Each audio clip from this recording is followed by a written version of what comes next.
Chap 1. The extent and military force of the Empire in the Age of the Antonines. In the 2nd century of the Christian era, the Empire of Rome comprehended the fairest part of the earth and the most civilized portion of mankind. The frontiers of that extensive monarchy were guarded by ancient renown and disciplined valor. The gentle but powerful influence of laws and manners had gradually cemented the union of the provinces. Their peaceful inhabitants enjoyed and abused the advantages of wealth and luxury. The image of a free constitution was preserved with decent reverence. The Roman Senate appeared to possess the sovereign authority and devolved on the emperors all the executive powers of government. During a happy period of more than AD 98–180. 80 years, the public administration was conducted by the virtue and abilities of Nerva, Trajan, Hadrian, and the 2 Antonines. It is the design of this and of the 2 succeeding chapters to describe the prosperous condition of their empire, and afterwards, from the death of Marcus Antoninus, to deduce the most important circumstances of its decline and fall. A revolution which will ever be remembered and is still felt by the nations of the earth. The principal conquests of the Romans were moderation of Augustus, achieved under the Republic, and the emperors, for the most part, were satisfied with preserving those dominions which had been acquired by the policy of the Senate. The active emulation of the consuls and the martial enthusiasm of the people. The 7 first centuries were filled with a rapid succession of triumphs, but it was reserved for Augustus to relinquish the ambitious design of subduing the whole earth and to introduce the spirit of moderation into the public councils. Inclined to peace by his temper and situation, it was easy for him to discover that Rome, in her present exalted situation, had much else to hope than to fear from the chance of arms, and that in the prosecution of remote wars the undertaking became every day more difficult, the event more doubtful, and the position more precarious and less beneficial. The experience of Augustus added weight to these salutary reflections, and "Hey, just above and to bad players, don't worry," The pigs are coming soon, stay tuned for some epic moments, effectually convinced him that, by the prudent vigor of his counsels, it would be easy to secure every concession which the safety or the dignity of Rome might require from the most formidable barbarians, instead of exposing his person and his legions to the arrows of the Parthians. He obtained, by an honorable treaty, the restitution of the standards and prisoners which had been taken in the defeat of Crassus I. His generals in the early part of his reign attempted the reduction of Ethiopia and Arabia Felix. They marched near 1,000 miles to the south of the tropic, but the heat of the climate soon repelled the invaders and protected the unwarlike natives of those sequestered regions too. The northern countries of Europe scarcely deserved the expense and labor of conquest.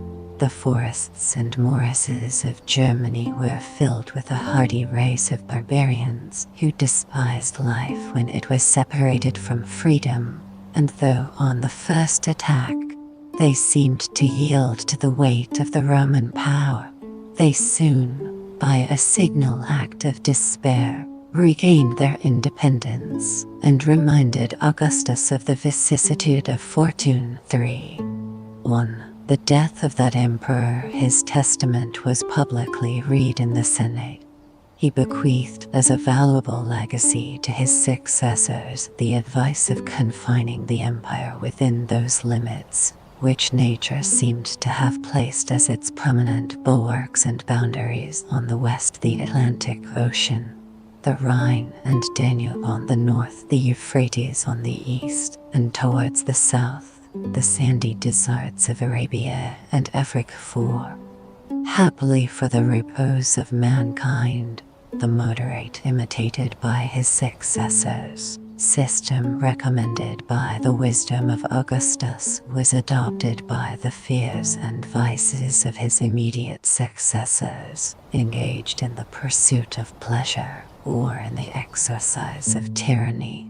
The first Caesars seldom shewed themselves to the armies or to the provinces, nor were they disposed to suffer that those triumphs which their indolence neglected should be usurped by the conduct and valor of their lieutenants.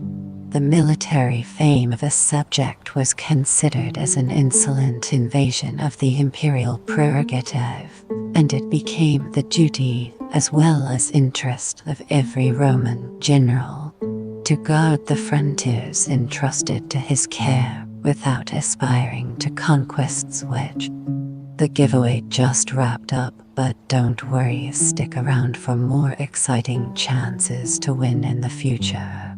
Keep those notifications on so you don't miss out. Might have proved no less fatal to himself than to the vanquished barbarians. 5.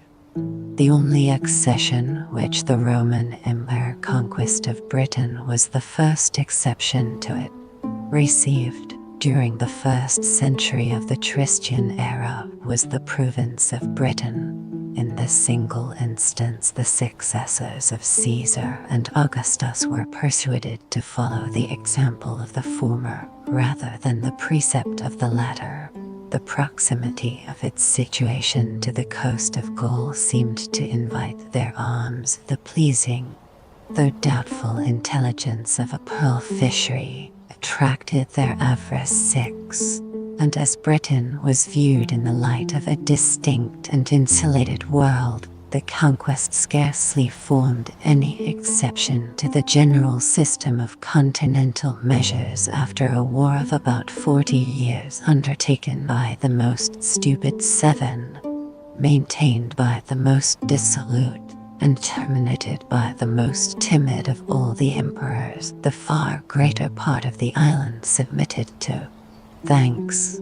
Just Wolf, I'm thrilled you are enjoying the story. Stay tuned for more twists and turns. I've got some surprises up my sleeve. The Roman yoke. 8.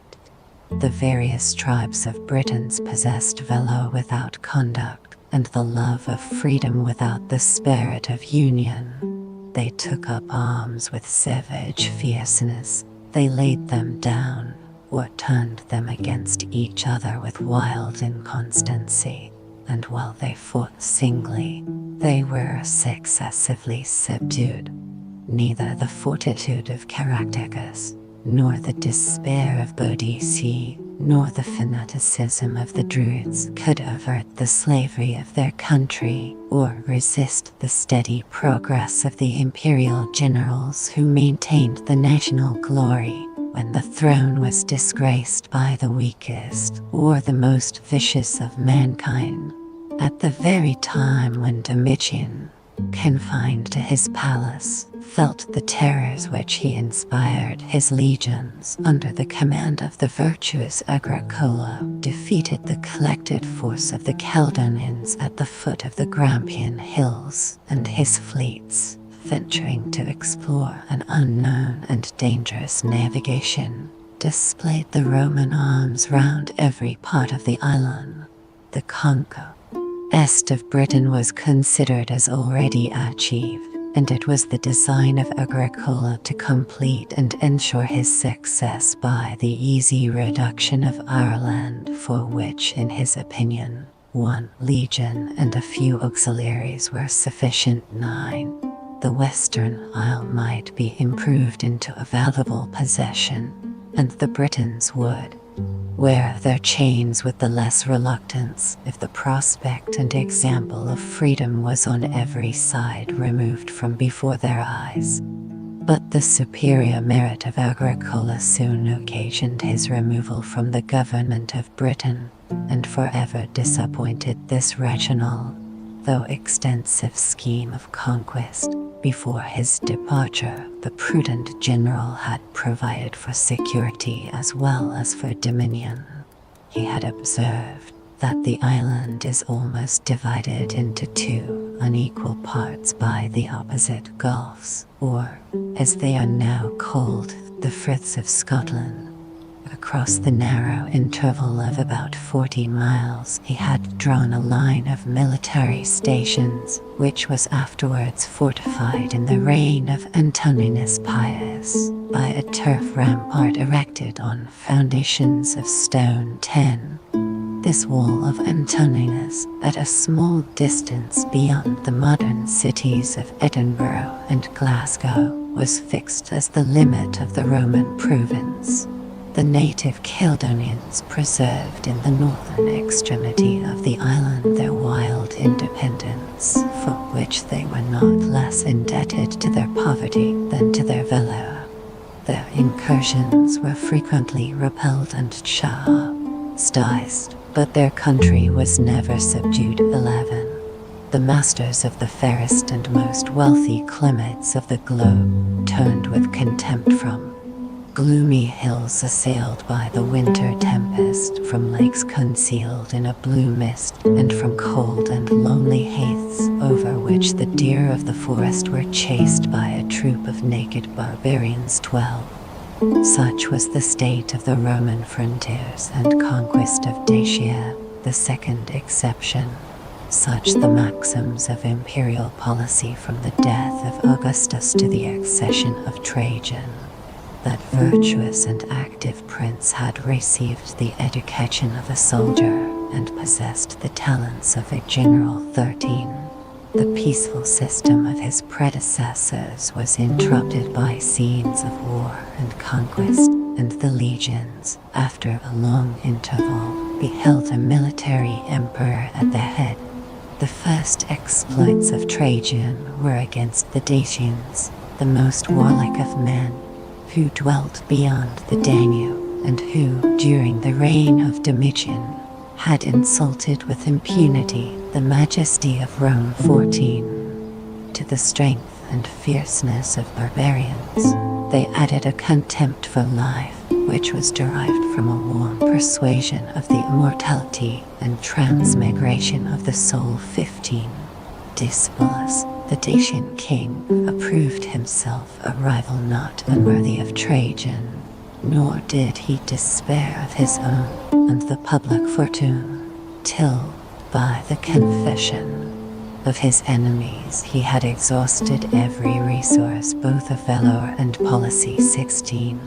This memorable war, with a very short suspension of hostilities, lasted 5 years, and as the emperor could exert, without control, the whole force of the state, it was terminated by an absolute submission of the barbarians. 17. The new province of Dacia, which formed a second exception to the precept of Augustus, was about 1,300 miles in circumference.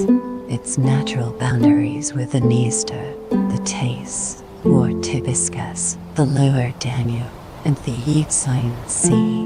The vestiges of a military road may still be traced from the banks of the Danube to the neighborhood of Bender, a place famous in modern history, and the actual frontier of the Turkish and Russian empires. 18. Trajan was ambitious of fame, and as long as conquests of Trajan in the east, mankind shall continue to bestow more liberal applause on their destroyers than on their benefactors. The thirst of military glory will ever be the vice of the most exalted characters.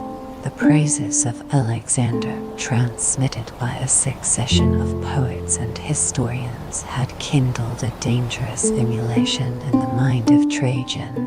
Like him, the Roman emperor undertook an expedition against the nations of the East, but he lamented with a sigh that his advanced age scarcely left him any hopes of equaling the renown of the son of Philip. 19. Yet the success of Trajan, however transient, was rapid and specious. The degenerate Parthians, broken by intestine discord, fled before his arms. He descended the river Tigris in triumph from the mountains of Armenia to the Persian Gulf. He enjoyed the honor of being the first, as he was the last of the Roman generals who ever navigated that remote sea. His fleets ravaged the coasts of Arabia, and Trajan vainly flattered himself that he was approaching towards the confines of India. 20. Every day the astonished Senate received the intelligence of new names and new nations that acknowledged his sway. They were informed that the kings of Bosphorus, Colchos, Iberia, Albania, Osrhoene, and even the Parthian monarch himself had accepted their daedums from the hands of the emperor, that the independent tribes of the Median and Carthaginian hills had implored his protection, and that the rich countries of Armenia, Mesopotamia, and of Syria were reduced into the state of provinces. 21. But the death of Trajan soon clouded the splendid prospect, and it was justly to be dreaded that so many distant nations would throw off the unaccustomed yoke when they were no longer restrained by the powerful hand which had imposed it. It was an ancient tradition that when the capital resigned by his successor Adrian was founded by one of the Roman kings, the god Terminus, who presided over boundaries and was represented according to the fashion of that age by a large stone, alone among all the inferior deities, refused to yield his place to Jupiter himself.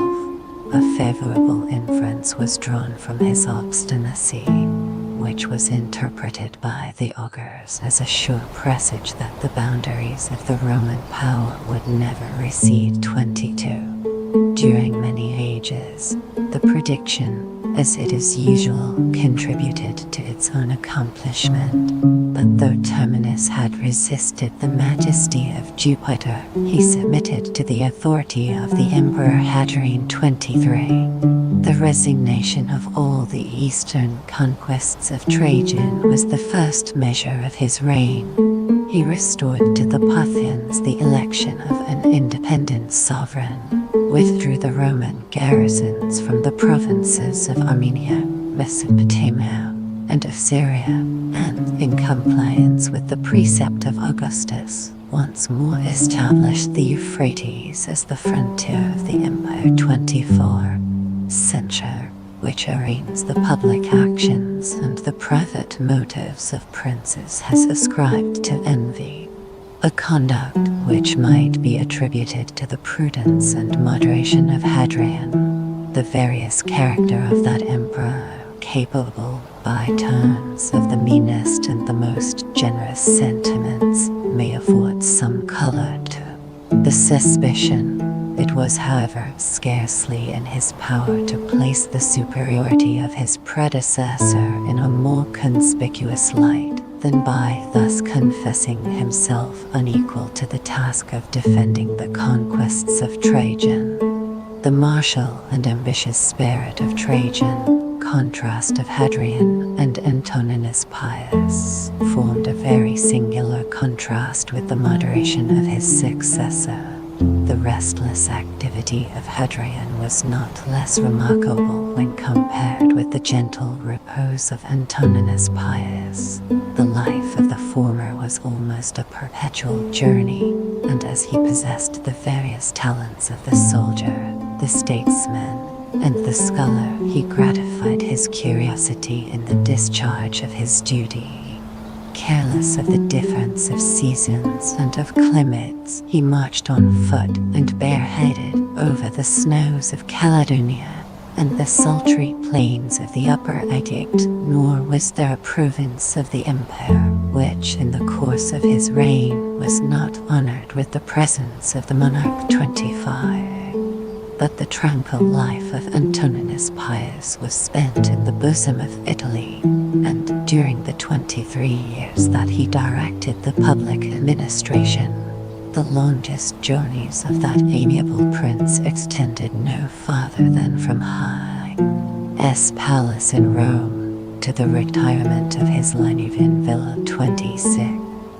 Notwithstanding this difference in their personal pacific system of Hadrian and the two Antonines' conduct, the general system of Augustus was equally adopted and uniformly pursued by Hadrian and by the two Antonines. They persisted in the design of maintaining the dignity of the empire without attempting to enlarge its limits. By every honorable expedient they invited the friendship of the barbarians and endeavored to convince mankind that the Roman power, raised above the temptation of conquest, was actuated only by the love of order and justice. During a long period of 43 years, their virtuous labors were crowned with success, and if we except a few slight hostilities that served to exercise the legions of the frontier, the reigns of Hadrian and Antoninus Pius offer the fair prospect of universal peace. 27. The Roman name was revered among the most remote nations of the earth.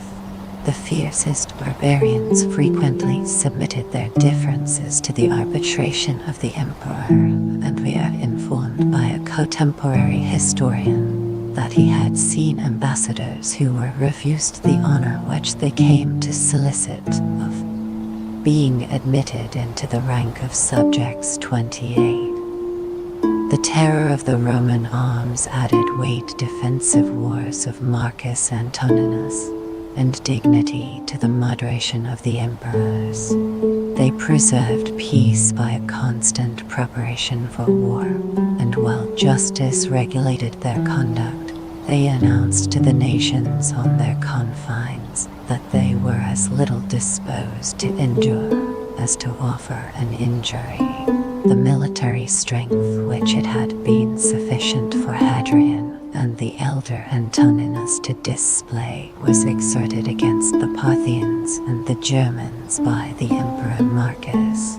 The hostilities of the barbarians provoked the resentment of that philosophic monarch, and in the prosecution of a just defense, Marcus and his generals obtained many signal victories, both on the Euphrates and on the Danube. 29. The military establishment of the Roman Empire, which thus assured either its tranquility or success, will now become the proper and important object of our attention.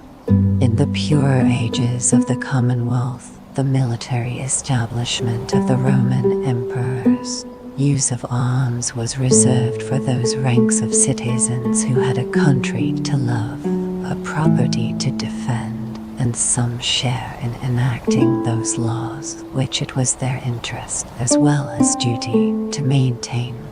But in proportion as the public freedom was lost in extent of conquest, war was gradually improved into an art and degraded into a trade. The legions themselves, even at the time when they were recruited in the most distant provinces, were supposed to consist of Roman citizens. That distinction was generally considered either as a legal qualification or as a proper recompense for the soldier, but a more serious regard was paid to the essential merit of age, strength, and military stature. 31. In all levies, a just preference was given to the claimants of the north over those of the south. The race of men born to the exercise of arms was sought for in the country rather than in cities, and it was very reasonably presumed that the hardy occupations of smiths, carpenters, and huntsmen would supply more vigor and resolution than the sedentary trades which are employed in the service of luxury. 32. After every qualification of property had been laid aside, the armies of the Roman emperors were still commanded, for the most part, by officers of a liberal birth and education. But the common soldiers, like the mercenary troops of modern Europe, were drawn from the meanest and very frequently from the most profligate of mankind. That public virtue which among the ancients discipline was denominated patriotism is derived from a strong sense of our own interest in the preservation and prosperity of the free government of which we are members, such a sentiment which had rendered the legions of the Republic almost invincible could make but a very feeble impression on the mercenary servants of a despotic prince, and it became necessary to supply that defect by other motives of a different, but not less forcible nature, honor and religion. The peasant, or mechanic, imbibed the useful prejudice that he was advanced to the more dignified profession of arms, in which his rank and reputation would depend on his own valor, and that, although the prowess of a private soldier must often escape the notice of fame, his own behavior might sometimes confer glory or disgrace on the company, the legion, or even the army to whose honors he was associated. On his first entrance into the service, an oath was administered to him. With every circumstance of solemnity, he promised never to desert his standard, to submit his own will to the commands of his leaders, and to sacrifice his life for the safety of the emperor. And the emperor. 33. The attachment of the Roman troops to their standards was inspired by the united influence of religion and of honor. The golden eagle, which glittered in the front of the legion, was the object of their fondest devotion, nor was it esteemed less impious than it was ignominious to abandon that sacred ensign in the hour of danger. 34. These motives, which derive their strength from the imagination, were enforced by fears and hopes of a more substantial kind. Regular pay, occasional donatives, and a stated recompense after the appointed time of service alleviated the hardships of the military life. 35. Whilst, on the other hand, it was impossible for cowardice or disobedience to escape the severest punishment, the centurions were authorized to chastise with blows. The generals had a right to punish with death. and it was an inflexible maxim of Roman discipline that a good soldier should dread his officers far more than the enemy. From such laudable arts did the valor of the imperial troops receive a degree of firmness and docility unattainable by the impetuous and irregular passions of barbarians. And yet so sensible were the Romans of the exercises, imperfection of valor without skill and practice, that in their language the name of an army was borrowed from the word which signified exercise 36. Military exercises were the important and unremitted object of their discipline. The recruits and young soldiers were constantly trained both in the morning and in the evening, nor was age or knowledge allowed to excuse the veterans from the daily repetition of what they had completely learned. Large sheds were erected in the winter quarters of the troops that their useful laborers might not receive any interruption from the most tempestuous weather, and it was carefully observed that the arms destined to this imitation of war should be of double the weight which was required in real action. 37. It is not the purpose of this work to enter into any minute description of the Roman exercises. We shall only remark that they comprehended whatever could add strength to the body, activity to the limbs, or grace to the motions. The soldiers were diligently instructed to march, to run, to leap, to swim, to carry heavy burdens, to handle every species of arms that was used either for offense or for defense, either in distant engagement or in a closer onset, to form a variety of evolutions, and to move to the sound of flutes in the Pyrrhic or martial dance. 38.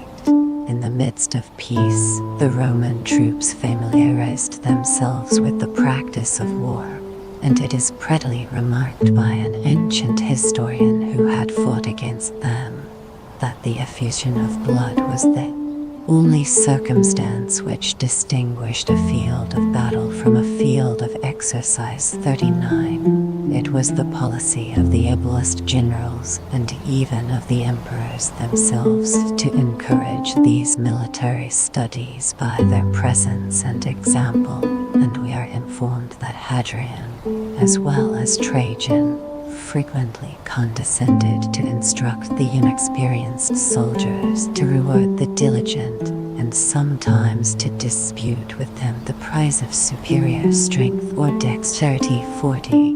Under the reigns of those princes, the science of tactics was cultivated with success, and as long as the empire retained any vigor, their military instructions were respected as the most perfect model of Roman discipline. 9.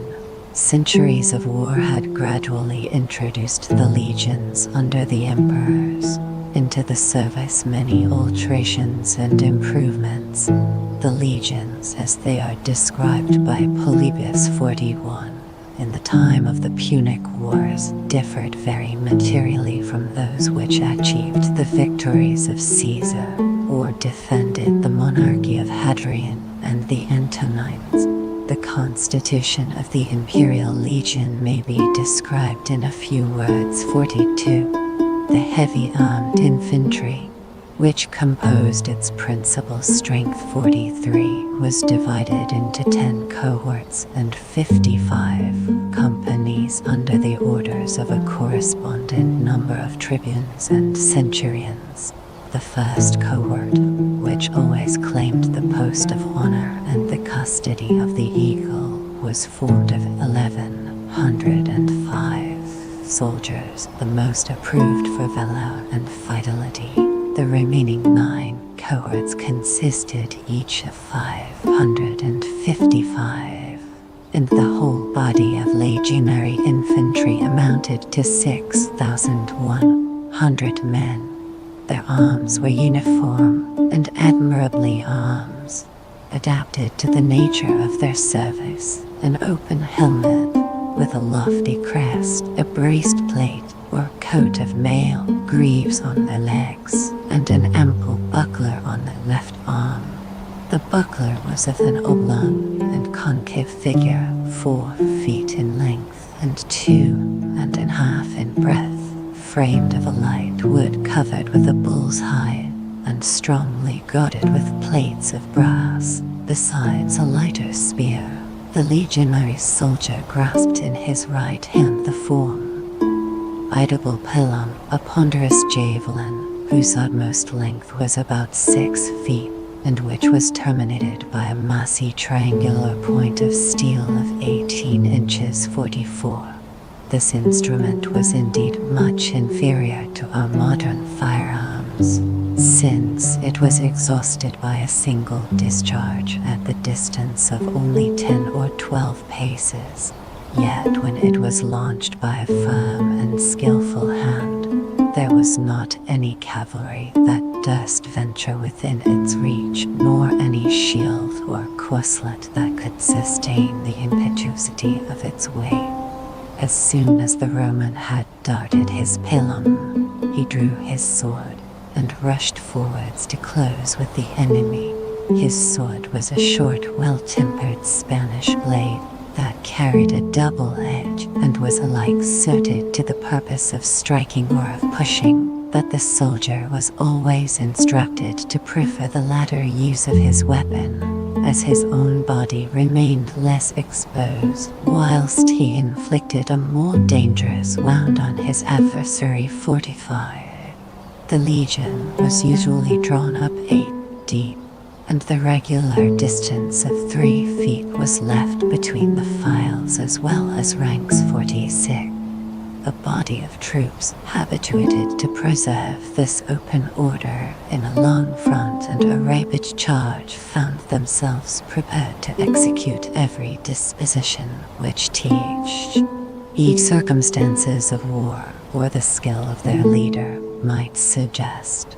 The soldier possessed a free space for his arms and motions, and sufficient intervals were allowed through which seasonable reinforcements might be introduced to the relief of the exhausted combatants. 47.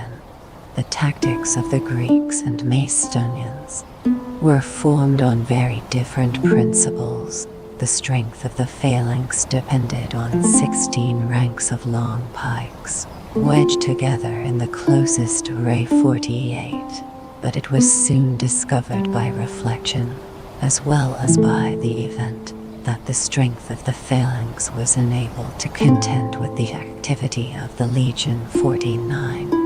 The cavalry, without which the force of the cavalry legion would have remained imperfect, was divided into 10 troops or squadrons. The first, as the companion of the first cohort, consisted of 132 men, whilst each of the other 9 amounted only to 66.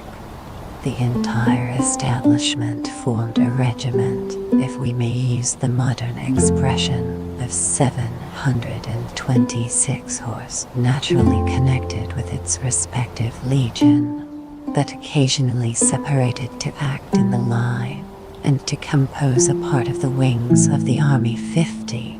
The cavalry of the emperors was no longer composed, like that of the ancient republic, of the noblest youths of Rome and Italy, who, by performing their military service on horseback, prepared themselves for the offices of senator and consul, and solicited, by deeds of valor, the future suffrages of their countrymen. 51. Since the alteration of manners and government, the most wealthy of the equestrian order were engaged in the administration of justice and of the revenue. 52. And whenever they embraced the profession of arms, they were immediately entrusted with a troop of horse or a cohort of foot. 53. Trajan and Hadrian formed their cavalry from the same provinces and the same class of their subjects, which recruited the ranks of the legion. The horses were bred, for the most part, in Spain or Cappadocia, The Roman troopers despised the complete armor with which the cavalry of the East was encumbered. Their more useful arms consisted in a helmet, an oblong shield, light boots, and a coat of mail. A javelin and a long broadsword were their principal weapons of offense. The use of lances and of iron maces they seemed to have borrowed from the barbarians. 54. The safety and honor of the empire was principally auxiliaries, entrusted to the legions, but the policy of Rome condescended to adopt every useful instrument of war. Considerable levies were regularly made among the provincials who had not yet deserved the honorable distinction of Romans. Many dependent princes and communities dispersed round the frontiers were permitted for a while to hold their freedom and security by the tenure of military service. 55. Even select troops of hostile barbarians were frequently compelled or persuaded to consume their dangerous velo in remote climates and for the benefit of the state. 56. All these were included under the general name of auxiliaries, and howsoever they might vary according to the difference of times and circumstances, their numbers were seldom much inferior to those of the legions themselves. 57. Among the auxiliaries, the bravest and most faithful bands were placed under the command of prefects and centurions, and severely trained in the arts of Roman discipline. But the far greater part retained those arms to which the nature of their country or their early habits of life more peculiarly adapted them.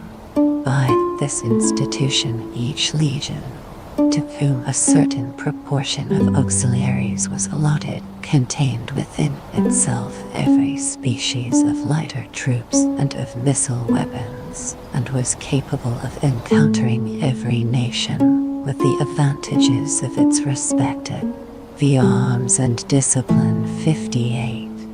Nor was the legion artillery destitute of what in modern language would be styled a train of artillery.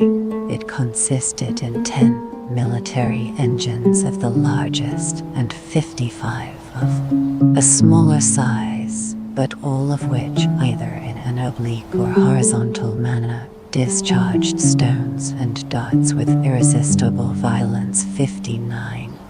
The camp of a Roman legion presented the encampment appearance of a fortified city. 60. As soon as the space was marked out, the pioneers carefully leveled the ground and removed every impediment that might interrupt its perfect regularity.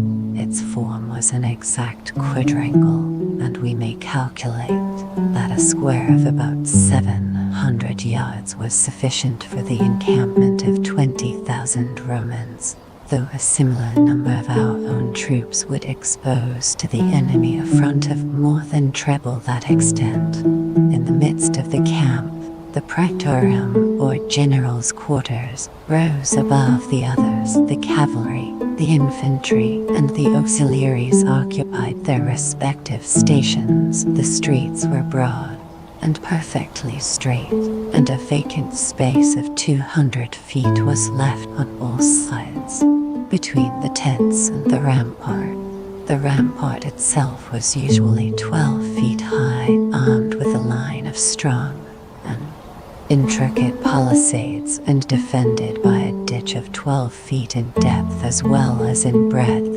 This important labor was performed by the hands of the legionaries themselves, to whom the use of the spade and the pickaxe was no less familiar than that of the sword or pilum. Active valor may often be the present of nature, but such patient diligence can be the fruit only of habit and discipline. 61. Whenever the trumpet gave the signal of departure, march, the camp was almost instantly broke up, and the troops fell into their ranks without delay or confusion.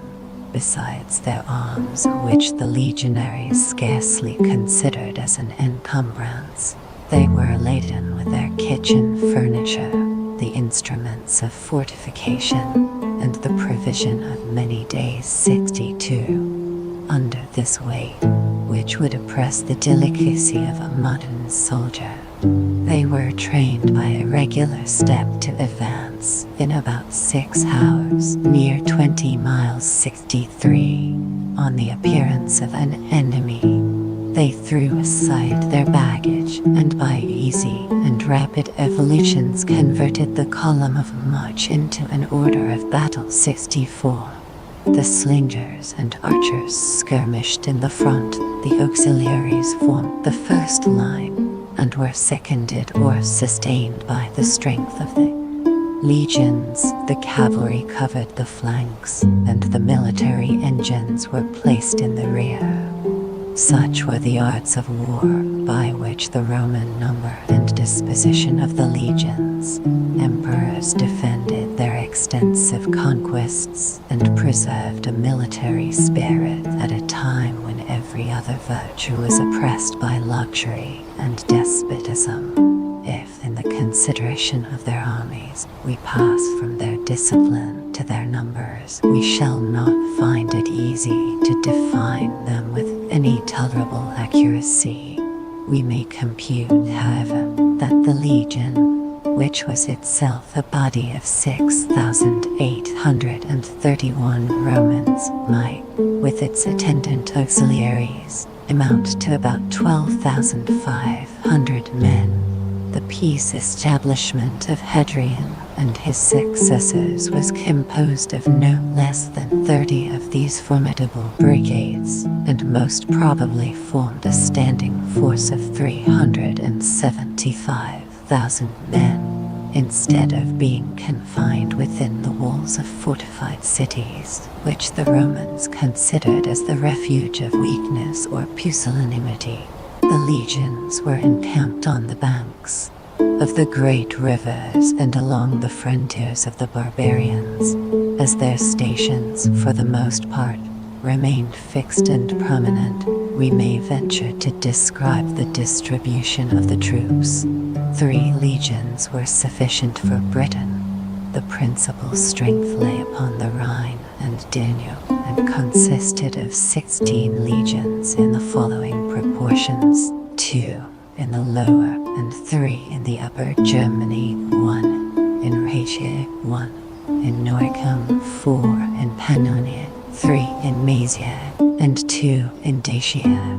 The defense of the Euphrates was entrusted to 8 legions, 6 of whom were planted in Syria, and the other 2 in Cappadocia. With regard to Egypt, Africa, and Spain, as they were far removed from any important scene of war, a single legion maintained the domestic tranquility of each of those great provinces. Even Italy was not left destitute of a military force. Above 20,000 chosen soldiers, distinguished by the titles of city cohorts and praetorian guards, watched over the safety of the monarch and the capital, as the authors of almost every revolution that distracted the empire. The praetorians will very soon and very loudly demand our attention. But in their arms and institutions, we cannot find any circumstance which discriminated them from the legions, unless it were a more splendid appearance and a less rigid discipline. 65. The navy maintained by the emperors might seem inadequate to their greatness, but it was navy, fully sufficient for every useful purpose of government. The ambition of the Romans was confined to the land, nor was that warlike people ever actuated by the enterprising spirit which had prompted the navigators of Tyre, of Carthage, and even of Marseilles to enlarge the bounds of the world, and to explore the most remote coasts of the ocean. To the Romans the ocean remained an object of terror rather than of curiosity. 66. The whole extent of the Mediterranean, after the destruction of Carthage and the extirpation of the pirates, was included within their provinces. The policy of the emperors was directed only to preserve the peaceful dominion of that sea and to protect the commerce of their subjects. With these moderate views, Augustus stationed 2 permanent fleets in the most convenient ports of Italy, the one at Ravenna on the Adriatic, the other at Misenum in the Bay of Naples. Experience seems at length to have convinced the ancients that as soon as their galleys exceeded 2, or at the most 3 ranks of oars, they were suited rather for vain pomp than for real service. Augustus himself, in the victory of Actium, had seen the superiority of his own light frigates. They were called Liburnians over the lofty but unwieldy castles of his rival 67. Of these Liburnians he composed the 2 fleets of Ravenna and Misenum, destined to command, the one the eastern, the other the western division of the Mediterranean, and to each of the squadrons he attached a body of several thousand marines. Besides these 2 ports, which may be considered as the principal seats of the Roman navy, a very considerable force was stationed at Frejus on the coast of Provence, and the Euxine was guarded by 40 ships and 3,000 soldiers. To all these we add the fleet which preserved the communication between Gaul and Britain, and a great number of vessels constantly maintained on the Rhine and Danube to harass the country or to intercept the passage of the barbarian 68. If we review this general state of the imperial forces of the cavalry as well as infantry of the legions, the auxiliaries, the guards, and the navy, the most liberal computation will not allow us to fix the entire establishment by sea and by land at more than 450,000 amount of the whole establishment. Men, a military power, which, however formidable it may seem, was equaled by a monarch of the last century, whose kingdom was confined within a single province of the Roman Empire. 69. We have attempted to explain the spirit which view of the provinces of the Roman Empire moderated, and the strength which supported the power of Hadrian and the Antonines. We shall now endeavor, with clearness and precision, to describe the provinces once united under their sway, but at present divided into so many independent and hostile states. Spain, the western extremity of the Empire of Spain, of Europe, and of the ancient world, has in every age invariably preserved the same natural limits: the Pyrenean Mountains, the Mediterranean, and the Atlantic Ocean. That great peninsula, at present so unequally divided between 2 sovereigns, was distributed by Augustus into 3 provinces: Lusitania, Baetica, and Tarraconensis. The kingdom of Portugal now fills the place of the warlike country of the Lusitanians, and the loss sustained by the former on the side of the east is compensated by an accession of territory towards the north. The confines of Granada and Andalusia correspond with those of ancient Baetica. The remainder of Spain, Galicia and the Asturias, Biscay and Navarre, Leon and the 2 Castles, Murcia, Valencia, Catalonia, and Aragon, all contributed to form the 3rd and most considerable of the Roman governments, which, from the name of its capital, was styled the province of Tarragona. 70. Of the native barbarians, the Celtiberians were the most powerful, as the Cantabrians and Asturians proved the most obstinate. Confident in the strength of their mountains, they were the last who submitted to the arms of Rome, and the first who threw off the yoke of the Arabs. Ancient Gaul, as it contained the whole country Gaul, between the Pyrenees, the Alps, the Rhine, and the ocean, was of greater extent than modern France. To the dominions of that powerful monarchy, with its recent acquisitions of Alsace and Lorraine, we must add the Duchy of Savoy, the cantons of Switzerland, the 4 electorates of the Rhine, and the territories of Liege, Luxembourg, Hainault, Flanders, and Brabant. When Augustus gave laws to the conquests of his father, he introduced a division of Gaul equally adapted to the progress of the legions, to the course of the rivers, and to the principal national distinctions, which had comprehended above 100 independent states. 71. The sea coast of the Mediterranean, Languedoc, Provence, and Dauphin received their provincial appellation from the colony of Narbonne. The government of Aquitaine was extended from the Pyrenees to the Loire. The country between the Loire and the Seine was styled the Celtic Gaul, and soon borrowed a new denomination from the celebrated colony of Laudon, or Lyons. The Belgic lay beyond the Seine, and in more ancient times had been bounded only by the Rhine. But a little before the age of Caesar, the Germans, abusing their superiority of valor, had occupied a considerable portion of the Belgic territory. The Roman conquerors very eagerly embraced so flattering a circumstance, and the Gallic frontier of the Rhine, from Basel to Leiden, received the pompous names of the Upper and the Lower Germany. 72. Such, under the reign of the Antonines, were the 6 provinces of Gaul: the Narbonnes, Aquitaine, the Celtic Orleans, the Belgic, and the 2 Germanies. We have already had occasion to mention the Briton conquest of Britain, and to fix the boundary of the Roman province in this island. It comprehended all England, Wales, and the lowlands of Scotland, as far as the Friths of Dumbarton and Edinburgh.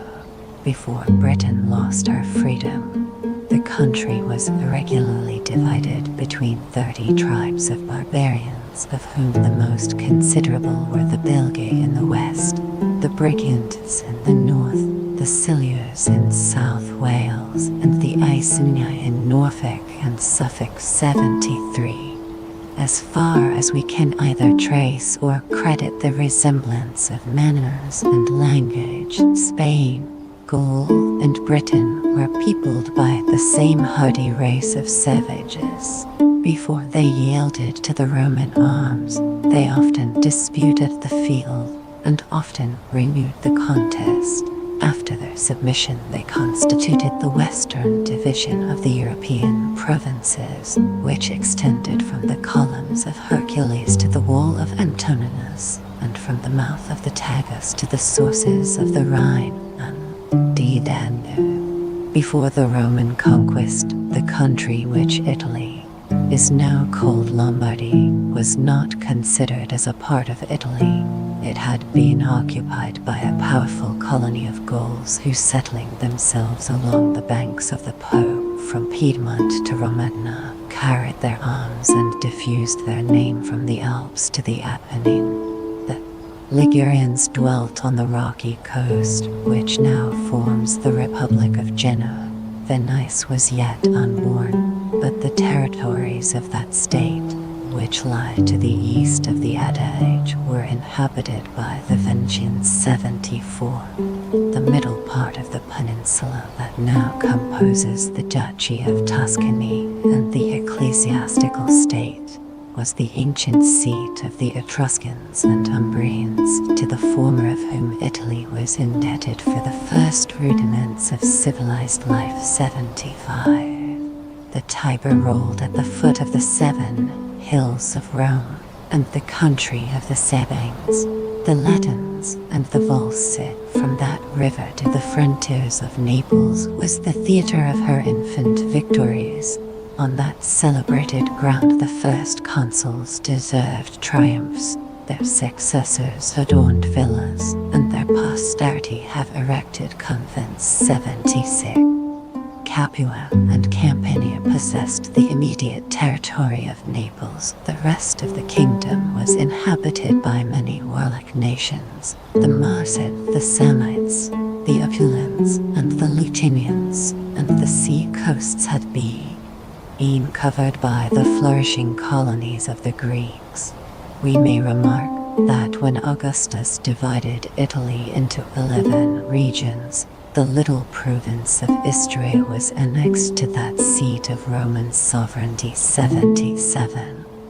The European provinces of Rome were protected by the course of the Rhine and the Danube, the latter of those mighty streams, the Danube and Illyrian frontier, which rises at the distance of only 30 miles from the former, flows above 1,300 miles for the most part to the southeast, collects the tribute of 60 navigable rivers, and is at length through 6 mouths received into the Euxine, which appears scarcely equal to such an accession of waters. 78. The provinces of the Danube soon acquired the general appellation of Illyricum, or the Illyrian frontier. 79, and were esteemed the most warlike of the empire, but they deserve to be more particularly considered under the names of Rhaetia, Noricum, Pannonia, Dalmatia, Dacia, Mysia, Thrace, Macedonia, and Greece. The province of Rhaetia, which soon extinguished Rhaetia, the name of the Vandalicians, extended from the summit of the Alps to the banks of the Danube, from its source as far as its confluence with the Inn. The greatest part of the flat country is subject to the Elector of Bavaria. The city of Augsburg is protected by the Constitution of the German Empire. The Grisons are safe in their mountains, and the country of Tyrol is ranked among the numerous provinces of the House of Austria. The wide extent of territory, which is included between the Inn, the Danube, and the Save, Austria, Styria, Carinthia, Carniola, the Lower Noricum and Pannonia, Hungary, and Sclavonia, was known to the ancients under the names of Noricum and Pannonia. In their original state of independence, their fierce inhabitants were intimately connected. Under the Roman government they were frequently united, and they still remain the patrimony of a single family.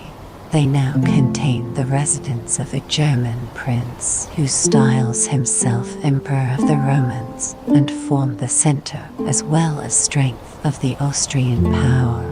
It may not be improper to observe that if we except Bohemia, Moravia, the northern skirts of Austria, and a part of Hungary, between the Tis and the Danube, all the other dominions of the House of Austria were comprised within the limits of the Roman Empire.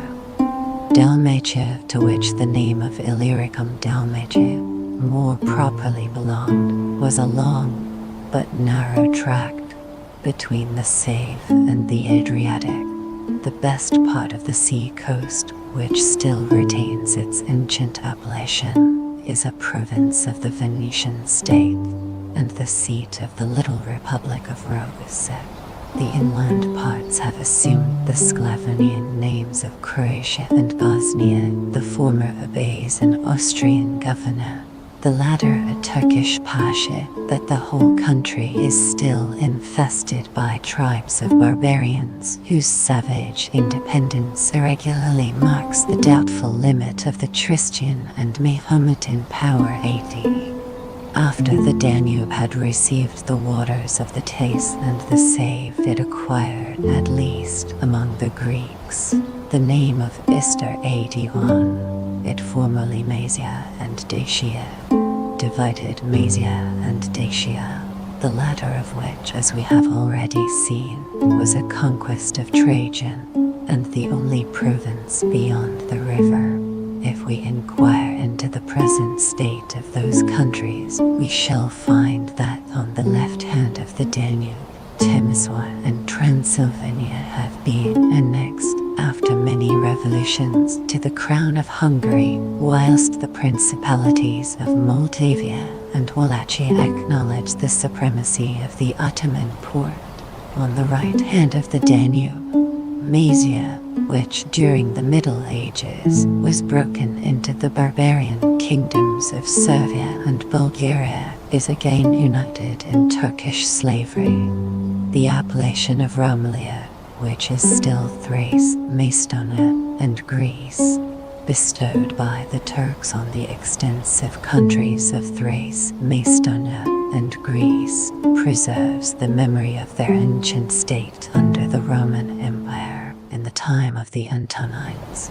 The martial regions of Thrace, from the mountains of Haemus and Rhodope to the Bosphorus and the Hellespont, had assumed the form of a province, notwithstanding the change of masters and of religion. The new city of Rome, founded by Constantine on the banks of the Bosphorus, has ever since remained the capital of a great monarchy, the Kingdom of Macedonia, which, under the reign of Alexander, gave laws to Asia, derived more solid advantages from the policy of the two Philips, and with its dependencies of Epirus and Thessaly, extended from the Aegean to the Ionian Sea. When we reflect on the fame of Thebes and Argos, of Sparta and Athens, we can scarcely persuade ourselves that so many mortal republics of ancient Greece were lost in a single province of the Roman Empire,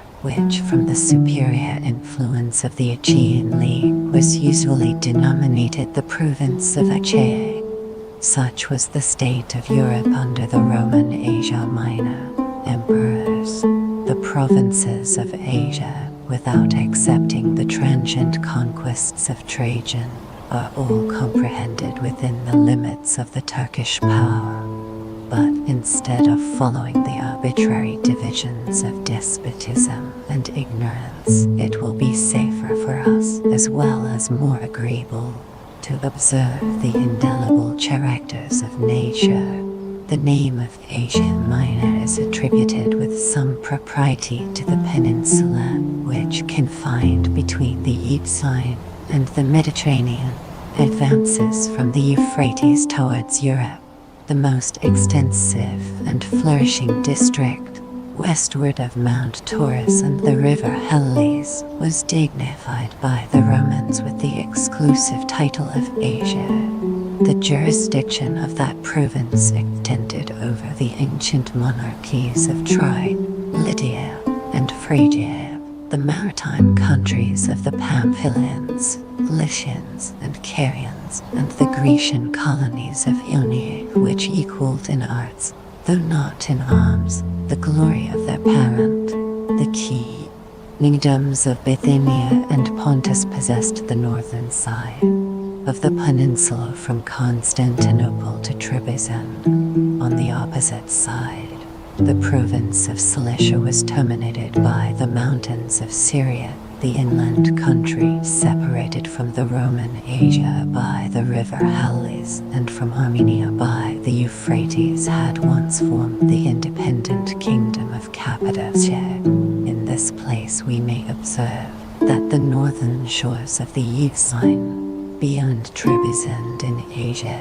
and beyond the Danube in Europe, acknowledged the sovereignty of the emperors and received at their hands either tributary princes or Roman garrisons. Buzak, Crim Tartary, Circassia, and Mingrelia are the modern appellations of those savage countries. 82. Under the successors of Alexander, Syria was Syria, Phoenicia, and Palestine, the seat of the Seleucidae, who reigned over Upper Asia till the successful revolt of the Parthians confined their dominions between the Euphrates and the Mediterranean. When Syria became subject to the Romans, it formed the eastern frontier of their empire, nor did that province, in its utmost latitude, know any other bounds than the mountains of Cappadocia to the north, and towards the south, the confines of Egypt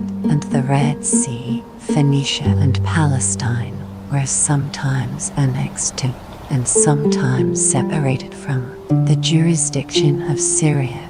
The former of these was a narrow and rocky coast, the latter was a territory scarcely superior to Wales, either in fertility or extent. Yet Phoenicia and Palestine will forever live in the memory of mankind, since America, as well as Europe, has received letters from the one and religion from the other. 83. A sandy desert alike destitute of wood and water skirts along the doubtful confine of Syria from the Euphrates to the Red Sea. The wandering life of the Arabs was inseparably connected with their independence, and wherever, on some spots less barren than the rest, they ventured to form any settled habitations, they soon became subjects to the Roman Empire. 84.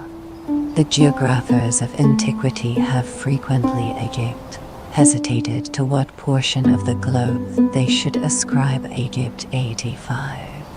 By its situation, that celebrated kingdom is included within the immense peninsula of Africa, but it is accessible only on the side of Asia, whose revolutions in almost every period of history Egypt has humbly obeyed. A Roman prefect was seated on the splendid throne of the Ptolemies, and the iron scepter of the Mamelukes is now in the hands of a Turkish pasha. The Nile flows down the country above 500 miles from the Tropic of Cancer to the Mediterranean, and marks on either side the extent of fertility by the measure of its inundations. Syren, situate towards the west and along the sea coast, was first a Greek colony, afterwards a province of Egypt, and is now lost in the desert of Barkit. From Syren to the ocean, the coast of Africa extends above 1,500 miles, yet so closely is it pressed between the Mediterranean and the Sahara, or sandy desert, that its breadth seldom exceeds 80 or 100 miles. The eastern division was considered by the Romans as the more peculiar and proper province of Africa. Till the arrival of the Phoenician colonies, that fertile country was inhabited by the Libyans, the most savage of mankind.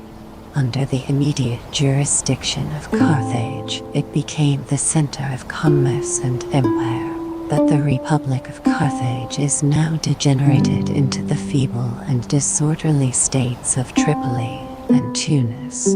The military government of Algiers oppresses the wide extent of Numidia, as it was once united under Massinissa and Jugurtha, but in the time of Augustus, the limits of Numidia were contracted, and at least 2/3 of the country acquiesced in the name of Mauritania with the epithet of Caesarensis, the genuine Mauritania, or country of the Moors, which from the ancient city of Tangai or Tangier was distinguished by the appellation of Tingatana, is represented by the modern kingdom of Fez. Sol, on the ocean, so infamous at present for its piratical depredations, was noticed by the Romans as the extreme object of their power and almost of their geography. A city of their foundation may still be discovered near Mykonos, the residence of the barbarian whom we condescend to style the Emperor of Morocco, but it does not appear that his more southern dominions, Morocco itself and Sija Messa, were ever comprehended within the Roman province. The western parts of Africa are intersected by the branches of Mount Atlas, a name so widely celebrated by the fancy of poets 86, but which is now diffused over the immense ocean that rolls between the ancient and the new continent 87. Having now finished the circuit of the Roman Empire, we may observe that Africa is divided the Mediterranean with its islands from Spain by a narrow strait of about 12 miles through which the Atlantic flows into the Mediterranean. The columns of Hercules, so famous among the ancients, were two mountains, which seemed to have been torn asunder by some convulsion of the elements, and at the foot of the European mountain, the fortress of Gibraltar is now seated. The whole extent of the Mediterranean Sea, its coasts, and its islands, were comprised within the Roman dominion. Of the larger islands, the two Balears, which derive their name of Majorca and Minorca from their respective size, are subject at present, the former to Spain, the latter to Great Britain. It is easier to deplore the fate than to describe the actual condition of Corsica. Two Italian sovereigns assume a regal title from Sardinia and Sicily, Crete or Candia, with Cyprus and most of the smaller islands of Greece and Asia have been subdued by the Turkish arms, whilst the little rock of Malta defies their power and has emerged under the government of its military order into fame and opulence. This long enumeration of provinces whose general idea of the Roman Empire, broken fragments have formed so many powerful kingdoms, might almost induce us to forgive the vanity or ignorance of the ancients, dazzled with the extensive sway, the irresistible strength, and the real or affected moderation of the emperors they permitted themselves to despise, and sometimes to forget, the outlying countries which had been left in the enjoyment of a barbarous independence, and they gradually usurped the license of confounding the Roman monarchy with the globe of the earth 88. But the temper, as well as knowledge of a modern historian, require a more sober and accurate language. He may impress a juster image of the greatness of Rome by observing that the empire was above 2,000 miles in breadth from the wall of Antoninus and the northern limits of Dacia to Mount Atlas and the Tropic of Cancer, that it extended in length more than 3,000 miles from the Western Ocean to the Euphrates, that it was situated in the finest part of the temperate zone, between the 24th and 56th degrees of northern latitude, and that it was supposed to contain above 1,600,000 square miles, for the most part of fertile and well-cultivated land 89.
6. Caesar himself conceals that ignoble motive, but it is mentioned by Suetonius c. 47. The British pearls proved, however, of little value on account of their dark and livid color. Tacitus observes, with reason, in Agricola c. 12, that it was an inherent defect. Ego facilis creditum natrum margaritis dis quam nobis avricium. You, just both brood chaos hub. That's the kind of energy we need around here. Grab that coffee, kick back, and let's dive into some epic tales together. Big D energy vibes all day. 7. Claudius, Nero, and Domitian. A hope is expressed by Pompones Mela, L.I.C. 6. He wrote under Claudius that, by the success of the Roman arms, the island and its savage inhabitants would soon be better known. It is amusing enough to peruse such passages in the midst of London. 8. See the admirable abridgment given by Tacitus in the life of Agricola, and copiously, though perhaps not completely, illustrated by our own antiquarians Camden and Horsley. 9. The Irish writers, jealous of their national honor, are extremely provoked on this occasion, both with Tacitus and with Agricola. 10. See Horsley's Britannia Romana, L.I.C. 10. 11. The poet Buchanan celebrates with elegance and spirit his Selvivi, the unvilited independence of his native country. But if the single testimony of Richard of Cirencester was sufficient to create a Roman province of Vespatina to the north of the wall, that independence would be reduced within very narrow limits.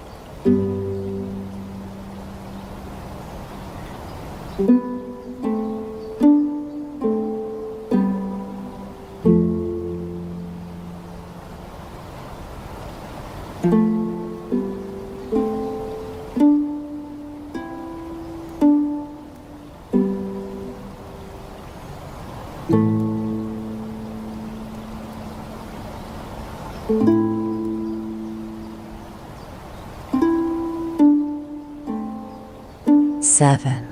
Claudius, Nero, and Domitian. A hope is expressed by Pompones Mela, L.I.C. 6. He wrote under Claudius that, by the success of the Roman arms, the island and its savage inhabitants would soon be better known. It is amusing enough to peruse such passages in the midst of London. 8. See the admirable abridgment given by Tacitus in the life of Agricola, and copiously, though perhaps not completely, illustrated by our own antiquarians Camden and Horsley. 9. The Irish writers, jealous of their national honor, are extremely provoked on this occasion, both with Tacitus and with Agricola. 10. See Horsley's Britannia Romana, L.I.C. 10. 11. The poet Buchanan celebrates with elegance and spirit his Selvivi, the unvilited independence of his native country. But if the single testimony of Richard of Cirencester was sufficient to create a Roman province of Vespatina to the north of the wall, that independence would be reduced within very narrow limits.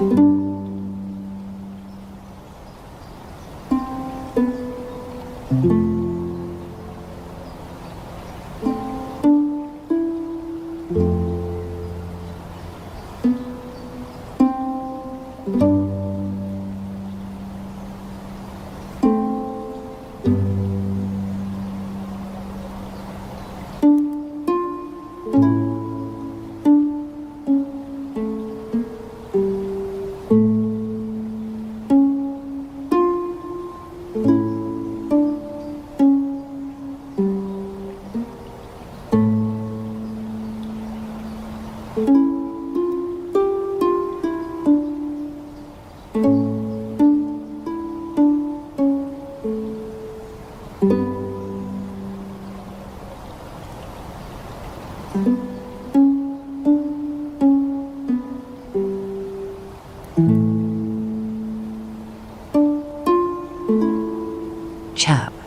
I of the constitution of the Roman Empire in the age of the Antonines.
Seven.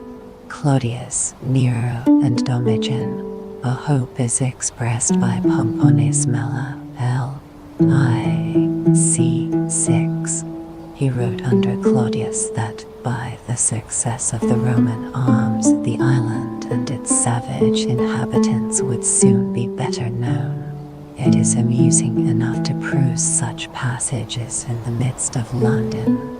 8. See the admirable abridgment given by Tacitus in the life of Agricola, and copiously, though perhaps not completely, illustrated by our own antiquarians Camden and Horsley. 9. The Irish writers, jealous of their national honor, are extremely provoked on this occasion, both with Tacitus and with Agricola. 10. See Horsley's Britannia Romana, Lic. 10. 11. The poet Buchanan celebrates with elegance and spirit, see his Salvavi, the unvilited independence of his native country. But if the single testimony of Richard of Cirencester was sufficient to create a Roman province of Vespatina to the north of the wall, that independence would be reduced within very narrow limits.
Exercitus ab exercitando vero de lingulatin L.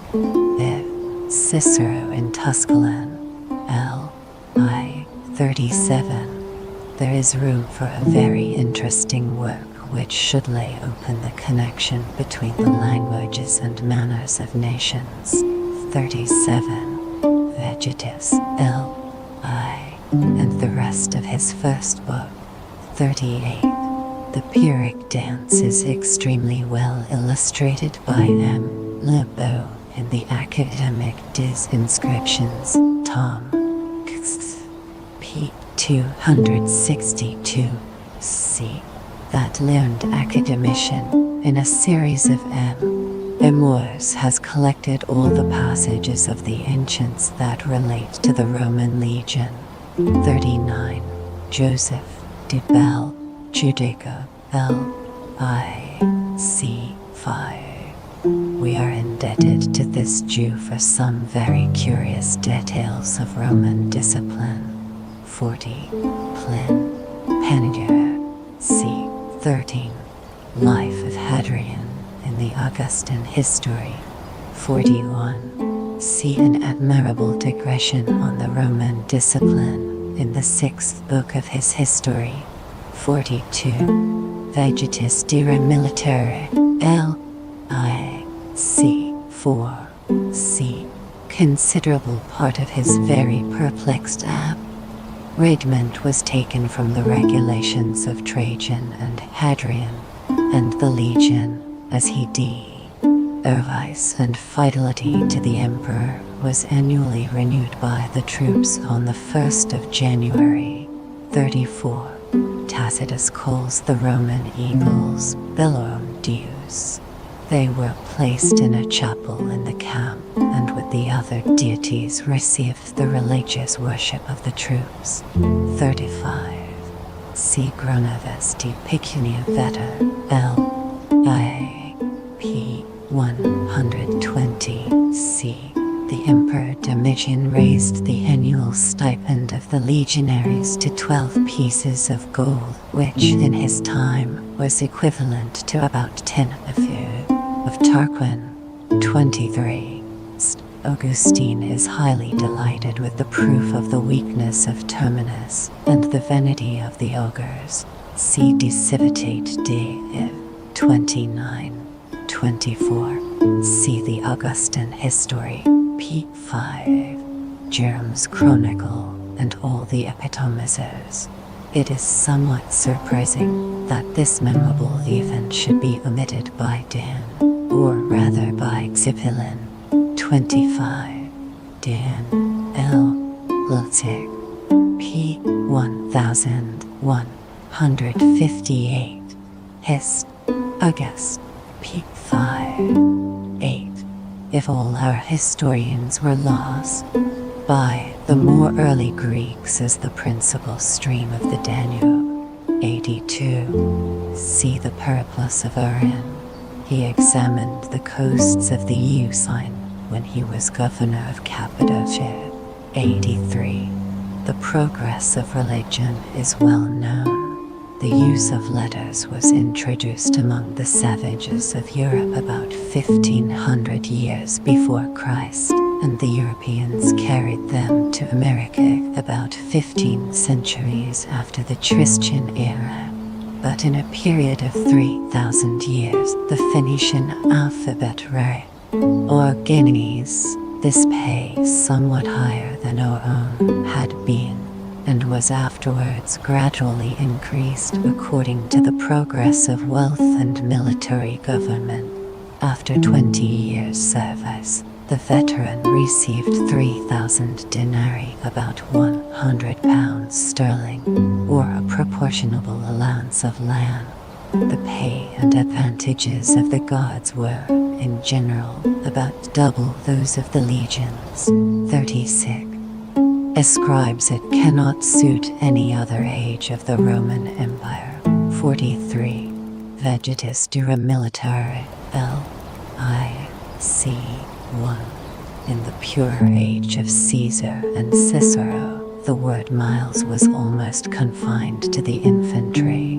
Under the Lower Empire, and in the times of chivalry, it was appropriated almost as exclusively to the men-at-arms who fought on horseback. 44. In the time of Polybius and Dionysius of Halicarnassus, L.V.C. 45. The steel point of the pilum seems to have been much longer. Ascribes it cannot suit any other age of the Roman Empire. 43. Vegetis dura militare, L.I.C. 1. In the pure age of Caesar and Cicero, the word miles was almost confined to the infantry. Under the Lower Empire, and in the times of chivalry, it was appropriated almost as exclusively to the men-at-arms who fought on horseback. 44. In the time of Polybius and Dionysius of Halicarnassus, L.V.C. 45. The steel point of the pilum seems to have been much longer. Ascribes it cannot suit any other age of the Roman Empire. 43. Vegetis dura militare, L.I.C. 1. In the pure age of Caesar and Cicero, the word miles was almost confined to the infantry. Under the Lower Empire, and in the times of chivalry, it was appropriated almost as exclusively to the men-at-arms who fought on horseback. 44. In the time of Polybius and Dionysius of Halicarnassus, L.V.C. 45. The steel point of the pilum seems to have been much longer. Ascribes it cannot suit any other age of the Roman Empire. 43. Vegetis dura militare, L.I.C. 1. In the pure age of Caesar and Cicero, the word miles was almost confined to the infantry. Under the Lower Empire, and in the times of chivalry, it was appropriated almost as exclusively to the men-at-arms who fought on horseback. 44. In the time of Polybius and Dionysius of Halicarnassus, L.V.C. 45. The steel point of the pilum seems to have been much longer. A regular proportion of as many foot and twice.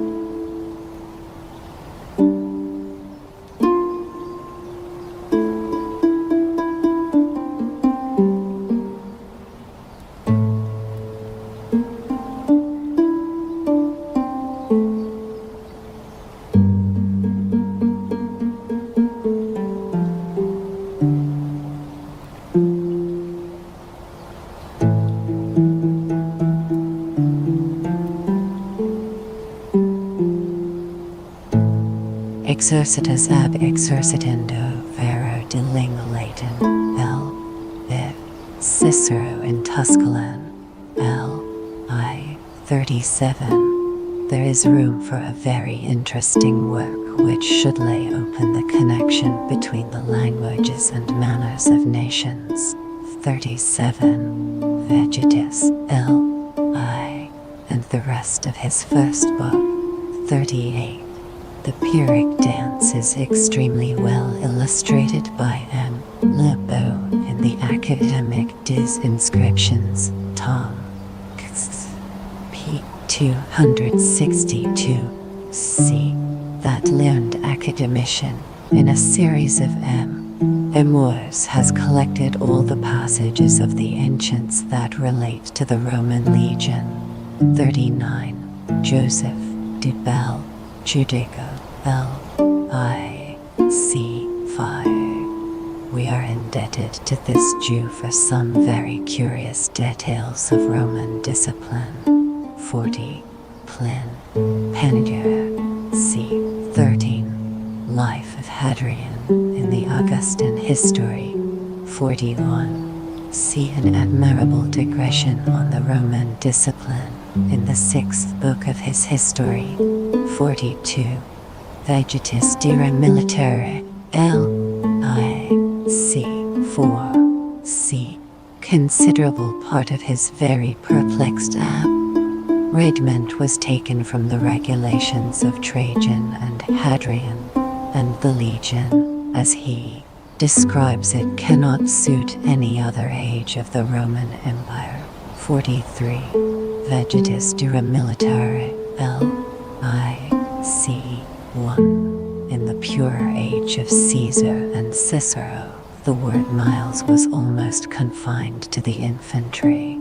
Under the Lower Empire, and in the times of chivalry, it was appropriated almost as exclusively to the men-at-arms who fought on horseback. 44.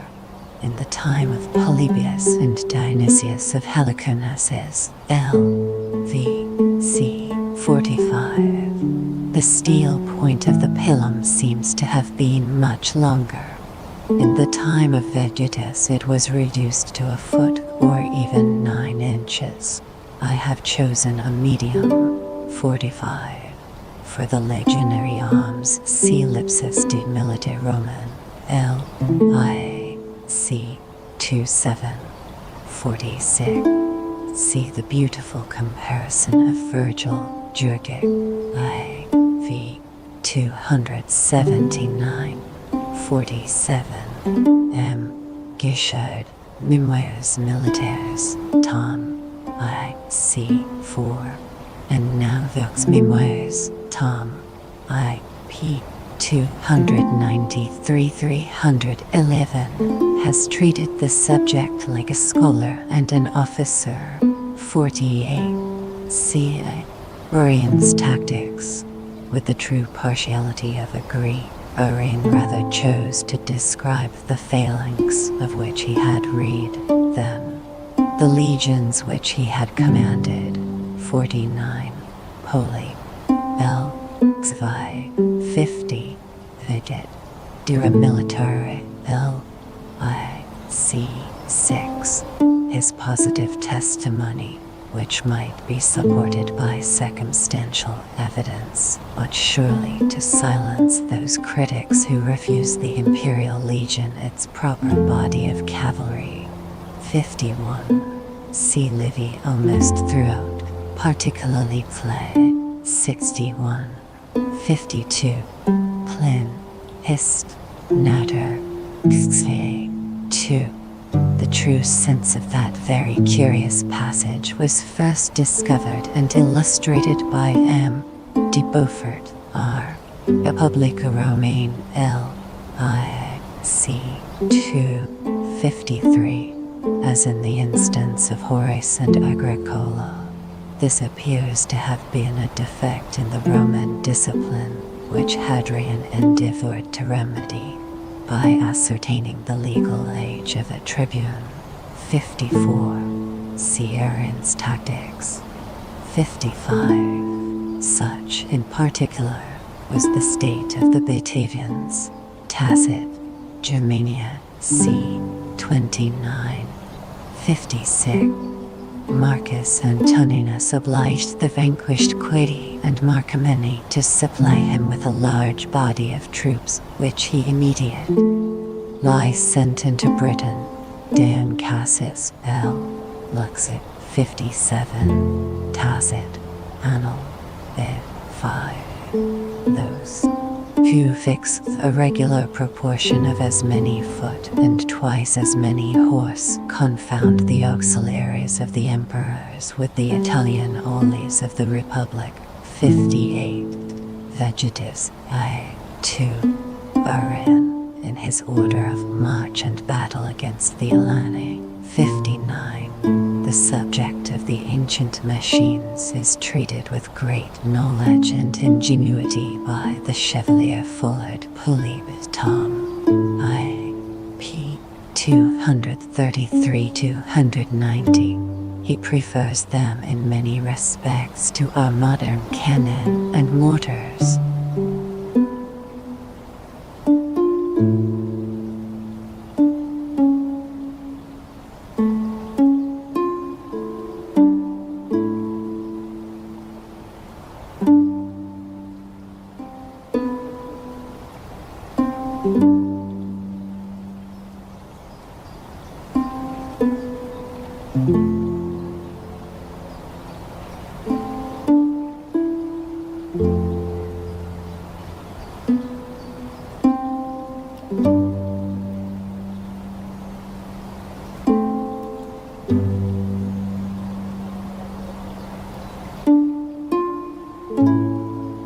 Before an assembly, thus modelled and prepared, resigns his usurped power, Augustus pronounced a studied oration, which displayed his patriotism and disguised his ambition.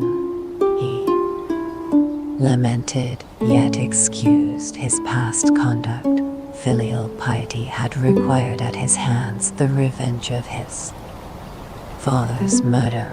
The humanity of his own nature had sometimes given way to the stern laws of necessity and to a forced connection with two unworthy colleagues. As long as Antony lived, the Republic forbade him to abandon her to a degenerate Roman and a barbarian queen. He was now at liberty to satisfy his duty and his inclination. He solemnly restored the Senate and people to all their ancient rights, and wished only to mingle with the crowd of his fellow citizens, and to share the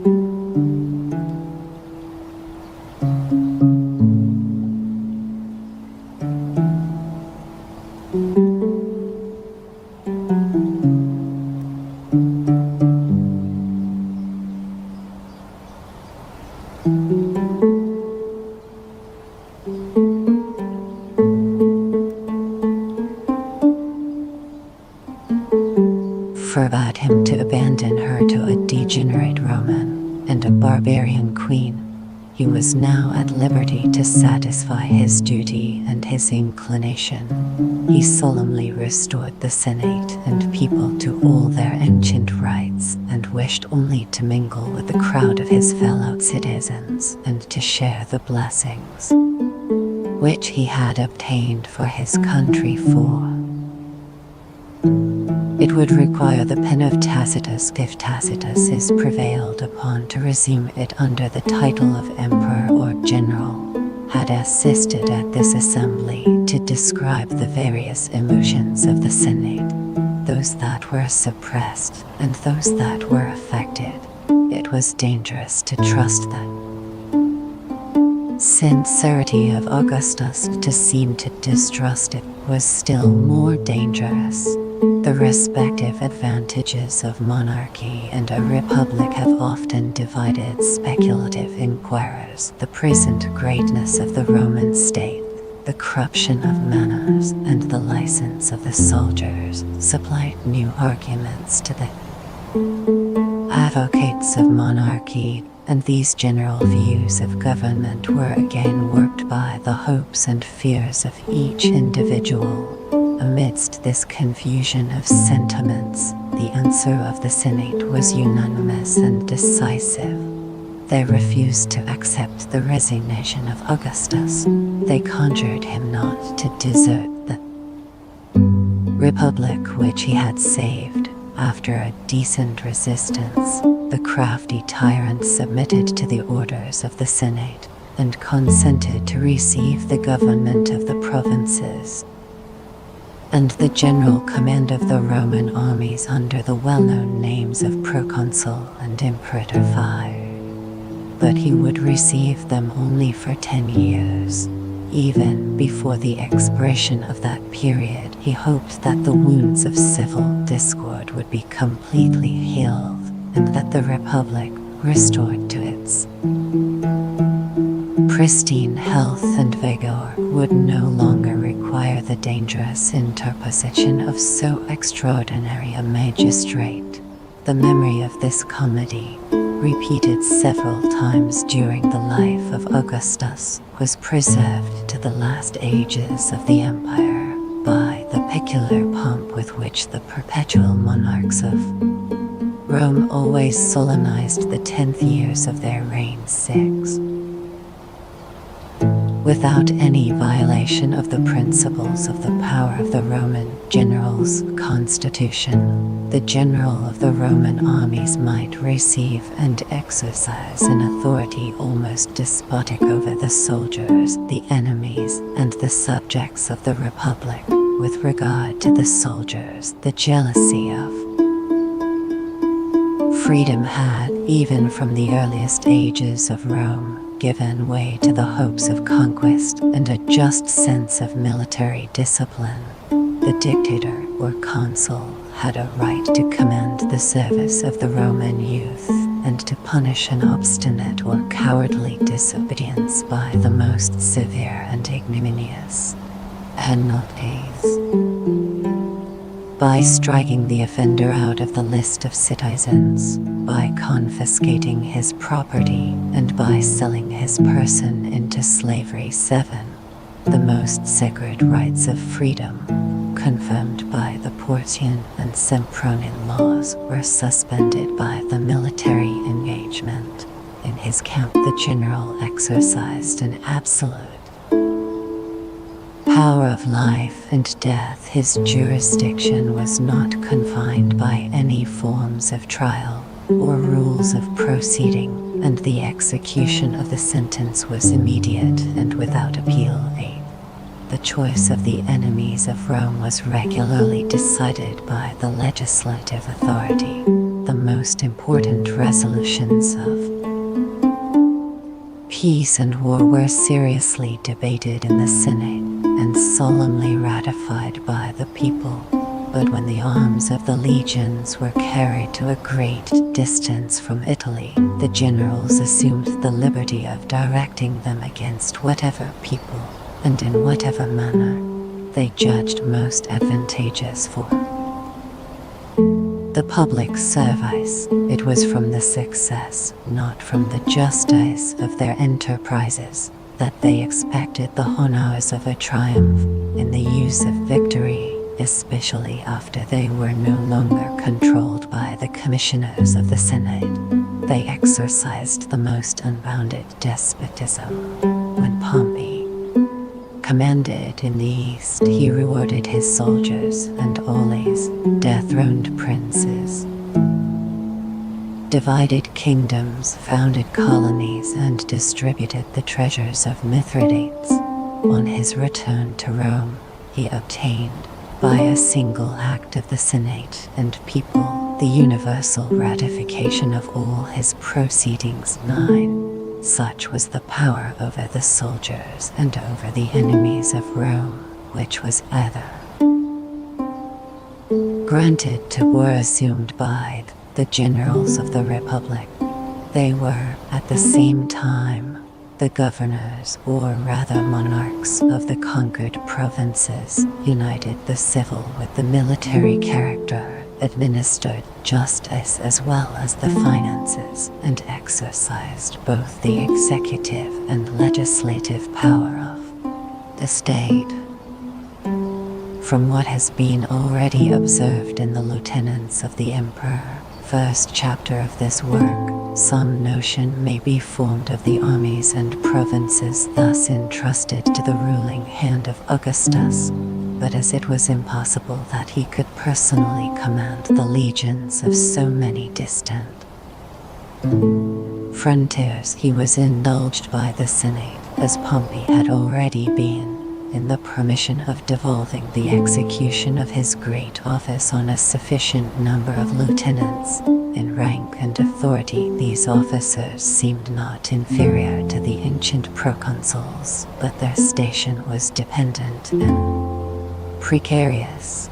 They received and held their commissions at the will of a superior to whose auspicious influence the merit of their action was legally attributed. 10. They were the representatives of the emperor. The emperor alone was the general of the republic, and his jurisdiction, civil as well as military, extended over all the conquests of Rome. It was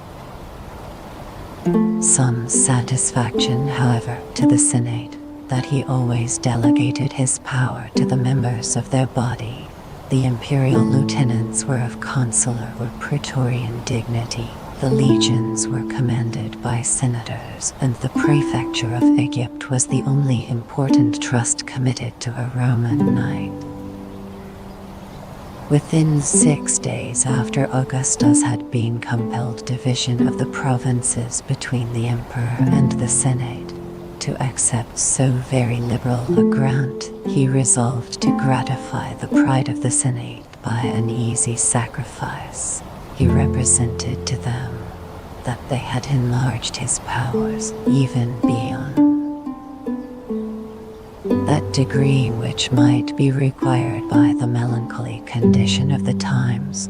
They had not permitted him to refuse the laborious command of the armies and the frontiers, but he must insist on being allowed to restore the more peaceful and secure provinces to the mild administration of the civil magistrate. In the division of the provinces, Augustus provided for his own power and for the dignity of the republic. The proconsuls of the Senate, particularly those of Asia, Greece, and Africa, enjoyed a more honorable character than the lieutenants of the emperor who commanded in Gaul or Syria. The former were attended by lictors, the latter by soldiers. A law was passed that wherever the emperor was present, his extraordinary commission should supersede the ordinary jurisdiction of the governor. A custom was introduced that the new conquests belonged to the imperial portion, and it was soon discovered that the authority of the prince, the favorite epithet of Augustus, was the same in every part of the empire. In return for this imaginary concession, Augustus the former preserves his military command, and guards in Rome itself, obtained an important privilege which rendered him master of Rome and Italy. By a dangerous exception to the ancient maxims, he was authorized to preserve his military command, supported by a numerous body of guards, even in time of peace, and in the heart of the capital. His command, indeed, was confined to those citizens who were engaged in the service by the military oath, but such was the propensity of the Romans to servitude that the oath was voluntarily taken by the magistrates, the senators, and the equestrian order, till the homage of flattery was insensibly converted into an annual and solemn protestation of fidelity. Although Augustus considered a military force consular and tribunician powers as the firmest foundation, he wisely rejected it as a very odious instrument of government. It was more agreeable to his temper, as well as to his policy to reign under the venerable names of ancient magistracy and artfully to collect in his own person all the scattered rays of civil jurisdiction. With this view, he permitted the Senate to confer upon him for his life the powers of the consular 11 and tribunician offices 12, which were in the same manner continued to all his successors. The consuls had succeeded to the kings of Rome and represented the dignity of the state. They superintended the ceremonies of religion, levied and commanded the legions, gave audience to foreign ambassadors, and presided in the assemblies both of the Senate and people. The general control of the finances was entrusted to their care, and though they seldom had leisure to administer justice in person, they were considered as the supreme guardians of law, equity, and the public peace. Such was their ordinary jurisdiction. But whenever the Senate empowered the first magistrate to consult the safety of the Commonwealth, he was raised by that degree above the laws and exercised in the defense of liberty, a temporary despotism. 13. The character of the tribunes was in every respect different from that of the consuls. The appearance of the former was modest and humble, but their persons were sacred and inviolable. Their force was suited rather for opposition than for action. They were instituted to defend the oppressed, to pardon offenses, to reign the enemies of the people, and when they judged it necessary, to stop, by a single word, the whole machine of government. As long as the Republic subsisted, the dangerous influence which either the consul or the tribune might derive from their respective jurisdiction was diminished by several important restrictions. Their authority expired with the year in which they were elected. The former office was divided between two, the latter among 10 persons, and as both in their private and public interest they were averse to each other, their mutual conflicts contributed for the most part to strengthen rather than to destroy the balance of the constitution. But when the consular and tribunician powers were united, when they were vested for life in a single person, when the general of the army was at the same time the minister of the Senate and the representative of the Roman people, it was impossible to resist the exercise, nor was it easy to define the limits of his imperial prerogative. To these accumulated honors, the policy of Augustus soon added the splendid as well as important dignities of supreme pontiff and of censor, imperial prerogatives. By the former he acquired the management of the religion, and by the latter a legal inspection over the manners and fortunes of the Roman people.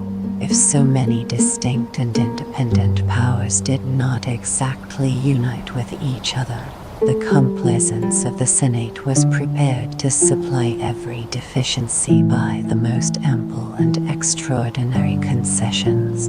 The emperors, as the first ministers of the Republic, were exempted from the obligation and penalty of many inconvenient laws. They were authorized to convoke the Senate, to make several motions in the same day, to recommend candidates for the honors of the state, to enlarge the bounds of the city, to employ the revenue at their discretion, to declare peace and war, to ratify treaties, and by most comprehensive clause, they were empowered to execute whatsoever they should judge advantageous to the empire and agreeable to the majesty of things private or public, human or divine. 14.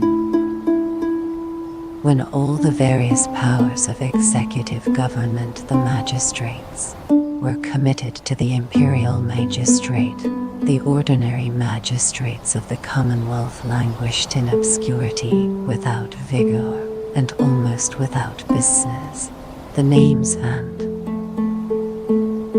forms of the ancient administration were preserved by Augustus with the most anxious care. The usual number of consuls, praetors, and tribunes, 15, were annually invested with their respective ensigns of office and continued to discharge some of their least important functions.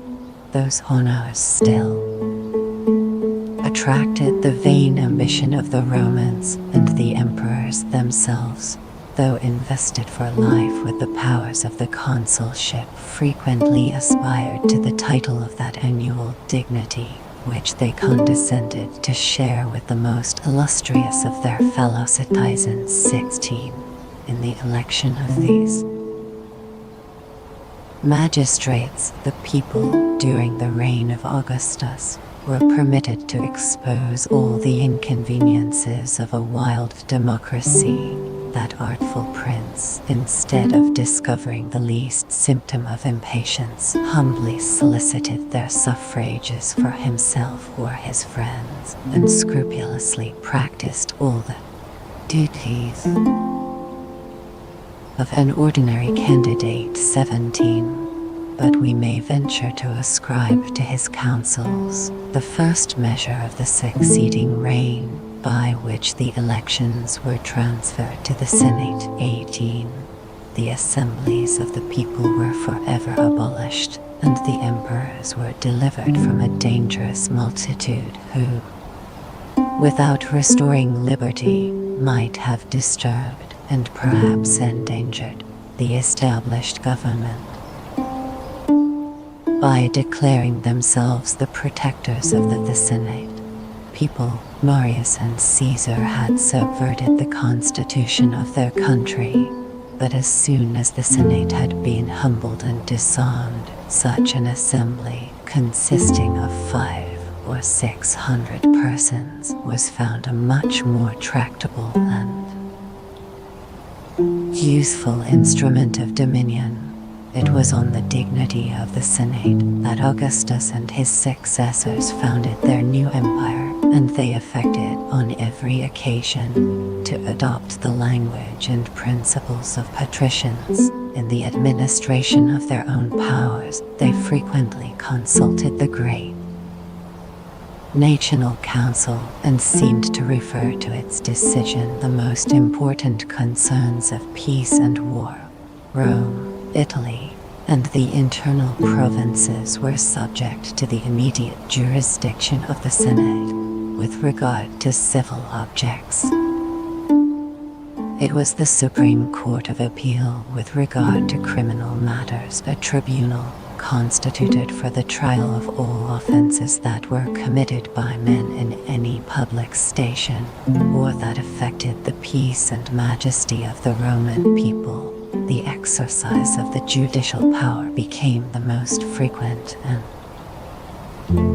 serious occupation of the Senate, and the important causes that were pleaded before them afforded a last refuge to the spirit of ancient eloquence. As a council of state and as a court of justice, the Senate possessed very considerable prerogatives, but in its legislative capacity, in which it was supposed virtually to represent the people, the rights of sovereignty were acknowledged to reside in that assembly. Every power was derived from their authority, every law was ratified by their sanction. Their regular meetings were held on 3 stated days in every month: the calends, the nones, and the ides. The debates were conducted with decent freedom, and the emperors themselves, who gloried in the name of senators, sat, voted, and divided with their equals. To resume, in a few words, the system of the general idea of the imperial system. Imperial government, as it was instituted by Augustus and maintained by those princes who understood their own interest and that of the people, it may be defined an absolute monarchy disguised by the forms of a commonwealth. The masters of the Roman world surrounded their throne with darkness, concealed their irresistible strength, and humbly possessed themselves. The accountable ministers of the Senate, whose supreme decrees they dictated and obeyed. 19. The face of the court corresponded with the court of the emperors.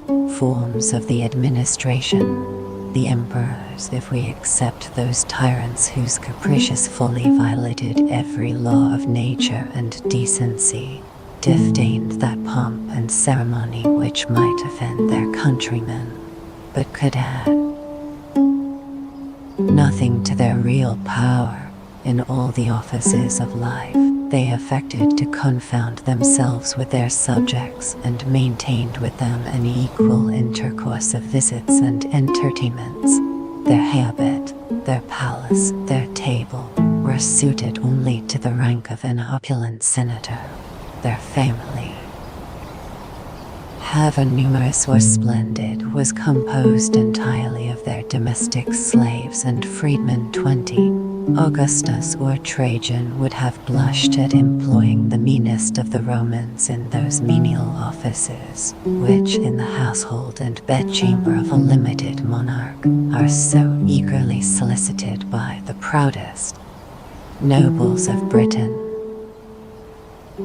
The deification of the emperors. 21 is the only instance in which they departed from their accustomed prudence and modesty. The Asiatic deification. Greeks were the first inventors, the successors of Alexander the first objects of this servile and impious mode of adulation. It was easily transferred from the kings to the governors of Asia, and the Roman magistrates very frequently were adored as provincial deities, with the pomp of altars and temples, of festivals and sacrifices. 22.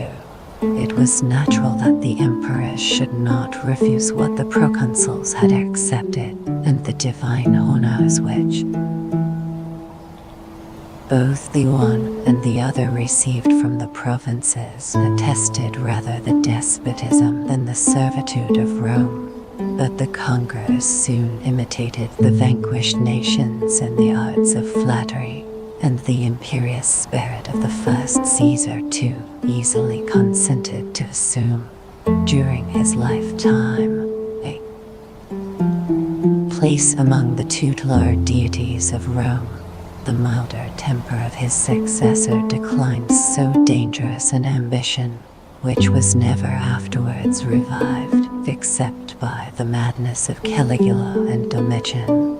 Augustus permitted indeed some of the provincial cities to erect temples to his honor on condition that they should associate the worship of Rome with that of the sovereign. He tolerated private superstition, of which he might be the object. 23. But he contented himself with being revered by the Senate and people in his human character, and wisely left to his successor the care of his public deification. A regular custom was introduced that on the decease of every emperor who had neither lived nor died, like a tyrant, the Senate by a solemn decree should place him in the number of the gods, and the ceremonies of his apotheosis were blended with those of his funeral. This legal, and as it should seem, injudicious profanation, so abhorrent to our stricter principles, was received with a very faint murmur. 24. By the easy nature of polytheism, but it was received as an institution, not of religion, but of policy. We should disgrace the virtues of the Antonines by comparing them with the vices of Hercules or Jupiter. even the character of Caesar or Augustus were far superior to those of the popular deities, but it was the misfortune of the former to live in an enlightened age, and their actions were too faithfully recorded to admit of such a mixture of fable and mystery as the devotion of the vulgar requires. As soon as their divinity was established by law, it sunk into oblivion, without contributing either to their own fame or to the dignity of succeeding princes. In the consideration of the imperial government, we have frequently mentioned the artful founder under his well-known title of Augustus, titles of Augustus and Caesar, which was not however conferred upon him till the edifice was almost completed. The obscure name of Octavianus he derived from a mean family in the little town of Aricia. It was stained with the blood of the proscription, and he was desirous, had it been possible, to erase all memory of his former life. The illustrious surname of Caesar he had assumed as the adopted son of the dictator, but he had too much good sense either to hope to be confounded or to wish to be compared with that extraordinary man. It was proposed in the Senate to dignify their minister with a new appellation, and after a very serious discussion, that of Augustus was chosen, among several others, as being the most expressive of the character of peace and sanctity, which uniformly affected 25.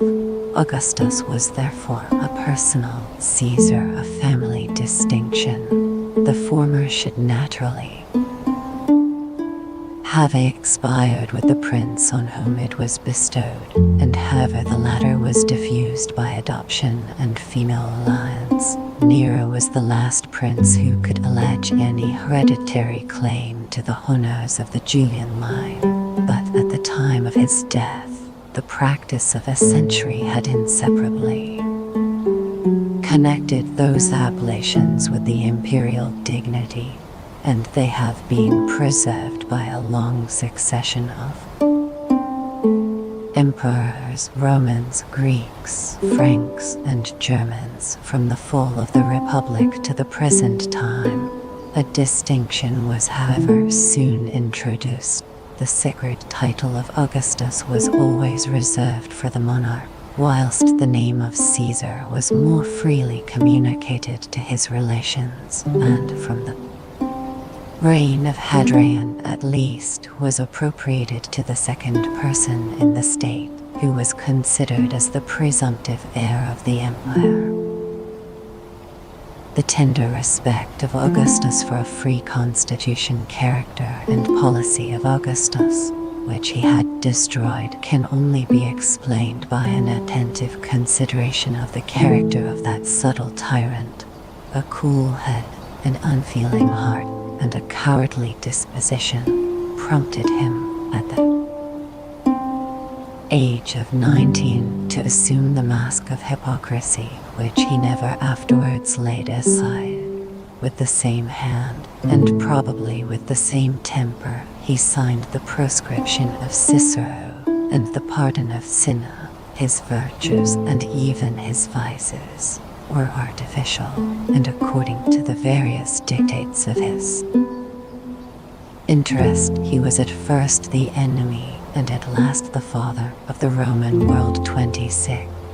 When he framed the artful system of the imperial authority, his moderation was inspired by his fears. He wished to deceive the people by an image of civil liberty, and the armies by an image of civil government. The death of Caesar was ever before his image of liberty for the people. He had lavished wealth and honors on his adherents, but the most favored friends of his uncle were in the number of the conspirators. The fidelity of the legions might defend his authority against open rebellion, but their vigilance could not secure his person from the dagger of a determined Republican, and the Romans, who revered the memory of Brutus 27, would applaud the imitation of his virtue. Caesar had provoked his fate as much by the ostentation of his power as by his power itself. The consul or the tribune might have reigned in peace. The title of king had armed the Romans against his life. Augustus was sensible that mankind is governed by names, nor was he deceived in his expectation that the Senate and people would submit to slavery, provided they were respectfully assured that they still enjoyed their ancient freedom. A feeble Senate and enervated people cheerfully acquiesced in the pleasing illusion, as long as it was supported by the virtue or even by the prudence of the successors of Augustus. It was a motive of self-preservation, not a principle of liberty, that animated the conspirators against Caligula, Nero, and Domitian. They attacked the person of the tyrant without aiming their blow at the authority of the emperor. There appears indeed one memorable occasion, attempt of the Senate after the death of Caligula, in which the Senate, after 70 years of patience, made an ineffectual attempt to resume its long-forgotten rights when the throne was vacant by the murder of Caligula. The consuls convoked that assembly in the Capitol, condemned the memory of the Caesars, gave the watchword liberty to the few cohorts who faintly adhered to their standard, and during 48 hours acted as the independent chiefs of a free commonwealth. But while they deliberated, the Praetorian Guards had resolved.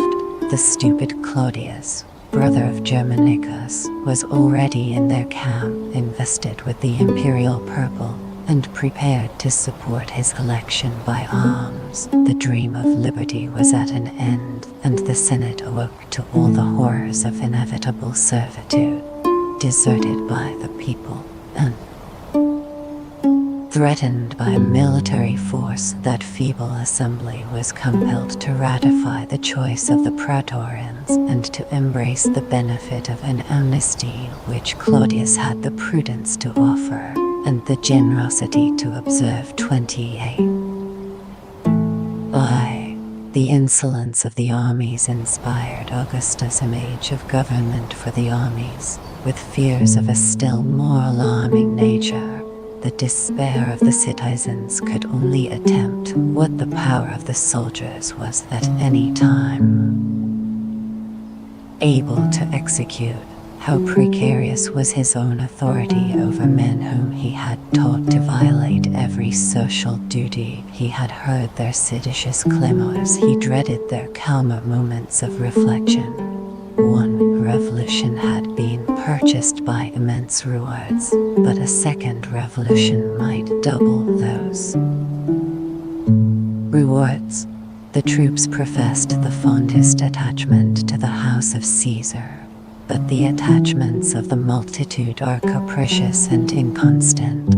Augustus summoned to his aid whatever remained in those fierce minds of Roman prejudices, enforced the rigor of discipline by the sanction of law, and, interposing the majesty of the Senate between the emperor and the army, boldly claimed their allegiance as the first magistrate of the Republic. 29. During a long period of 200 and their obedience, 20 years from the establishment of this artful system to the death of Commodus, the dangers inherent to a military government were, in a great measure, suspended. The soldiers were seldom roused to that fatal sense of their own strength and of the weakness of the civil authority, which was, before and afterwards, productive of such dreadful calamities. Caligula and Domitian were assassinated in their palace by their own domestics. The convulsions which agitated Rome on the death of the former were confined to the walls of the city, but Nero involved the whole empire in his ruin. In the space of 18 months, 4 princes perished by the sword, and the Roman world was shaken by the fury of the contending armies, excepting only this short, though violent, eruption of military license. The 2 centuries from Augustus to Commodus passed away, unstained with civil blood and undisturbed by revolutions. The emperor was elected by the authority of the Senate and the consent of the soldiers. 30. The legions respected their oath of fidelity, and it requires a minute inspection of the Roman annals to discover 3 inconsiderable rebellions, which were all suppressed in a few months and without even the hazard of a battle. 31. In elective monarchies, the vacancy of the designation of a successor throne is a moment big with danger and mischief. The Roman emperors, desirous to spare the legions that interval of suspense and the temptation of an irregular choice, invested their designed successor with so large a share of present power as should enable him, after their decease, to assume the remainder without suffering the empire to perceive the change of masters.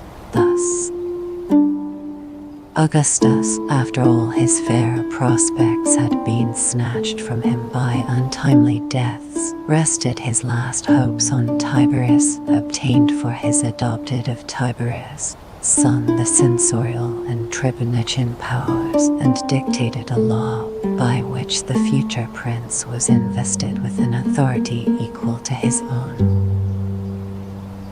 over the provinces and the armies. 32. Thus Vespasian of Titus subdued the generous mind of his eldest son. Titus was adored by the Eastern legions, which under his command had recently achieved the conquest of Judea. His power was dreaded, and as his virtues were clouded by the intemperance of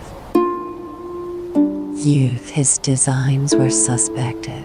Instead of listening to such unworthy suspicions, the prudent monarch associated Titus to the full powers of the imperial dignity, and the grateful son ever approved himself the humble and faithful minister of so indulgent a father. 33. The good sense of Vespasian engaged him, indeed the race of the Caesars and the Flavian family, to embrace every measure that might confirm his recent and precarious elevation.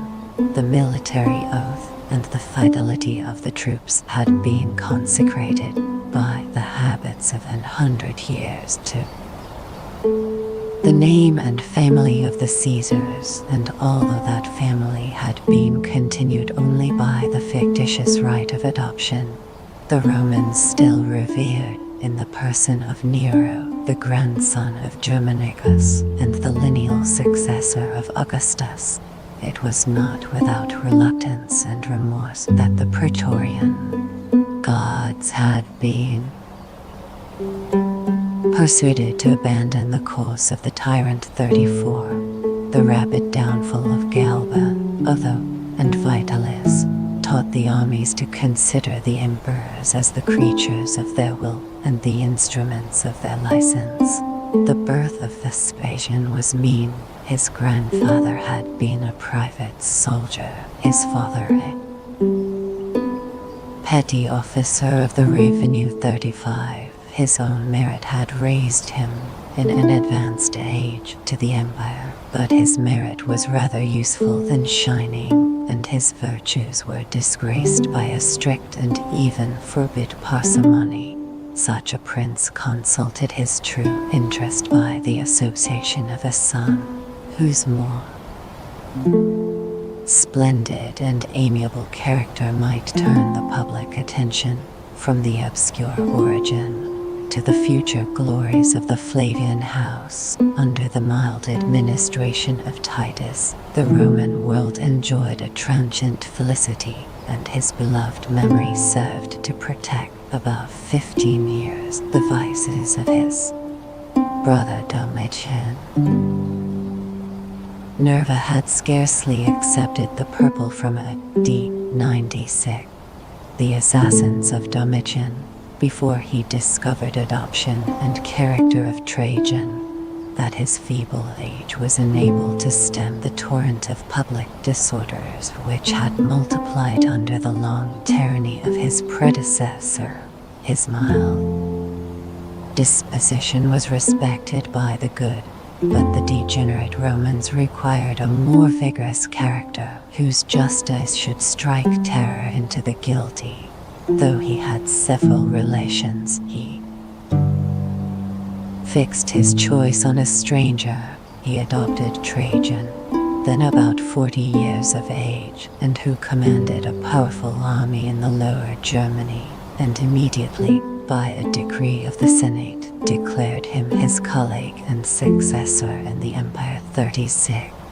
It is sincerely to be lamented that A.D. 98, whilst we are fatigued with the disgustful relation of Nero's crimes and follies, we are reduced to collect the actions of Trajan from the glimmerings of an abridgment or the doubtful light of a panegyric.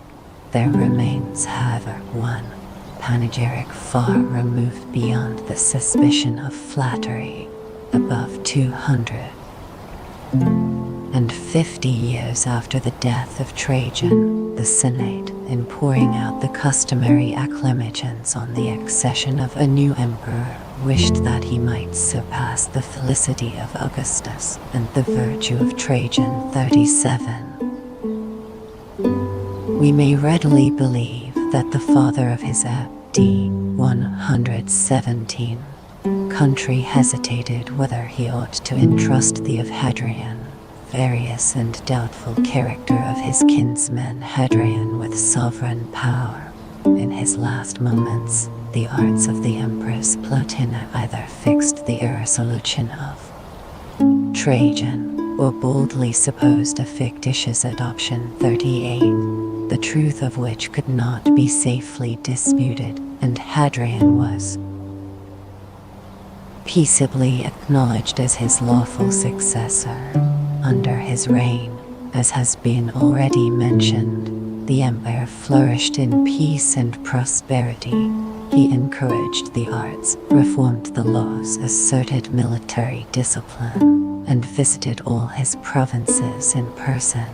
His vast and active genius was equally suited to the most enlarged views and the minute details of civil policy, that the ruling passions of his soul were curiosity and vanity, as they prevailed, and as they were attracted by different objects. Hadrian was, by turns, an excellent prince, a ridiculous sophist, and a jealous tyrant. The general tenor of his conduct deserved praise for its equity and moderation. Yet in the first days of his reign, he put to death 4 consular senators, his personal enemies, and men who had been judged worthy of empire, and the tediousness of a painful illness rendered him at last peevish and cruel. The Senate doubted whether they should pronounce him a god or a tyrant, and the honors decreed to his memory were granted to the prayers of the pious Antoninus. 39. The caprice of Hadrian influenced his choice adoption of the elder and younger Verus, of a successor. After revolving in his mind several men of distinguished merit whom he esteemed and hated, he adopted Illius Verus, a gay and voluptuous nobleman. recommended by uncommon beauty to the lover of Antennas 40. But while Hadrian was delighting himself with his own applause and the acclamations of the soldiers whose consent had been secured by an immense donative, the new Caesar 41 was ravished from his embraces by an untimely death. He left only one son. Hadrian commended the boy to the gratitude of the Antonines. He was adopted by Pius, and on the accession of Marcus, was invested with an equal share of sovereign power. Among the many vices of this younger Verus, he possessed one virtue, a dutiful reverence for his wiser colleague, to whom he willingly abandoned the ruder cares of empire. The philosophic emperor dissembled his follies, lamented his early death, and cast a decent veil over his memory. As soon as Hadrian's passion was either gratified adoption of the two Antonines, or disappointed, he resolved to deserve the thanks of posterity by placing the most exalted merit on the Roman throne.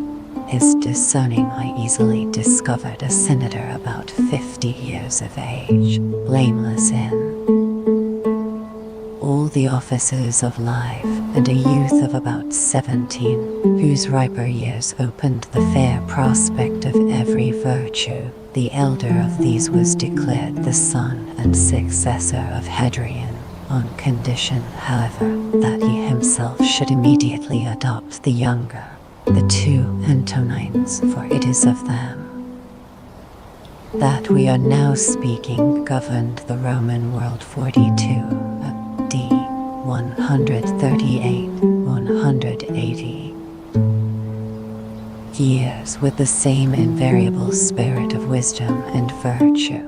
Although Pius had two sons 42, he preferred the welfare of Rome to the interest of his family, gave his daughter Faustina in marriage to young Marcus, obtained from the Senate the tribunician and proconsular powers, and with a noble disdain, or rather ignorance of jealousy, associated him to all the labors of government. Marcus, on the other hand, revered the character of his benefactor, loved him as a parent, obeyed him as his sovereign 43, and, after he was no more, regulated his own administration by the example and maxims of his predecessor. Their united reigns are possibly the only period of history in which the happiness of a great people was the sole object of government. Titus Antoninus Pius has been justly denominated character and reign of Pius. A second pneuma, the same love of religion, justice, and peace, was the distinguishing characteristic of both princes, but the situation of the latter opened a much larger field for the exercise of those virtues. Pneuma could only prevent a few neighboring villages from plundering each other's harvests. Antoninus diffused order and tranquility over the greatest part of the earth. His reign is marked by the rare advantage of furnishing very few materials for history, which is, indeed, little more than the register of the crimes, follies, and misfortunes of mankind. In private life, he was an amiable as well as a good man. The native simplicity of his virtue was a stranger to vanity or affectation. He enjoyed with moderation the conveniences of his fortune and the innocent pleasures of society 44. And the benevolence of his soul displayed itself in a cheerful serenity of temper. The virtue of Marcus Aurelius Antoninus was of Marcus, of a severer and more laborious kind 45. It was the well-earned harvest of many a learned conference, of many a patient lecture, and many a midnight lucubration. At the age of 12 years, he embraced the rigid system of the Stoics, which taught him to submit his body to his mind, his passions to his reason, to consider virtue as the only good, vice as the only evil, all things external as things indifferent. 46. His meditations, composed in the tumult of a camp, are still extant, and he even condescended to give lessons of philosophy in a more public manner than was perhaps consistent with the modesty of a sage or the dignity of an emperor. 47. But his life was the noblest commentary on the precepts of Senu. He was severe to himself, indulgent to the imperfection of others, just and beneficent to all mankind. He regretted that Avidius Cassis, who excited a rebellion in Syria, had disappointed him by a voluntary death of the pleasure of converting an enemy into a friend, and he justified the sincerity of that sentiment by moderating the zeal of the Senate against the adherents of the traitor. 48.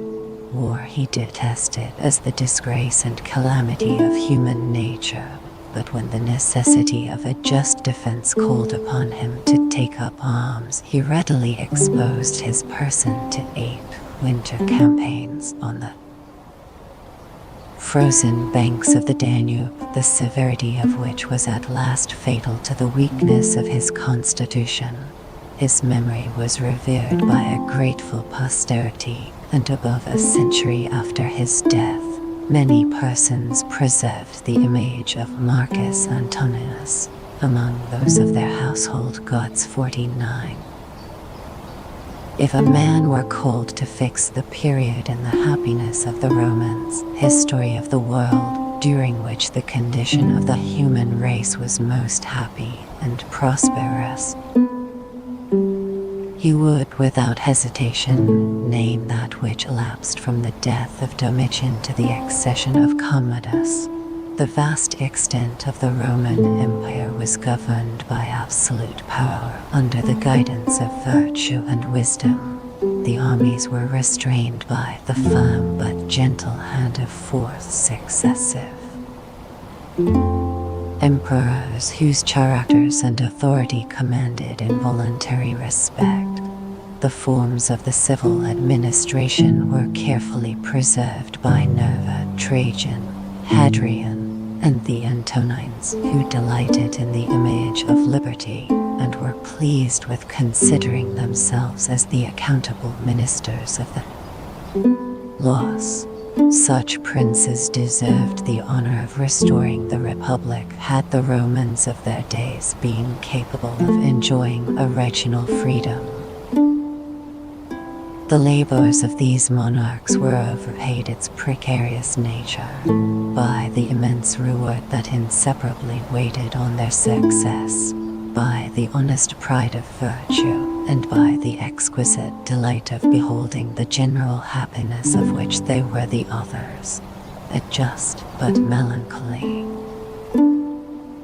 reflection embittered, however, the noblest of human enjoyments. They must often have recollected the instability of a happiness which depended on the character of a single man. The fatal moment was perhaps approaching when some licentious youth or some jealous tyrant would abuse to the destruction that absolute power which they had exerted for the benefit of their people. The ideal restraints of the Senate and the laws might serve to display the virtues but could never correct the vices of the emperor.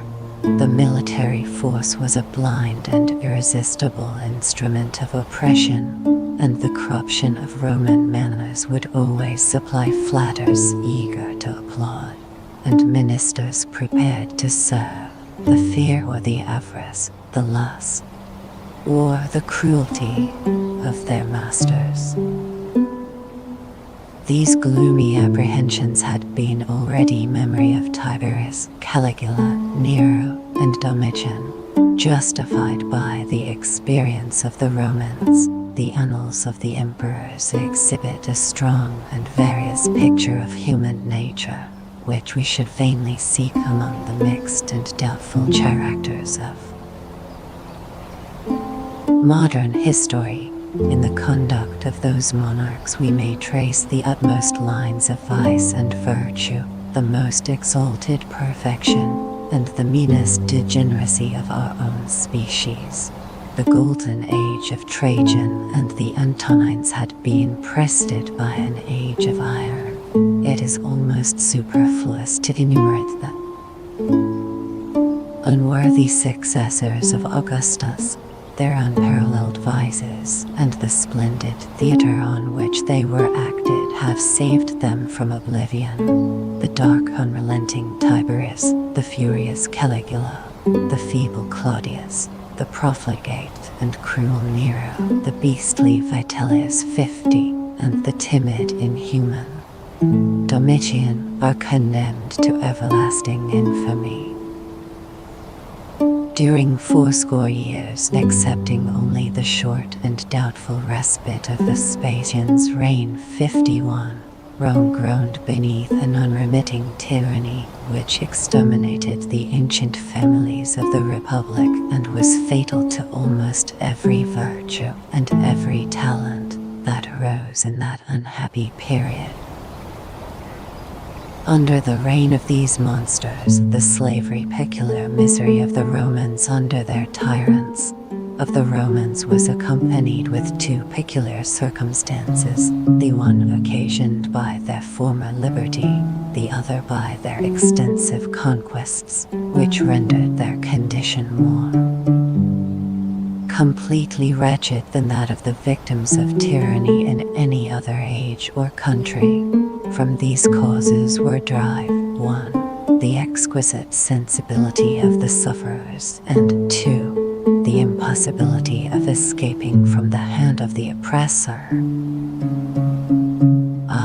When Persia was governed by the descendants and sensibility of the Orientals, of Siphi, a race of princes whose wanton cruelty often stained their divan, their table, and their bed with the blood of their favorites, there is a saying recorded of a young nobleman that he never departed from the Sultan's presence without satisfying himself whether his head was still on his shoulders. The experience of every day might almost justify the skepticism of Rustin 52.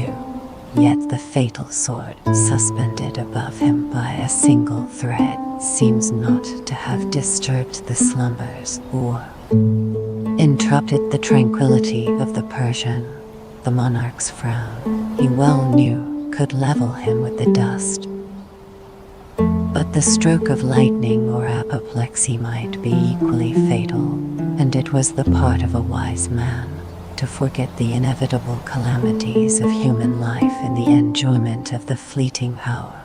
He was dignified with the appellation of the king's slave, had perhaps been purchased from obscure parents in a country which he had never known, and was trained up from his infancy in the severe discipline of the Seraglio 53. His name, his wealth, his honors were the gift of a master who might, without injustice, resume what he had bestowed.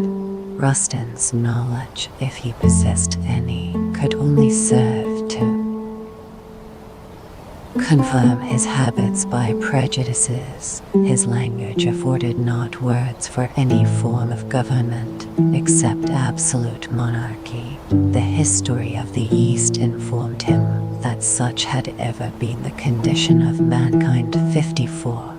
The Quran and the interpreters of that divine book inculcated to him that the Sultan was the descendant of the Prophet and the vicegerent of heaven, that patience was the first virtue of a Mussulman, and unlimited obedience the great duty of a subject.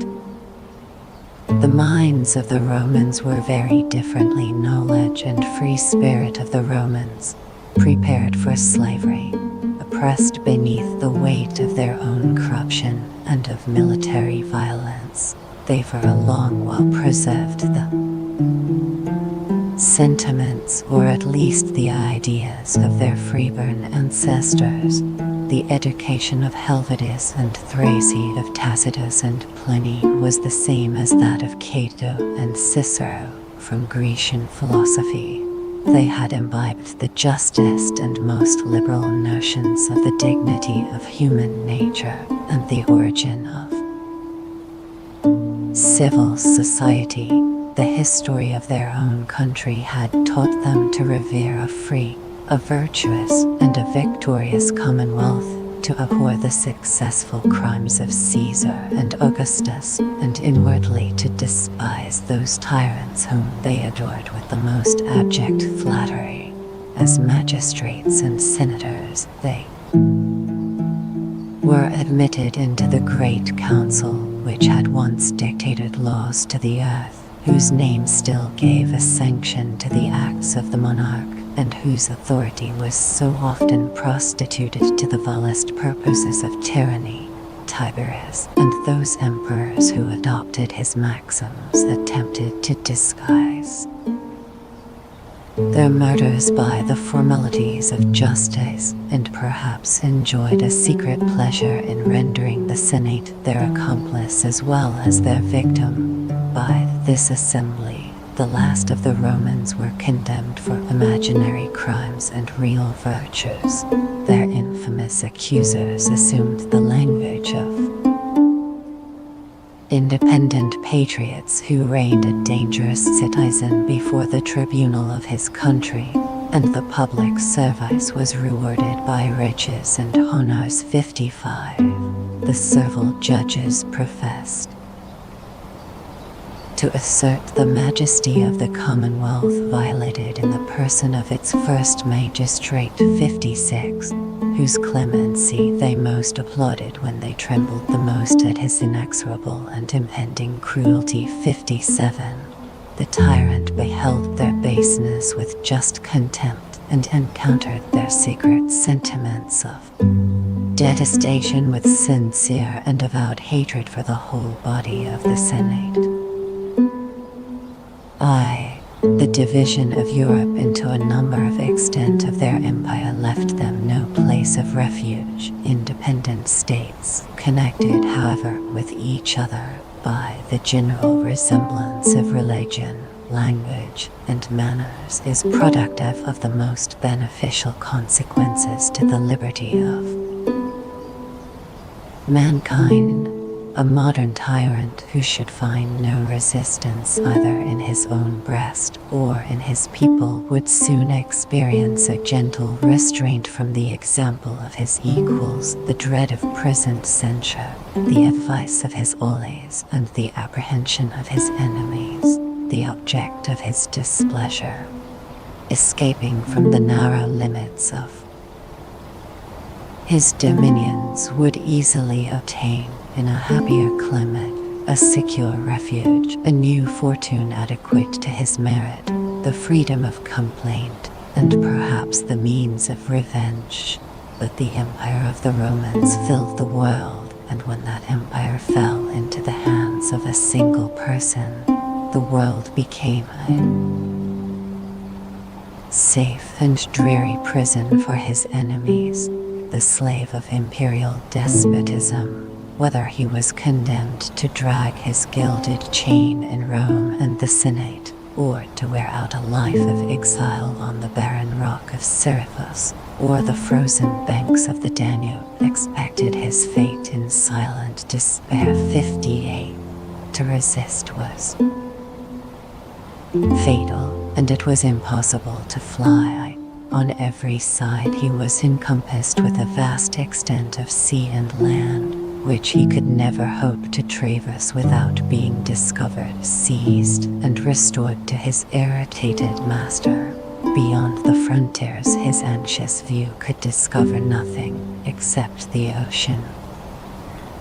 Inhospitable deserts, hostile tribes of barbarians, of fierce manners and unknown language, or dependent kings who would gladly purchase the emperor's protection by the sacrifice of an obnoxious fugitive. 59.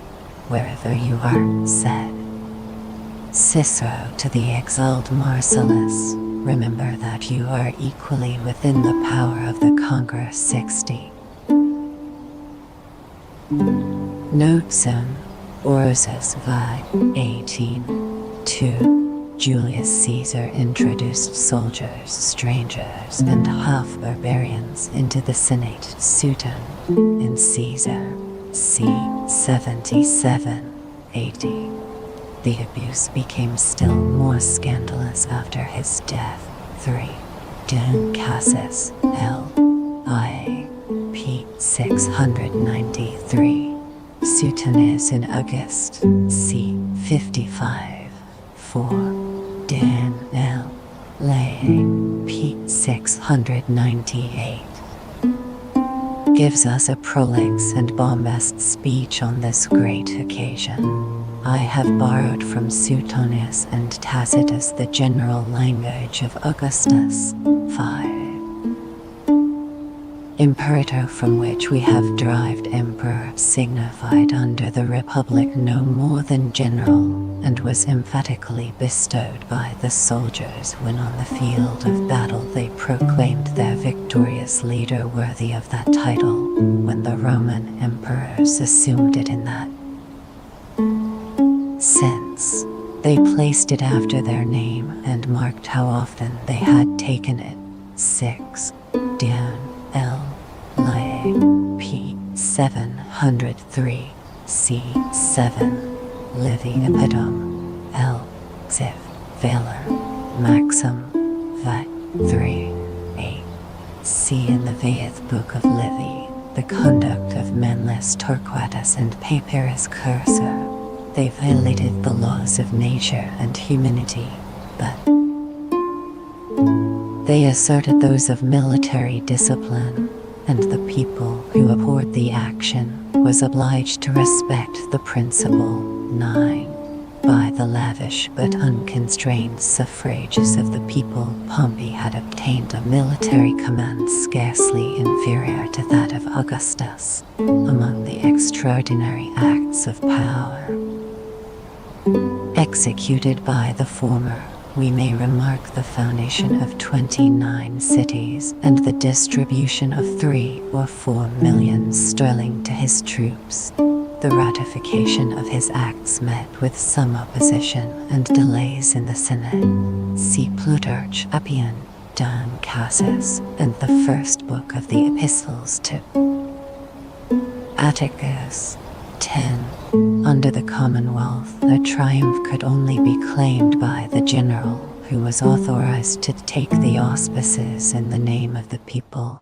By an exact consequence drawn from this principle of policy and religion, the triumph was reserved to the emperor and his most successful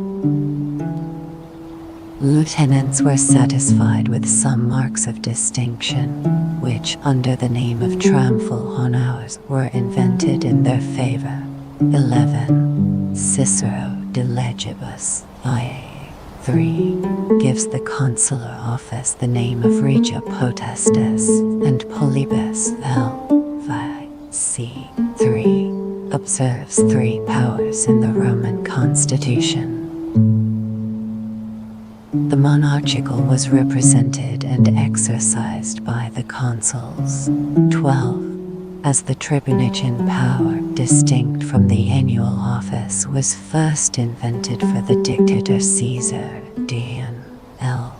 Clive p. 384. We may easily conceive that it was given as a reward for having so nobly asserted, by arms, the sacred rights of the tribunes and people. See his own commentaries. De Bell, Civil, L. I. 13. Augustus exercised 9 annual consulships without interruption. He then most artfully refused that magistracy as well as the dictatorship, absented himself from Rome, and waited till the fatal effects of tumult and faction forced the Senate to invest him with a perpetual consulship. Augustus, as well as his successors, affected, however, to conceal so invidious a title. 14. See a fragment of a decree of the Senate conferring on the Emperor Vespasian all the powers granted to his predecessors, Augustus, Tiberius, and Claudius. This curious and important monument is published in Gruter's inscriptions. No. Kxle. 15. 2 consuls were created on the calends of January, but in the course of the year others were substituted in their places, till the annual number seems to have amounted to no less than 12. The praetors were usually 16 or 18. Lipsis in excurs. Dad Tacit. Annal. L. I have not mentioned the aediles or quaestors. Officers of the police or revenue easily adapt themselves to any form of government. In the time of Nero, the tribunes legally possessed the right of intercession, though it might be dangerous to exercise it. Tacit. Annal. Xvi. 26. In the time of Trajan, it was doubtful whether the tribuneship was an office or a name. Plen. Epist. I. 23. 16. The tyrants themselves were ambitious of the consulship. The virtuous princes were moderate in the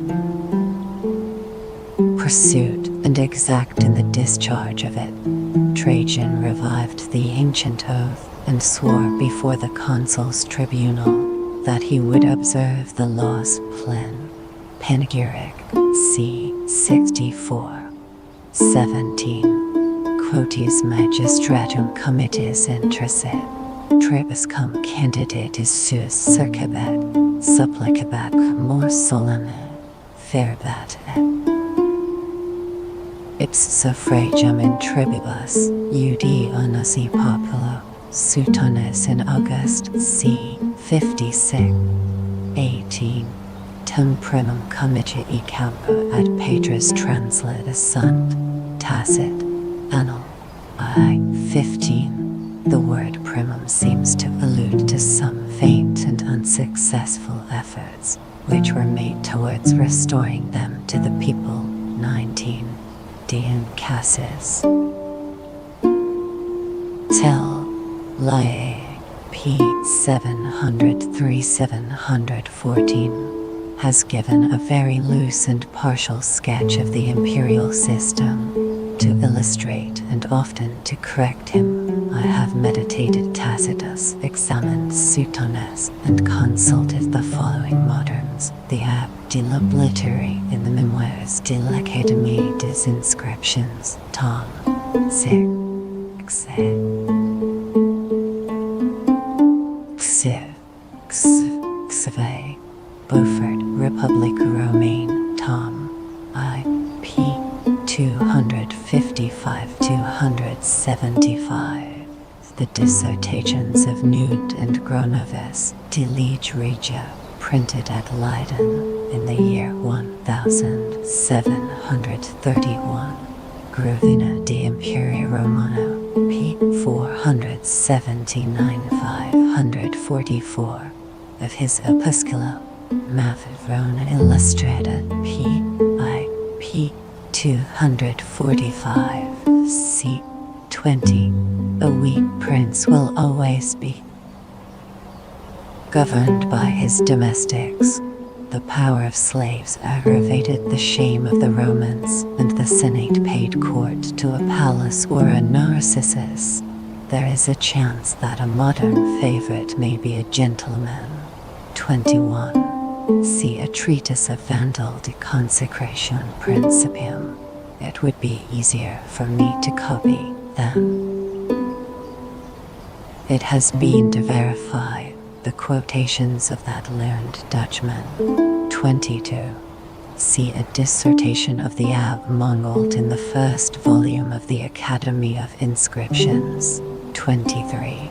Juranduscutum per nomen ponimus oras, says Horace to the emperor himself, and Horace was well acquainted with the court of Augustus. 24. See Cicero in Philippic. I6. Julian in Caesaribus. Incudem templis jurabit Rome per umbras is the indignant expression of Lucan, but it is a patriotic rather than a devout indignation. 25. Dan Cassius, L. Lay, p. 710, with the curious annotations of Remo. 26. As Octavianus advanced to the banquet of the Caesars, his color changed like that of the chameleon, pale at first, then red, afterwards black. He at last assumed the mild livery of Venus and the Graces. Caesars, p. 309. This image employed by Julian in his ingenious fiction is just and elegant, but when he considers this change of character as real and ascribes it to the power of philosophy, he does too much honor to philosophy and to Octavianus. 27. 2 centuries after the establishment of monarchy, the Emperor Marcus Antoninus recommends the character of Brutus as a perfect model of Roman virtue. 28. It is much to be regretted that we have lost the part of Tacitus, which treated of that transaction. We are forced to content ourselves with the popular rumors of Josephus and the imperfect hints of Dan and Sueton. 29. Augustus restored the ancient severity of discipline. After the civil wars, he dropped the endearing name of fellow soldiers and called them only soldiers. Sueton, in August, c. 25. See the use Tiberius made of the Senate in the mutiny of the Pannonian legions. Tacit, Annal, I. 30. These words seem to have been the constitutional language. See Tacit, Annal, Sci. 4. 31. The first was Camillus Scriboninus, who took up arms in Dalmatia against Claudius and was deserted by his own troops in 5 days. The second, L. Antonius in Germany, who rebelled against Domitian. And the third, Avidius Cassius, in the reign of M. Antoninus. The two last reigned but a few months and were cut off by their own adherents. We may observe that both Camillus and Cassius colored their ambition with the design of restoring the Republic, a task, said Cassius, peculiarly reserved for his name and family. 32. Velius Paterculus, L. A. C. 121. Sueton, in Tiber, c. 20. 33. Sueton, in Tit, c. 6. Plen, in Prefat, Hist. Natter, 34. This idea is frequently and strongly inculcated by Tacitus. See Hist. I. 5. 16. I. 76. 35. The Emperor Vespasian, with his usual good sense, laughed at the genealogists who deduced his family from Flavius, the founder of Rete, his native country, and one of the companions of Hercules, Sur, in Vespasian, c. 1236. Dan. L. Lusvae, p. 1121. Plen. Second, in Panegyric, 37. Finisher Augusto, Miller Trajano, Airtrop, Valle, 538, DNL, Luxic, P. 1249, affirms the whole to have been a fiction on the authority of his father who,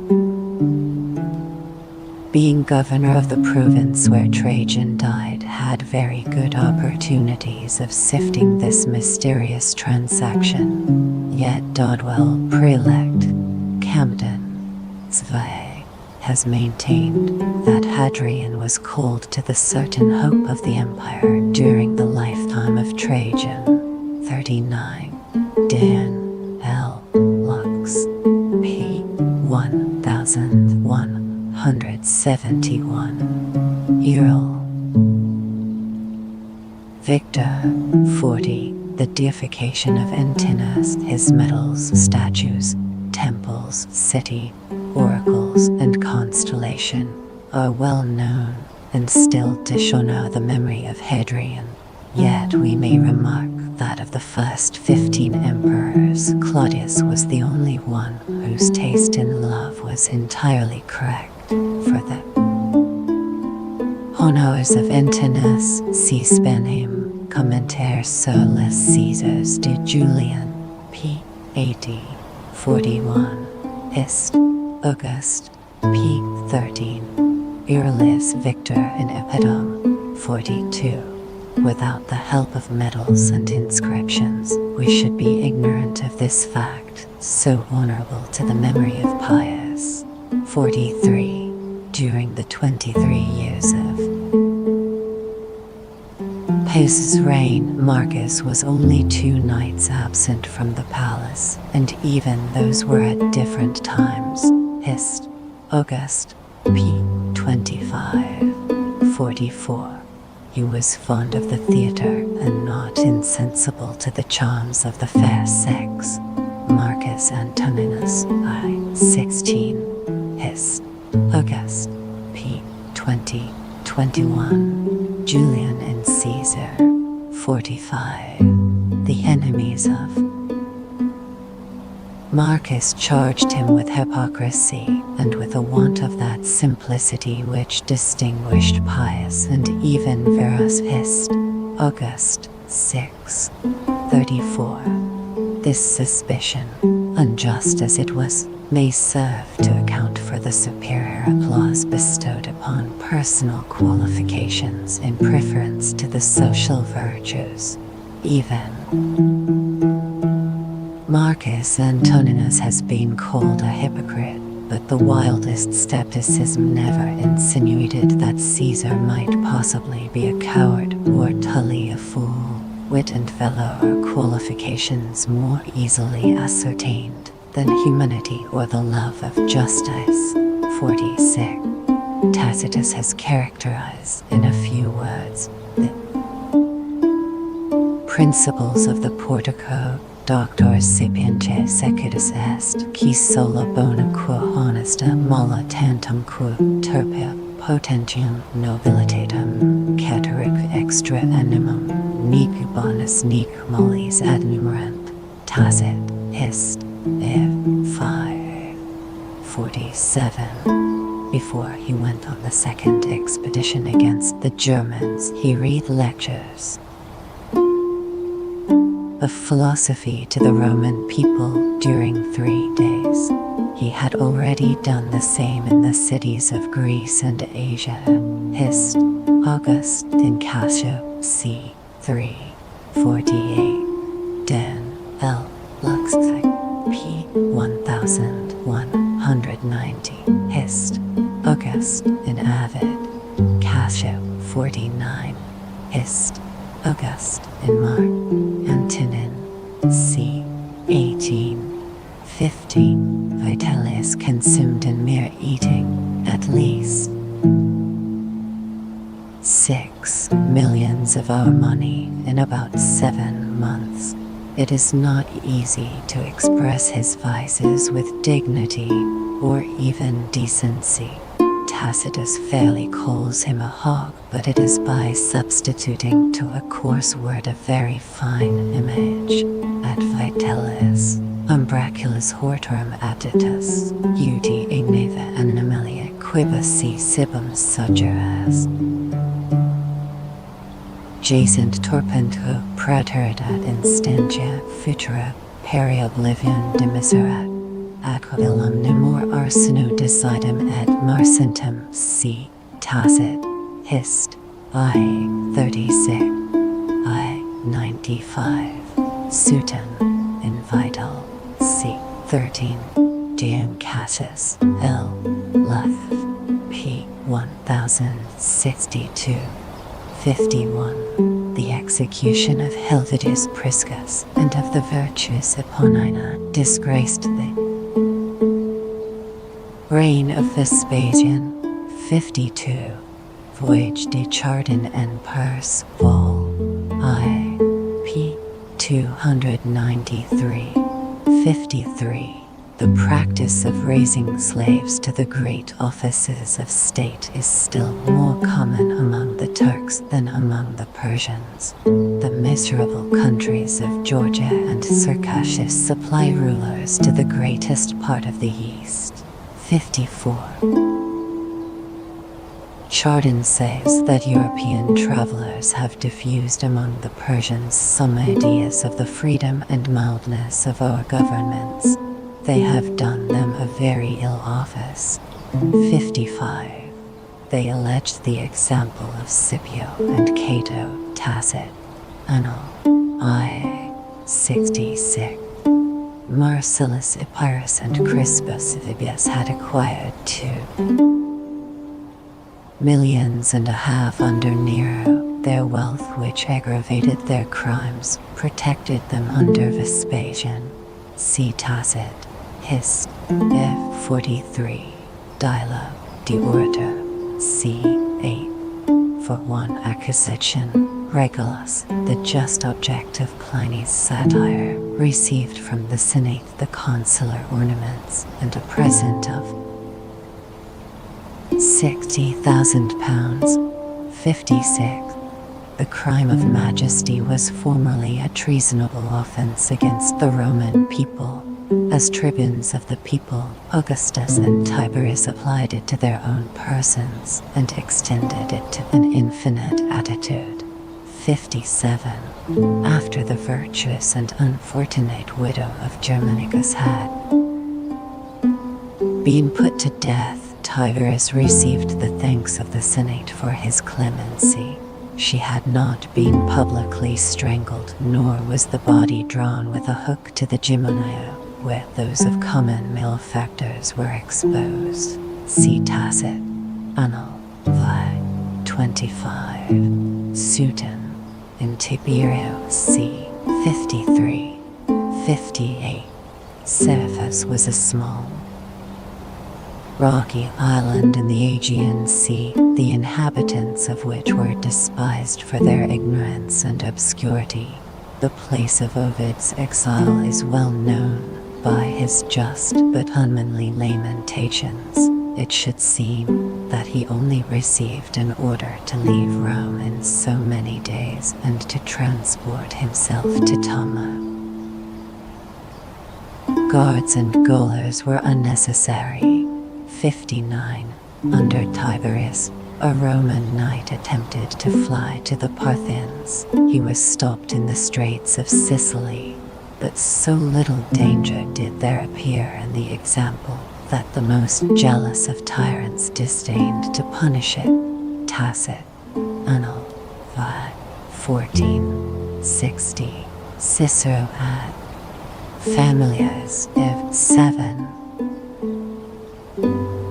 Chap. v. Public sale of the empire to Dedius Julianus by the Praetorian Guards, Claudius Albinus in Britain, Pescennius Niger in Syria, and Septimius Severus in Pannonia declare against the murderers of Pertinax, civil wars and victory of Severus over his 3 rivals, relaxation of discipline, new maxims of government. The power of the sword is more sensibly felt in an extensive monarchy than in a small community. It has been calculated by the proportion of the military force to the number of the people, ablest politicians, that no state, without being soon exhausted, can maintain above the 100th part of its members in arms and idleness. But although this relative proportion may be uniform, the influence of the army over the rest of the society will vary according to the degree of its positive strength. The advantages of military science and discipline cannot be exerted unless a proper number of soldiers are united into one body and actuated by one soul.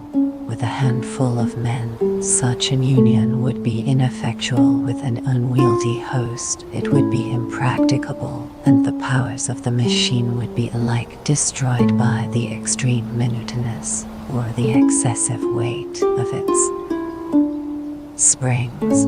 To illustrate this observation, we need only reflect that there is no superiority of natural strength, artificial weapons, or acquired skill which could enable one man to keep in constant subjection 100 of his fellow creatures. The tyrant of a single town or a small district would soon discover that 100 armed followers were a weak defense against 10,000 peasants or citizens, but 100,000 well-disciplined soldiers will command with despotic sway 10 millions of subjects, and a body of 10 or 15,000 guards will strike terror into the most numerous populace that ever crowded the streets of an immense capital.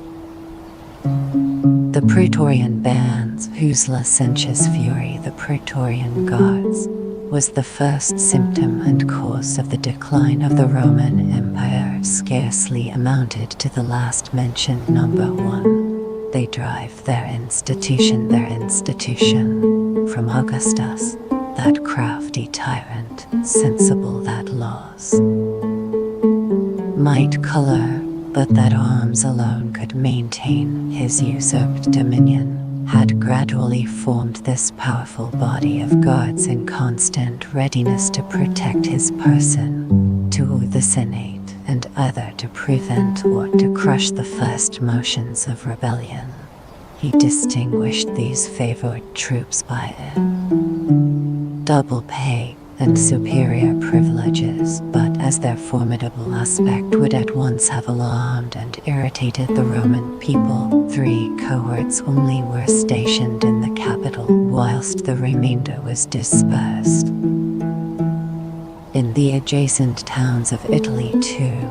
But after 50 years of peace and servitude, Tiberius ventured on a decisive measure, which forever their camp riveted the fetters of his country, under the fair pretenses of relieving Italy from the heavy burthen of military quarters and of introducing a stricter discipline among the guards. He assembled them at Rome in a permanent camp 3, which was fortified with skillful care 4, and placed on a commanding situation 5. Such formidable servants are always necessary, their strength and confidence, but often fatal to the throne of despotism. By thus introducing the Praetorian Guards as it were into the palace and the Senate, the emperors taught them to perceive their own strength and the weakness of the civil government, to view the vices of their masters with familiar contempt, and to lay aside that reverential awe which distance only and mystery can preserve towards an imaginary power. In the luxurious idleness of an opulent city, their pride was nourished by the sense of their irresistible weight, nor was it possible to conceal from them that the person of the sovereign, the authority of the Senate, the public treasure, and the seat of empire were all in their hands. To divert the Praetorian bands from these dangerous reflections, the firmest and best established princes were obliged to mix blandishments with commands, rewards with punishments, to flatter their pride, indulge their pleasures, connive at their irregularities, and to purchase their precarious faith by a liberal donative which, since the elevation of Claudius, was exacted as a legal claim on the accession of every new emperor. 6. The advocates of the gods endeavor to their specious claims, justify by arguments the power which they asserted by arms, and to maintain that, according to the purest principles of the constitution, their consent was essentially necessary in the appointment of an emperor. The election of consuls, of generals, and of magistrates, however it had been recently usurped by the Senate, was the ancient and undoubted right of the Roman people. 7. But where was the Roman people to be found? Not surely amongst the mixed multitude of slaves and strangers that filled the streets of Rome, a servile populace as devoid of spirit as destitute of property, the defenders of the state. Selected from the flower of the Italian youth 8, and trained in the exercise of arms and virtue, were the genuine representatives of the people, and the best entitled to elect the military chief of the Republic. These assertions, however defective in reason, became unanswerable when the fierce Praetorians increased their weight by throwing, like the barbarian conqueror of Rome, their swords into the scale. 9. The Praetorians had violated the sanctity of the offer the empire to sail the throne. By the atrocious murder of Pertinax, they dishonored the majesty of it by their subsequent conduct. The camp was without a leader, for even the prefect Latus, who had excited the tempest, prudently declined the public indignation. Amidst the wild disorder, Sulpicianus, the emperor's father-in-law and governor of the city, who had been sent to the camp on the first alarm of mutiny, was endeavoring to calm the fury of the multitude when he was silenced by the clamorous return of the murderers, bearing on a lance the head of Pertinax. Though history has accustomed us to observe every principle and every passion yielding to the imperious dictates of ambition, it is scarcely credible that in these moments of horror Sulpicianus should have aspired to ascend a throne polluted with the recent blood of so near a relation and so excellent a prince. He had already begun to use the only effectual argument, and to treat for the imperial dignity. But the more prudent of the Praetorians, apprehensive that in this private contract they should not obtain a just price for so valuable a commodity, ran out upon the ramparts, and with a loud voice proclaimed that the Roman world was to be disposed of to the best bidder by public auction. 10. This infamous offer, the most insolent excess it is purchased by Julian of military license, diffused an universal grief, shame, and indignation throughout the city. It D.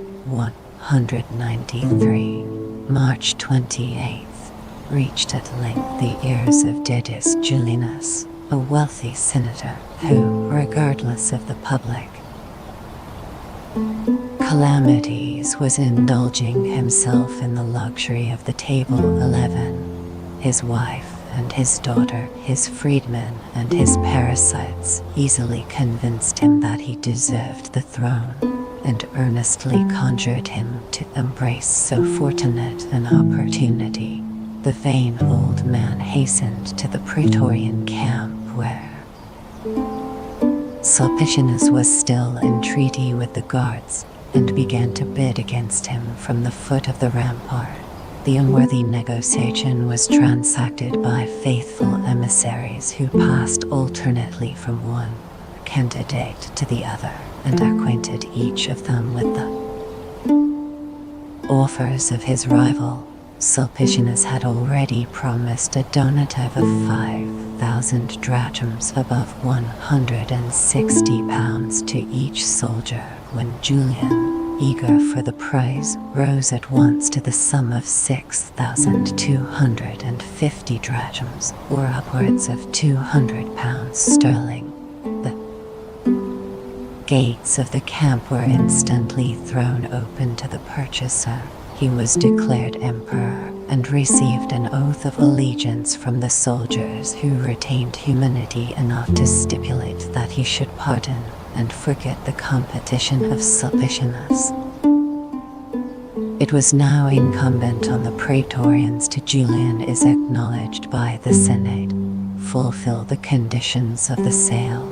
They placed their new sovereign, whom they served and despised, in the center of their ranks, surrounded him on every side with their shields, and conducted him in close order of battle through the deserted streets of the city.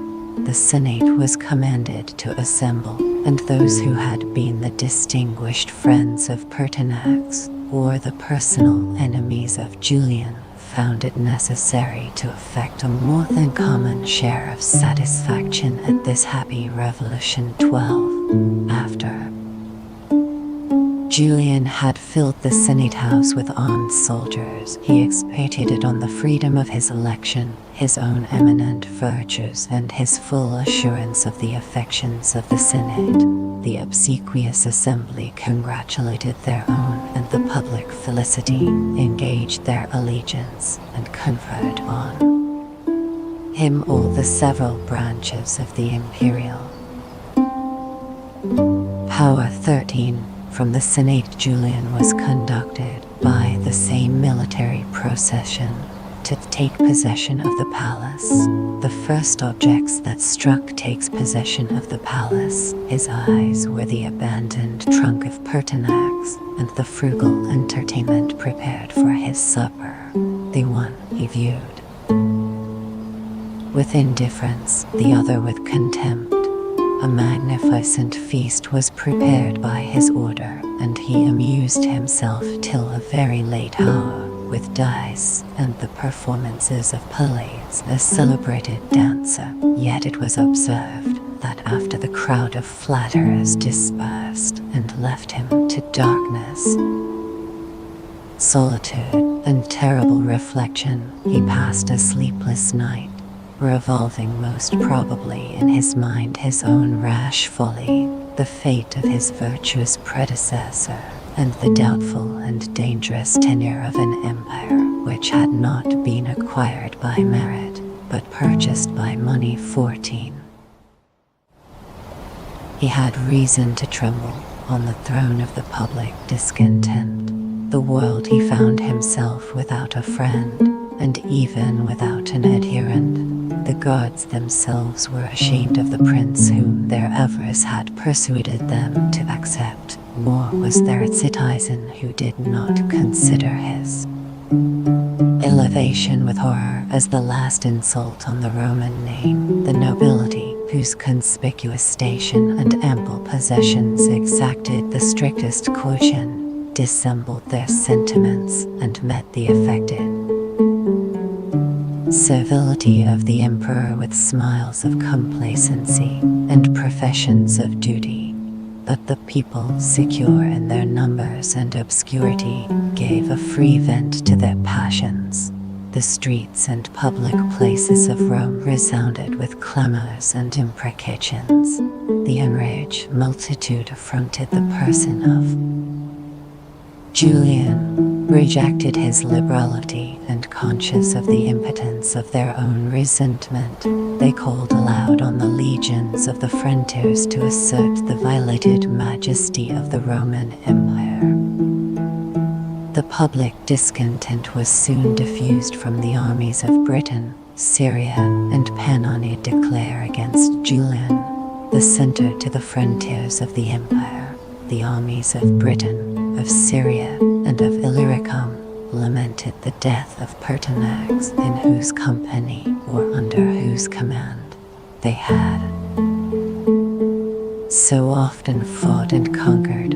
They received with surprise, with indignation, and perhaps with envy, the extraordinary intelligence that the Praetorians had disposed of the empire by public auction, and they sternly refused to ratify the ignominious bargain. Their immediate and unanimous revolt was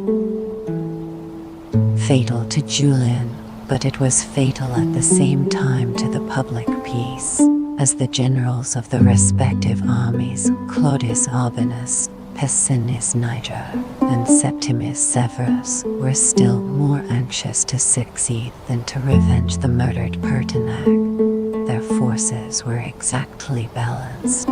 Each of them was at the head of 3 legions, 15, with a numerous train of auxiliaries, and however different in their characters, they were all soldiers of experience and capacity.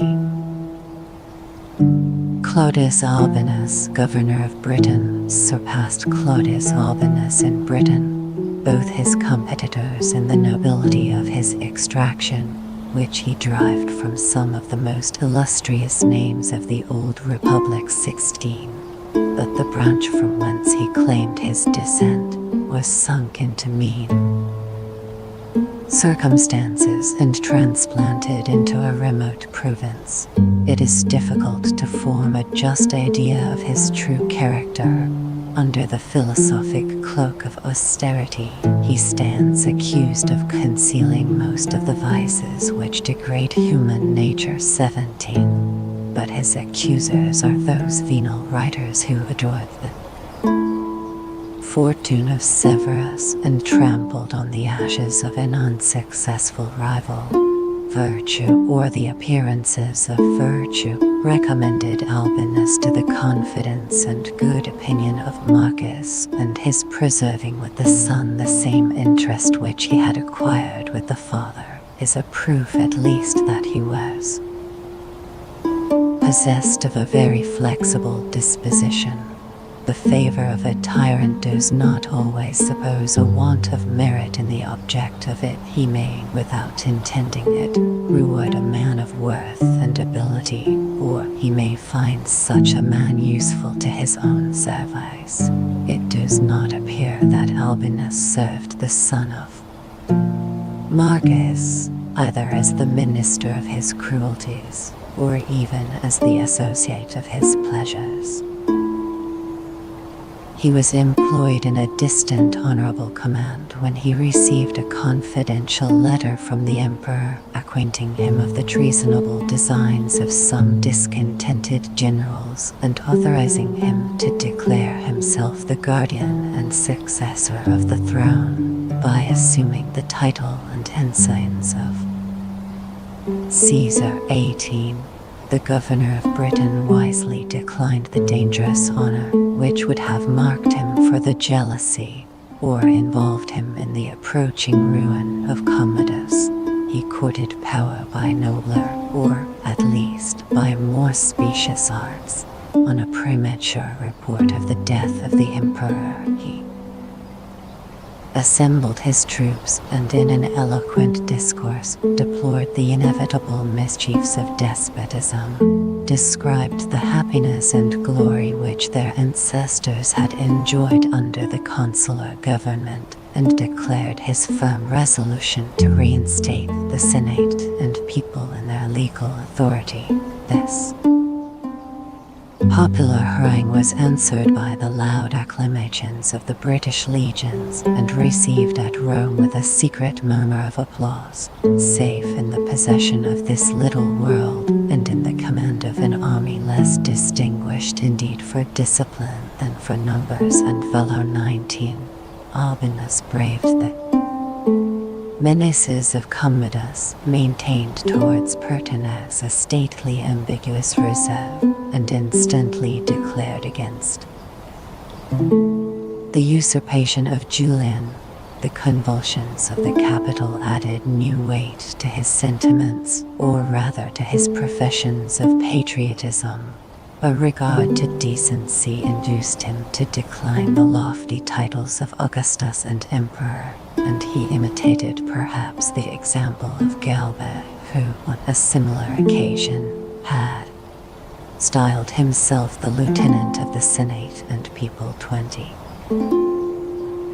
Personal merit alone had raised Pessinus Niger in Syria, Niger from an obscure birth and station, to the government of Syria, a lucrative and important command, which in times of civil confusion gave him a near prospect of the throne. Yet his parts seemed to have been better suited to the second than to the first rank. He was an unequal rival, though he might have approved himself an excellent lieutenant, to Severus, who afterwards displayed the greatness of his mind by adopting several useful institutions from a vanquished enemy. 21.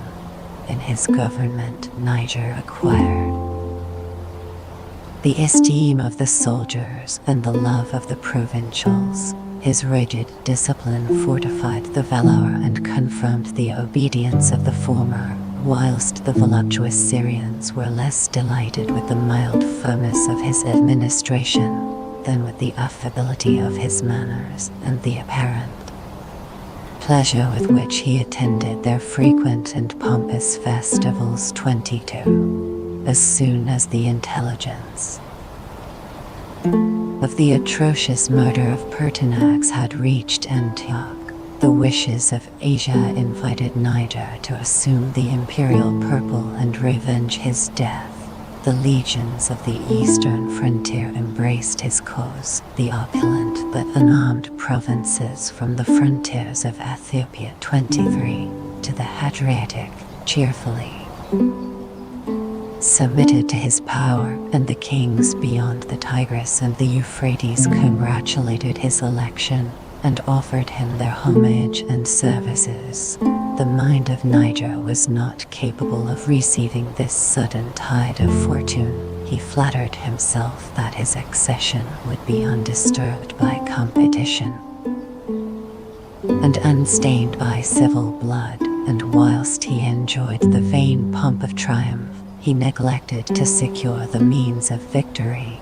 Instead of entering into an effectual negotiation with the powerful armies of the West, whose resolution might decide, or at least must balance, the mighty contest, instead of advancing without delay towards Rome and Italy, where his presence was impatiently expected. 24. Niger trifled away in the luxury of Antioch those irretrievable moments which were diligently improved by the decisive activity of Severus. 25. The country of Pannonia and Dalmatia, which occupied the space between the Danube and the Hadriatic, was one of the last and most difficult Pannonia and Dalmatia conquests of the Romans in the defense of national freedom. 200,000 of these barbarians had once appeared in the field, alarmed the declining age of Augustus, and exercised the vigilant prudence of Tiberius at the head of the collected force of the empire. 26. The Pannonians yielded at length to the arms and institutions of Rome. Their recent subjection, however, the neighborhood, and even the mixture of the unconquered tribes, and perhaps the climate, adapted, as it has been observed, to the production of great bodies and slow minds. 27. All contributed to preserve some remains of their original ferocity, and under the tame and uniform countenance of Roman provincials, the hardy features of the natives were still to be discerned. Their warlike youth afforded an inexhaustible supply of recruits to the legions stationed on the banks of the Danube, and which, from a perpetual warfare against the Germans and Sarmatians, were deservedly esteemed the best troops in the service. The Pannonian army was at this time commanded Septimus Severus by Septimus Severus, a native of Africa, who, in the gradual ascent of private honors, had concealed his daring ambition, which was never diverted from its steady course by the allurements of pleasure, the apprehension of danger, or the feelings of humanity. 28. On the first news of the murder of Pertinax, he assembled his troops, painted in the most lively colors the crime, the insolence, and the weakness of the Praetorian guards, and animated the legions to arms and to revenge. He concluded, and the peroration was thought extremely eloquent, with promising every soldier about £400, an honourable donative, double in value to the infamous bribe with which Julian had purchased the empire. 29. The acclamations of declared emperor by the Pannonian legions. The army immediately saluted Severus with the names of Augustus, Pertinax, and Emperor, and he thus attained the lofty station to which a.d. 193, April 13th, he was invited, by conscious merit and a long train of dreams and omens, the fruitful offspring either of his superstition or policy. 30. The new candidate for empire saw and improved the peculiar advantage of his situation. His province extended to the Julian Alps, which gave an easy access into Italy, and he remembered the saying of Augustus that a Pannonian army might in 10 days appear in sight of Rome. 31. By a celerity proportioned to the greatness of marches into Italy, the occasion, he might reasonably hope to revenge Pertinax, punish Julian, and receive the homage of the Senate and people as their lawful emperor, before his competitors, separated from Italy by an immense tract of sea and land, were apprised of his success, or even of his election. During the whole expedition, he scarcely allowed himself any moments for sleep or food, marching on foot. And in complete armor at the head of his columns, he insinuated himself into the confidence and affection of his troops, pressed their diligence, revived their spirits, animated their hopes, and was well satisfied to share the hardships of the meanest soldier, whilst he kept in view the infinite superiority of his reward. The wretched Julian had expected and thought advances towards Rome, himself prepared to dispute the empire with the governor of Syria, but in the invincible and rapid approach of the Pannonian legions, he saw his inevitable ruin. The hasty arrival of every messenger increased his just apprehensions. He was successively informed that Severus had passed the Alps, that the Italian cities, unwilling or unable to oppose his progress, had received him with the warmest professions of joy and duty, that the important place of Ravenna had surrendered without resistance, and that the Hadriatic fleet was in the hands of the conqueror. The enemy was now within 250 miles of Rome, and every moment diminished the narrow span of life and empire allotted to Julian. He attempted, however, to prevent or at least distress of Julian, to protract his ruin.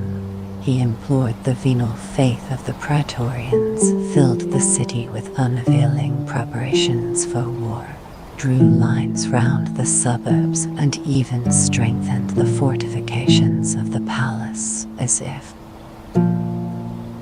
Those last entrenchments could be defended without hope of relief against a victorious invader. Fear and shame prevented the gods from deserting his standard, but they trembled at the name of the Pannonian legions, commanded by an experienced general, and accustomed to vanquish the barbarians on the frozen Danube 32. They quitted with a sigh the pleasures of the baths and theaters to put on arms whose use they had almost forgotten, and beneath the weight of which they were oppressed, the unpracticed elephants whose uncouth appearance, it was hoped, would strike terror into the army of the north through their unskillful riders, and the awkward evolutions of the marines drawn from the fleet of Misenum were an object of ridicule to the populace, whilst the Senate enjoyed with secret pleasure the distress and weakness of the usurper 33. Every motion of Julian betrayed his trembling, his uncertain conduct, perplexity. He insisted that Severus should be declared a public enemy by the Senate. He entreated that the Pannonian general might be associated to the empire. He sent public ambassadors of consular rank to negotiate with his rival. He dispatched private assassins to take away his life. He designed that the Vestal virgins and all the colleges of priests in their habits and bearing before them the sacred pledges of the Roman religion should advance in solemn procession to meet the Pannonian legions, and at the same time he vainly tried to interrogate or to appease the fates by magic ceremonies and unlawful sacrifices 34.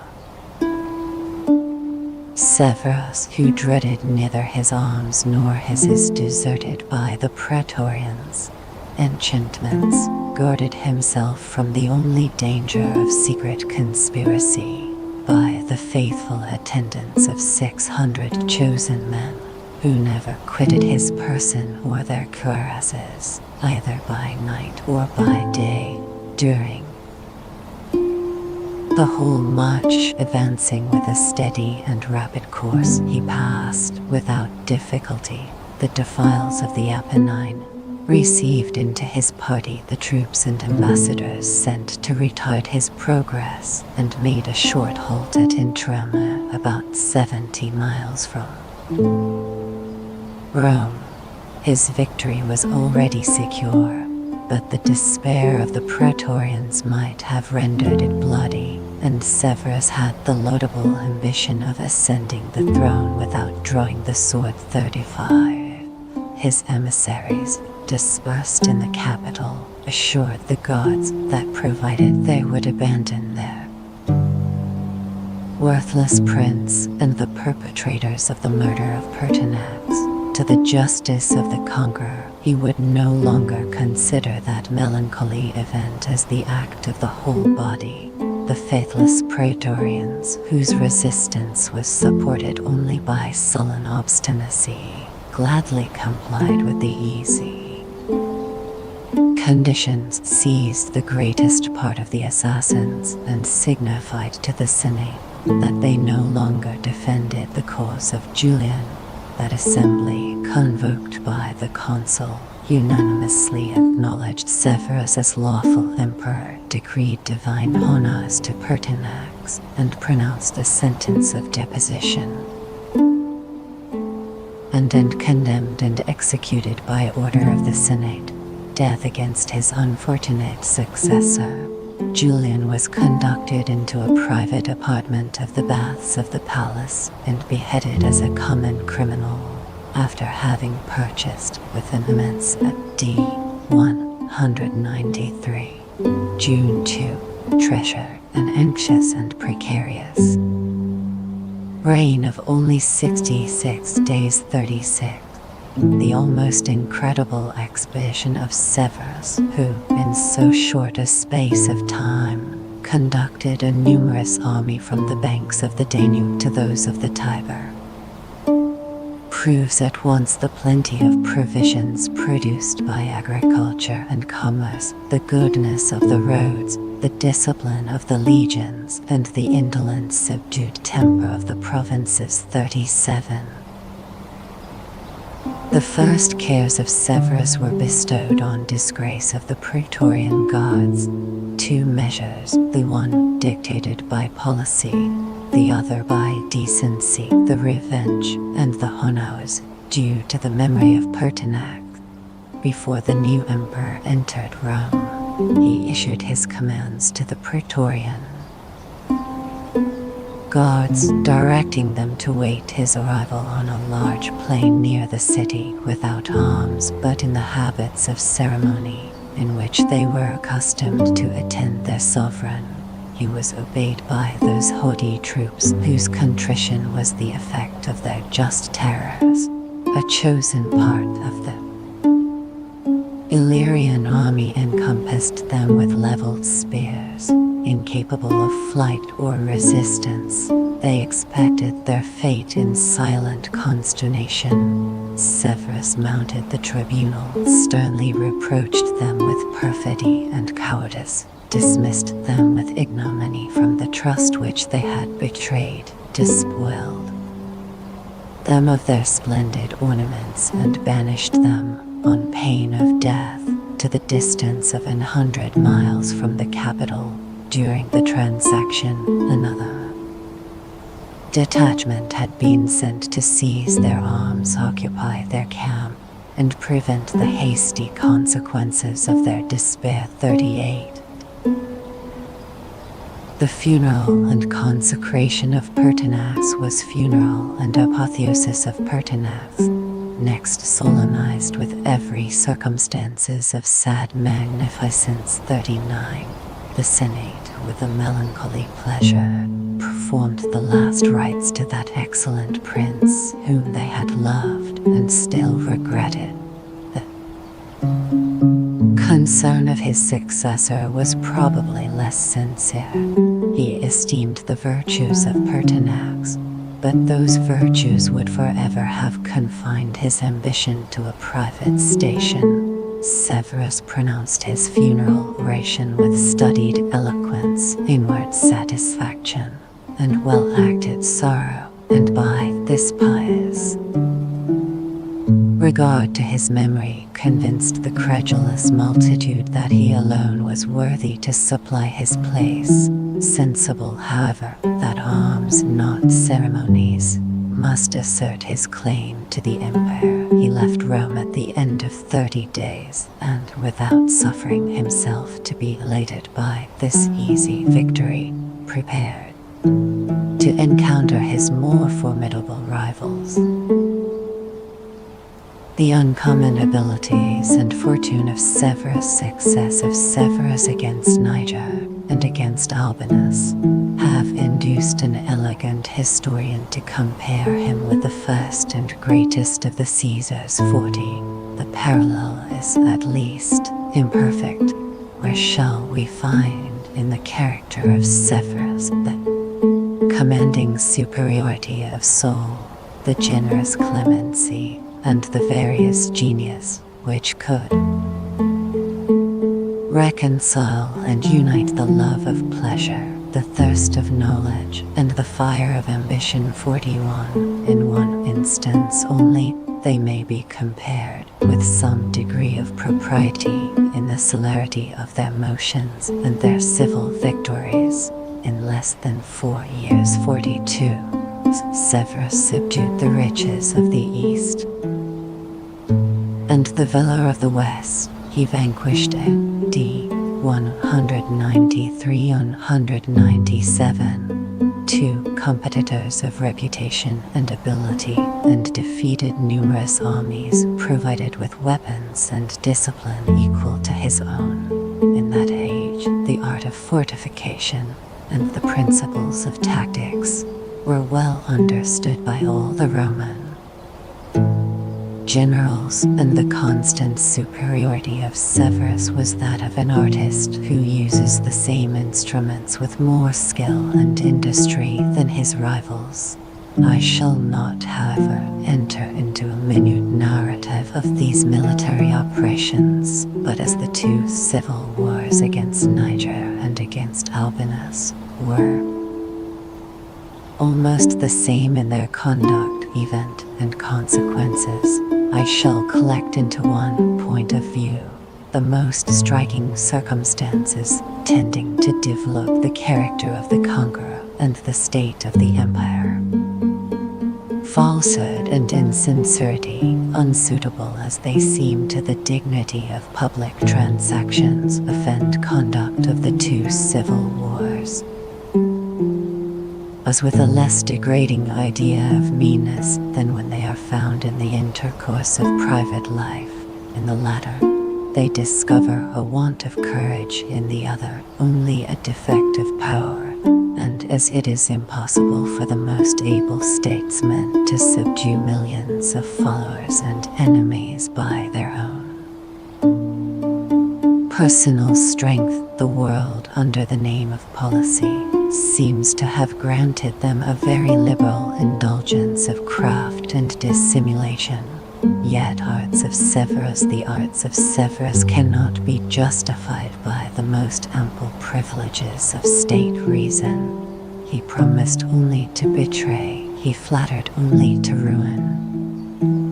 And however he might occasionally bind himself by oaths and treaties, his conscience, obsequious to his interest, always released him from the inconvenient obligation. 43.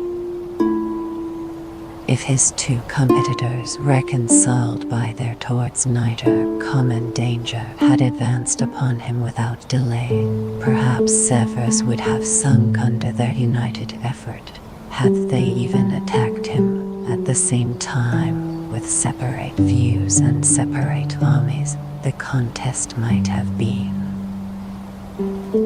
long and doubtful, but they fell singly and successively, an easy prey to the arts as well as arms of their subtle enemy, lulled into security by the moderation of his professions and overwhelmed by the rapidity of his action.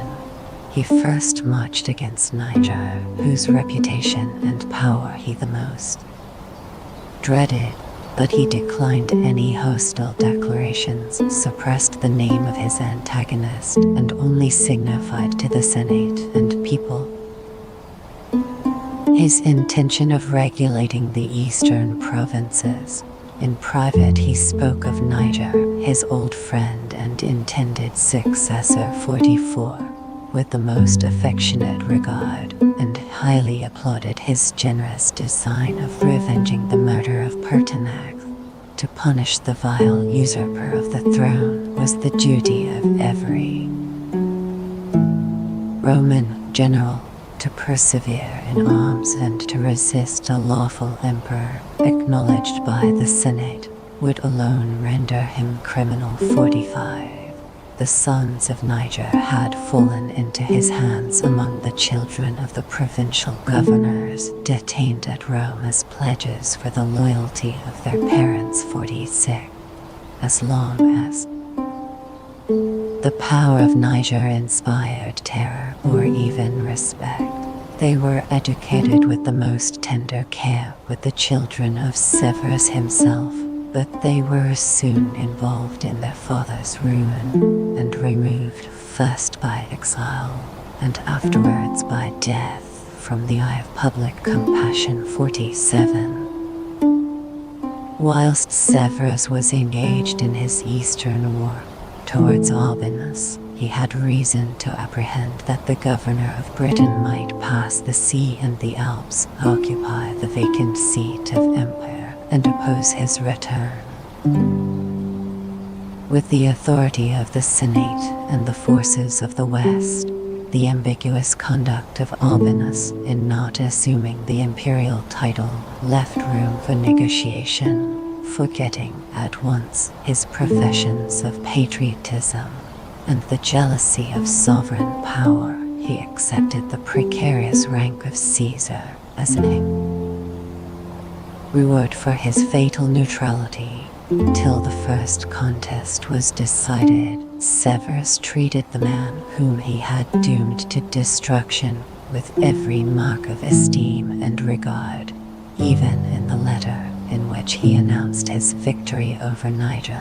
He styles Albinus the brother of his soul, and empire sends him the affectionate salutations of his wife Julia and his young family, and entreats him to preserve the armies and the Republic faithful to their common interest. The messengers charged with this letter were instructed to accost the Caesar with respect, to desire a private audience, and to plunge their daggers into his heart. 48. The conspiracy was discovered, and the too credulous Albinus at length passed over to the continent and prepared for an unequal contest with his rival, who rushed upon him at the head of a veteran and victorious army. The military labors of Severus seem an adequate event of the civil wars to the importance of his conquests. 2 engagements, the one near the Hellespont, the other in the narrow defiles of Cilicia, decided the fate of his Syrian competitor, and the troops of Europe asserted their usual ascendant over the effeminate natives of Asia. 49. The Battle of Lyons, where 150,050 Romans were engaged, was equally fatal to Albinus. The valor of the British army maintained, indeed, a sharp and doubtful contest with the hardy discipline of the Illyrian legions. The fame and person of Severus appeared, during a few moments, irrecoverably lost, till that warlike prince rallied his fainting troops and led them on to a decisive victory. 51. The war was finished by that memorable day. The civil wars of modern Europe have been decided by 1 or 2 battles, distinguished not only by the fierce animosity, but likewise by the obstinate perseverance of the contending factions. They have generally been justified by some principle, or, at least, colored by some pretext of religion, freedom, or loyalty. The leaders were nobles of independent property and hereditary influence. The troops fought like men interested in the decision of the quarrel, and as military spirit and party zeal were strongly diffused throughout the whole community, a vanquished chief was immediately supplied with new adherents, eager to shed their blood in the same cause. But the Romans, after the fall of the Republic, combated only for the choice of masters. Under the standard of a popular candidate for empire, a few enlisted from affection, some from fear, many from interest, none from principle. The legions, inflamed by party zeal, were allured into civil war by liberal donatives and still more liberal promises, a defeat by disabling the chief from the performance of his engagements, dissolved the mercenary allegiance of his followers, and left them to consult their own safety by a timely desertion of an unsuccessful cause. It was of little moment to the provinces under whose name they were oppressed or governed. They were driven by the impulsion of the present power, and as soon as that power yielded to a superior force, they hastened to implore the clemency of the conqueror, who, as he had an immense debt to discharge, was obliged to sacrifice the most guilty countries to the avarice of his soldiers. In the vast extent of the Roman Empire, there were few fortified cities capable of protecting a routed army, nor was there any person, or family, or order of men, whose natural interest, unsupported by the powers of government, was capable of restoring the cause of a sinking party 52. Yet, in the contest between Niger and Severus' siege of Byzantium, a single city deserves an honorable exception. As Byzantium was one of the greatest passages from Europe into Asia, it had been provided with a strong garrison and a fleet of 500 vessels was anchored in the harbor 53. The impetuosity of Severus disappointed this prudent scheme of defense. He left to his generals the siege of Byzantium, forced the less guarded passage of the Hellespont, and, impatient of a meaner enemy, pressed forward to encounter his rival. Byzantium, attacked by a numerous and increasing army, and afterwards by the whole naval power of the empire, sustained a siege of 3 years and remained faithful to the name and memory of Niger. The citizens and soldiers, we know not from what cause, were animated with equal fury. Several of the principal officers of Niger, who despaired of or who disdained a pardon, had thrown themselves into this last refuge. The fortifications were esteemed impregnable, and in the defense of the place, a celebrated engineer displayed all the mechanic powers known to the ancients. 54. Byzantium, at length, surrendered to famine. The magistrates and soldiers were put to the sword, the walls demolished, the privileges suppressed, and the destined capital of the East subsisted only as an open village, subject to the insulting jurisdiction of Perinthus, the historian Dan, who had admired the flourishing and lamented the desolate state of Byzantium, accused the revenge of Severus for depriving the Roman people of the strongest bulwark against the barbarians of Pontus and Asia. 55. The truth of this observation was but too well justified in the succeeding age, when the Gothic fleets covered the Euxine and passed through the undefended Bosphorus into the center of the Mediterranean. Both Niger and Albanus were discovered, and deaths of Niger and Albanus, put to death in their flight from the field of battle, their fate excited neither surprise nor compassion. Cruel consequences of the civil wars, they had staked their lives against the chance of empire and suffered what they would have inflicted, nor did Severus claim the arrogant superiority of suffering his rivals to live in a private station, but his unforgiving temper, stimulated by avarice, indulged a spirit of revenge where there was no room for apprehension.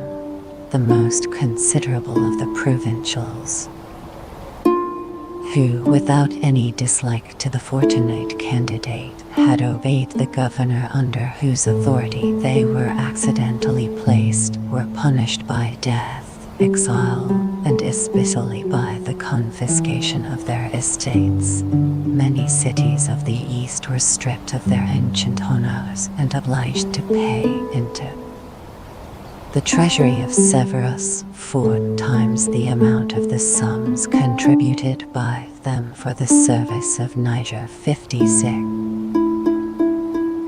Till the final decision of the war, the cruelty of Severus was in some measure restrained by the uncertainty of the event and his pretended animosity of Severus against the Senate. Reverence for the Senate. The head of Albanus, accompanied with a menacing letter, announced to the Romans that he was resolved to spare none of the adherents of his unfortunate competitors. He was irritated by the just suspicion that he had never possessed the affections of the Senate, and he concealed his old malevolence under the recent discovery of some treasonable correspondences.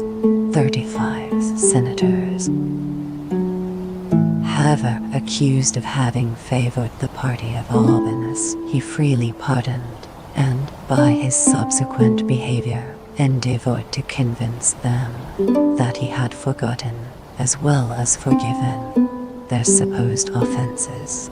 But at the same time, he condemned 57 other senators whose names history has recorded. Their wives, children, and clients attended them in death, and the noblest provincials of Spain and Gaul were involved in the same ruin.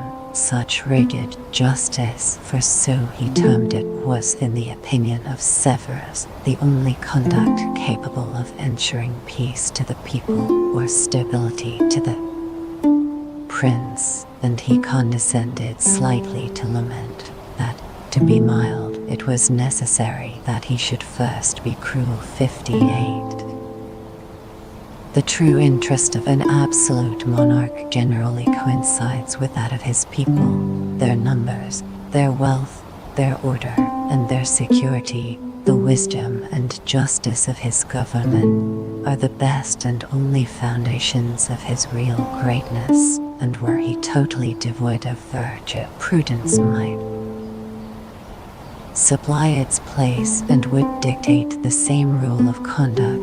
Severus considered the Roman Empire as his property, and had no sooner secured the possession than he bestowed his care on the cultivation and improvement of so valuable an acquisition. Salutary laws executed with inflexible firmness soon corrected most of the abuses with which, since the death of Marcus, every part of the government had been infected. In the administration of justice, the judgments of the emperor were characterized by attention, discernment, and impartiality, and whenever he deviated from the strict line of equity, it was generally in favor of the poor and oppressed, not so much indeed from any sense of humanity, as from the natural propensity of a despot to humble the pride of greatness and to sink all his subjects to the same common level of absolute dependence. His expensive taste for building magnificent shows, and above all a constant and liberal distribution of corn and provisions, were the surest means of captivating the affection of the Roman people. 59. The misfortunes of civil discord were obliterated.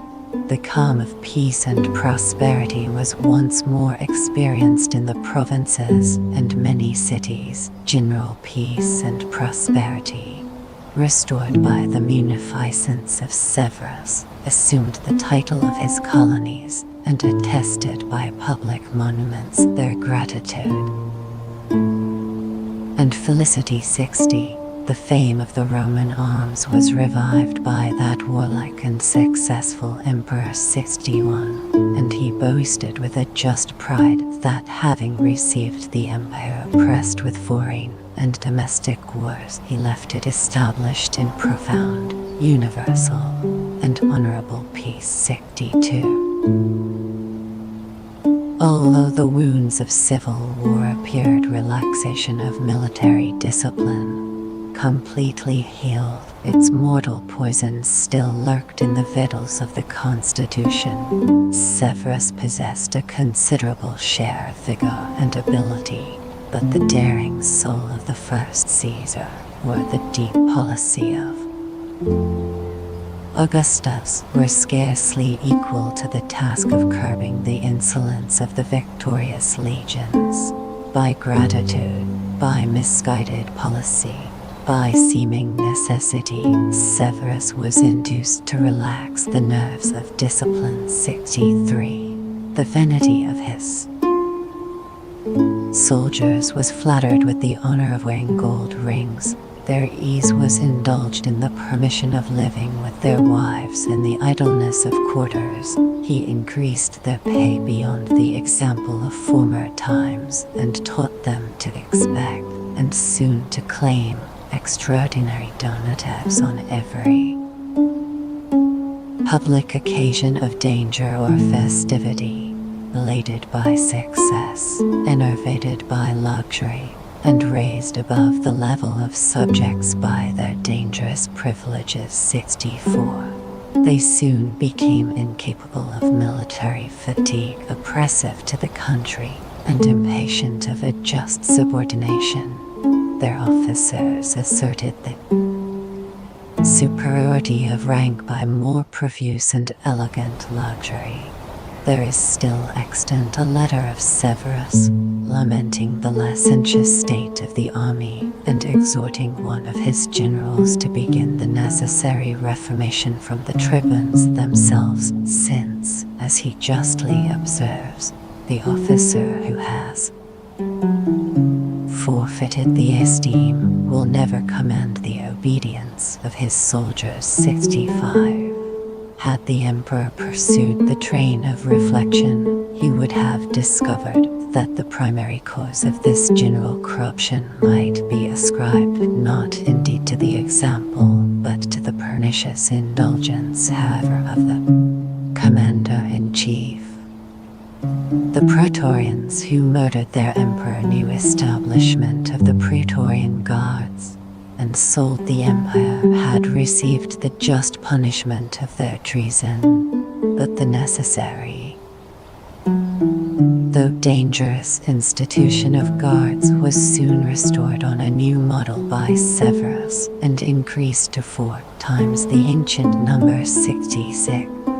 Formerly these troops had been recruited in Italy, and as the adjacent provinces gradually imbibed the softer manners of Rome, the levies were extended to Macedonia, Noricum, and Spain. In the room of these elegant troops, better adapted to the pomp of courts than to the uses of war, it was established by Severus that from all the legions of the frontiers, the soldiers most distinguished for strength, valor, and fidelity should be occasionally drauded and promoted as an honor and reward into the more eligible service of the guards. 67. By this new institution, the Italian youth were diverted from the exercise of arms, and the capital was terrified by the strange aspect and manners of a multitude of barbarians. But Severus flattered himself that the legions would consider these chosen praetorians as the representatives of the whole military order, and that the present aid of 50,000 men, superior in arms and appointments to any force that could be brought into the field against them, would forever crush the hopes of rebellion, and secure the empire to himself and his posterity. The command of these favored and formidable the office of Praetorian Prefect. Troops soon became the first office of the empire, as the government degenerated into military despotism. The Praetorian Prefect, who in his origin had been a simple captain of the guards, was placed not only at the head of the army, but of the finances and even of the law. In every department of administration, he represented the person and exercised the authority of the emperor. The first prefect who enjoyed and abused this immense power was Plautianus, the favored minister of Severus. His reign lasted above 10 years, till the marriage of his daughter with the eldest son of the emperor, which seemed to assure his fortune, proved the occasion of his ruin. 68. The animosities of the palace, by irritating the ambition and alarming the fears of Plautianus, threatened to produce a revolution, and obliged the emperor, who still loved him, to consent with reluctance to his death 69. After the fall of Ploginus, an eminent lawyer, the celebrated Papinian was appointed to execute the motley office of Praetorian Prefect. Till the reign of Severus, the virtue and even the Senate oppressed by military despotism, the good sense of the emperors had been distinguished by their zeal or affected reverence for the Senate, and by a tender regard to the nice frame of civil policy instituted by Augustus. But the youth of Severus had been trained in the implicit obedience of camps, and his riper years spent in the despotism of military command. His haughty and inflexible spirit could not discover or would not acknowledge the advantage of preserving an intermediate power, however imaginary, between the emperor and the army. He disdained to profess himself the servant of an assembly that detested his person and trembled at his frown. He issued his commands where his request would have proved as effectual, assumed the conduct and style of a sovereign and a conqueror, and exercised without disguise the whole legislative as well as the executive power. The victory over the Senate was easy and inglorious. New maxims of the imperial prerogative, every eye and every passion were directed to the supreme magistrate who possessed the arms and treasure of the state, whilst the Senate, neither elected by the people nor girded by military force, nor animated by public spirit, rested its declining authority on the frail and crumbling basis of ancient opinion.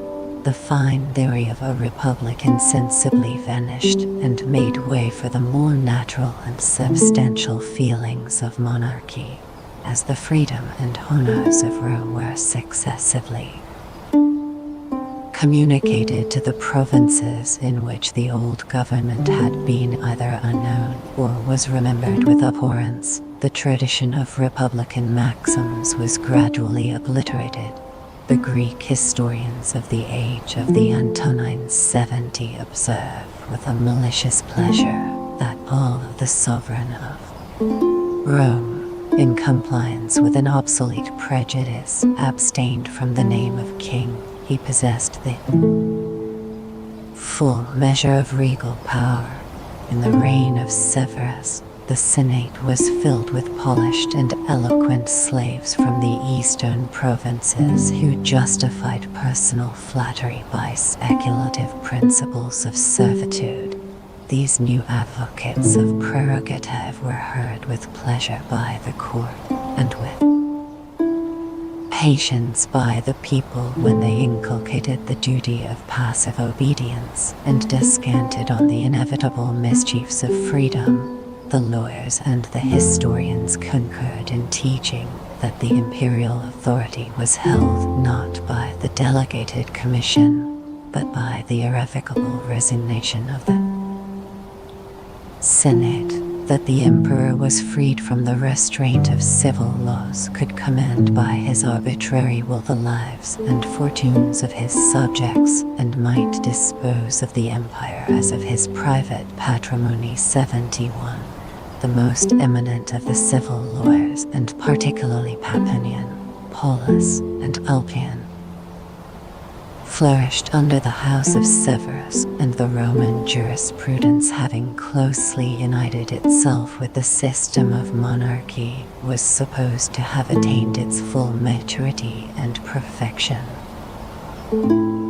The contemporaries of Severus, in the enjoyment of the peace and glory of his reign, forgave the cruelties by which it had been introduced.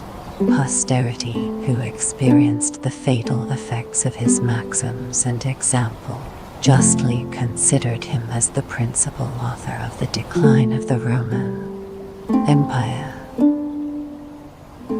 Note zone. They were originally 9 or 10,000 men, for Tacitus and Dion are not agreed upon the subject, divided into as many cohorts. Vitalis increased them to 16,000, and as far as we can learn from inscriptions, they never afterwards sunk much below that number. See Lipsis de magnitudine Roman I-4 2 Sudan in August c. 49 3 Tacit Annal in 2 Sudan in Tiber c. 37 Dan Cassis L. Lilith p. 867 4 In the civil war between Vitalis and Vespasian, the Praetorian camp was attacked and defended with all the machines used in the siege of the best fortified cities. Tacit Hist. I-84 5 Close to the walls of the city on the broad summit of the Quirinal and Viminal hills. See Nardini Rome Antica p. 174. Donatus de Rome Antiqua p. 46 6 Claudius, raised by the soldiers to the empire, was the first who gave a donative. He gave Quina Dina 120 L. Sutan in Claude c.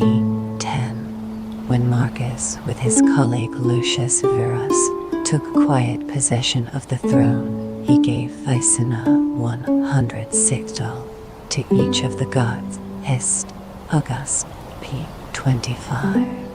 Dan L. Luxae p. 1231. We may form some idea of the amount of these sums by Hadrian's complaint that the promotion of a Caesar had cost him termillies, 2 millions and a half sterling. 7. Cicero de Legibus I-3. The first book of Livy and the second of Dionysius of Halicarnassus shew the authority of the people, even in the election of the kings. 8. They were originally recruited in Latium, Etruria, and the old colonies. Tacit Annal Ev. 5. The emperor, although compliments their vanity with the flattering titles of Italia alumni, Romana vir Juventus. Tacit Hist. I-84 9. In the siege of Rome by the Gauls. See Livy v. 48. Plutarch in Camel p. 143. 10. Dan L. Luxae p. 1234. Herodian L. I. p. 63. Hist. August p. 60. Though the three historians agree that it was in fact an auction, Herodian alone affirms that it was proclaimed as such by the soldiers. 11. Sparchinus softens the most odious parts of the character and elevation of Julian. 12. Dune Cassis. At that time Praetor had been a personal enemy to Julian. L. Luxae p. 1235. 13. Hist. August p. 61. We learn from thence one curious circumstance, that the new emperor, whatever had been his birth, was immediately aggregated to the number of patrician families. 14. Dan L. Luxae p. 1235. Hist. August p. 61. I have endeavored to blend into one consistent story the seeming contradictions of the two writers. 15. Dan L. Luxae p. 1235. 235. 16. The Posthumian and the Sigonian, the former of whom was raised to the consulship in the 5th year after its institution. 17. Sparchinus in his undigested collections mixes up all the virtues and all the vices that enter into the human composition, and bestows them on the same object. Such, indeed, are many of the characters in the Augustan history. 18. Hist. August. p. 80. 84. 19. Pertinax, who governed Britain a few years before, had been left for dead in a mutiny of the soldiers. Hist. August. p. 54. Yet they loved and regretted him, ad marentibus eam virtutum cuiores venture. 20. Sueton in Gal. c. 10. 21. Hist. August. p. 76. 22. Herod. L. I. p. 68. The Chronicle of John Melilov of Antioch shews the zealous attachment of his countrymen to these festivals, which at once gratified their superstition and their love of pleasure. 23. A king of Thebes in Egypt is mentioned in the Augustan history as an holy, and indeed as a personal friend of Niger, if Sparchinus is not, as I strongly suspect, mistaken. He has brought to light a dynasty of tributary princes totally unknown to history. 24. Dan. L. Lux A. p. 1238. Herod. L. I. p. 67. A verse in every one's mouth at that time seems to express the general opinion of the three rivals. Optimus est Niger, bonus ifer, pessimus Elvis, Hist. August. p. 75. 25. Herodian. L. I. p. 71. 26. See an account of that memorable war in Velius Paterculus I. 110. C. Who served in the army of Tiberius. 27. Such is the reflection of Herodian. L. I. p. 74. Will the modern Austrians allow the influence? 28. In the letter to Albinus, O'Rady mentioned, Commodus accuses Severus as one of the ambitious generals who censured his conduct and wished to occupy his place. Hist. August. p. 80. 29. Pannonia was too poor to supply such a sum. It was probably promised in the camp and paid at Rome after the victory.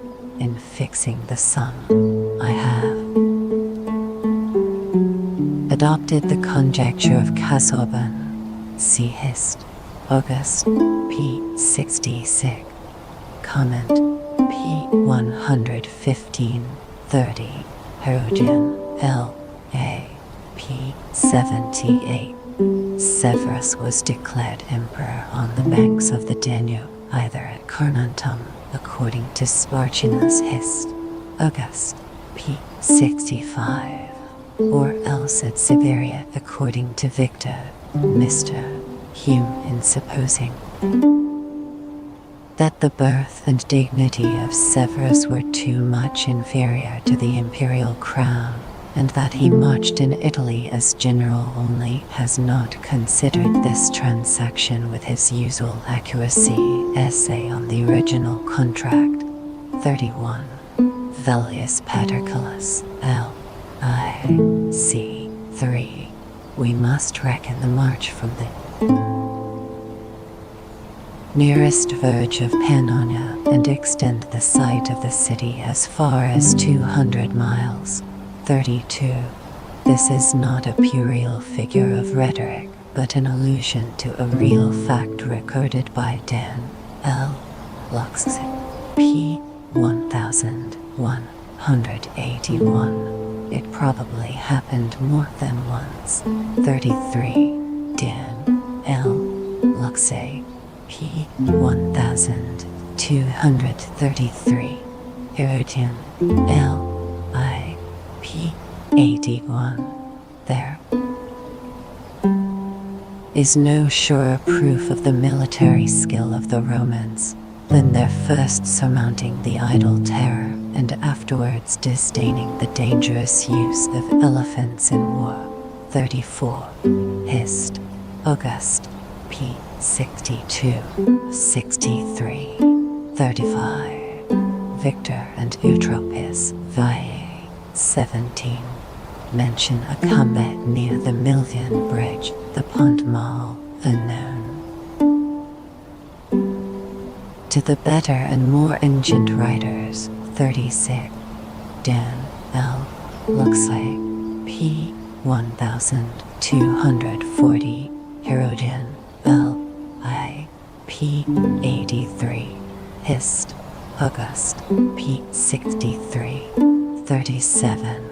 From these 66 days, we must first deduct 16, as CMt&x was murdered on the 28th of March and Severus most probably elected on the 13th of April. See Hist.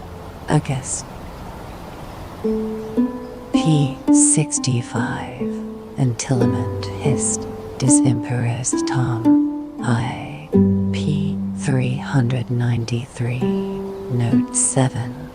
We cannot allow less than 10 days after his election to put a numerous army in motion. 40 days remain for this rapid march, and as we may compute about 800 miles from Rome to the neighborhood of Vienna, the army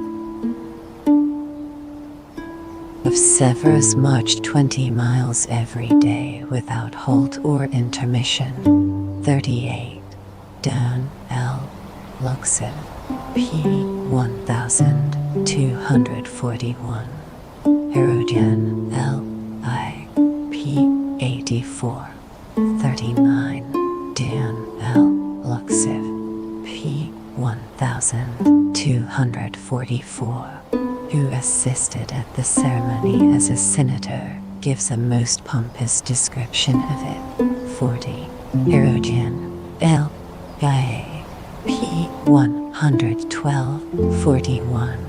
Though it is not most assuredly the intention of Lucan to exalt the character of Caesar, yet the idea he gives of that hero in the 10th book of the Pharsalia, where he describes him, at the same time, making love to Cleopatra, sustaining a siege against the power of Egypt, and conversing with the sages of the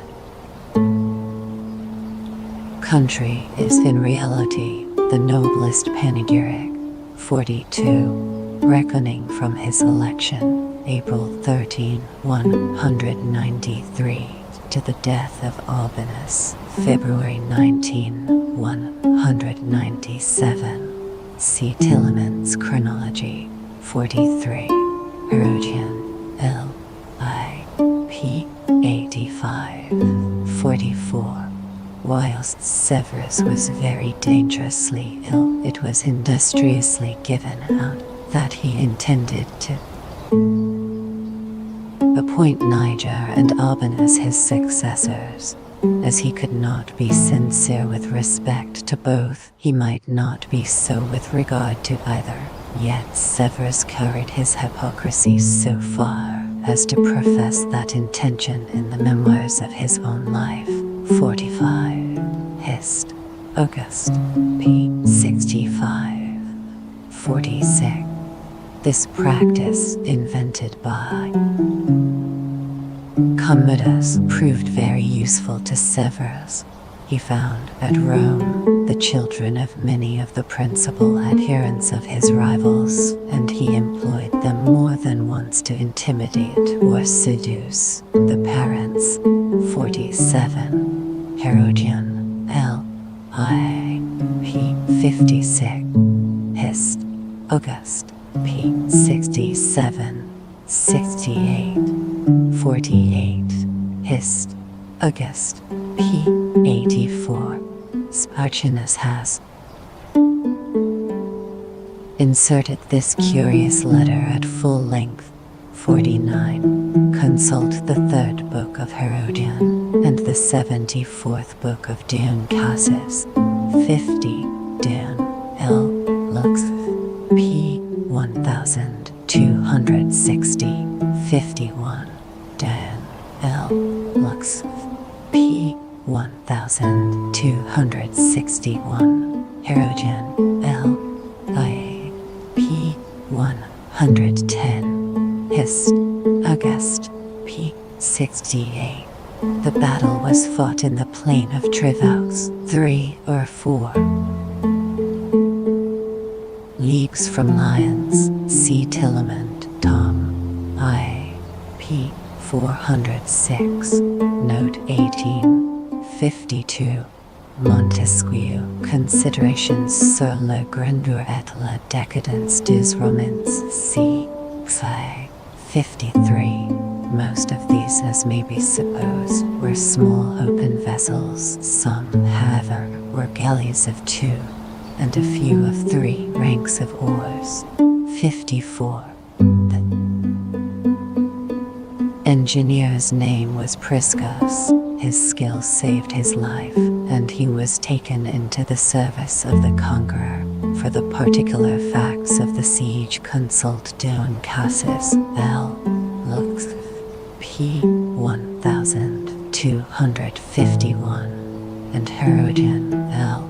I. P. 95. For the theory of it, the fanciful Chevalier de Follard may be looked into. C. Polybe, Tom. I. P. 76. 55. Notwithstanding the authority of Sparchinus and some modern Greeks, we may be assured from Dion and Herodian that Byzantium, many years after the death of Severus, lay in ruins. 56. Dion L. Luxiv. P. 1250. 57. Dion L. Lux. P. 1264. Only 29 senators are mentioned by him, but 41 are named in the Augustan history. P. 69. Among whom were 6 of the name of Pausanias. Herodian L. I. P. 115. Speaks in general of the cruelties of Severus. 58. Urlis Victor. 59. Dan L. Luxvit. P. 1272. Hist. August. P. 67. Severus celebrated the secular games with extraordinary magnificence, and he left in the public granaries a provision of corn for 7 years at the rate of 75 modi, or about 2,500 quarters per day. I am persuaded that the granaries of Severus were supplied for a long term, but I am not less persuaded that policy on one hand and admiration on the other magnified the hoard far beyond its true contents. 60. See Spanheim's treatise of ancient metals, the inscriptions, and our learned travelers Spon and Wheeler Shaw Pocock C. who, in Africa, Greece, and Asia, have found more monuments of Severus than of any other Roman emperor whatsoever. 61. He carried his victorious arms to Seleucia and Ctesiphon, the capitals of the Parthian monarchy. I shall have occasion to mention this war in its proper place. 62. "It I am in Brittanness" was his own just and emphatic expression. Hist. August 73, 63. Herodian. L.I.P. 115. Hist. August P. 68, 64. Upon the insolence and privileges of the soldiers, the 16th satire, falsely ascribed to Juvenal, may be consulted the style and circumstances of. It would induce me to believe that it was composed under the reign of Severus, or that of his son. 65. Hist. August P. 73, 66. Herodian. L.I.P. 131, 67. Dan. L. Lexiv. P. 1243, 68. One of his most daring and wanton acts of power was the castration of 100 free Romans, some of them married men and even fathers of families, merely that his daughter on her marriage with the young emperor might be attended by a train of eunuchs worthy of an Eastern queen. Dan. L. Lotsvet. P. 1271, 69. Dan. L. Lotsvet. P. 1274. Herodian. L. J. P. 122, 129. The grammarian of Alexandria seems, as it is not unusual, much better acquainted with this mysterious transaction, and more assured of the guilt of Plotinus than the Roman senator ventures to be. 70. Appian in Prue. 71. Don Cassus seems to have written with no other view than to form these opinions into an historical system. The Pandects will shew how assiduously the lawyers on their side labored in the cause of prerogative. Chap. Vi. The elevation and tyranny of Maximin, rebellion in Africa and Italy under the authority of the Senate, civil wars and seditions, violent deaths of Maximin and his son, of Maximus and Balbinus, and of the three Gordians, usurpation and secular games of Philip. Of the various forms of government which have prevailed in the world, an hereditary monarchy seems to present the fairest scope for ridicule. Is it possible to relate, without an indignant the apparent ridicule smile, that on the father's decease, the property of a nation, like that of a drove of oxen, descends to his infant son, as yet unknown to mankind and to himself, and that the bravest warriors and the wisest statesmen, relinquishing their natural right to empire, approach the royal cradle with bended knees and protestations of inviolable fidelity. Satire and declamation may paint these obvious topics in the most dazzling colors, but our more serious thoughts will respect a useful prejudice that establishes a rule of succession independent of the passions of mankind, and we shall cheerfully acquiesce in any expedient which deprives the multitude of the dangerous and, indeed, the ideal power of giving themselves a master. In the cool shade of retirement, we may easily and solid advantages of hereditary succession devise imaginary forms of government in which the sceptre shall be constantly bestowed on the most worthy by the free and incorrupt suffrage of the whole community. Experience overturns these airy fabrics and teaches us that in a large society, the election of a monarch can never devolve to the wisest or to the most numerous part of the people. The army is the only order of men sufficiently united to concur in the same sentiments and powerful enough to impose them on the rest of their fellow citizens. But the temper of soldiers habituated at once to violence and to slavery renders them very unfit guardians of a legal or even a civil constitution. Justice, humanity, or political wisdom are qualities they are too little acquainted with in themselves to appreciate them in others. Valor will acquire their esteem, and liberality will purchase their suffrage, but the first of these merits is often lodged in the most savage breasts. The latter can only exert itself at the expense of the public, and both may be turned against the possessor of the throne by the ambition of a daring rival. The superior prerogative of birth, when it has want of it in the Roman Empire, productive of the greatest calamities, obtained the sanction of time and popular opinion, is the plainest and least invidious of all distinctions among mankind. The acknowledged right extinguishes the hopes of faction, and the conscious security disarms the cruelty of the monarch.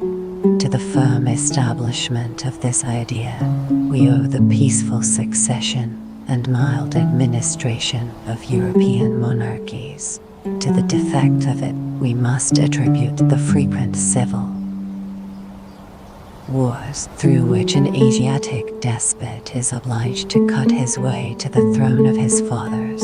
Yet, even in the East, the sphere of contention is usually limited to the princes of the reigning house, and as soon as the more fortunate competitor has removed his brethren by the sword and the bowstring, he no longer entertains any jealousy of his meaner subjects. But the Roman Empire, after the authority of the Senate had sunk into contempt, was a vast scene of confusion.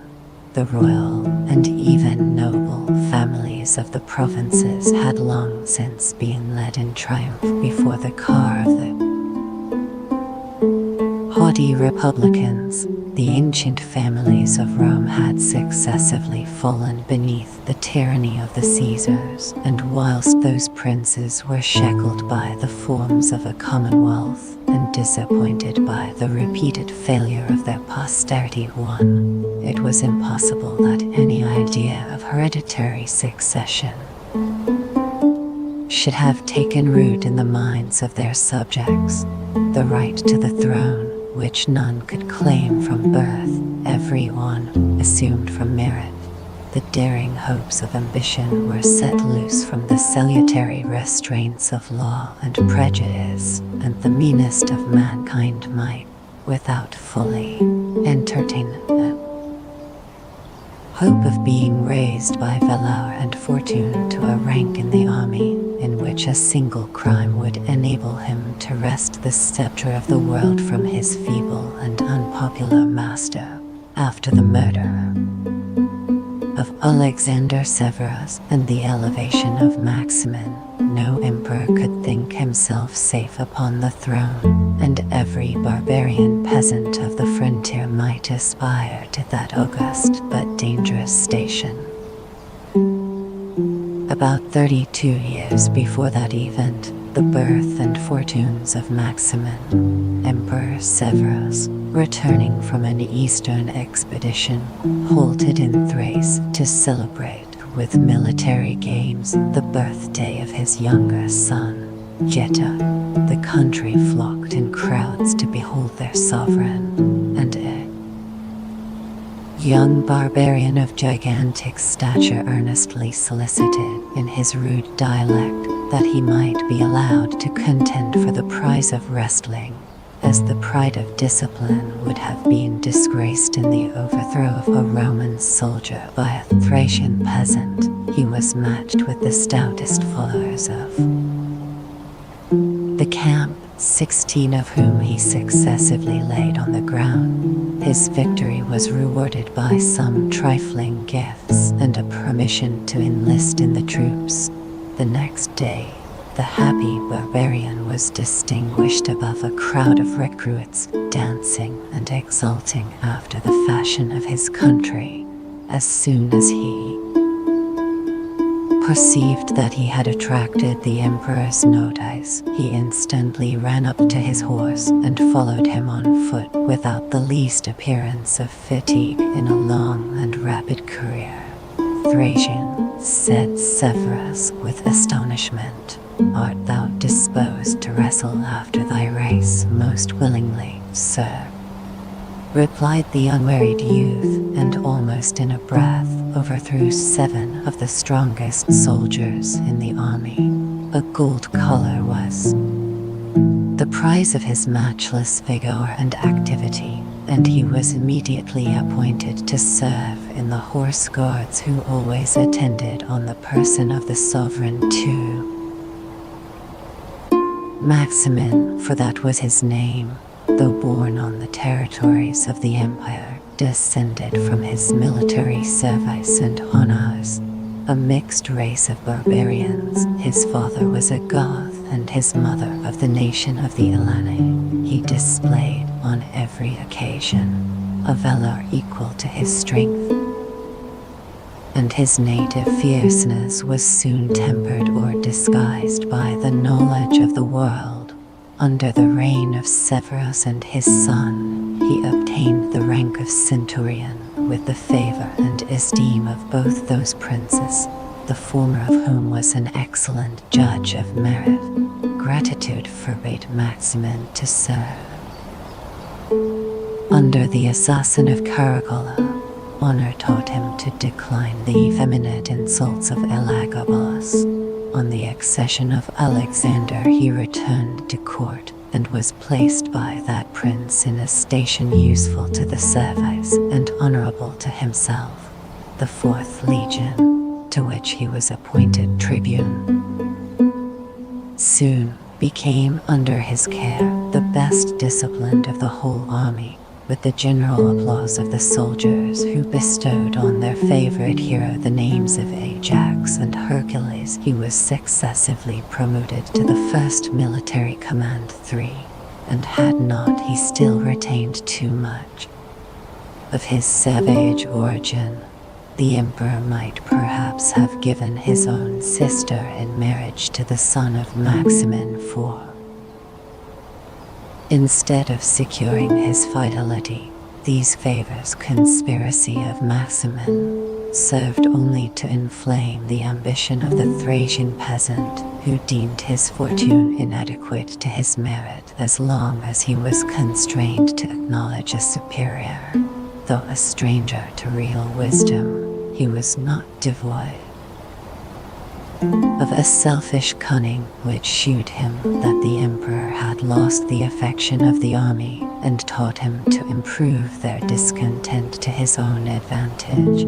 It is easy for faction and calumny to shed their poison on the administration of the best of princes and to accuse even their virtues by artfully confounding them with those vices to which they bear the nearest affinity. The troops listened with pleasure to the emissaries of Maximin. They blushed at their own ignominious patience, which during 13 years had supported the vexatious discipline imposed by an effeminate Syrian, the timid slave of his mother and of the Senate. It was time, they cried, to cast away that useless phantom of the civil power, and to elect for their prince and general a real soldier, educated in camps, exercised in war, who would assert the glory and distribute among his companions the treasures of the empire. A great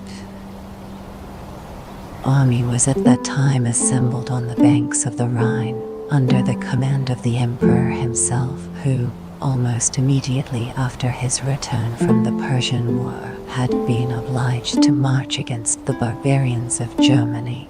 the important care of training and reviewing the new levies was entrusted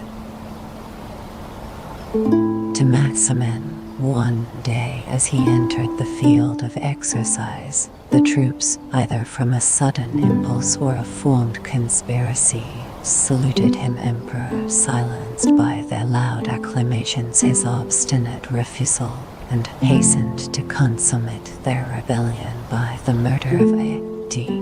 235. March 19.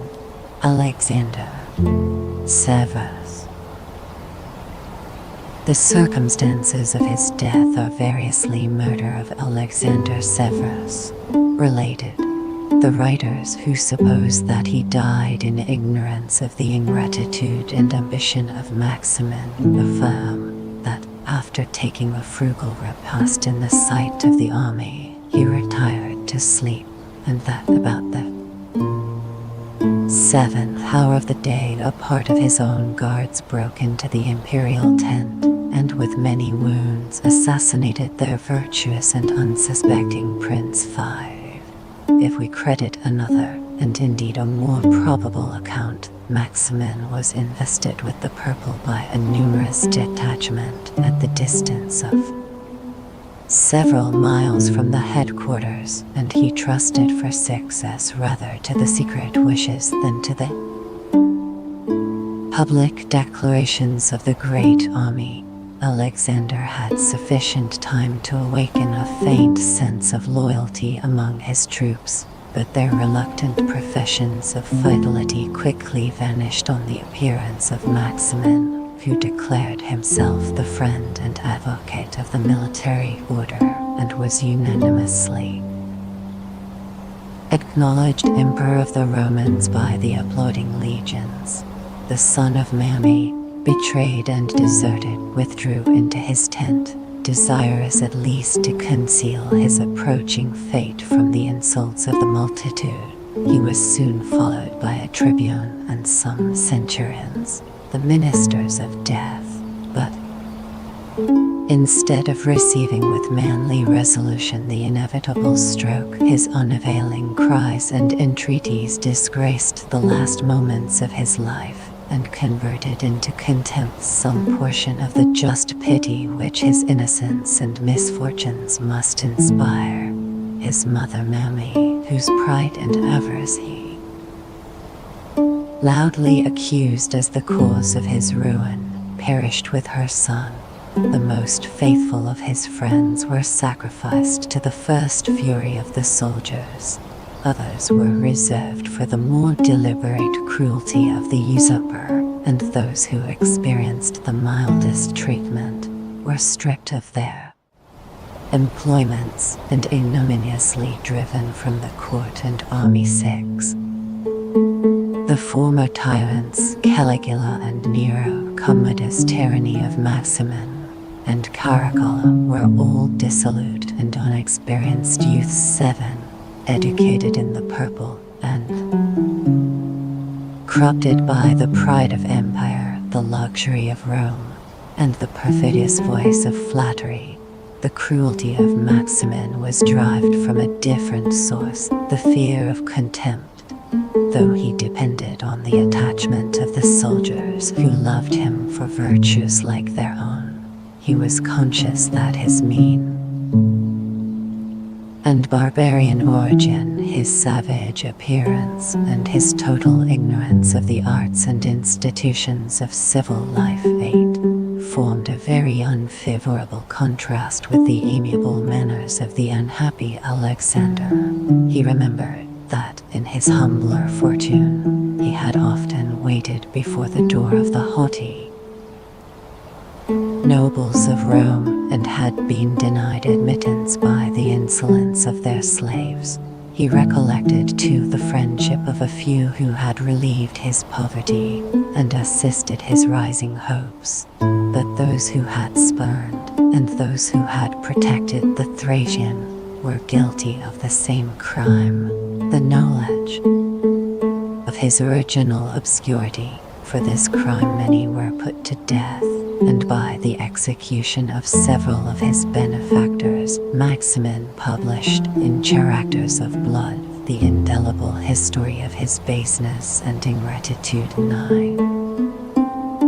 The dark and sanguinary soul of the tyrant was open to every suspicion against those among his subjects who were the most distinguished by their birth or merit, whenever he was alarmed. With the sound of treason, his cruelty was unbounded and unrelenting. A conspiracy against his life was either discovered or imagined, and Magnus, a consular senator, was named as the principal author of it, without a witness, without a trial, and without an opportunity of defense. Magnus, with 4,000 of his supposed accomplices, were put to death. Italy and the whole empire were infested with innumerable spies and informers. On the slightest accusation, the first of the Roman nobles who had governed provinces, commanded armies, and been adorned with the consular and triumphal ornaments were chained on the public carriages and hurried away to the emperor's presence.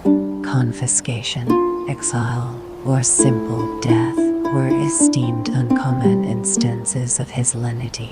Some of the unfortunate sufferers he ordered to be sewed up in the hides of slaughtered animals, others to be exposed to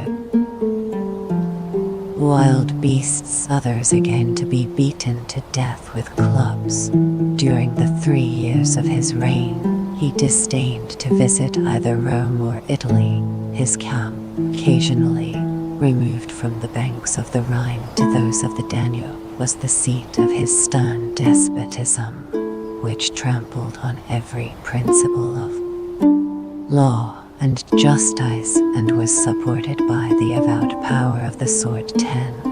No man of noble birth, elegant accomplishments, or knowledge of civil business was suffered near his person, and the court of a Roman emperor revived the idea of those ancient chiefs of slaves and gladiators whose savage power had left a deep impression of terror and detestation. 11. As long as the cruelty of Maximin was confined oppression of the provinces to the illustrious senators, or even to the bold adventurers who in the court or army exposed themselves to the caprice of fortune, the body of the people viewed their sufferings with indifference, or perhaps with pleasure. But the tyrant's avarice, stimulated by the insatiate desires of the soldiers, at length attacked the public property. Every city of the empire was possessed of an independent revenue, destined to purchase corn for the multitude and to supply the expenses of the games and entertainments. By a single act of authority, the whole mass of wealth was at once confiscated for the use of the imperial treasury. The temples were stripped of their most valuable offerings of gold and silver, and the statues of gods, heroes, and emperors were melted down and coined into money. These impious orders could not be executed without tumults and massacres, as in many places the people chose rather to die in the defense of their altars than to behold in the midst of peace their cities exposed to the rapine and cruelty of war. The soldiers themselves, among whom this sacrilegious plunder was distributed, received it with a blush, and hardened as they were in acts of violence, they dreaded the just reproaches of their friends and relations. Throughout the Roman world a general cry of indignation was heard, imploring vengeance on the common enemy of humankind, and at length, by an act of private oppression, a peaceful and unarmed province was driven into rebellion against him. 12. The procurator of Africa was a servant-worthy revolt in Africa. A.D. 237, April, of such a master who considered the fines and confiscations of the rich as one of the most fruitful branches of the imperial revenue. An iniquitous sentence had been pronounced against some opulent youths of that country, the execution of which would have stripped them of far the greater part of their patrimony. In this extremity, a resolution that must either complete or prevent their ruin was dictated by despair. A respite of 3 days, obtained with difficulty from the rapacious treasure, was employed in collecting from their estates a great number of slaves and peasants, blindly devoted to the commands of their lords and armed with the rustic weapons of clubs and axes. The leaders of the conspiracy, as they were admitted to the audience of the procurator, stabbed him with the daggers concealed under their garments, and by the assistance of their tumultuary train, seized on the little town of Thysdrus 13, and erected the standard of rebellion against the sovereign of the Roman Empire. They rested their hopes on the hatred of mankind against Maximin, and they judiciously resolved to oppose to that detested tyrant an emperor whose mild virtues had already acquired the love and esteem of the Romans, and whose authority over the province would give weight and stability to the enterprise. Gordianus, their proconsul, and the object of their choice, refused with unfeigned reluctance the dangerous honor, and begged with tears that they would suffer him to terminate in peace a long and innocent life without staining his feeble age with civil blood.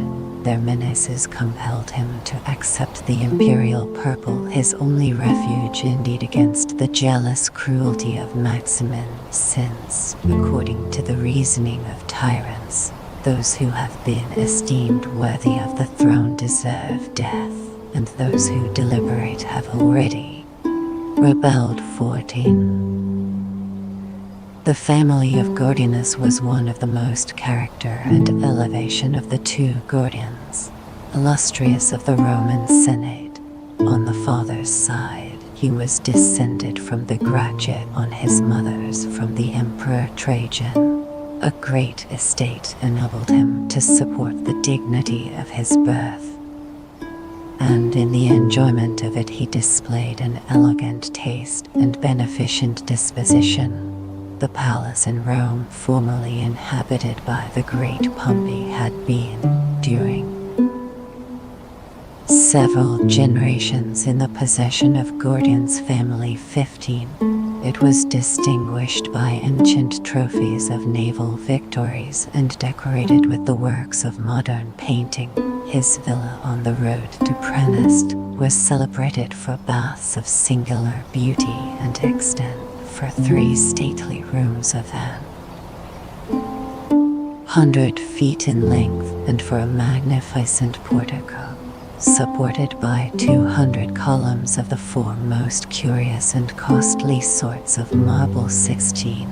The public shows exhibited at his expense, and in which the people were entertained with many hundreds of wild beasts and gladiators. 17. Seemed to surpass the fortune of a subject, and whilst the liberality of other magistrates was confined to a few solemn festivals in Rome, the magnificence of Gordian was repeated when he was aedile every month in the year, and extended, during his consulship, to the principal cities of Italy. He was twice elevated to the last mentioned dignity, by Caracal and by Alexander, for he possessed the uncommon talent of acquiring the esteem of virtuous princes without alarming the jealousy of tyrants.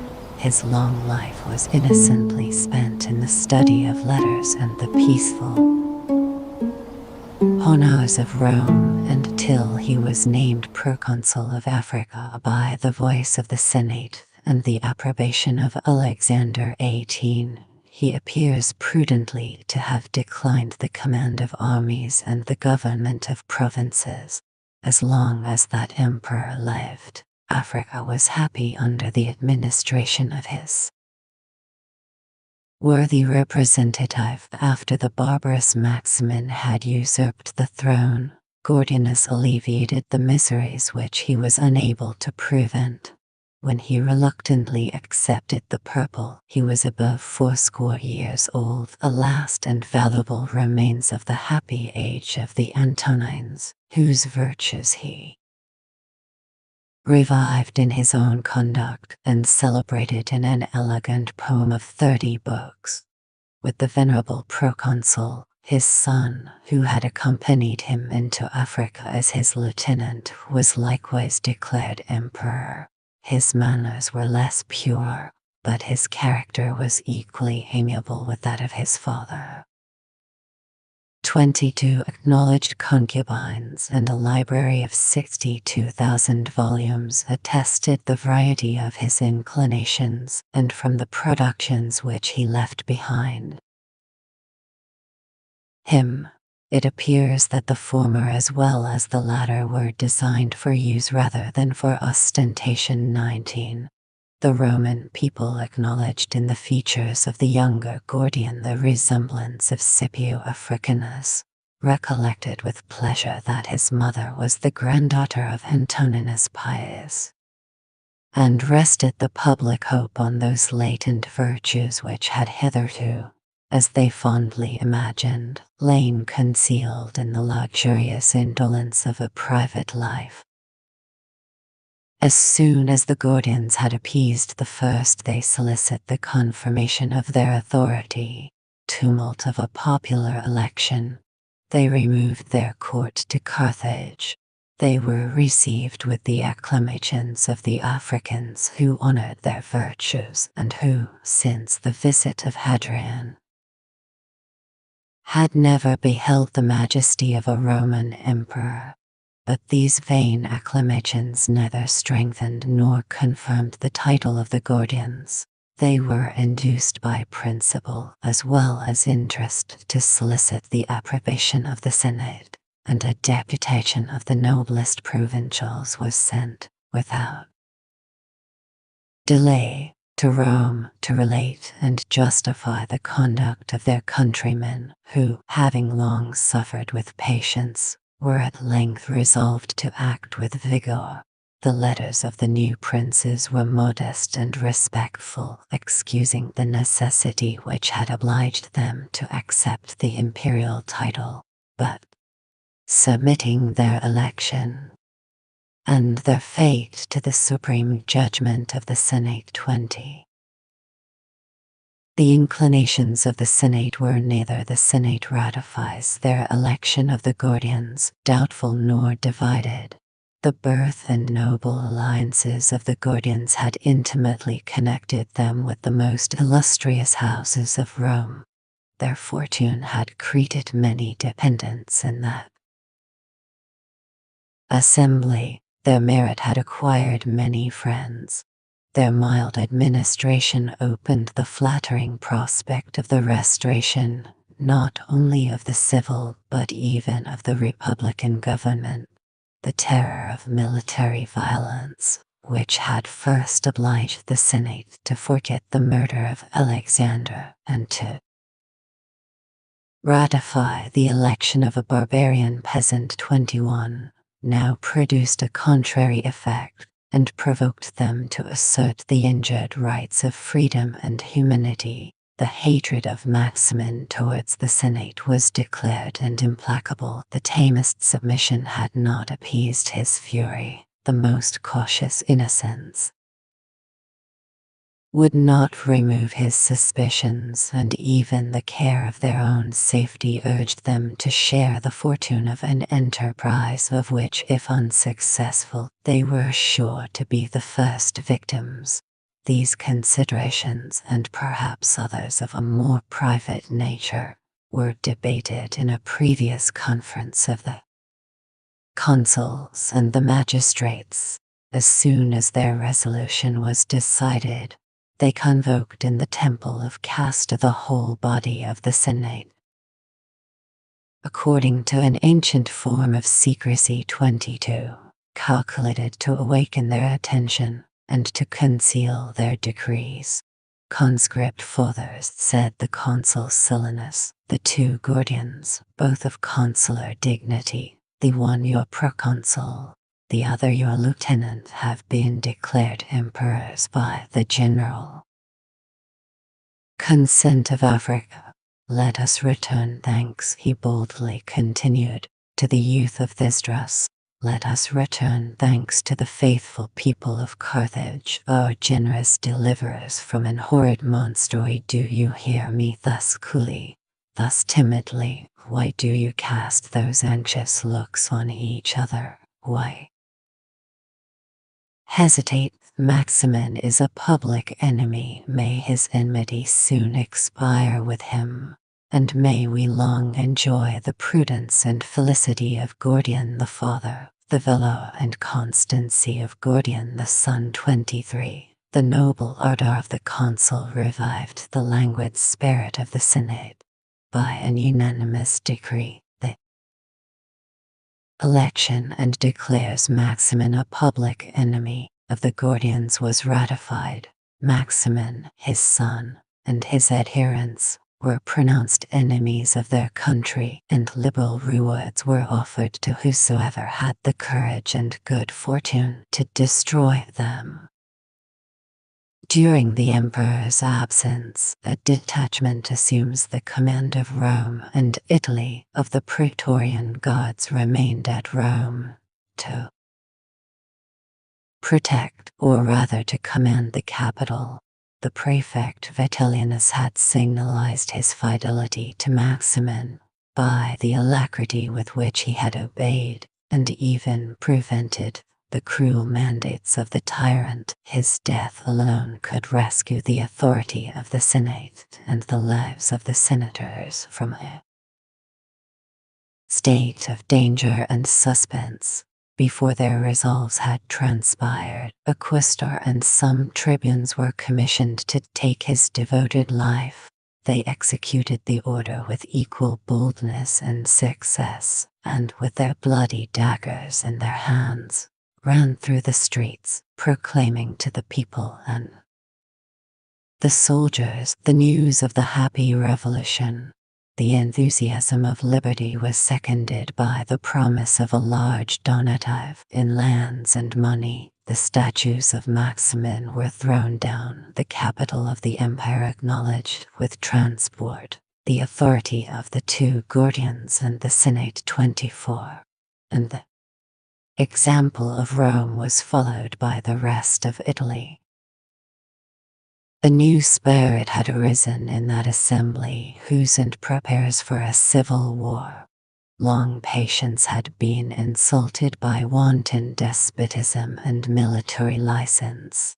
The Senate assumed the reins of government, and with a calm intrepidity prepared to vindicate by arms the cause of freedom. Among the consular senators recommended by their merit and services to the favor of the Emperor Alexander, it was easy to select 20 not unequal to the command of an army and the conduct of a war. To these was the defense of Italy entrusted. Each was appointed to act in his respective department, authorized to enroll and discipline the Italian youth, and instructed to fortify the ports and highways against the impending invasion of Maximin. A number of deputies, chosen from the most illustrious of the senatorian and equestrian orders, were dispatched at the same time to the governors of the several provinces, earnestly conjuring them to fly to the assistance of their country and to remind the nations of their ancient ties of friendship with the Roman Senate and people. The general respect with which these deputies were received, and the zeal of Italy and the provinces in favor of the Senate, sufficiently prove that the subjects of Maximin were reduced to that uncommon distress in which the body of the people has more to fear from oppression than from resistance. The consciousness of that melancholy truth inspires a degree of persevering fury, seldom to be found in those civil wars which are artificially supported for the benefit of a few factious and designing leaders. 25. For while the cause of the Gordians was embraced defeat and death of the two Gordians, d. 237, 3 July, with such diffusive ardor, the Gordians themselves were no more. The feeble court of Carthage was alarmed with the rapid approach of Caplianus, governor of Mauritania, who, with a small band of veterans and a fierce host of barbarians, attacked a faithful but unwarlike province. The younger Gordians sallied out to meet the enemy at the head of a few guards and a numerous undisciplined multitude, educated in the peaceful luxury of Carthage. His useless valor served only to procure him an honorable death in the field of battle. His aged father, whose reign had not exceeded 36 days, put an end to his life on the first news of the defeat. Carthage, destitute of defense, opened her gates to the conqueror, and Africa was exposed to the rapacious cruelty of a slave obliged to satisfy his unrelenting master with a large account of blood and treasure. 26. The fate of the Gordians filled Rome with just election of Maximus and Balbinus by the Senate, 9th July. But unexpected terror. The Senate convoked in the Temple of Concord affected to transact the common business of the day, and seemed to decline, with trembling anxiety, the consideration of their own and the public danger. A silent consternation prevailed on the assembly, till a senator of the name and family of Trajan awakened his brethren from their fatal lethargy. He represented to them that the choice of cautious dilatory measures had been long since out of their power, that Maximin, implacable by nature and exasperated by injuries, was advancing towards Italy at the head of the military force of the empire, and that their only remaining alternative was either to meet him bravely in the field or tamely to expect the tortures and ignominious death reserved for unsuccessful rebellion. We have lost, continued he, 2 excellent princes, but unless we desert ourselves, the hopes of the Republic have not perished with the Gordians. Many are the senators whose virtues have deserved and whose abilities would sustain the imperial dignity. Let us elect 2 emperors, one of whom may conduct the war against the public enemy, whilst his colleague remains at Rome to direct the civil administration. I cheerfully expose myself to the danger and envy of the nomination, and give my vote in favor of Maximus and Balbinus. Ratify my choice, conscript fathers, or appoint in their place others more worthy of the empire. The general apprehensions silence the whispers of jealousy. The merit of the candidates was universally acknowledged, and the house resounded with the sincere acclamations of long life and victory to the emperors Maximus and Balbinus. You are happy in the judgment of the Senate. May the Republic be happy under your administration. 27. The virtues and the reputation of the new emperors justified the most sanguine hopes of their characters. Romans, the various nature of their talents seemed to appropriate to each his peculiar department of peace and war. without leaving room for jealous emulation. Balbinus was an admired orator, a poet of distinguished fame, and a wise magistrate who had exercised with innocence and applause the civil jurisdiction in almost all the interior provinces of the empire. His birth was noble 28, his fortune affluent, his manners liberal and affable. In him, the love of pleasure was corrected by a sense of dignity, nor had the habits of ease deprived him of a capacity for business. The mind of Maximus was formed in a rougher mold. By his valor and abilities he had raised himself from the meanest origin to the first employments of the state and army. His victories over the Sarmatians and the Germans, the austerity of his life, and the rigid impartiality of his justice, whilst he was prefect of the city, commanded the esteem of a people whose affections were engaged in favor of the more amiable Balbinus. The two colleagues had both been consuls. Balbinus had twice enjoyed that honorable office. Both had been named among the 20 lieutenants of the Senate, and since the one was 60 and the other 74 years old, 29, they had both attained the full maturity of age and experience.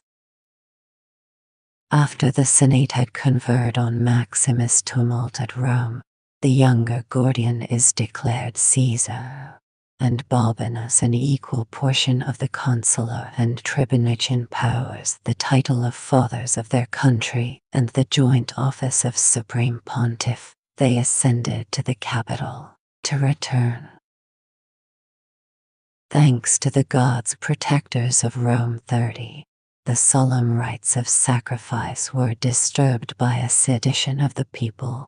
The licentious multitude neither loved the rigid Maximus, nor did they sufficiently fear the mild and humane Balbinus. Their increasing numbers surrounded the temple of Jupiter. With obstinate clamors they asserted their inherent right of consenting to the election of their sovereign, and demanded with an apparent moderation that, besides the 2 emperors chosen by the Senate, a third should be added of the family of the Gordians as a just return of gratitude to those princes who had sacrificed their lives for the Republic. At the head of the city guards and the youth of the equestrian order, Maximus and Balbinus attempted to cut their way through the seditious multitude. The multitude, armed with sticks and stones, drove them back into the Capitol. It is prudent to yield when the contest, whatever may be the issue of it, must be fatal to both parties. A boy, only 13 years of age, the grandson of the elder and nephew of the younger Gordian, was produced to the people, invested with the ornaments and title of Caesar. The tumult was appeased by this easy condescension, and the 2 emperors, as soon as they had been peaceably acknowledged in Rome, prepared to defend Italy against the common enemy. Whilst in Rome and Africa revolutions succeeded, Maximin prepares to attack the Senate and their emperors, each other with such amazing rapidity. The mind of Maximin was agitated by the most furious passions. He is said to have received the news of the rebellion of the Gordians and of the decree of the Senate against him, not with the temper of a man, but the rage of a wild beast which, as it could not discharge itself on the distant Senate, threatened the life of his son, of his friends, and of all who ventured to approach his person. The grateful intelligence of the death of the Gordians was quickly followed by the assurance that the Senate, laying aside all hopes of pardon or accommodation, had substituted in their room 2 emperors with whose merit he could not be unacquainted. Revenge was the only consolation left to Maximin, and revenge could only be obtained by arms. The strength of the legions had been assembled by Alexander from all parts of the empire. 3 successful campaigns against the Germans and the Sarmatians had raised their fame, confirmed their discipline, and even increased their numbers by filling the ranks with the flower of the barbarian youth. The life of Maximin had been spent in war, and the candid severity of history cannot refuse him the valor of a soldier, or even the abilities of an experienced general. 31. It might naturally be expected that a prince of such a character, instead of suffering the rebellion to gain stability by delay, should immediately have marched from the banks of the Danube to those of the Tiber, and that his victorious army, instigated by contempt for the Senate, and eager to gather the spoils of Italy, should have burned with impatience to finish the easy and lucrative conquest. Yet as far as we can trust to the obscure chronology of that period 32, it appears that the operations of some foreign war deferred the Italian expedition till the ensuing spring. From the prudent conduct of Maximin, we may learn that the savage features of his character have been exaggerated by the pencil of party, that his passions, however impetuous, submitted to the force of reason, and that the barbarian possessed something of the generous spirit of Sylla, who subdued the enemies of Rome before he suffered himself to revenge his private injuries. 33. When the troops of Maximin, advancing in marches into Italy, a.d. 238, February, excellent order, arrived at the foot of the Julian Alps, they were terrified by the silence and desolation that reigned on the frontiers of Italy. The villages and open towns had been abandoned on their approach by the inhabitants, the cattle was driven away, the provisions removed or destroyed, the bridges broke down, nor was anything left which could afford either shelter or subsistence to an invader. Such had been the wise orders of the generals of the Senate, whose design was to protract the war, to ruin the army of Maximin by the slow operation of famine, and to consume his strength in the sieges of the principal cities of Italy, which they had plentifully stored with men and provisions from the deserted country. Aquileia received and withstood the siege of Aquileia. First shock of the invasion. The streams that issue from the head of the Hadriatic Gulf swell by the melting of the winter snows. 34. Opposed an unexpected obstacle to the arms of Maximin. At length, on a singular bridge constructed with art and difficulty of large hogsheads, he transported his army to the opposite bank, rooted up the beautiful vineyards in the neighborhood of Aquileia, demolished the suburbs, and employed the timber of the buildings and the engines and towers with which on every side he attacked the city. The walls, fallen to decay during the security of a long peace, had been hastily repaired on this sudden emergency, but the firmest defense of Aquileia consisted in the constancy of the citizens, all ranks of whom, instead of being dismayed, were animated by the extreme danger, and their knowledge of the tyrant's unrelenting temper. Their courage was supported and directed by Crispinus and Menophilus, 2 of the 20 lieutenants of the Senate who, with a small body of regular troops had thrown themselves into the besieged place. The army of Maximin was repulsed on repeated attacks, his machines destroyed by showers of artificial fire, and the generous enthusiasm of the Aquilians was exalted into a confidence of success by the opinion that Belenus, their tutelar deity, combated in person in the defense of his distressed worshippers. 35.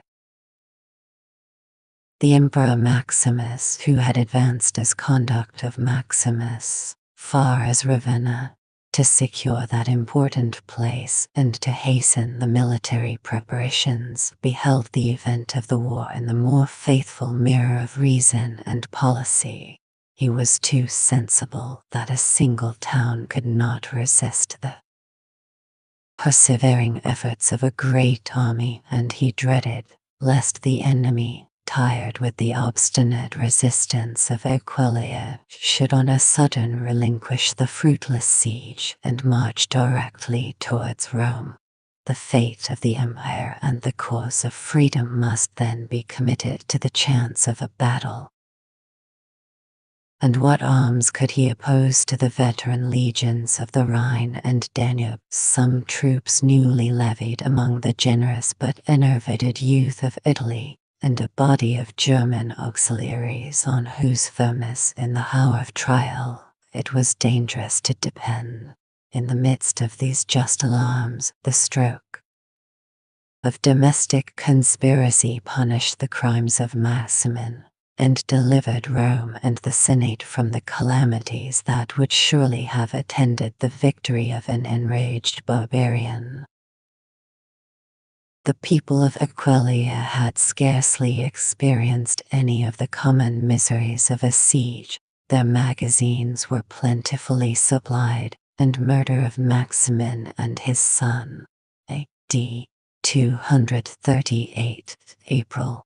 Several fountains within the walls assured them of an inexhaustible resource of fresh water. The soldiers of Maximin were, on the contrary, exposed to the inclemency of the season, the contagion of disease, and the horrors of famine. The open country was ruined, the rivers filled with the slain, and polluted with blood. A spirit of despair and disaffection began to diffuse itself among the troops, and as they were cut off from all intelligence, they easily believed that the whole empire had embraced the cause of the Senate, and that they were left as devoted victims to perish under the impregnable walls of Aquileia. The fierce temper of the tyrant was exasperated by disappointments, which he imputed to the cowardice of his army and his wanton and ill-timed cruelty. Instead of striking terror, inspired hatred and a just desire of revenge. A party of Praetorian guards who trembled for their wives and children in the camp of Alba, near Rome, executed the sentence of the Senate. Maximin, abandoned by his guards, was slain in his tent with his son, whom he had associated to the honors of the purple, Anulinus the prefect, and the principal ministers of his tyranny. 36. The sight of their heads, borne 1. The point of spears convinced the citizens of Aquileia that the siege was at an end. The gates of the city were thrown open. A liberal market was provided for the hungry troops of Maximin, and the whole army joined in solemn protestations of fidelity to the Senate and the people of Rome, and to their lawful emperors Maximus and Balbinus. Such was the deserved fate of his portrait. A brutal savage, destitute as he has generally been represented of every sentiment that distinguishes a civilized or even a human being. The body was suited to the soul. The stature of Maximin exceeded the measure of 8 feet, and circumstances almost incredible are related of his matchless strength and appetite. 37. Had he lived in a less enlightened age, tradition and poetry might well have described him as one of those monstrous giants whose supernatural power was constantly exerted for the destruction of mankind. It is easier to conceive than to describe the joy of the Roman world, universal joy of the Roman world on the fall of the tyrant, the news of which is said to have been carried in 4 days from Aquileia to Rome. The return of Maximus was a triumphal procession. His colleague and young Gordian went out to meet him, and the 3 princes made their entry into the capital, attended by the ambassadors of almost all the cities of Italy, saluted with the splendid offerings of gratitude and superstition, and received with the unfeigned acclamations of the Senate. And people who persuaded themselves that a golden age would succeed to an age of iron. 38. The conduct of the 2 emperors corresponded with these expectations. They administered justice in person, and the rigor of the one was tempered by the other's clemency. The oppressive taxes with which Maximin had loaded the rights of inheritance and succession were repealed or at least moderated. Discipline was revived, and with the advice of the Senate many wise laws were enacted by their imperial ministers who endeavored to restore a civil constitution on the ruins of military tyranny. What reward may we expect for delivering Rome from a monster, was the question asked by Maximus in a moment of freedom and confidence. Balbinus answered it without hesitation: the love of the Senate, of the people, and of all mankind. Alas, replied his more penetrating colleague, alas, I dread the hatred of the soldiers and the fatal effects of their resentment. 39. His apprehensions were but too well justified by the event. Whilst Maximus was preparing to defend Italy against the common foe, Balbinus, who remained sedition at Rome, had been engaged in scenes of blood and intestine discord. Distrust and jealousy reigned in the Senate, and even in the temples where they assembled, every senator carried either open or concealed arms. In the midst of their deliberations, 2 veterans of the guards, actuated either by curiosity or a sinister motive, audaciously thrust themselves into the house and advanced by degrees beyond the altar of victory. Gallicanus, a consular, and Maecenas, a praetorian senator, viewed with indignation their insolent intrusion. Drawing their daggers, they laid the spies, for such they deemed them, dead at the foot of the altar, and then advancing to the door of the Senate, imprudently exhorted the multitude to massacre the praetorians as the secret adherents of the tyrant. Those who escaped the first fury of the tumult took refuge in the camp, which they defended with superior advantage against the reiterated attacks of the people, assisted by the numerous bands of gladiators, the property of opulent nobles. The civil war lasted many days with infinite loss and confusion on both sides. When the pipes were broken that supplied the camp with water, the praetorians were reduced to intolerable distress. But in their turn they made desperate sallies into the city, set fire to a great number of houses, and filled the streets with the blood of the inhabitants. The Emperor Balbinus attempted, by ineffectual edicts and precarious truces, to reconcile the factions at Rome, but their animosity, though smothered for a while, burnt with redoubled violence, the soldiers detesting the Senate and the people despised the weakness of a prince who wanted either the spirit or the power to command the obedience of his subjects. 40.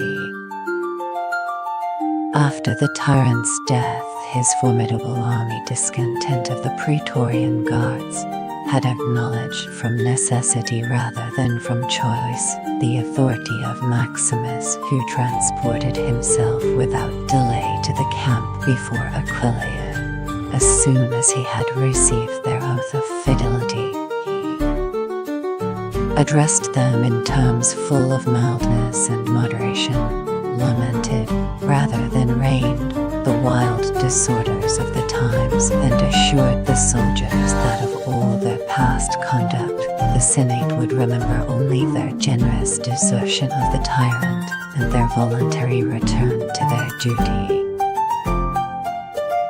Maximus enforced his exhortations by a liberal donative, purified the camp by a solemn sacrifice of expiation, and then dismissed the legions to their several provinces, impressed, as he hoped, with a lively sense of gratitude and obedience. 41. But nothing could reconcile the haughty spirit of the Praetorians. They attended the emperors on the memorable day of their public entry into Rome. But amidst the general acclamations, the sullen, dejected countenance of the gods sufficiently declared that they considered themselves as the object, rather than the partners of the triumph. When the whole body was united in their camp, those who had served under Maximin, and those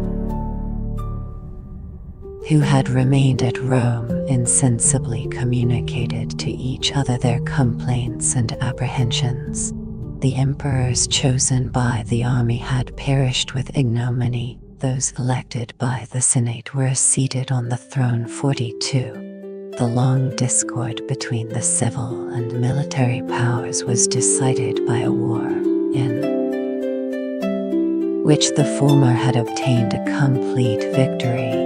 The soldiers must now learn a new doctrine of submission to the Senate, and whatever clemency was affected by that politic assembly, they dreaded a slow revenge colored by the name of discipline, and justified by fair pretenses of the public good. But their fate was still in their own hands, and if they had courage to despise the vain terrors of an impotent republic, it was easy to convince the world that those who were masters of the arms were masters of the authority of the state. When the Senate elected 2 princes, it is massacre of Maximus and Balbinus, probable that, besides the declared reason of providing for the various emergencies of peace and war, they were actuated by the secret desire of weakening by division the despotism of the supreme magistrate.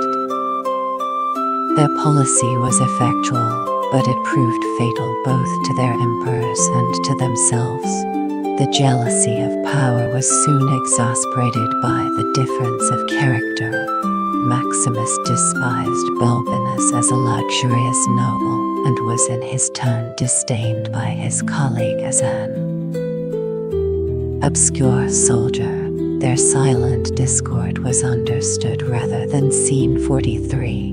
But the mutual consciousness prevented them from uniting in any vigorous measures of defense against their common enemies of the Praetorian camp. The whole city was employed in the Capitoline Games, and the emperors were left almost alone in the palace. On a sudden they were alarmed A.D. 238, July 15, by the approach of a troop of desperate assassins, ignorant of each other's situation or designs, for they already occupied very distant apartments. Afraid to give or to receive assistance, they wasted the important moments in idle debates and fruitless recriminations. The arrival of the guards put an end to the vain strife. They seized on these emperors of the Senate, for such they called them, with malicious contempt, stripped them of their garments, and dragged them in insolent triumph through the streets of Rome, with a design of inflicting a slow and cruel death on these unfortunate princes. The fear of a rescue from the faithful Germans of the imperial guards shortened their tortures, and their bodies, mangled with 1,000 wounds, were left exposed to the insults or to the pity of the populace. 44. In the space of a few months, 6 princes had been cut off by the sword. Gordian, who had already received the title of Caesar, was the third Gordian remained sole emperor, person that occurred to the soldiers as proper to fill the vacant throne. 45. They carried him to the camp and unanimously saluted him Augustus and Emperor. His name was dear to the Senate and people. His tender age promised a long impunity of military license, and the submission of Rome and the provinces to the choice of the Praetorian Guards saved the Republic at the expense indeed of its freedom and dignity from the horrors of a new civil war in the heart of the capital. 46. As the third Gordian was only 19 years, innocence and virtues of Gordian, of age at the time of his death, the history of his life, were it known to us with greater accuracy than it really is, would contain little more than the account of his education and the conduct of the ministers who by turns abused or guided the simplicity of his unexperienced youth. Immediately after his accession, he fell into the hands of his mother's eunuchs, that pernicious vermin of the East, who, since the days of Elagabalus, had infested the Roman palace. By the artful conspiracy of these wretches, an impenetrable veil was drawn between an innocent prince and his oppressed subjects. The virtuous disposition of Gordian was deceived, and the honors of the empire sold without his knowledge, though in a very public manner, to the most worthless of mankind. We are ignorant by what fortunate accident the emperor escaped from this ignominious slavery, and devolved his confidence on a minister whose wise counsels had no object except the glory of his sovereign and the happiness of the people. It should seem that love and learning, d. 240, administration of Misidas, introduced Misidas to the favor of Gordian. The young prince married the daughter of his master of rhetoric, and promoted his father-in-law to the first offices of the empire. 2 admirable letters that passed between them are still extant. The minister, with the conscious dignity of virtue, congratulates Gordian that he is delivered from the tyranny of the eunuchs. 47, and still more that he is sensible of his deliverance. The emperor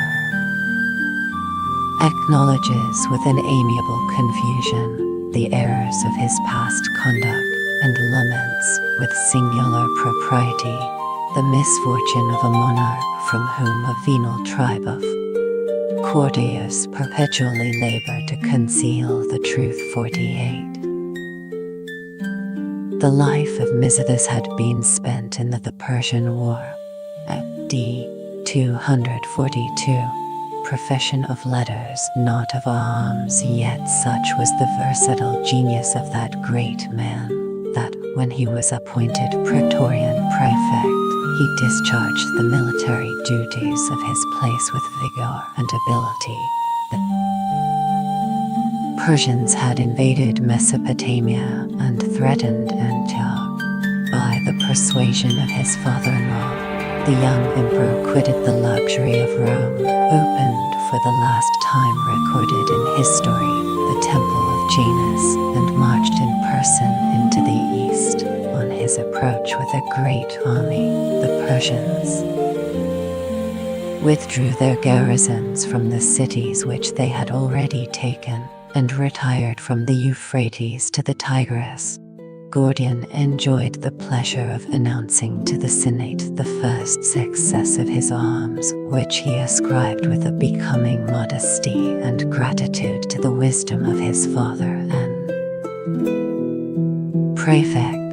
During the whole expedition, Misidas watched over the safety and discipline of the army, whilst he prevented their dangerous murmurs by maintaining a regular plenty in the camp, and by establishing ample magazines of vinegar, bacon, straw, barley, and wheat in all the cities of the frontier. 49.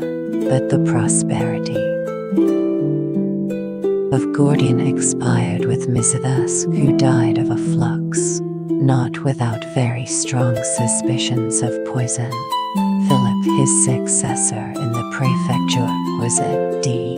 243. Arts of Philip, an Arab by birth, and consequently, in the earlier part of his life, a robber by profession. His rise from so obscure a station to the first dignities of the empire seems to prove that he was a bold and able leader, but his boldness prompted him to aspire to the throne, and his abilities were employed to supplant, not to serve, his indulgent master.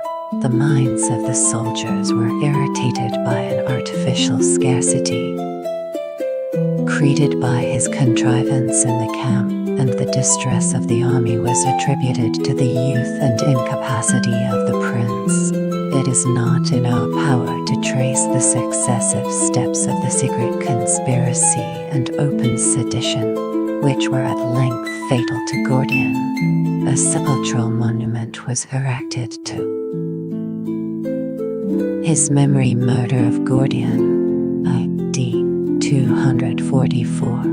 March, on the spot 50 where he was killed, near the conflux of the Euphrates with the little river upper as 51. The fortunate Philip, raised to the empire by the votes of the soldiers, found a ready obedience from the Senate, and the provinces 52. We cannot forbear transcribing the ingenious form of a military republic, though somewhat fanciful description, which a celebrated writer of our own times has traced of the military government of the Roman Empire. What in that age was called the Roman Empire was only an irregular republic, not unlike the aristocracy 53 of Algiers 54. Where the militia, possessed of the sovereignty, creates and deposes a magistrate, who is styled a Dey. Perhaps, indeed, it may be laid down as a general rule that a military government is in some respects more republican than monarchical, nor can it be said that the soldiers only partook of the government by their disobedience and rebellions. The speeches made to them by the emperors, were they not at length of the same nature as those formerly pronounced to the people by the consuls and the tribunes? And although the armies had no regular place or forms of assembly, though their debates were short, their actions sudden, and their resolve seldom the result of cool reflection, did they not dispose with absolute sway of the public fortune? What was the emperor, except the minister of a violent government elected for the private benefit of the soldiers? When the army had elected Philip, who was praetorian prefect to the third Gordian, the latter demanded that he might remain sole emperor. He was unable to obtain it. He requested that the power might be equally divided between them. the army would not listen to his speech. He consented to be degraded to the rank of Caesar. The favor was refused him. He desired at least he might be appointed Praetorian prefect. His prayer was rejected. Finally, he pleaded for his life. The army, in these several judgments, exercised the supreme magistracy. According to the historian, whose doubtful narrative the President de Montesquieu has adopted, Philip, who, during the whole transaction had preserved a sullen silence, was inclined to spare the innocent life of his benefactor, till, recollecting that his innocence might excite a dangerous compassion in the Roman world, he commanded, without regard to his suppliant cries, that he should be seized, stripped, and led away to instant death. After a moment's pause, the inhuman sentence was executed. 55. On his return from the east to Rome, Philip, reign of Philip, desirous of obliterating the memory of his crimes and of captivating the affections of the people, solemnized the secular games with infinite pomp and magnificence. Since their institution or revival by Augustus 56, they had been celebrated by Claudius, by Domitian, and by Severus, and were now renewed the 5th time on the accomplishment of the full period of 1,000 years from the foundation of Rome. Every circumstance secular games. A.D. 248. April 21, of the secular games was skillfully adapted to inspire the superstitious mind with deep and solemn reverence. The long interval between them, 57, exceeded the term of human life, and as none of the spectators had already seen them, none could flatter themselves with the expectation of beholding them a second time. The mystic sacrifices were performed during 3 nights on the banks of the Tiber, and the campus martyrs resounded with music and dances, and was illuminated with innumerable lamps and torches. Slaves and strangers were excluded from any participation in these national ceremonies. A chorus of 27 youths and as many virgins of noble families and whose parents were both alive implored the propitious gods in favor of the present and for the hope of the rising generation, requesting in religious hymns that according to the faith of their ancient oracles they would still maintain the virtue, the felicity, and the empire of the Roman people. 58. The magnificence of Philip's shows and entertainments dazzled the eyes of the multitude. The devout were employed in the rites of superstition, whilst the reflecting few revolved in their anxious minds the past history and the future fate of the empire. Since Romulus, with a small band of shepherds, decline of the Roman Empire, and outlaws, fortified himself on the hills near the Tiber, 10 centuries had already elapsed. 59. During the 4 first ages, the Romans, in the laborious school of poverty, had acquired the virtues of war and government. By the vigorous exertion of those virtues and by the assistance of fortune, they had obtained in the course of the 3 succeeding centuries an absolute empire over many countries of Europe, Asia, and Africa.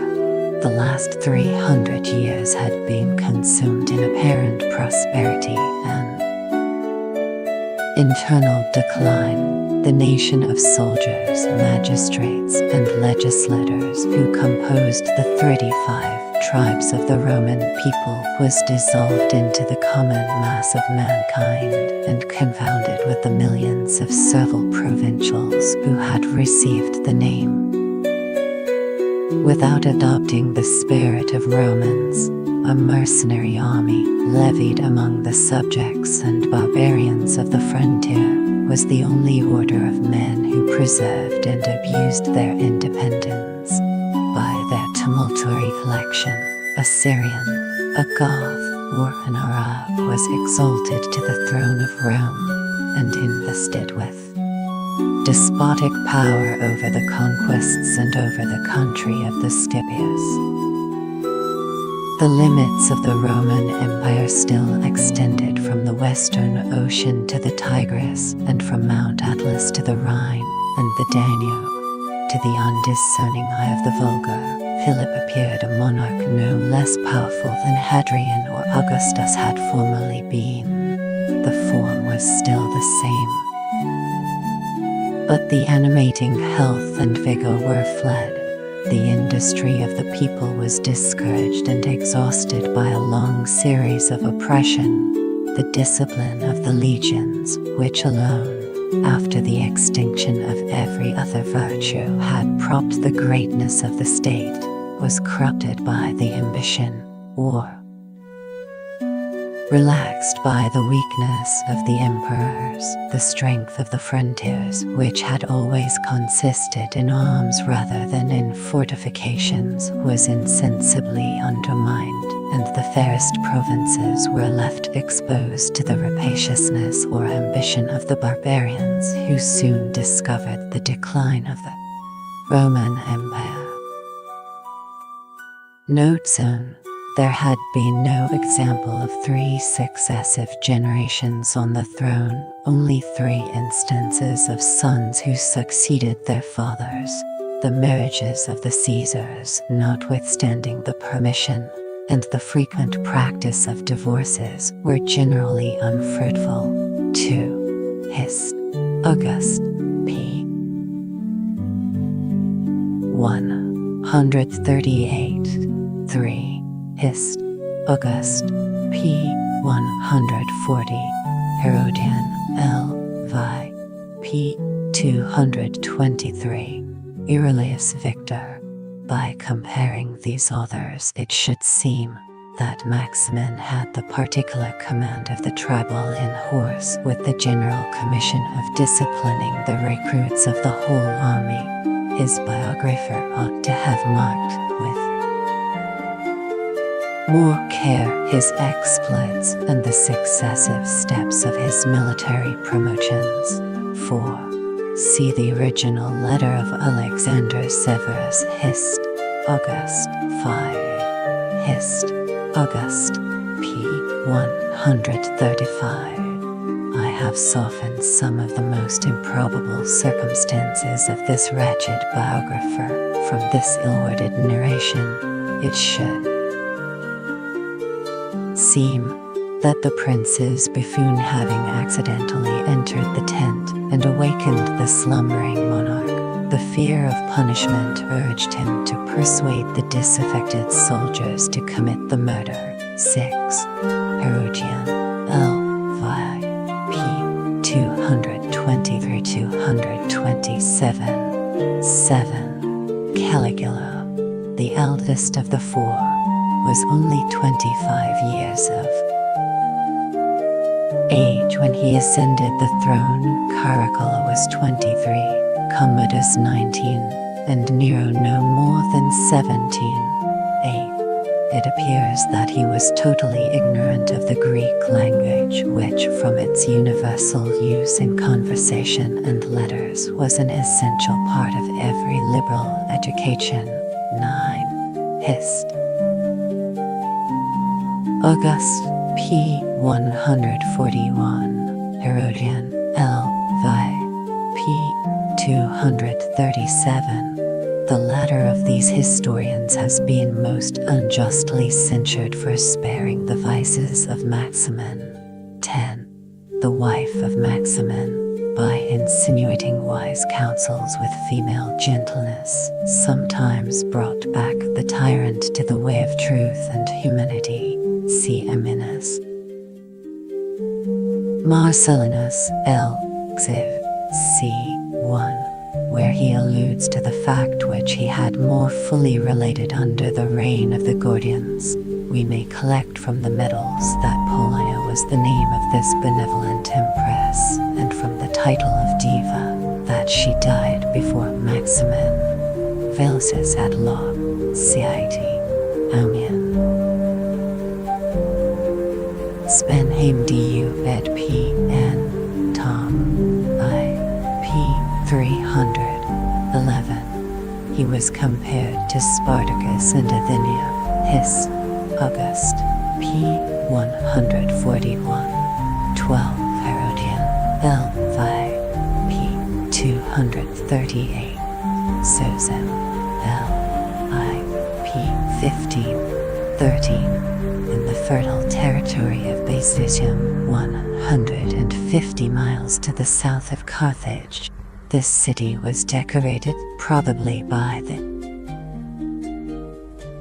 Gordians with the title of colony and with a fine amphitheater, which is still in a very perfect state. See Itinerary, Wessling, p. 59, and Shaw's Travels, p. 117, 14, Herodian, L. Vi, p. 239, Hist, August, p. 153, 15, Hist, August, p. 152. The celebrated house of Pompey in Cairns was usurped by Mark Antony and consequently became, after the Tremor's death, a part of the imperial domain. The Emperor Trajan allowed and even encouraged the rich senators to purchase those magnificent and useless places. Plan. Panegyric. C. 50.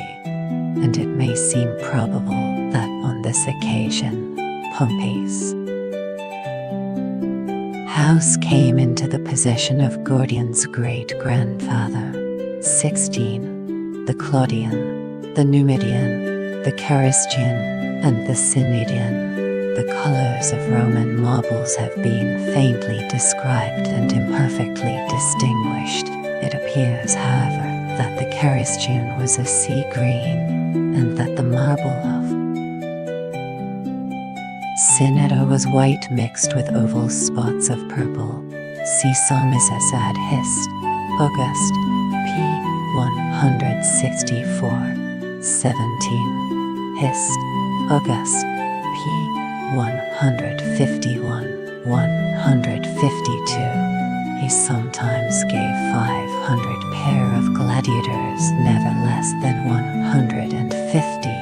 He once gave for the use of the circus 100 Sicilian and as many Cappadocian horses.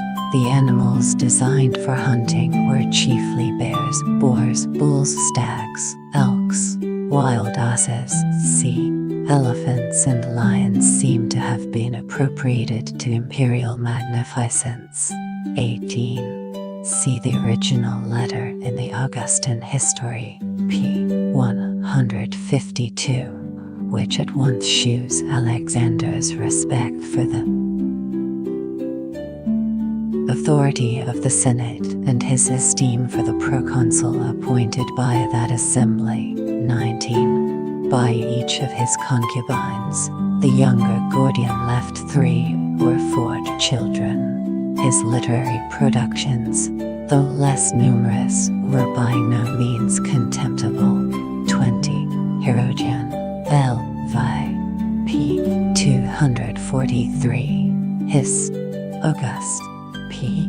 144. 21. Quod tamen patris dum periculosum existiment, enorms armada resister approbevran. Aurelius Victor. 22. Even the servants of the house, the scribes, c. were excluded, and their office was filled by the senators themselves. We are obliged to the Augustan History, p. 159, for preserving this curious example of the old discipline of the Commonwealth. 23. this spirited speech.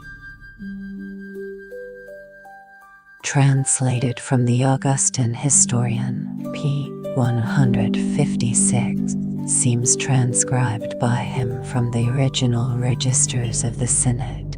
24. Herodian, L.V. p. 244. 25. Herodian, L.V. p. 247. L.V. p. 277. Hist. August. p. 156 158. 26. Herodian, L.V. p. 254. Hist. August. p. 150 160. We may observe that 1 month and 6 days for the reign of Gordian is a just correction of Casaubon and Penvenius instead of the absurd reading of 1 year and 6 months. See Commentor, p. 193. Zosimus relates, L.I.p. 17, that the 2 Gordians perished by a tempest in the midst of their navigation. A strange ignorance of history or a strange abuse of metaphors. 27. See the Augustan History, p. 166. From the registers of the Synod, the date is confessedly faulty, but the coincidence of the Apollinarian games enables us to correct it. 28. He was descended from Cornelius Balbus, a noble Spaniard, and the adopted son of Theophanes the Greek historian. Balbus obtained the freedom of Rome by the favor of Pompey, and preserved it by the eloquence of Cicero. See Orat. Pro Cornel. Balbo. The friendship of Caesar, to whom he rendered the most important secret services in the Civil War, raised him to the consulship and the pontificate, honors never yet possessed by a stranger. The nephew of this Balbus triumphed over the Garamantes. See Dictionnaire de Bale Beaumont Balbus, where he distinguishes the several persons of that name, and rectifies, with his usual accuracy, the mistakes of former writers concerning them. 29. Sonorous, L. Xi. p. 622. But little dependence is to be had on the authority of a moderate Greek so grossly ignorant of the history of the 3rd century that he creates several imaginary emperors and confounds those who really existed. 30. Herodian, L.V. p. 256. Supposes that the Senate was at first convoked in the Capitol, and is very eloquent on the occasion. The Augustan History, p. 116, seems much more authentic. 31. In Herodian, L.V. p. 249, and in the Augustan History, we have 3 several orations of Maximin to his army on the rebellion of Africa and Rome. M.D. Tillemont has very justly observed that they neither agree with each other nor with truth. Histoire des Empereurs, Tom. I.A. p. 799. 32. The carelessness of the writers of that age leaves us in a singular perplexity. 1. We know that Maximus and Balbinus were killed during the Capitoline Games. Herodian, L.V. p. 285. The authority of Censorinus de Napoli, c. 18, enables us to fix those games with certainty to the year 238, but leaves us in ignorance of the month or day. 2. The election of Gordian by the Senate is fixed with equal certainty to the 27th of May, but we are at a loss to discover whether it was in the same or the preceding year. Tillemont and Muratori, who maintain the two opposite opinions, bring into the field a desultory troop of authorities, conjectures, and probabilities. The one seems to draw out, the other to contract the series of events between those periods more than can be well reconciled to reason and history, yet it is necessary to choose between them. 33. Filius Paterculus, L.I.C. 24. The President de Montesquieu, in his dialogue between Sylla and Hippocrates, expresses the sentiments of the dictator in a spirited and even a sublime manner. 34. Muratori, Annali d'Italia, Tom. I. P. 294. Thinks the melting of the snows suits better with the months of June or July than with those of February. The opinion of a man who passed his life between the Alps and the Apennines is undoubtedly of great weight, yet I observe one, that the long winter of which Muratori takes advantage is to be found only in the Latin version and not in the Greek text of Herodian. 2. That the vicissitude of suns and rains to which the soldiers of Maximin were exposed, Herodian, L.V.P. 277, denotes the spring rather than the summer. We may observe likewise that these several streams, as they melted into one, composed the Timevus so poetically in every sense of the word described by Virgil. They are about 12 miles to the east of Aquileia. See Clure, Italia Antiqua, Tom. I. P. 189, c. 35. Herodian, L.V.A.P. 272.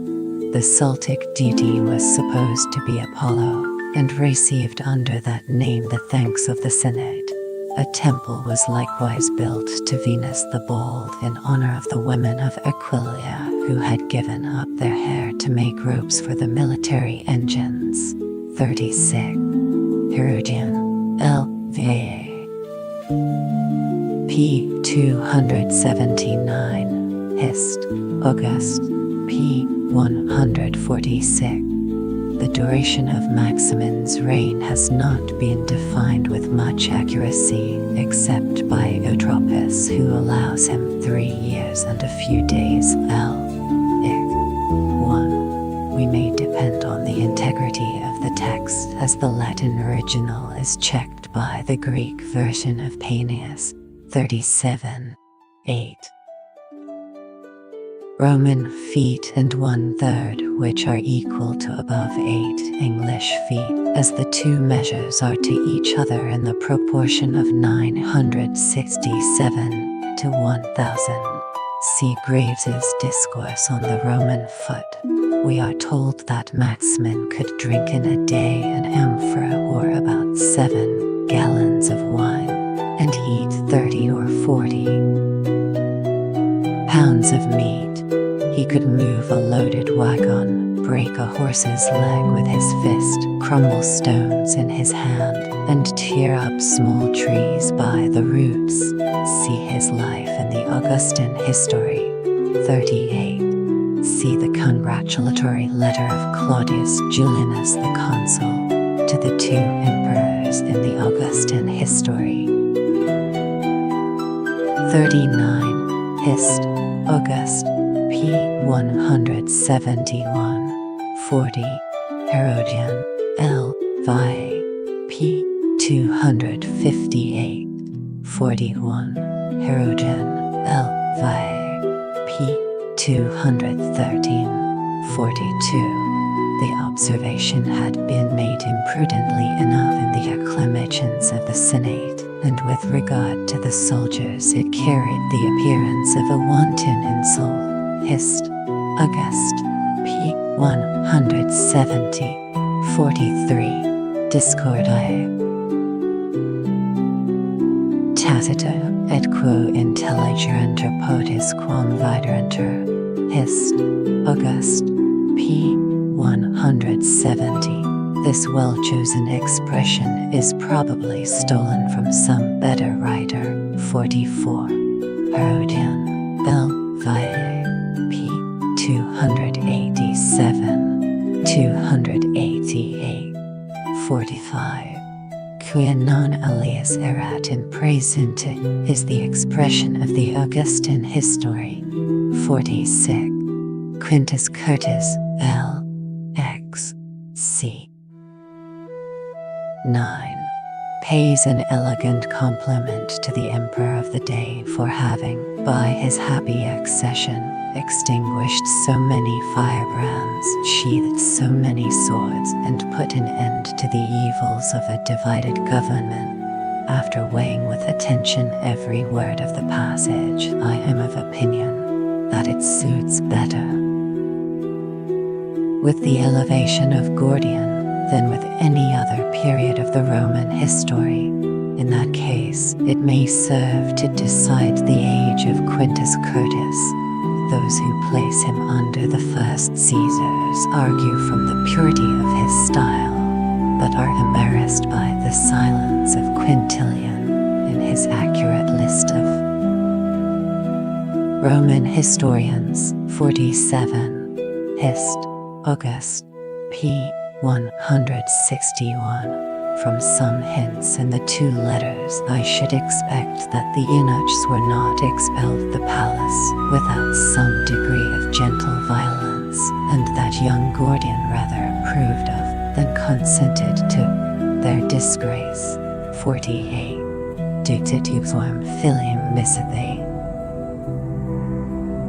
Quem cos eloquente dignum parentalis supputavit, et praefectum statum fecit, post quod non puerial jam et contemptibil videbatur imperium. 49. Hist.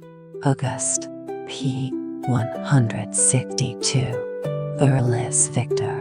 Porphyrus invit. Pluton. ap. Fabricium Bibliath. Greg. L. I. C.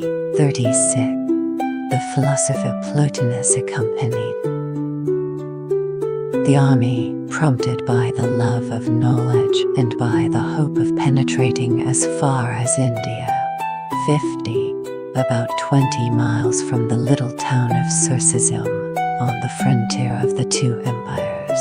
51. The inscription, which contained a very singular pun, was erased by the order of Licinus, who claimed some degree of relationship to Philip. Hist. August. p. 165. But the tumulus or mound of earth which formed the sepulchre still subsisted in the time of Julian. CMn. Marcellin. Xiae. 5. 52. Urlis Victor. Eardrop. Ig. 2. Orosius. Vae. 20. Aminus Marcellinus. Xiae. 5. Sosimus. L. I. p. 19. Philip, who was a native of Bostra, was about 40 years of age. 53.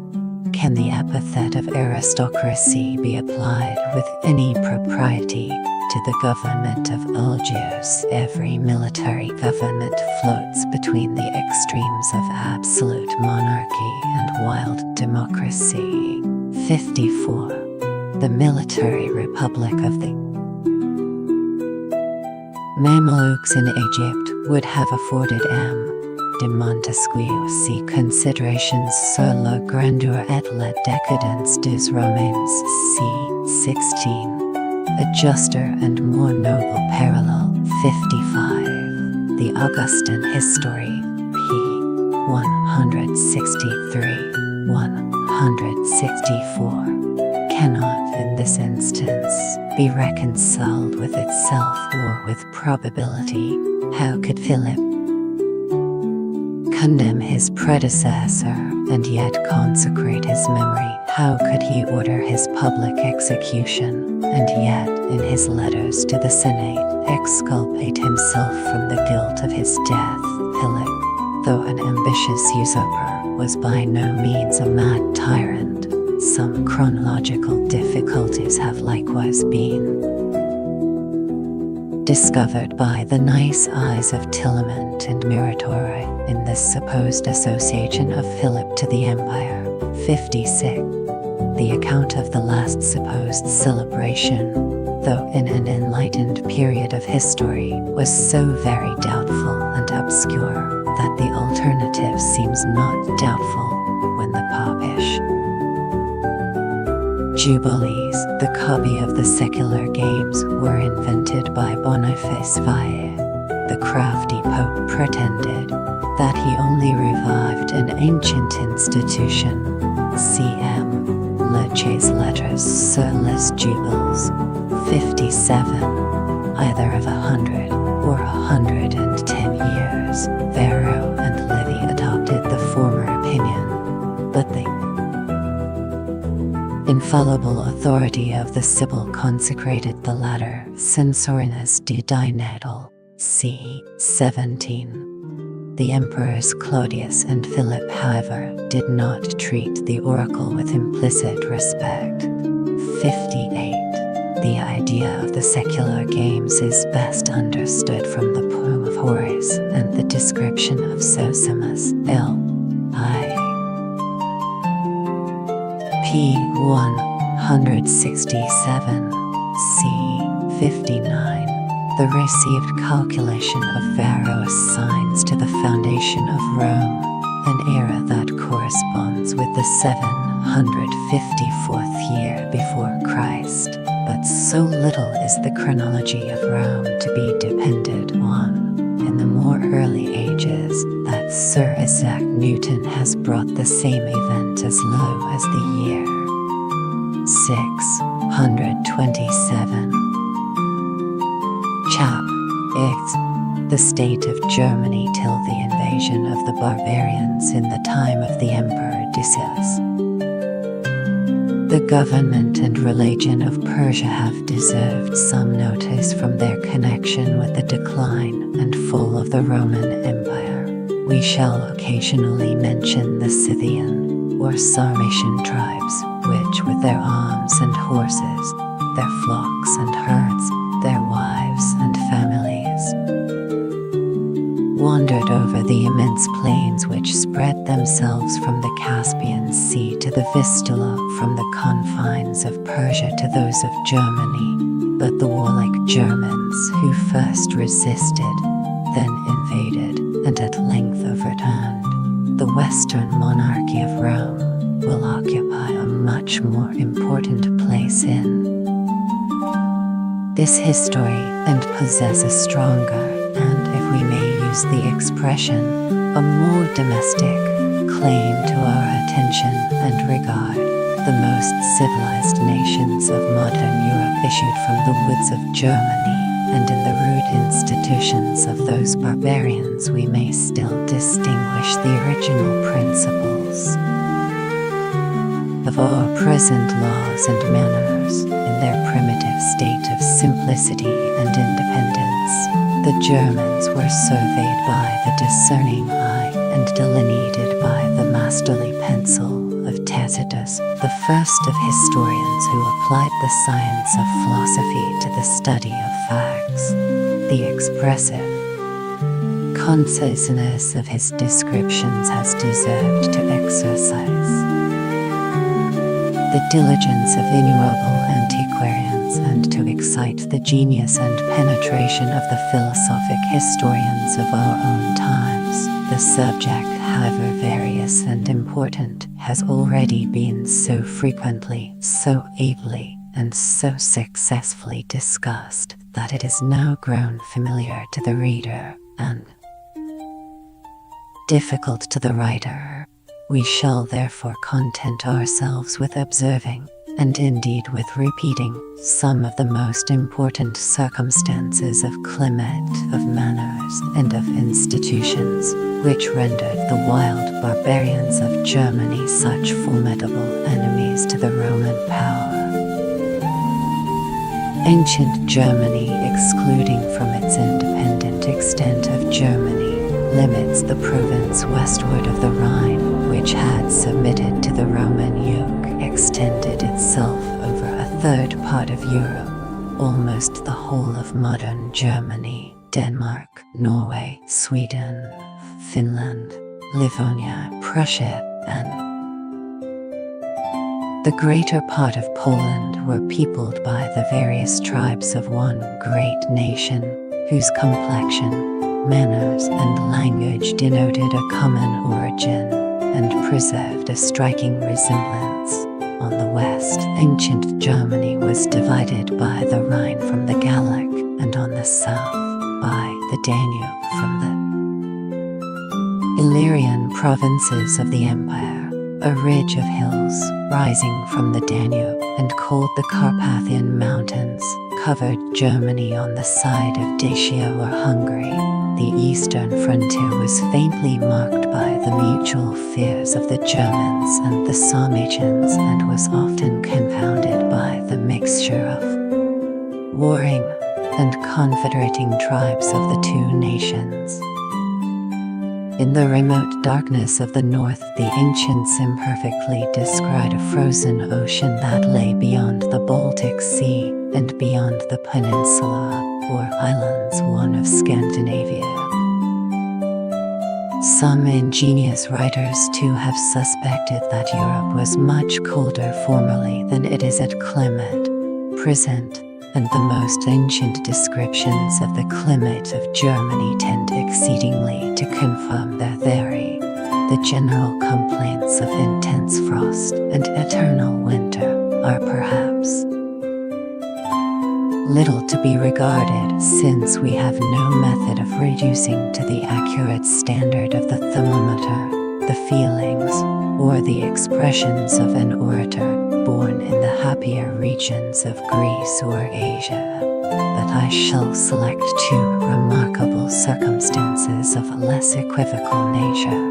1. The great rivers which covered the Roman provinces, the Rhine and the Danube, were frequently frozen over, and capable of supporting the most enormous weights. The barbarians, who often chose that severe season for their inroads, transported, without apprehension or danger, their numerous armies, their cavalry, and their heavy wagons over a vast and solid bridge of ice. 3. Modern ages have not presented an instance of a like phenomenon. 2. The reindeer, that useful animal from whom the savage of the north derives the best comforts of his dreary life, is of a constitution that supports, and even requires, the most intense cold. He is found on the rock of Spitzberg, within 10 degrees of the pole. He seems to delight in the snows of Lapland and Siberia, but at present he cannot subsist, much less multiply, in any country to the south of the Baltic. 4. In the time of Caesar, the reindeer, as well as the elk and the wild bull, was a native of the Hercynian forest, which then overshadowed a great part of Germany and Poland. 5. The modern improvements sufficiently explain the causes of the diminution of the cold. These immense woods have been gradually cleared, which intercepted from the earth the rays of the sun. 6.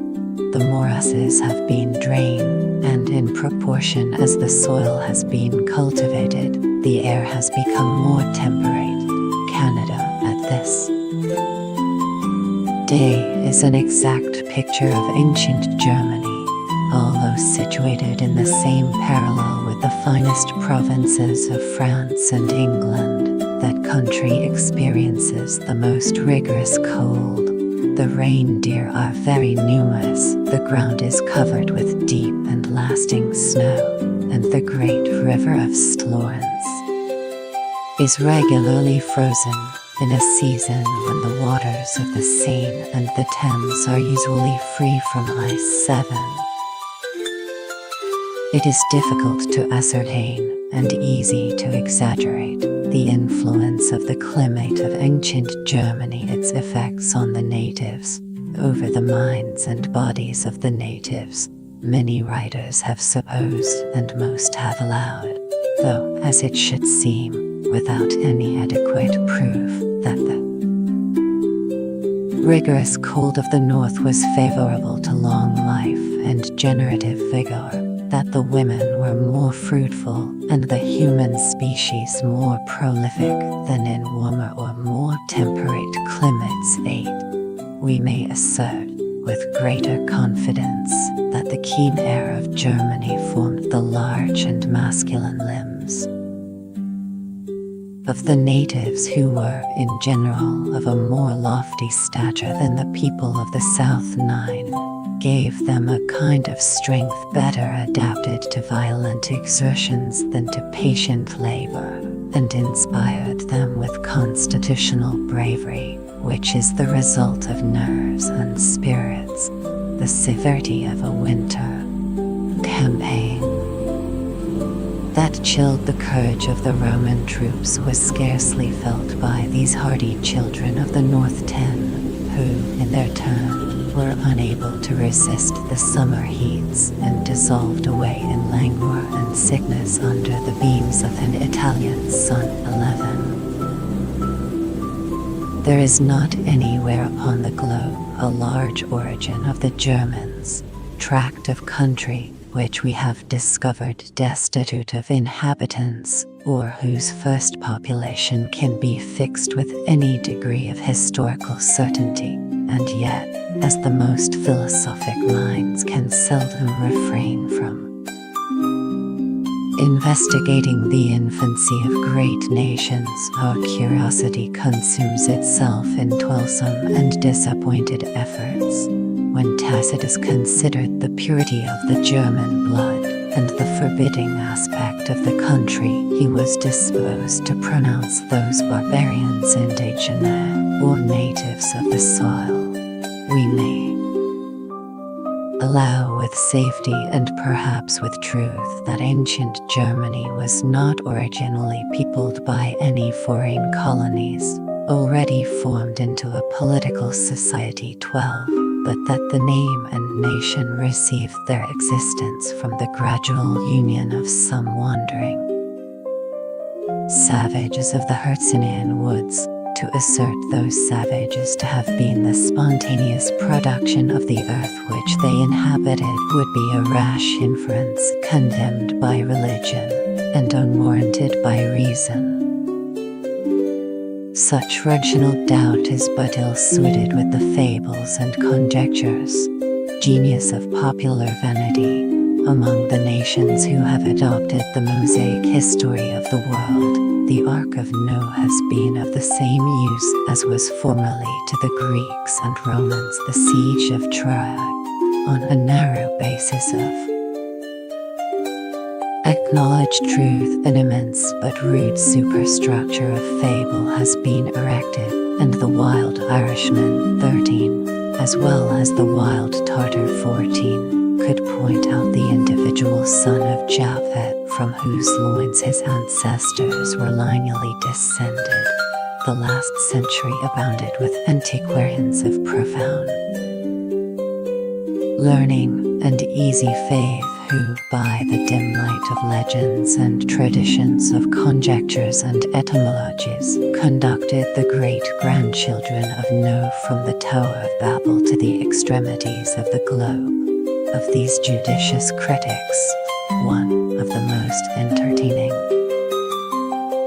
was Olaus Rudbeck, professor in the University of Uppsala. 15. Whatever is celebrated either in history or fable, this zealous patriot ascribes to his country, from Sweden which forms so considerable a part of ancient Germany, the Greeks themselves derive their alphabetical characters, their astronomy, and their religion of that delightful region, for such it appeared to the eyes of a native, the Atlantis of Plato, the country of the Hyperboreans, the gardens of the Hesperides, the Fortunate Islands, and even the Elysian fields were all but faint and imperfect transcripts.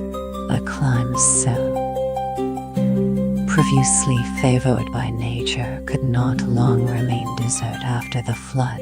The learned Rudbeck allows the family of Noah a few years to multiply from 8 to about 20,000 persons. He then disperses them into small colonies to replenish the earth and to propagate the human species. The German or Swedish detachment, which marched, if I am not mistaken, under the command of Ashkenaz, the son of Gomer, the son of Japhet, distinguished itself by a more than common diligence in the prosecution of this great work. The northern hive cast its swarms over the greatest part of Europe, Africa, and Asia, and to use the author's metaphor, the blood circulated from the extremities to the heart. But all this well-labored system of German antiquities is annihilated by a single fact, too, while the Germans, ignorant of letters, attested to admit of any doubt, and of too decisive a nature to leave room for any reply. The Germans, in the age of Tacitus, were unacquainted with the use of letters 16. And the use of letters is the principal circumstance that distinguishes a civilized people from a herd of savages incapable of knowledge or reflection. Without that artificial help, the human memory soon dissipates or corrupts the ideas entrusted to her charge, and the nobler faculties of the mind, no longer supplied with models or with materials, gradually forget their powers. The judgment becomes feeble and lethargic. The imagination languid or irregular. Fully to apprehend this important truth, let us attempt in an improved society to calculate the immense distance between the man of learning and the illiterate peasant. The former, by reading and reflection, multiplies his own experience and lives in distant ages and remote countries, whilst the latter, rooted to a single spot and confined to a few years of existence, surpasses but very little his fellow laborer. The ox in the exercise of his mental faculties, the same and even a greater difference will be found between nations than between individuals, and we may safely pronounce that without some species of writing, no people has ever preserved the faithful annals of their history, ever made any considerable progress in the abstract sciences, or ever possessed in any tolerable degree of perfection the useful and agreeable arts of life. Of these arts, the ancient Germans were wretchedly of arts and agriculture destitute. They passed their lives in a state of ignorance and poverty, which it has pleased some declaimers to dignify with the appellation of virtuous simplicity. Modern Germany is said to contain about 2,300 walled towns, 17. In a much wider extent of country, the geographer Ptolemy could discover no more than 90 places, which he decorates with the name of cities, 18, though, according to our ideas, they would but ill deserve that splendid title. We can only suppose them to have been rude fortifications constructed in the center of the woods and designed to secure the women, children, and cattle, whilst the warriors of the tribe marched out to repel a sudden invasion. 19. But Tacitus asserts as a well-known fact that the Germans in his time had no cities. 20, and that they affected to despise the works of Roman industry as places of confinement rather than of security. 21. Their edifices were not even contiguous or formed into regular villas. 22. Each barbarian fixed his independent dwelling on the spot to which a plain, a wood, or a stream of fresh water had induced him to give the preference. Neither stone, nor brick, nor tiles were employed in these slight habitations. 23. They were indeed no more than low huts of a circular figure, built of rough timber, thatched with straw and pierced at the top to leave a free passage for the smoke. In the most inclement winter, the hardy German was satisfied with a scanty garment made of the skin of some animal. The nations who dwelt towards the north clothed themselves in furs, and the women manufactured for their own use a coarse kind of linen. 24. The game of various sorts, with which the forests of Germany were plentifully stocked, supplied its inhabitants with food and exercise. 25.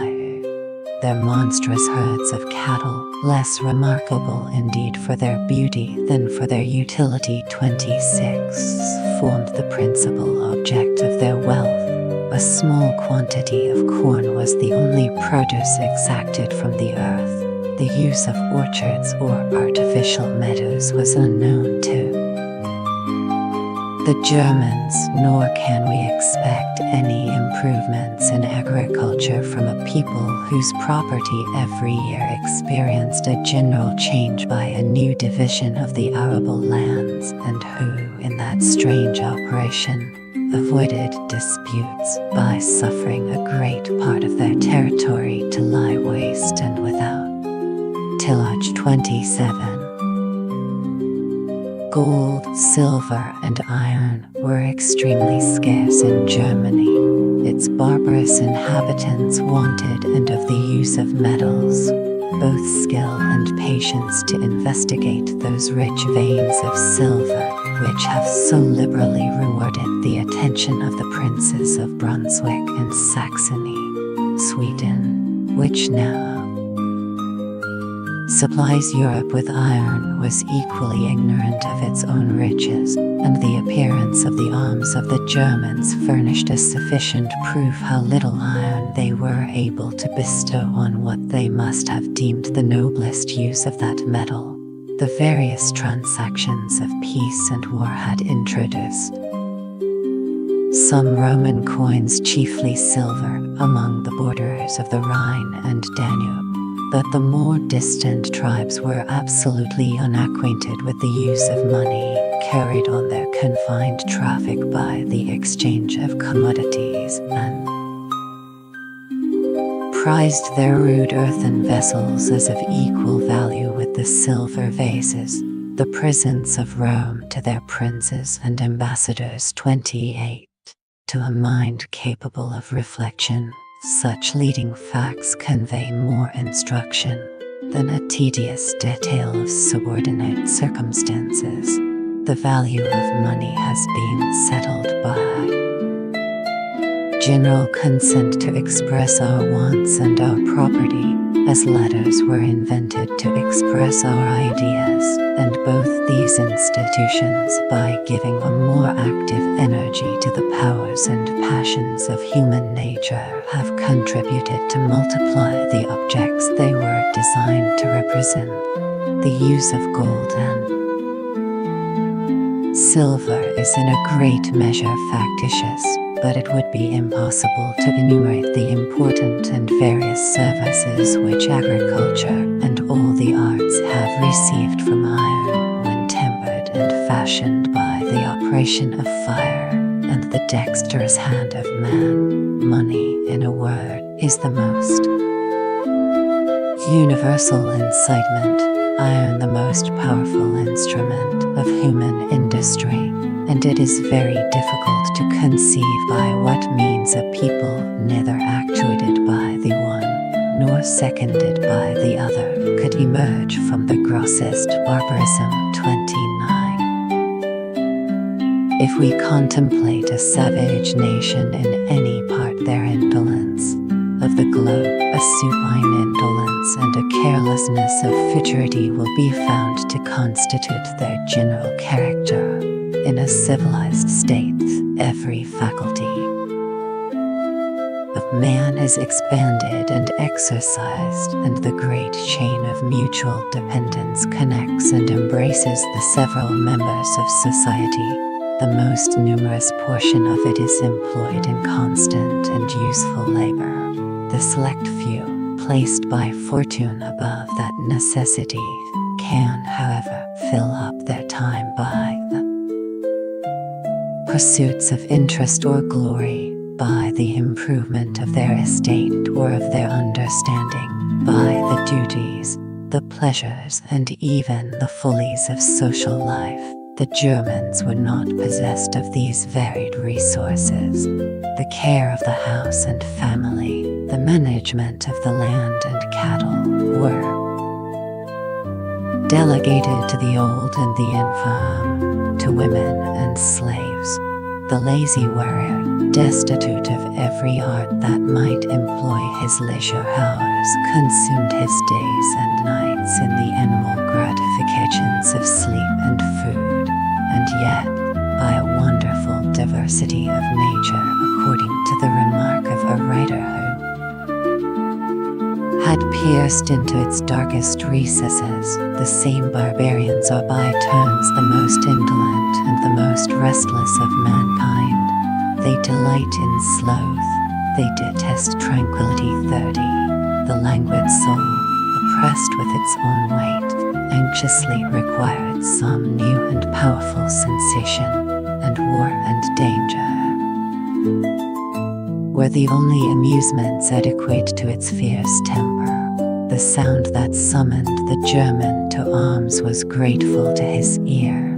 It roused him from his uncomfortable lethargy, gave him an active pursuit, and by strong exercise of the body and violent emotions of the mind, restored him to a more lively sense of his existence. In the dull intervals of peace, these barbarians were immoderately addicted to deep gaming and excessive drinking, both of which by different means, the one by inflaming their passions, the other by extinguishing their reason, alike relieved them from the pain of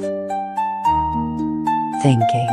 They gloried in passing whole days and nights at table, and the blood of friends and relations often stained their numerous and drunken assemblies. 31. Their debts of honor, for in that light they have transmitted to us those of play, they discharged with the most romantic fidelity. The desperate gamester who had staked his person and liberty on a last throw of the dice patiently submitted to the decision of fortune, and suffered himself to be bound, chastised, and sold into remote slavery by his weaker but more lucky antagonist. 32.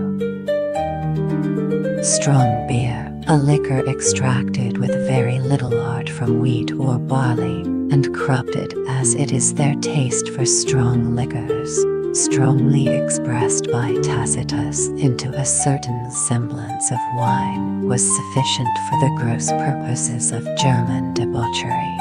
But those who had tasted the rich wines of Italy and afterwards of Gaul sighed for that more delicious species of intoxication. They attempted not, however, as has since been executed with so much success, to naturalize the vine on the banks of the Rhine and Danube, nor did they endeavor to procure by industry the materials of an advantageous commerce, to solicit by labor what might be ravished by alms. arms was esteemed unworthy of the German spirit. 33. The intemperate thirst of strong liquors often urged the barbarians to invade the provinces on which art or nature had bestowed those much envied. Presence. The Tuscan who betrayed his country to the Celtic nations attracted them into Italy by the prospect of the rich fruits and delicious wines, the productions of a happier climate. 34. And in the same manner the German auxiliaries invited into France during the civil wars of the 16th century were allured by the promise of plenteous quarters in the provinces of Champagne and Burgundy. 35. Drunkenness, the most illiberal, but not the most dangerous of all vices, was sometimes capable, in a less civilized state of mankind, of occasioning a battle, a war, or a revolution. The climate of ancient Germany has been mollified state of population, and the soil fertilized by the labor of 10 centuries from the time of Charlemagne, the same extent of ground which at present maintains in ease and plenty 1,000,000 of husbandmen and artificers was enabled to supply 100,000 lazy warriors with the simple necessaries of life. 36. The Germans abandoned their immense forests to the exercise of hunting, employed in pasturage the most considerable part of their lands, bestowed on the small remainder a rude and careless cultivation, and then accused the scantiness and sterility of a country that refused to maintain the multitude of its inhabitants, when the return of famine severely admonished them of the importance of the arts. The national distress was sometimes alleviated by the emigration of a third, perhaps, or a fourth part of their youth. 37. The possession and the enjoyment of property are the pledges which bind a civilized people to an improved country. But the Germans, who carried with them what they most valued, their arms, their cattle, and their women, cheerfully abandoned the vast silence of their woods for the unbounded hopes of plunder and conquest. The innumerable swarms that issued, or seemed to issue, from the great storehouse of nations were multiplied by the fears of the vanquished and by the credulity of succeeding ages, and from facts thus exaggerated an opinion was gradually established and has been supported by writers of distinguished reputation, that in the age of Caesar and Tacitus the inhabitants of the north were far more numerous than they are in or days. 38. A more serious inquiry into the causes of population seems to have convinced modern philosophers of the falsehood, and indeed the impossibility, of the supposition. To the names of Mariana and of Machiavel. 39. We can oppose the equal names of Robertson and Hume. 40. A warlike nation like the Germans, without German freedom, either cities, letters, arts, or money, found some compensation for this savage state in the enjoyment of liberty. Their poverty secured their freedom, since all desires and all possessions are the strongest fetters of despotism. Among the Shuones, says Tacitus, riches are held in honor. They are therefore subject to an absolute monarch who, instead of entrusting his people with the free use of arms as is practiced in the rest of Germany, commits them to the safe custody not of a citizen, or even of a freedman, but of a slave.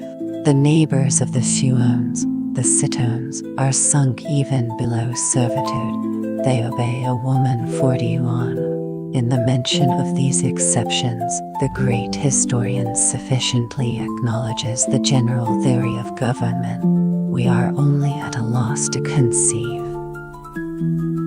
by what means riches and despotism could penetrate into a remote corner of the north and extinguish the generous flame that blazed with such fierceness on the frontier of the Roman provinces, or how the ancestors of those Danes and Norwegians, so distinguished in latter ages by their unconquered spirit, could thus tamely resign the great character of German liberty. 42. Some tribes, however, on the coast of the Baltic acknowledged the authority of kings, though without relinquishing the rights of men. 43. But in the far greater part of Germany, the form of government was a democracy, tempered indeed and controlled not so much by general and positive laws as by the occasional ascendant of birth or valor, of eloquence or superstition. 44. Civil governments in their first institutions are assemblies of the people, voluntary associations for mutual defense.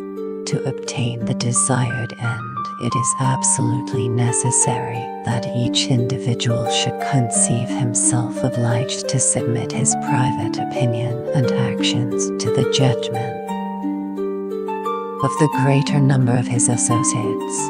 The German tribes were contented with this rude but liberal outline of political society. As soon as a youth, born of free parents, had attained the age of manhood, he was introduced into the general council of his countrymen, solemnly invested with a shield and spear, and adopted as an equal and worthy member of the military commonwealth. The assembly of the warriors of the tribe was convened at stated seasons, or on sudden emergencies, the trial of public offenses, the election of magistrates, and the great business of peace and war were determined by its independent voice. Sometimes, indeed, these important questions were previously considered and prepared in a more select council of the principal chieftains. 45. The magistrates might deliberate and persuade, the people only could resolve and execute, and the resolutions of the Germans were for the most part hasty and violent.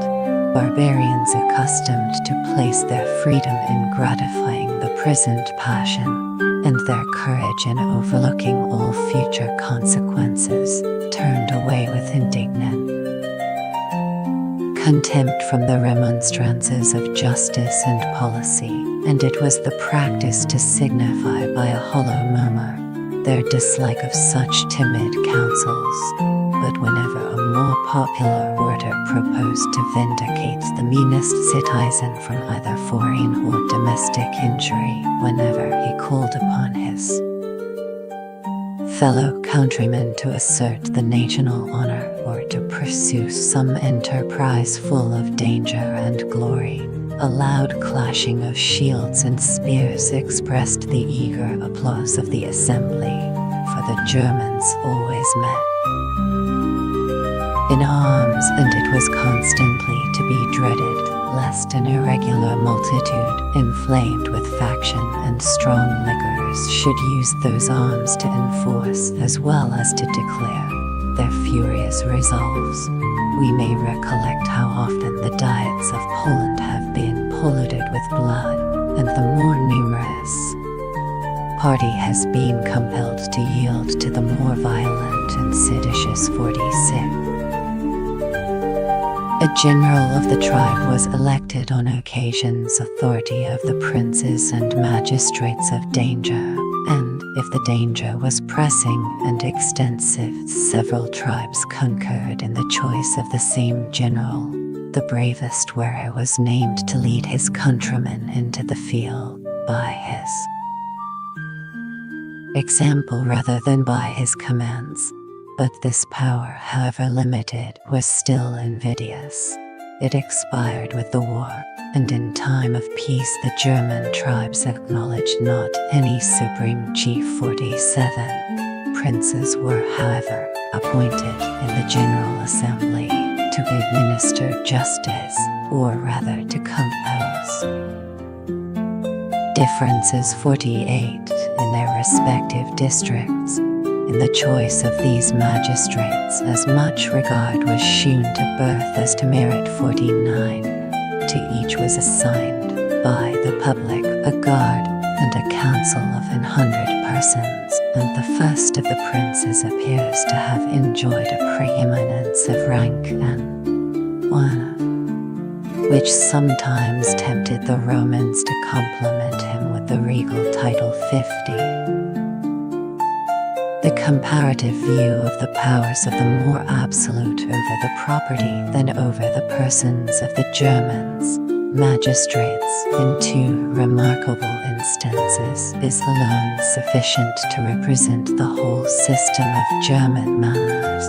The disposal of the landed property within their district was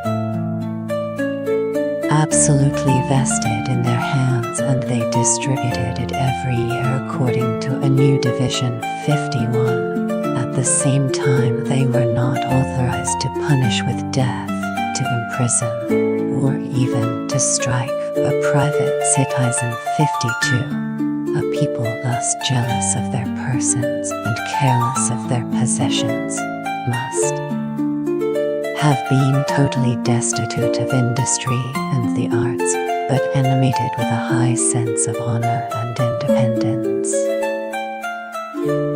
The Germans respected only those duties which voluntary engagements they imposed on themselves.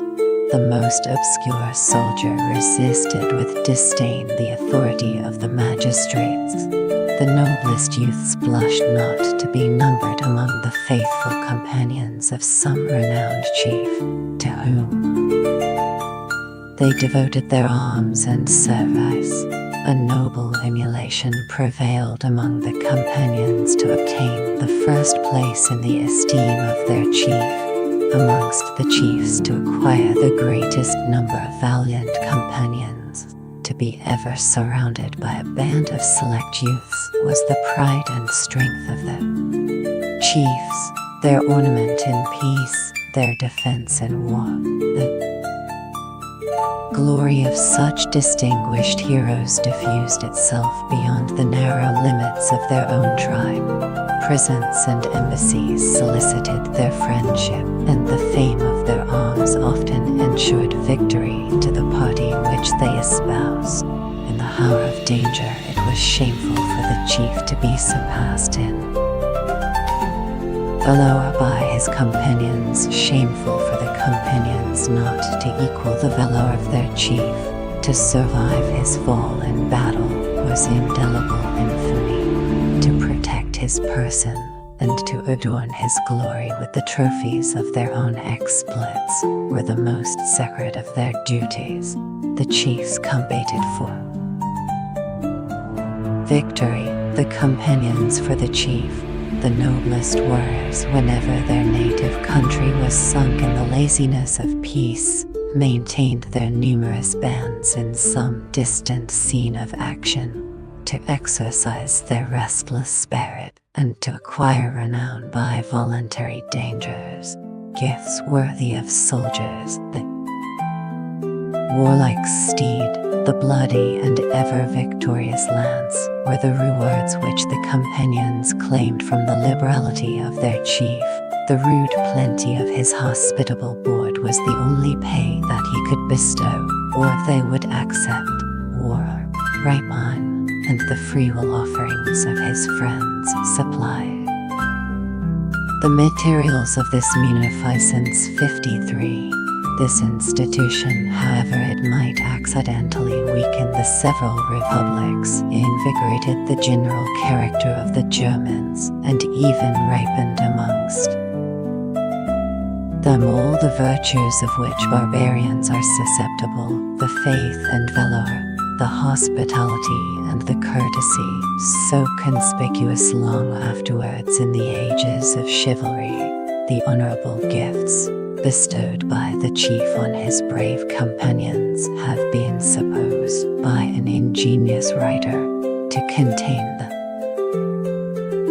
first rudiments of the fiefs distributed after the conquest of the Roman provinces by the barbarian lords among their vassals with a similar duty of homage and military service. 54.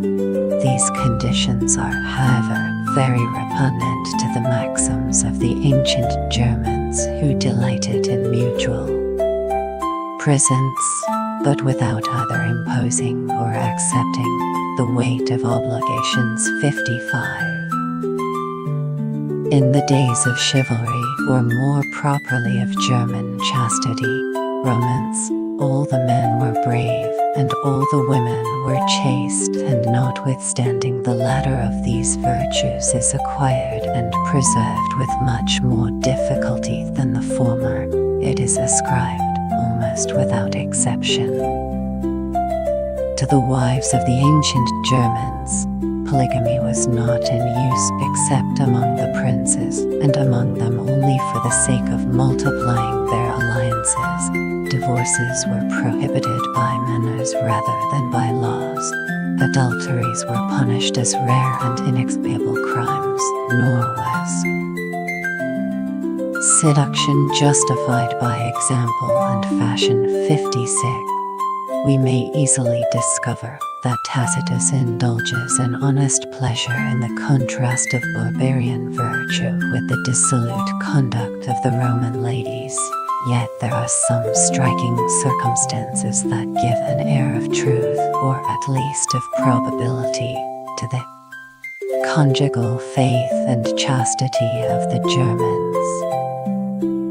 Although the progress of civilization has undoubtedly its probable causes contributed to assuage the fiercer passions of human nature, it seems to have been less favorable to the virtue of chastity, whose most dangerous enemy is the softness of the mind, the refinements of life corrupt,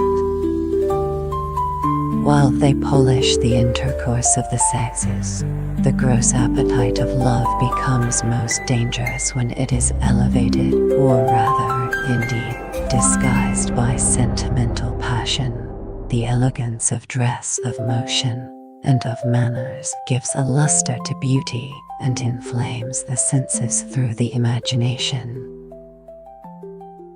Luxurious entertainments, midnight dances, and licentious spectacles present at once temptation and opportunity to female frailty. 57. From such dangers the unpolished wives of the barbarians were secured by poverty, solitude, and the painful cares of a domestic life. The German huts, open on every side to the eye of indiscretion or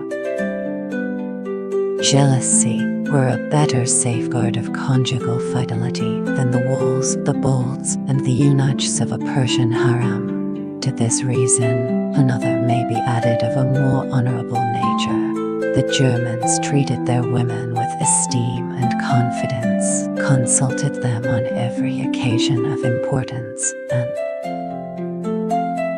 fondly believed that in their breasts resided a sanctity and wisdom more than human. Some of these interpreters of fate, such as Veldodt in the Batavian War, governed in the name of the deity, the fiercest nations of Germany. 58. The rest of the sex, without being adored as goddesses, were respected as the free and equal companions of soldiers, associated even by the marriage ceremony to a life of toil, of danger, and of glory. 59. In their great invasions, the camps of the barbarians were filled with a multitude of women, who remained firm and undaunted amidst the sound of arms. The various forms of destruction, and the honorable wounds of their sons and husbands. 60. Fainting armies of Germans have more than once been driven back upon the enemy by the generous despair of the women, who dreaded death much less than servitude. If the day was irrecoverably lost, they well knew how to deliver themselves and their children with their own hands from an insulting victor. 61. Heroines of such a cast may claim our admiration, but they were most assuredly neither lovely nor very susceptible of love, whilst they affected to emulate the stern virtues of man. They must have resigned that attractive softness in which principally consist the charm and weakness of woman. Conscious pride taught the German females to suppress every tender emotion that stood in competition with honor, and the first honor of the sex has ever been that of chastity. The sentiments and conduct of these high-spirited matrons may at once be considered as a cause, as an effect, and as a proof of the general character of the nation. Female courage, however it may be raised by fanaticism or confirmed by habit, can be only a faint and imperfect imitation of the manly valor that distinguishes the age or country in which it may be found. The religious system of the Germans, if the religion, wild opinions of savages can deserve that name, was dictated by their wants, their fears, and their ignorance. 62. They adored the great visible objects and agents of nature, the sun and the moon, the fire and the earth, together with those imaginary deities who were supposed to preside over the most important occupations of human life. They were persuaded that, by some ridiculous arts of divination, they could discover the will of the superior beings, and that human sacrifices were the most precious and acceptable offering to their altars. Some applause has been hastily bestowed on the sublime notion, entertained by that people, of the deity whom they neither can find within the walls of a temple, nor represented by any human figure. But when we recollect that the Germans were unskilled in architecture and totally unacquainted with the art of sculpture, we shall readily assign the true reason of a scruple which arose not so much from a superiority of reason as from a want of ingenuity. The only temples in Germany were dark and ancient groves consecrated by the reverence of succeeding generations.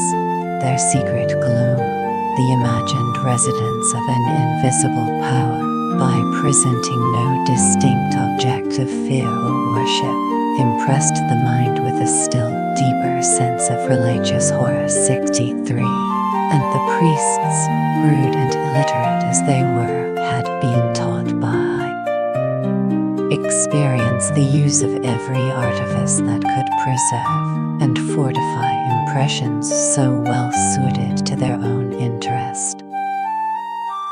The same ignorance which renders barbarians incapable of conceiving or embracing the useful restraints of laws exposes them naked and unarmed its effects in peace to the blind terrors of superstition. The German priests, improving this favorable temper of their countrymen, had assumed a jurisdiction even in temporal concerns which the magistrate could not venture to exercise, and the haughty warrior patiently submitted to the lash of correction when it was inflicted not by any human power, but by the immediate order of the god of war. 64. The defects of civil policy were sometimes supplied by the interposition of ecclesiastical authority, The latter was constantly exerted to maintain silence and decency in the popular assemblies, and was sometimes extended to a more enlarged concern for the national welfare. A solemn procession was occasionally celebrated in the prisoned countries of Mecklenburg and Pomerania. The unknown symbol of the earth, covered with a thick veil, was placed on a carriage drawn by cows, and in this manner the goddess, whose common residence was in the Isle of Roggen, visited several adjacent tribes of her worshippers. During her progress, the sound of war was hushed, quarrels were suspended, arms laid aside, and the restless Germans had an opportunity of tasting the blessings of peace and harmony. 65. The truce of God, so often and so ineffectually proclaimed by the clergy of the 11th century, was an obvious imitation of this ancient custom. 66. But the influence of religion was far more and more powerful to inflame than to moderate the fierce passions of the Germans. Interest and fanaticism often prompted its ministers to sanctify the most daring and the most unjust enterprises by the approbation of heaven and full assurances of success. The consecrated standards, long revered in the groves of superstition, were placed in the front of the battle. 67. And the hostile army was devoted with dire execrations to the gods of war and of thunder. 68. In the faith of soldiers, and such were the Germans, cowardice is the most unpardonable of sins. A brave man was the worthy favorite of their martial deities. The wretch who had lost his shield was alike banished from the religious and the civil assemblies of his countrymen. Some tribes of the north seem to have embraced the doctrine of transmigration. 69. Others imagined a gross paradise of mortal drunkenness. 70. All agreed that a life spent in arms and a glorious death in battle were the best preparations for a happy futurity, either in this or in another world. The immortality so vainly promised by the priests was in some degree conferred by the bards. That singular order of men has most, the bards, deservedly attracted the notice of all who have attempted to investigate the antiquities of the Celts, the Scandinavians, and the Germans. Their genius and character, as well as the reverence paid to that important office, have been sufficiently illustrated, but we cannot so easily express or even conceive the enthusiasm of arms and glory which they kindled in the breast of their audience. Among a polished people, a taste for poetry is rather an amusement of the fancy than a passion of the soul. And yet, when in calm retirement we peruse the combats described by Homer or Tasso, we are insensibly seduced by the fiction, and feel a momentary glow of martial ardor. But how faint, how cold is the sensation which a peaceful mind can receive. From solitary study, it was in the hour of battle, or in the feast of victory, that the bards celebrated the glory of heroes of ancient days, the ancestors of those warlike chieftains who listened with transport to their artless but animated strains. The view of arms and of danger heightened the effect of the military song, and the passions which attended to excite the desire of fame and the contempt of death were the habitual sentiments of a German mind. 71. Such was the situation, and such were the manners of the ancient Germans, their climate, their want of learning, of arts, and of causes which checked the progress of the Germans. lost their notions of honor, of gallantry, and of religion. Their sense of freedom, impatience of peace, and thirst of enterprise all contributed to form a people of military heroes.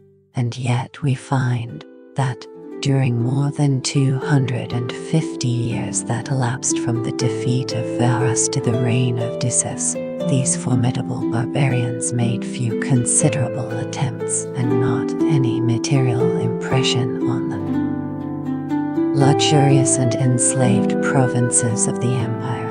Their progress was checked by their want of arms and discipline, and their fury was diverted by the intestine divisions of ancient Germany. It has been observed with ingenuity and want of arms not without truth, that the command of iron soon gives a nation the command of gold, but the rude tribes of Germany, alike destitute of both those valuable metals, were reduced slowly to acquire, by their unassisted strength, the possession of the one as well as the other. The face of a German army displayed their poverty of iron, swords, and the longer kind of lances. They could seldom use their frami, as they called them in their own language, were long spears headed with a sharp but narrow iron point, and which, as occasion required, they either darted from a distance or pushed in close onset. With this spear, and with a shield, their cavalry was contented. A multitude of darts scattered 72 with incredible force were an additional resource of the infantry. Their military dress, when they wore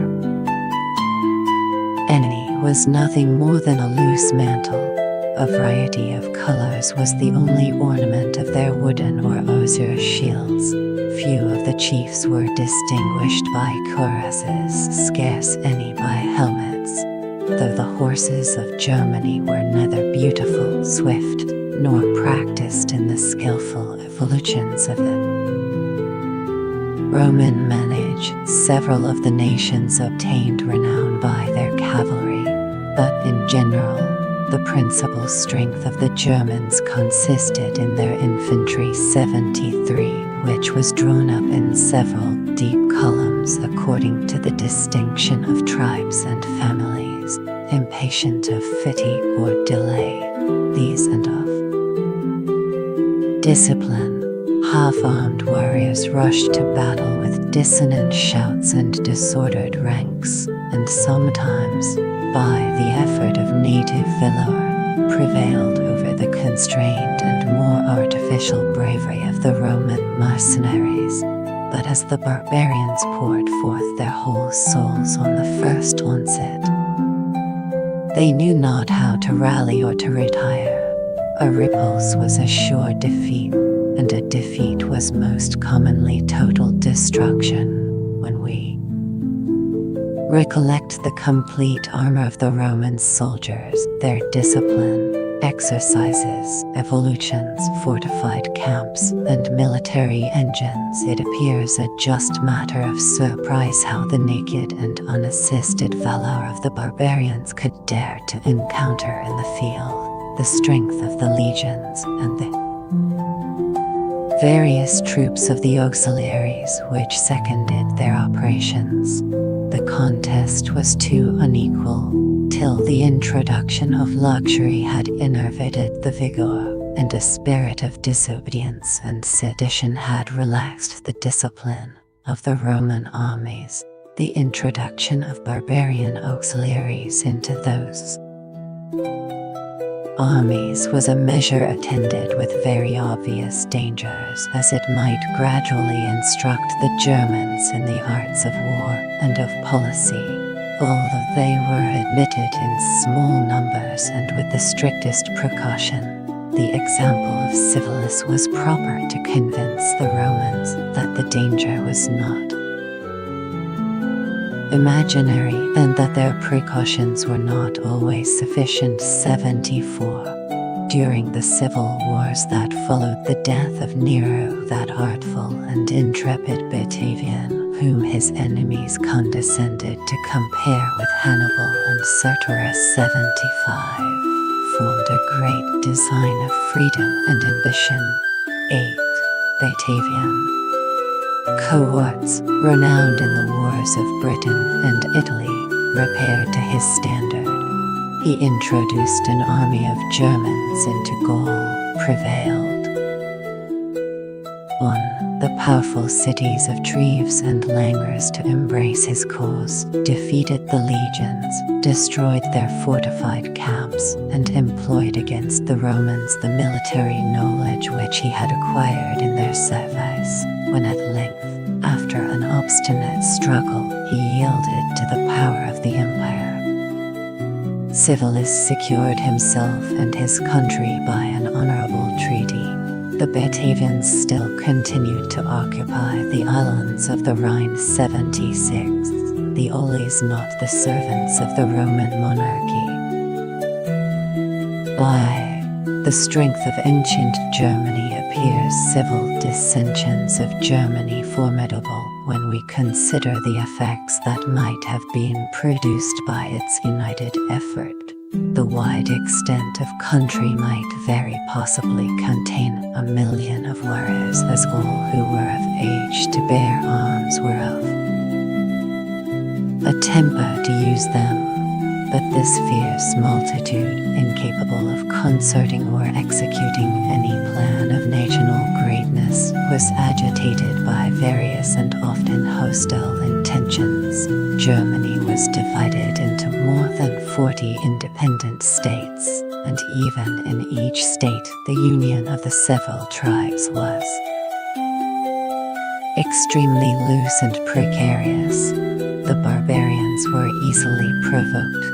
They knew not how to forgive an injury, much less an insult. Their resentments were bloody and implacable. The casual disputes that so frequently happened in their tumultuous parties of hunting or drinking were sufficient to inflame the minds of whole nations. The private feud of any considerable chieftains diffused itself among their followers and Oles. To chastise the insolent or to plunder the defenseless were alike causes of war. The most formidable states of Germany affected to encompass their territories with a wide frontier of solitude and devastation. The awful distance preserved by their neighbors attested the terror of their arms and in some measure defended them from the danger of unexpected incursions. 77. The Bructorate, it is Tacitus who now speaks, fomented by the policy of Rome, were totally exterminated by the neighboring tribes. 78. Provoked by their insolence, allured by the hopes of spoil, and perhaps inspired by the tutelar deities of the empire, above 60,000 barbarians were destroyed not by the Roman arms but in our sight, and for our entertainment. May the nations, enemies of Rome, ever preserve this enmity to each other. We have now attained the utmost verge of prosperity. 79, and have nothing left to demand of fortune, except the discord of these barbarians. 80. These sentiments, less worthy of the humanity than of the patriotism of Tacitus, express the invariable maxims of the policy of his countrymen. They deemed it a much safer expedient to divide than to combat the barbarians, from whose defeat they could derive neither honor nor advantage. The money and negotiations of Rome insinuated themselves into the heart of Germany, and every art of seduction was used with dignity to to conciliate those nations whom their proximity to the Rhine or Danube might render the most useful friends, as well as the most troublesome enemies. Chiefs of renown and power were flattered by the most trifling presents, which they received either as marks of distinction or as the instruments of luxury. In civil dissensions, the weaker faction endeavored to strengthen its interest by entering into secret connections with the governors of the frontier provinces. Every quarrel among the Germans was fomented by the intrigues of Rome, and every plan of union and public good was defeated by the stronger bias of private jealousy and interest. 81. The general conspiracy which terrified the transient union against Marcus Antoninus. Romans under the reign of Marcus Antoninus comprehended almost all the nations of Germany and even Sarmatia from the mouth of the Rhine to that of the Danube. 82. It is impossible for us to determine whether this hasty confederation was formed by necessity, by reason, or by passion, but we may rest assured that the barbarians were neither allured by the indolence or provoked by the ambition of the Roman monarch. This dangerous invasion required all the firmness and vigilance of Marcus. He fixed generals of ability in the several stations of attack and assumed in person the conduct of the most important province on the upper Danube. After a long and doubtful conflict, the spirit of the barbarians was subdued. The Quadi and the Marcomanni. 83, who had taken the lead in the war, were the most severely punished in its catastrophe. They were commanded to retire 5 miles 84 from their own banks of the Danube, and to deliver up the flower of the youth, who were immediately sent into Britain, a remote island where they might be secure as hostages and useful as soldiers. 85. On the frequent rebellions of the Quadi and Marcomanni, the irritated emperor resolved to reduce their country into the form of a province. His designs were disappointed by death. This formidable league, however, the only one that appears in the 2 first centuries of the imperial history, was entirely dissipated without leaving any traces behind in Germany. In the course of this introductory chapter, we distinction of the German tribes have confined ourselves to the general outlines of the manners of Germany without attempting to describe or to distinguish the various tribes which filled that great country in the time of Caesar, of Tacitus, or of Ptolemy. As the ancient or as new tribes successively present themselves in the series of this history, we shall concisely mention their origin, their situation, and their particular character. Modern nations are fixed and permanent societies, connected among themselves by laws and government, bound to their native soil by arts and agriculture. The German tribes were voluntary and fluctuating associations of soldiers, almost of savages. The same territory often changed its inhabitants in the tide of conquest and emigration. The same communities, uniting in a plan of defense or invasion, bestowed a new title on their new confederacy. The dissolution of an ancient confederacy restored to the independent tribes their peculiar but long-forgotten appellation. A victorious state often communicated its own name to a vanquished people. Sometimes crowds of volunteers flocked from all parts to the standard of a favorite leader, his camp, became their country, and some circumstance of the enterprise soon gave a common denomination to the mixed multitude. The distinctions of the ferocious invaders were perpetually varied by themselves and confounded by the astonished subjects of the Roman Empire. 86.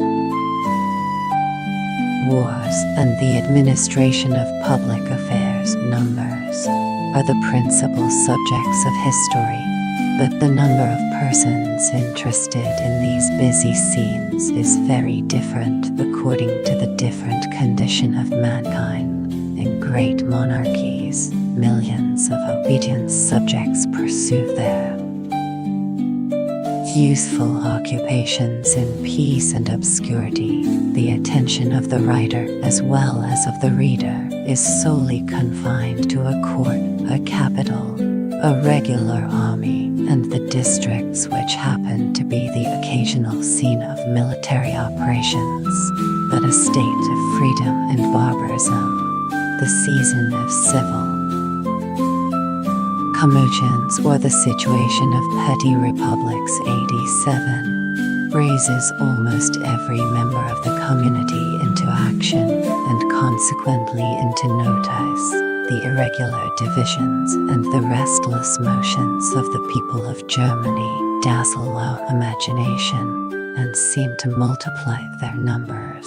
The profuse enumeration of kings and warriors of armies and nations inclines us to forget that the same objects are continually repeated under a variety of appellations, and that the most splendid appellations have been frequently lavished on the most inconsiderable objects. Note zone. The modern philosophers of Sweden seem agreed that the waters of the Baltic gradually sink in a regular proportion, which they have ventured to estimate at half an inch every year. 20 centuries ago, the flat country of Scandinavia must have been covered by the sea, while the highlands rose above the waters as so many islands of various forms and dimensions. Such indeed is the notion given us by Miller, Pliny, and Tacitus of the vast countries round the Baltic. See in the Bibliotheca Tom, Sol, and Tull. A large abstract of Dylan's History of Sweden, composed in the Swedish language, too, in particular Mr. Hume, the Abdubas, and M. Pelauger Hist, des Celts Tom, I3, Dodor Siculus, L.V. P. 340, edit. Wessel, Erogen, L.V. P. 221, Jornans C. 55. On the banks of the Danube, the wine, when brought to table, was frequently frozen into great lumps. Frustavini, Ovid, Epist, Ex Ponto, L. Viv. 7, 9, 10. Virgil, Georgic, L. I. 355. The fact is confirmed by a soldier and a philosopher who had experienced the intense cold of Thrace. See Xenophon, Anabasis, L.V. P. 560, edit. Hutchinson, 4. Buffen Histoire Naturelle, Tom, Ty, P. 79, 116, 5. Caesar de Bell, Gallic, Vi. 23. C. The most inquisitive of the Germans were ignorant of its utmost limits, although some of them had traveled in it more than 60 days' journey. 6. Cluverus Germania Antiqua, L. Y. C. 47. Investigates the small and scattered remains of the Hertinian wood. 7. Charlevoix Histoire du Canada. 8.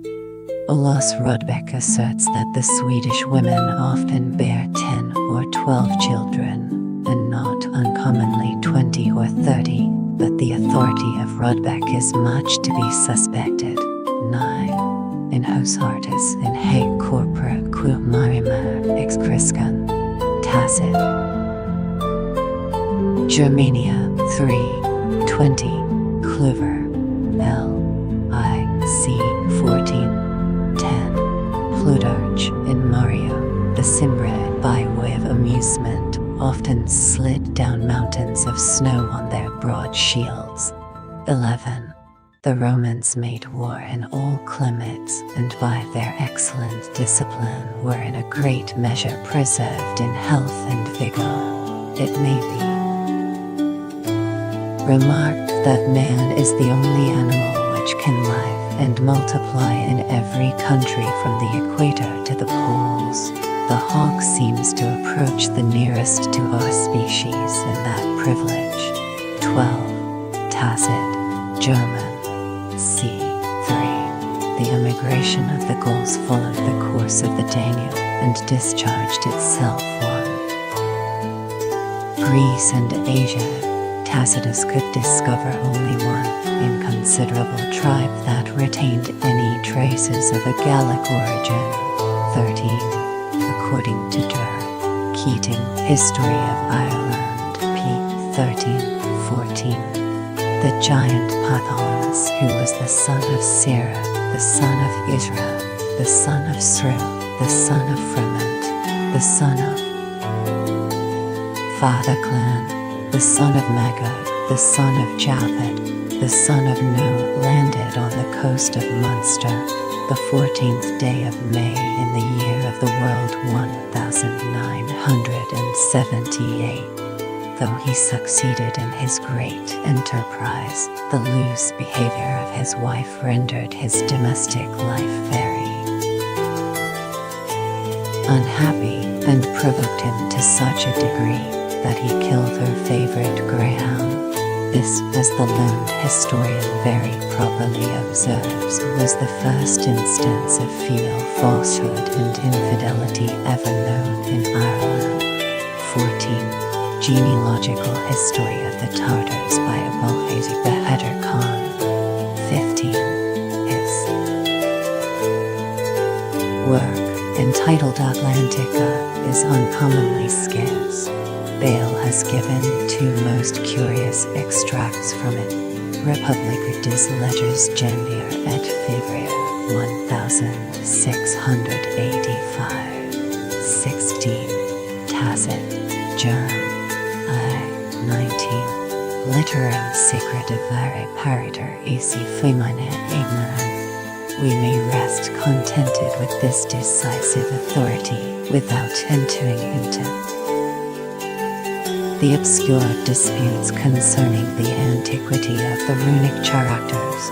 The learned Celsius, a Swede, a scholar, and a philosopher, was of opinion that they were nothing more than the Roman letters with the curves changed into straight lines for the ease of engraving. See Pelaucher, Histoire des Celtes, L.I.C. 11. Dictionnaire diplomatique, Tom, I.P. 223.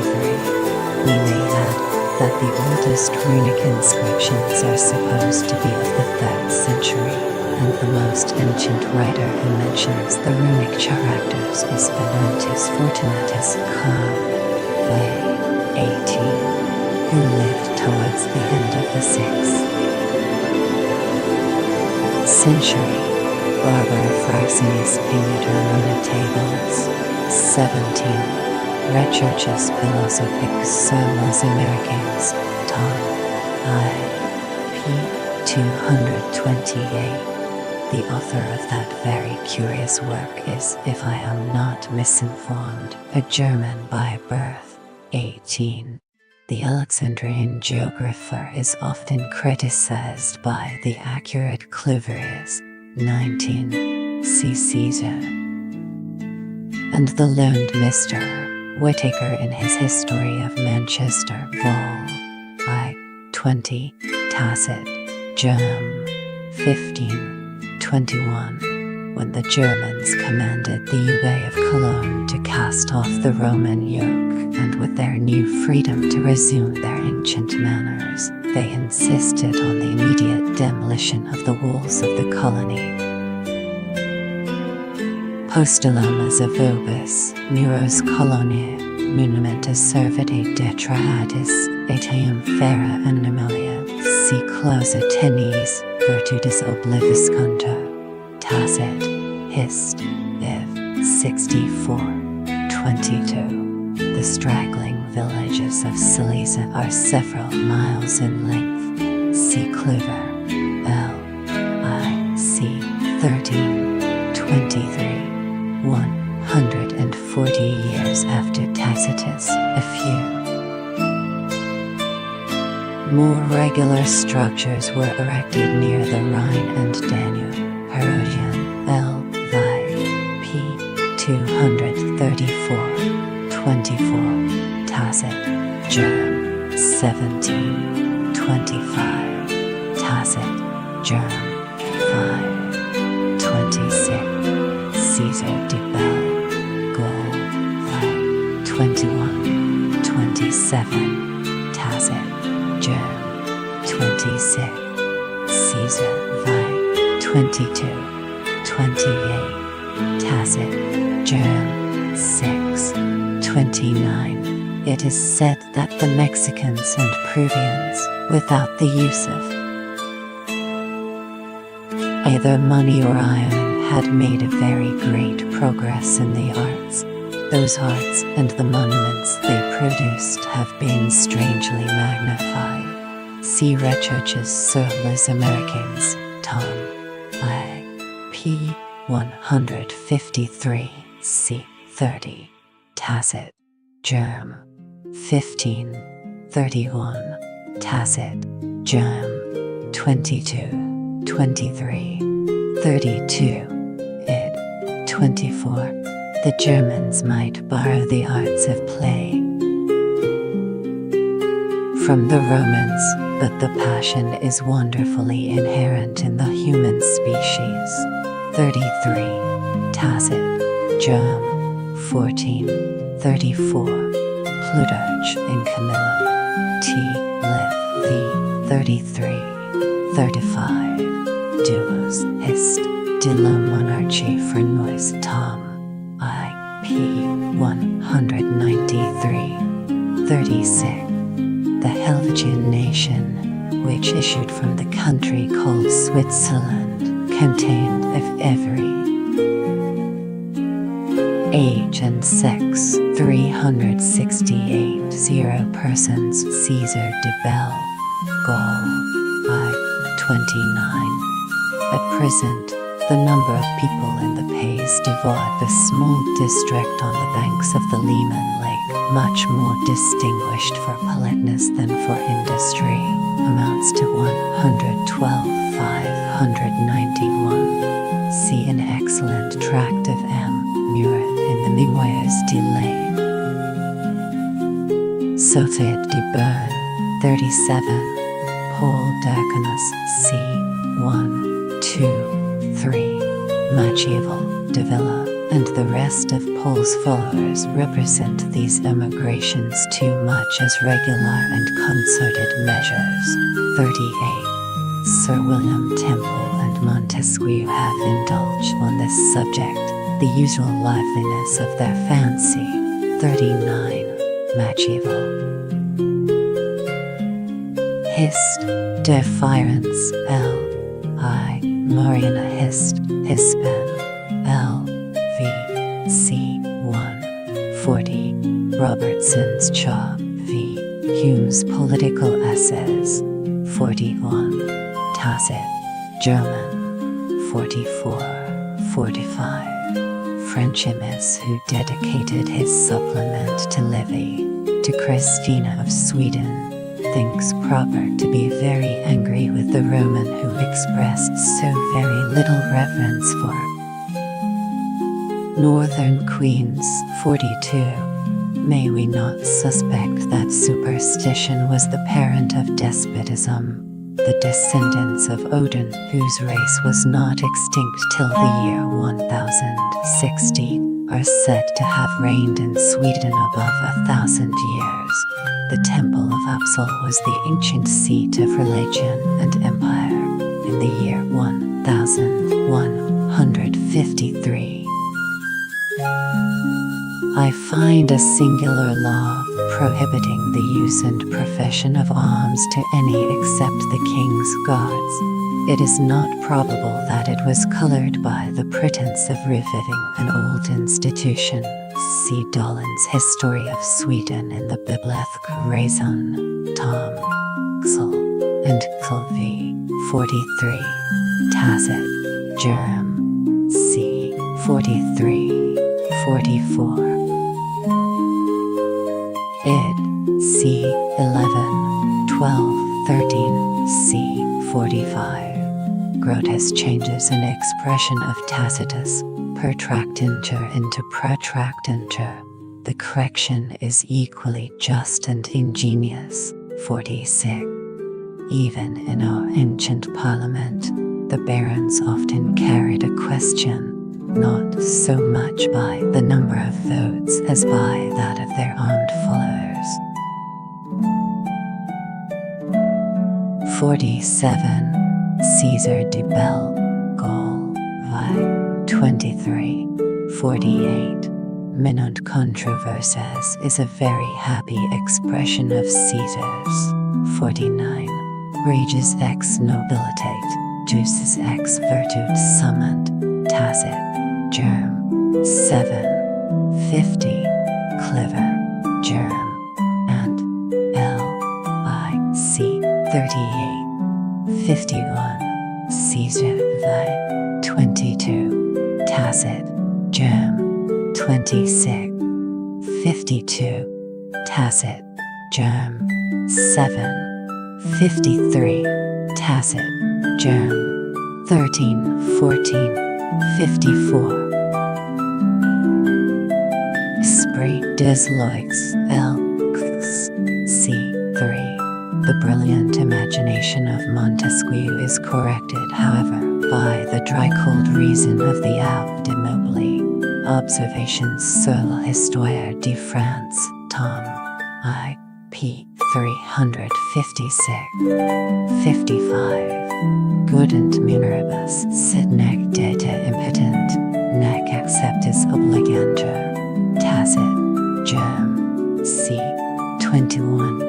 56. The adulteress was whipped through the village. Neither wealth nor beauty could inspire compassion or procure her a second husband. 18, 19, 57.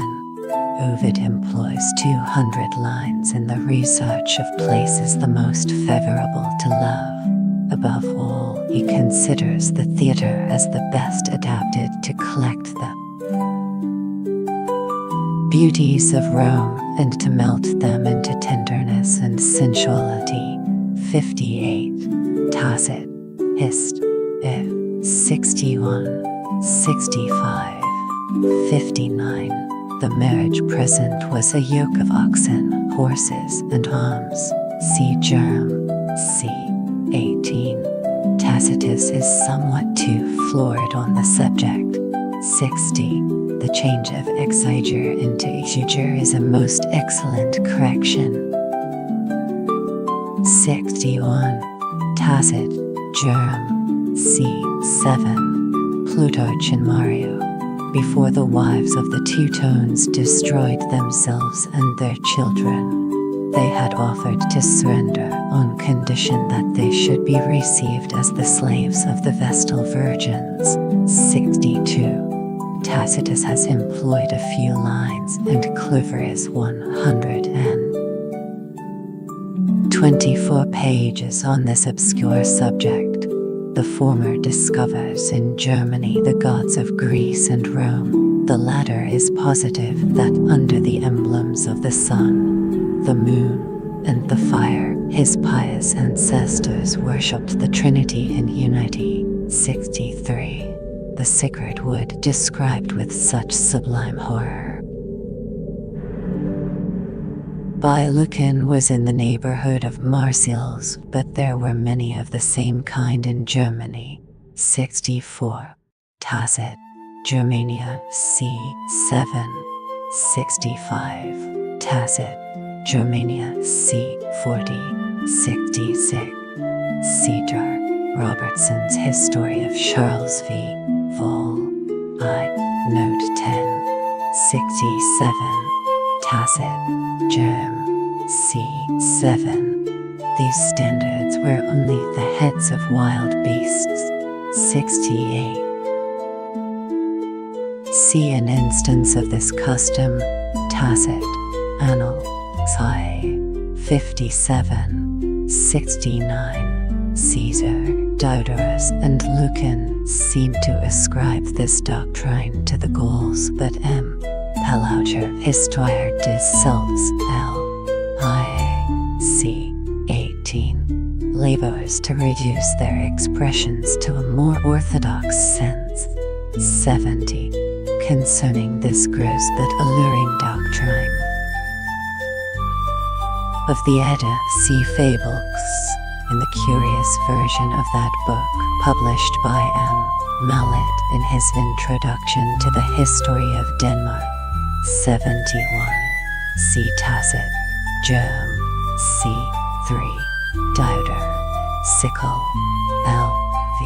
Strabo, L. P.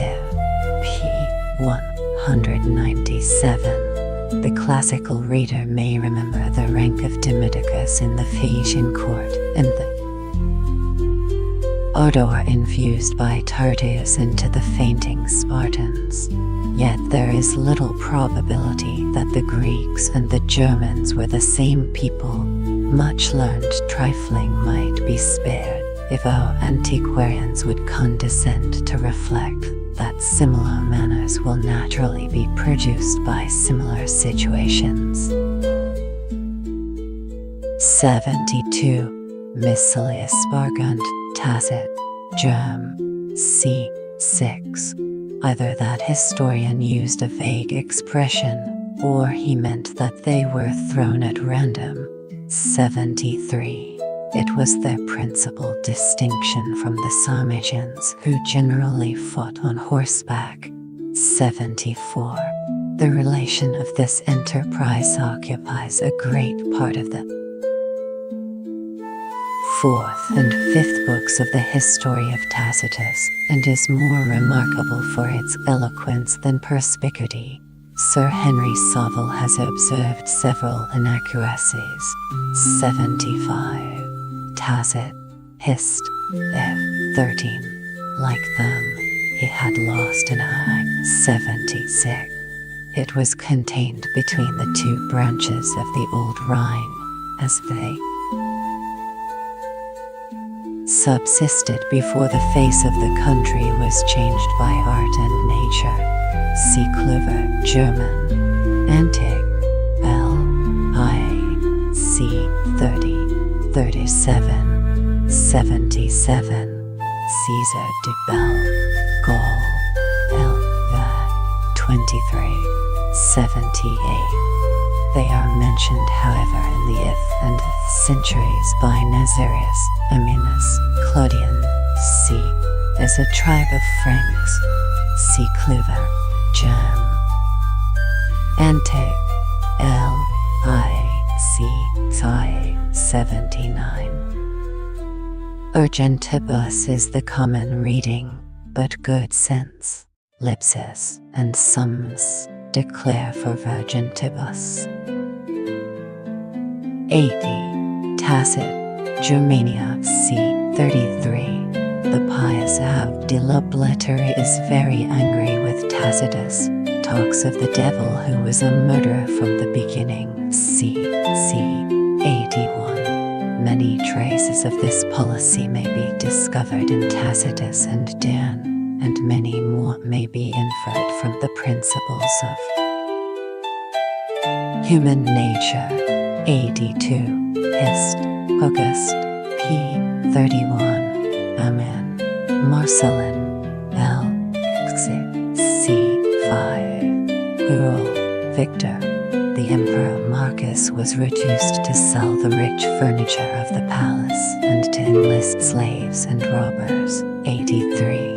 The Marcomanni, a colony who, from the banks of the Rhine, occupied Bohemia and Moravia, had once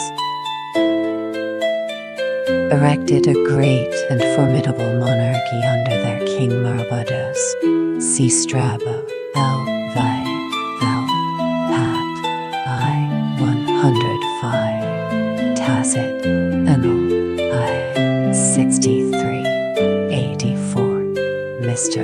Wotton, History of Rome, p. 166. Increases the prohibition to 10 times the distance.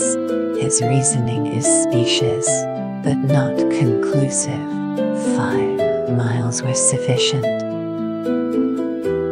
for a fortified barrier. 85. Dian, L.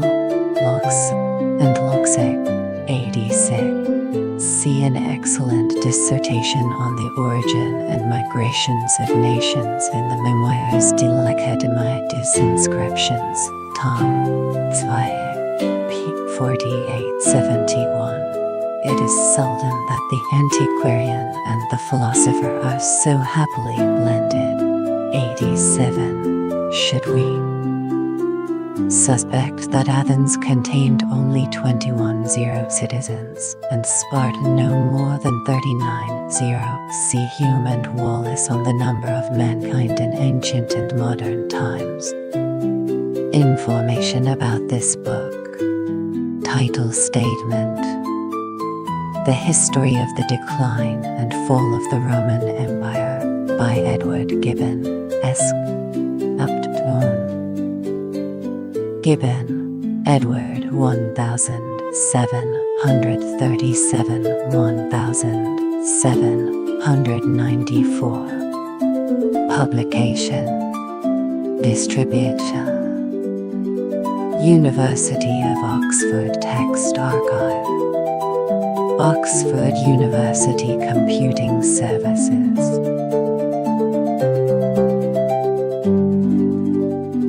13 Banbury Road.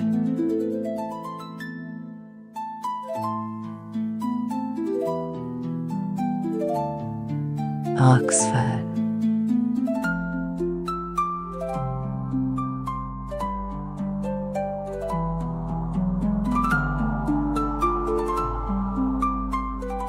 Oxchu Sitten.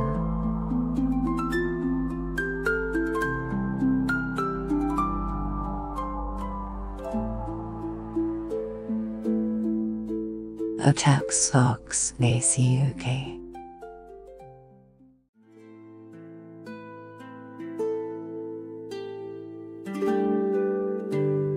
It auto http auto ox ACUK at 4639. It is 1,106,016,386.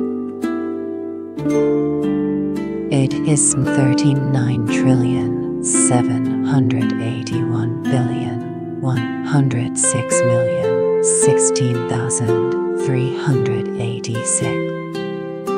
It took 65,082 mon.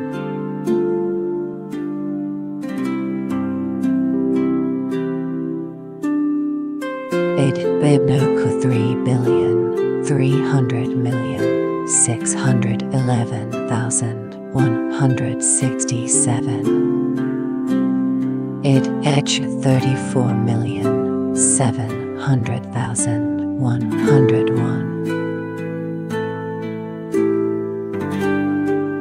Availability.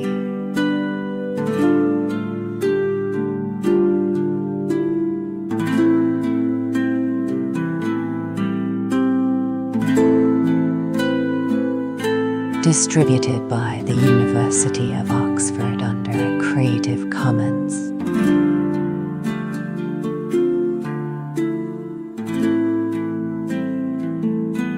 Attribution share Alike 3.0 unported license.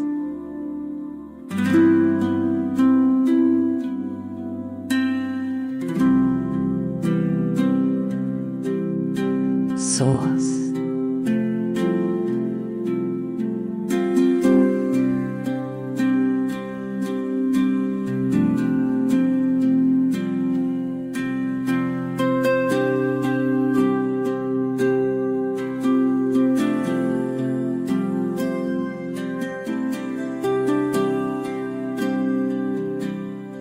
The History of the Decline and Fall of the Roman Empire by Edward Gibbon, S.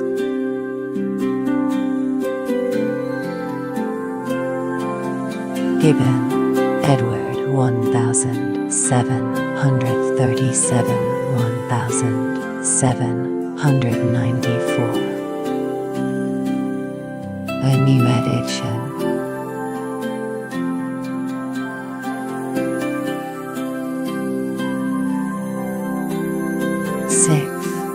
Plates, port, maps, A.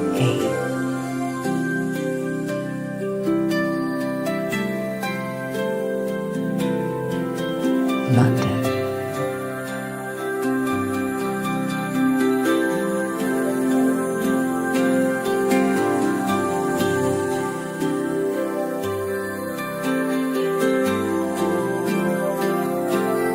Printed for W. Strahan and T. Cardale.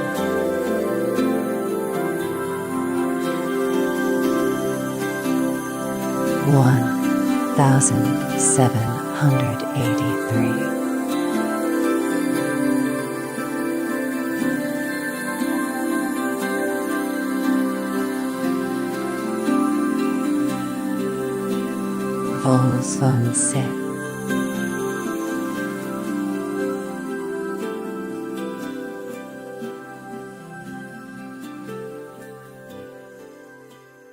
A reprint of Vols on 3 of the quarto editions.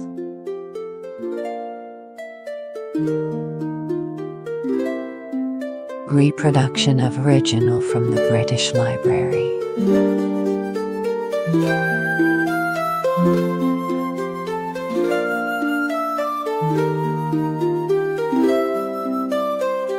English short title catalog Est 78,366.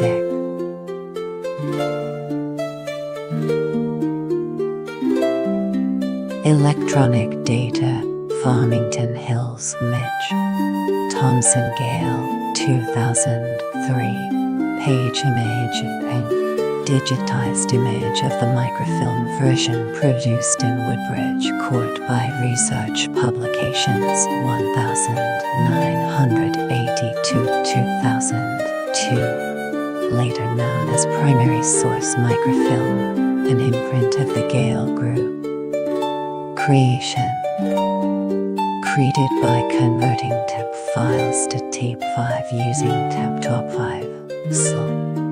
Tay, Oxford.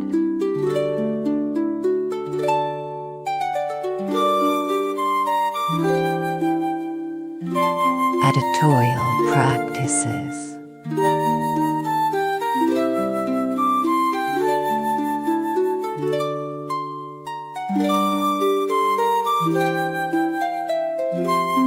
This electronic text file was keyed from page images and partly proofread for accuracy. Character capture and encoding have been done following the guidelines of the ICA Text Creation Partnership, which correspond roughly to the recommendations found in Level 4 of the TAN. Libraries guidelines. Digital page images are linked to the text file. Chap, she, reign of Claudius, defeat of the Goths, victories, triumph, and death of Orlan. Under the deplorable reigns of Valerian and Gallienus, the empire was oppressed and almost destroyed by the soldiers, the tyrants, and the barbarians. it was saved by a series of great princes who derived their obscure origin from the martial provinces of Illyricum.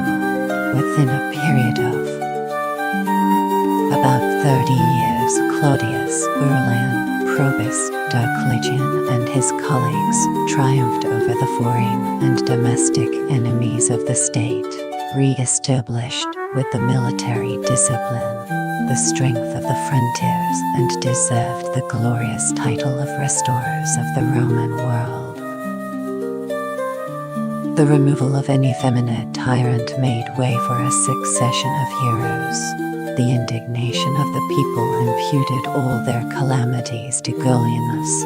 Euryalus invades Italy, is defeated and besieged at Milan, and the far greater part were, indeed, the consequence of his dissolute manners and careless administration. He was even destitute of a sense of honor, which so frequently supplies the absence of public virtue, and as long as he was permitted to enjoy the possession of Italy, a victory of the barbarians, the loss of a province, or the rebellion of a general seldom disturbed the tranquil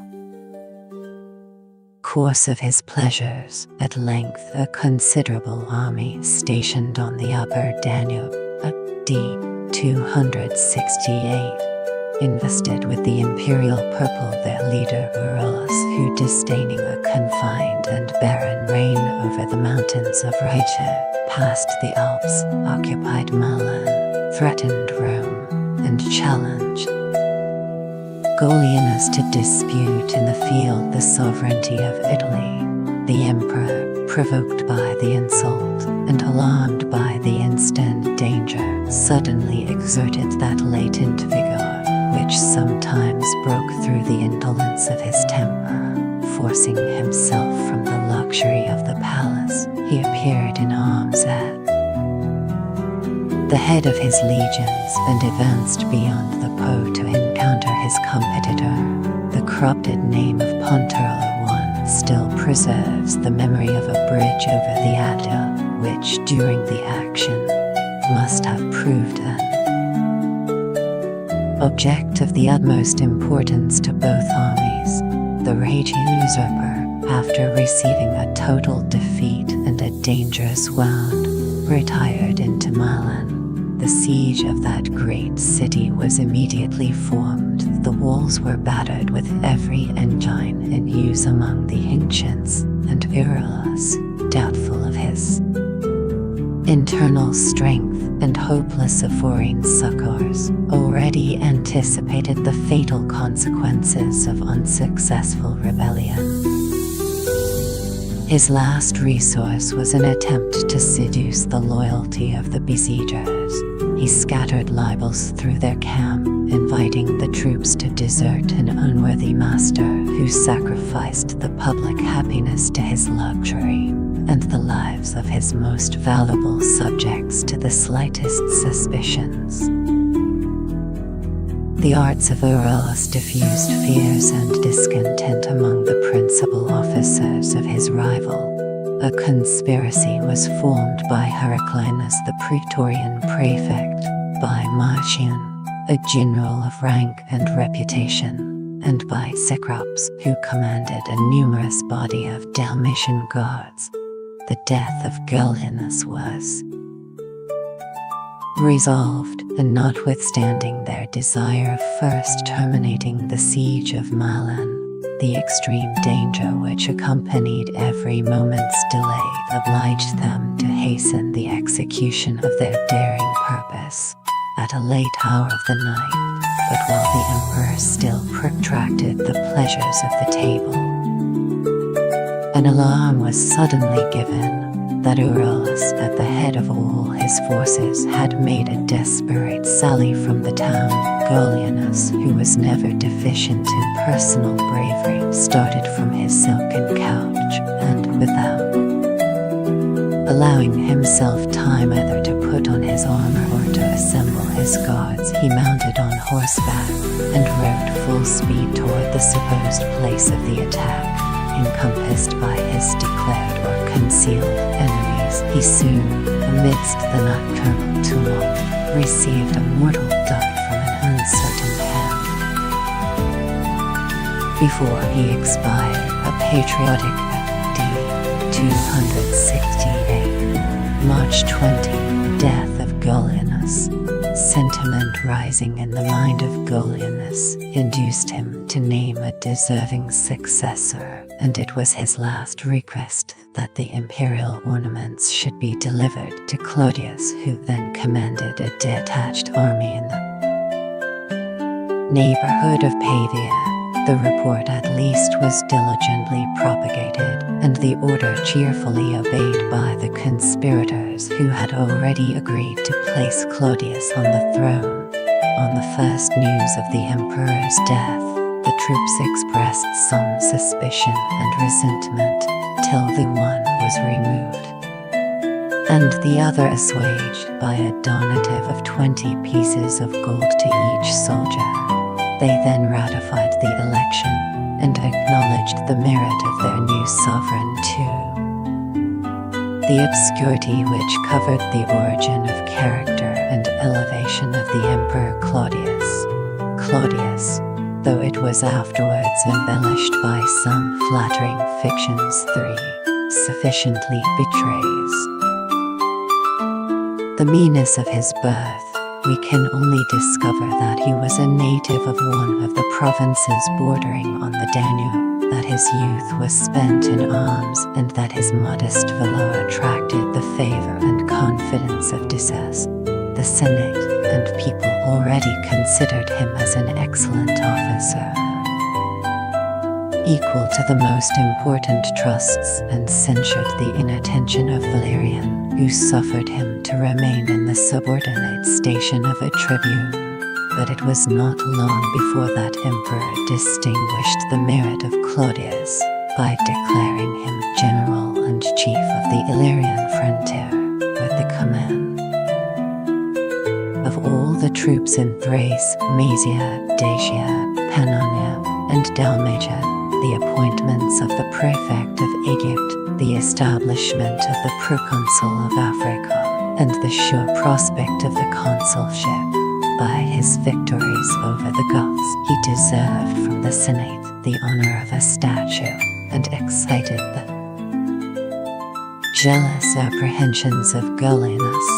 It was impossible that a soldier could esteem so dissolute a sovereign, nor is it easy to conceal a just contempt. Some unguarded expressions which dropped from Claudius were officiously transmitted to the royal heir. The emperor's answer to an officer of confidence describes in very lively colors his own character and that of the times. There is not anything capable of giving me more serious concern than the intelligence contained in your last dispatch, for that some malicious suggestions have indisposed towards us the mind of our friend and parent Claudius. As you regard your allegiance, use every means to appease his resentment, but conduct your negotiation with secrecy. Let it not reach the knowledge of the Dacian troops. They are already provoked, and it might inflame their fury. I myself have sent him some presents. Be it your care that he accept them with pleasure. Above all, let him not suspect that I am made acquainted with his imprudence. The fear of my anger might urge him to desperate counsels fire. The presents which accompanied this humble epistle, in which the monarch solicited a reconciliation with his discontented subject, consisted of a considerable sum of money, a splendid wardrobe, and a valuable service of silver and gold plate. By such arts Gullianus softened the indignation and dispelled the fears of his Illyrian general, and during the remainder of that reign, the formidable sword of Claudius was always drawn in the cause of a master whom he despised. At last, Indeed, he received from the conspirators the bloody purple of Golianus, but he had been absent from their camp and councils, and however he might applaud the deed, we may candidly presume that he was innocent of the knowledge of its six. When Claudius ascended the throne, he was about 54 years of age. The siege of Milan was still continued, and Aurelius soon discovered that the success of his artifices had only raised up a more determined death of Aurelius' adversary. He attempted to negotiate with Claudius a treaty of alliance and partition. "Tell him," replied the intrepid emperor, "that such proposals should have been made to Golianus. He, perhaps, might have listened to them with patience and accepted a colleague as despicable as himself." 7. This stern refusal, and a last unsuccessful effort, obliged Aurelius to yield the city and himself to the discretion of the conqueror. The judgment of the army pronounced him worthy of death, and Claudius, after a feeble resistance, consented to the execution of the sentence. Nor was the zeal of the Senate less ardent in the cause of their new sovereign. They ratified, perhaps with a sincere transport of zeal, the election of Claudius. And as his predecessor had shewn himself the personal enemy of their order, they exercised under the name of justice a severe revenge against his friends and family. The Senate was permitted to discharge the ungrateful office of punishment, and the emperor reserved for himself the pleasure and merit of obtaining by his intercession a general act of indemnity. 8. Such ostentatious clemency discovers less of the real character of Claudius than a trifling circumstance in which he seems to have consulted only clemency and justice of Claudius, the dictates of his heart. The frequent rebellions of the provinces had involved almost every person in the guilt of treason, almost every estate in the case of confiscation, and Golianus often displayed his liberality by distributing among his officers the property of his subjects. On the accession of Claudius, an old woman threw herself at his feet and complained that a general of the late emperor had obtained an arbitrary grant of her patrimony. This general was Claudius himself, who had not entirely escaped the contagion of the times. The emperor blushed at the reproach, but deserved the confidence which she had reposed in his equity. The confession of his fault was accompanied with immediate and ample restitution. 9. In the arduous task which Claudius had undertaken, he undertakes the reformation of the army, of restoring the empire to its ancient splendor. It was first necessary to revive among his troops a sense of order and obedience.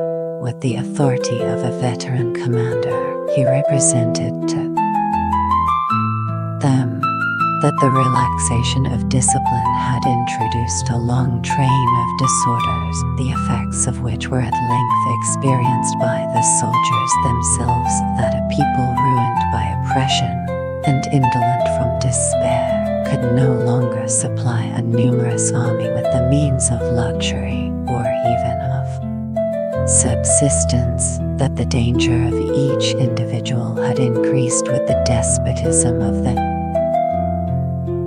military order, since princes who tremble on the throne will guard their safety by the instant sacrifice of every obnoxious subject.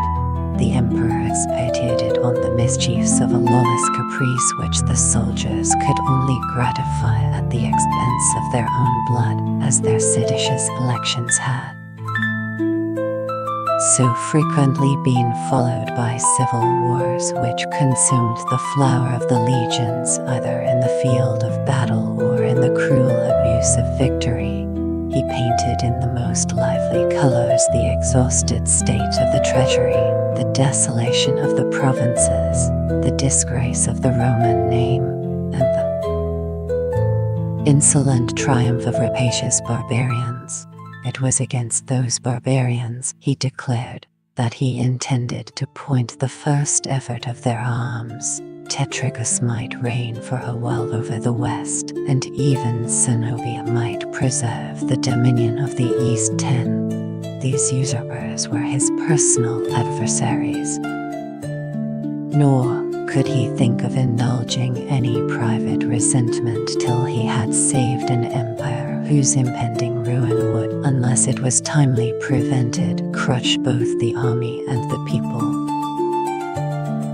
The various nations of Germany and Sarmatia who fought under the Gothic standard had already d. 269, the Goths invade the empire, collected an armament more formidable than any which had yet issued from the Euxine, on the banks of the Dniester, one of the great rivers that discharge themselves into that sea.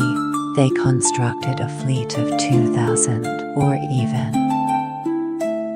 of 6,000 vessels, 11, numbers which, however incredible they may seem, would have been insufficient to transport their pretended army of 320,000 barbarians. Whatever might be the real strength of the Goths, the vigor and success of the expedition were not adequate to the greatness of the preparations. In their passage through the Bosphorus, the unskillful pilots were overpowered by the violence of the current, and while the multitude of their ships were crowded in a narrow channel, many were dashed against each other or against the shore. The barbarians made several descents on the coasts both of Europe and Asia, but the open country was already plundered, and they were repulsed with shame and loss from the fortified cities which they assaulted. A spirit of discouragement and division rose in the fleet, and some of their chiefs sailed away towards the islands of Crete and Cyprus, but the main body, pursuing a more steady course, anchored at length near the foot of Mount Athos and assaulted the city of Thessalonica, the wealthy capital of all the Macedonian provinces. Their attacks, in which they displayed a fierce but heartless bravery, were soon interrupted by the rapid approach of Claudius, hastening to a scene of action that deserved the presence of a warlike prince at the head of the remaining powers of the empire. Impatient for battle, the Goths immediately broke up their camp, relinquished the siege of Thessalonica, left their navy at the foot of Mount Athos, traversed the hills of Macedonia, and pressed forwards to engage the last defense of Italy. We still possess an original letter addressed by Claudius to the Senate and people on this memorable distress and firmness of Claudius' occasion.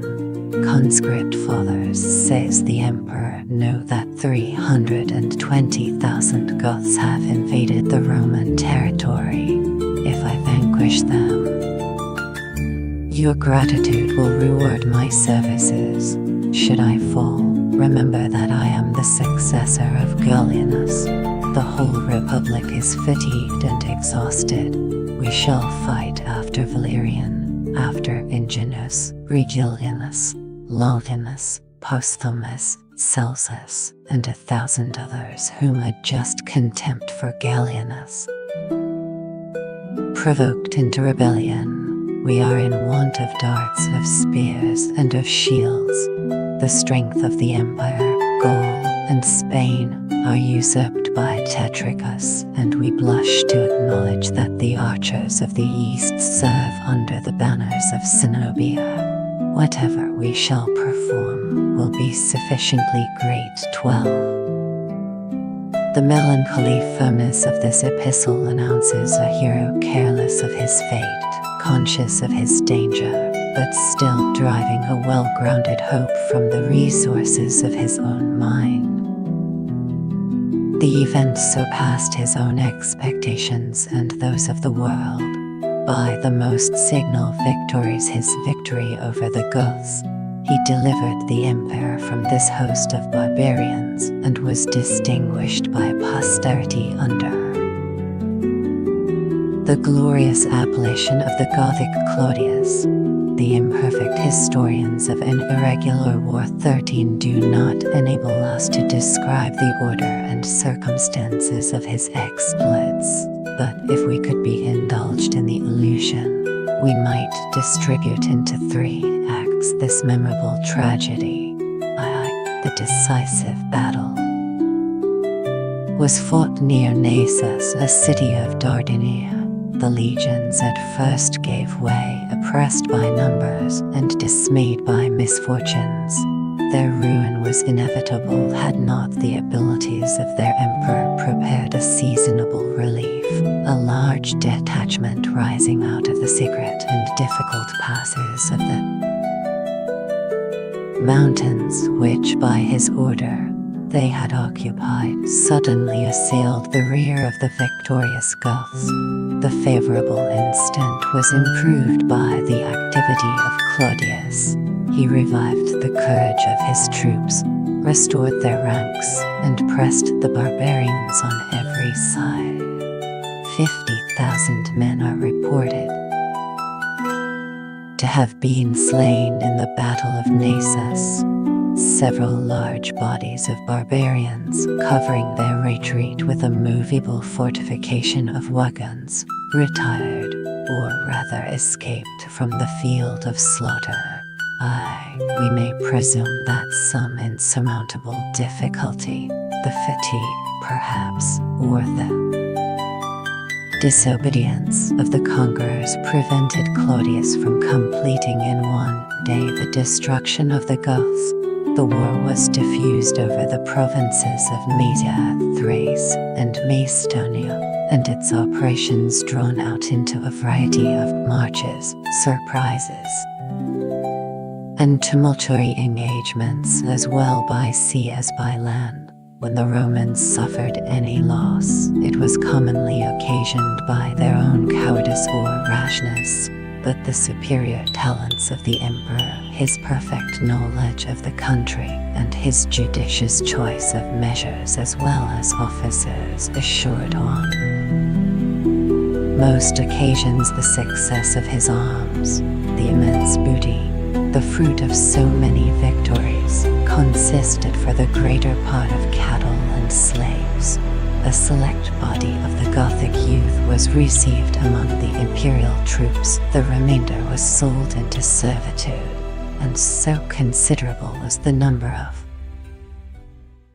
female captives that every soldier obtained to his share 2 or 3 women, a circumstance from which we may conclude that the invaders entertained some designs of settlement as well as of plunder, since even in a naval expedition they were accompanied by their families. The loss of their fleet, which was either taken or sunk, had intercepted the retreat of the Goths. A vast circle of Roman posts distributed with skill, supported with firmness, and gradually closing towards a common center, forced the barbarians into the most inaccessible parts of Mount Haemus, where they found a safe refuge but a very scanty subsistence. During the course of a rigorous winter in which they were besieged by the emperor's troops, famine and pestilence, desertion and the sword continually diminished the imprisoned multitude. On the return of spring, nothing appeared in A.D. 270 arms, except a haughty and desperate band, the remnant of that mighty host which had embarked at the mouth of the Dniester.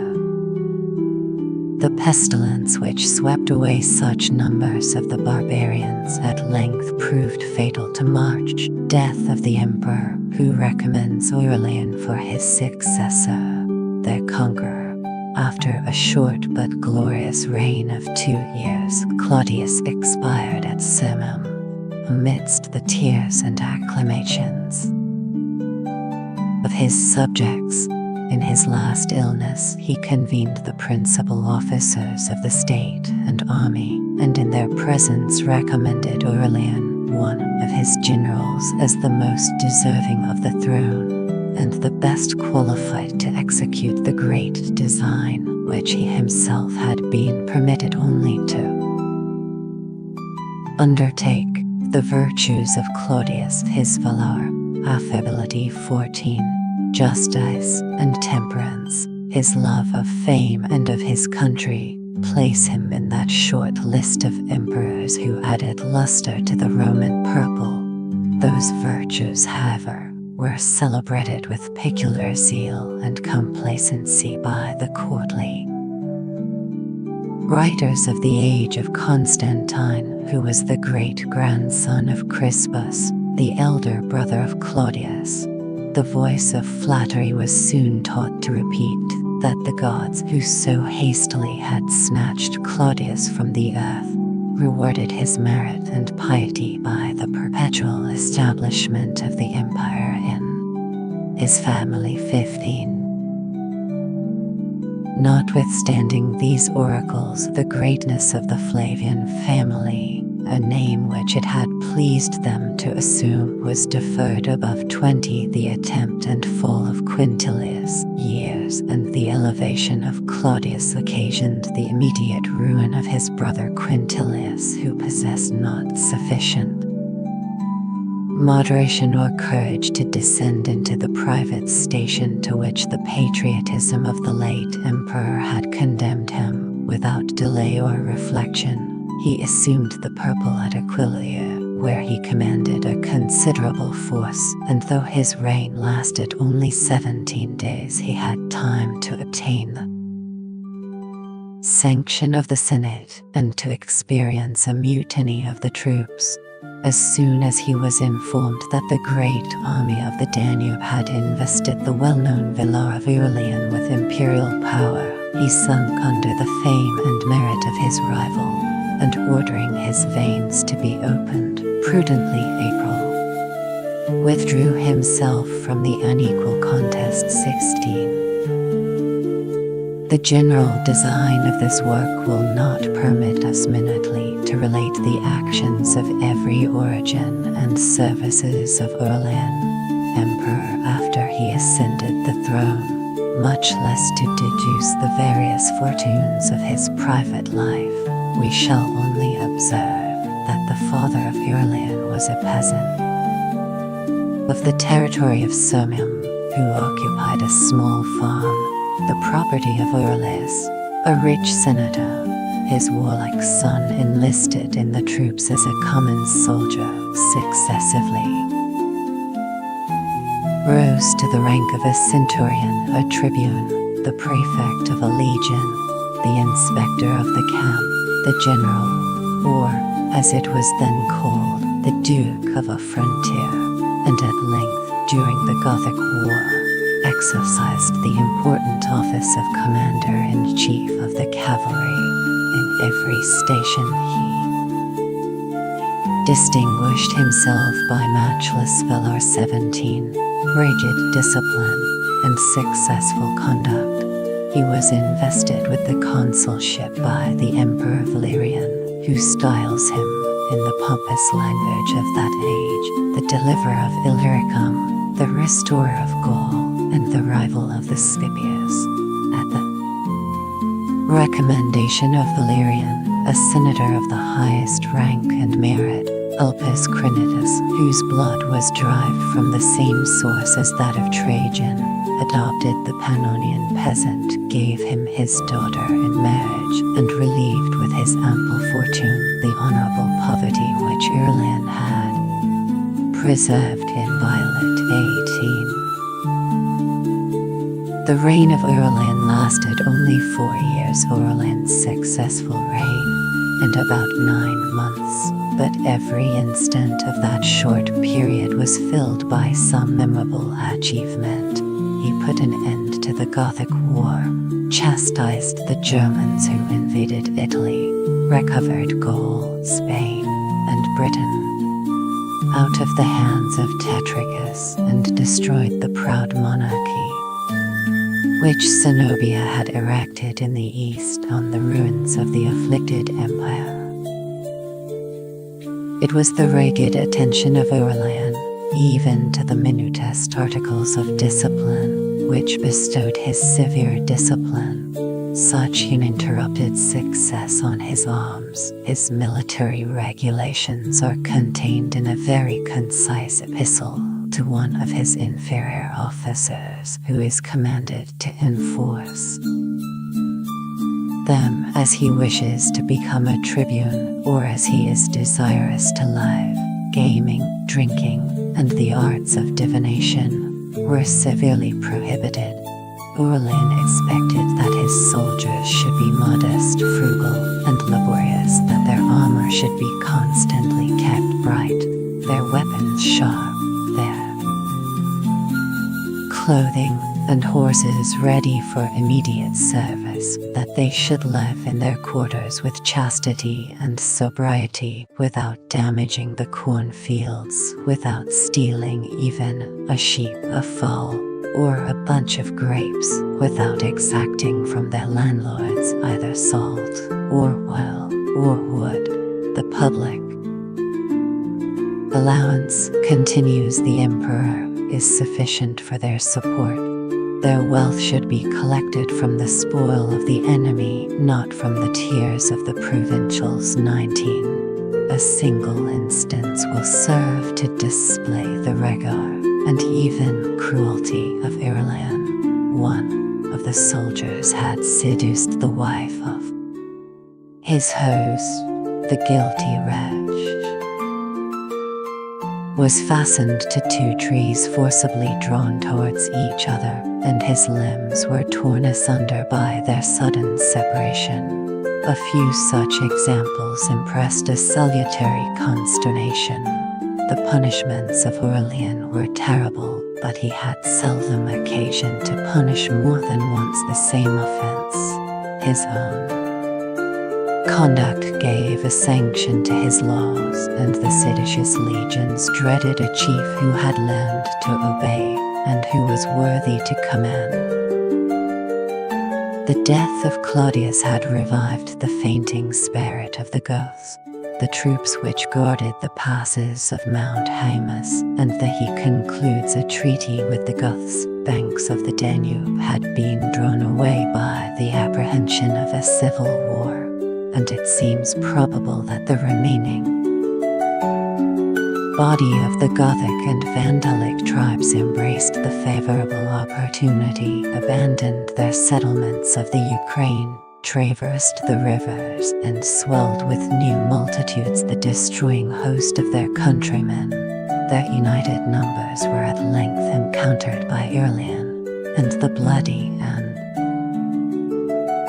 doubtful conflict ended only with the approach of night. 20. Exhausted by so many calamities, which they had mutually endured and inflicted during a 20 years' war, the Goths and the Romans consented to a lasting and beneficial treaty.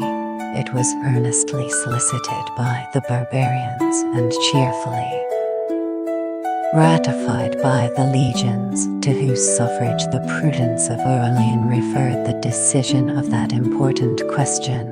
The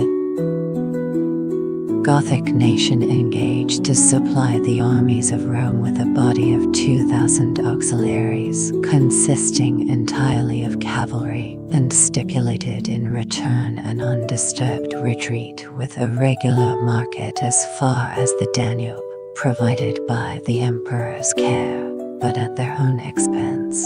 The treaty was observed with such religious fidelity that when a party of 500 men straggled from the camp in quest of plunder, the king or general of the barbarians commanded that the guilty leader should be apprehended and shot to death with darts as a victim devoted to the sanctity of their engagements. It is, however, not unlikely that the precaution of Aurelian, who had exacted as hostages the sons and daughters of the Gothic chiefs, contributed something to this pacific temper.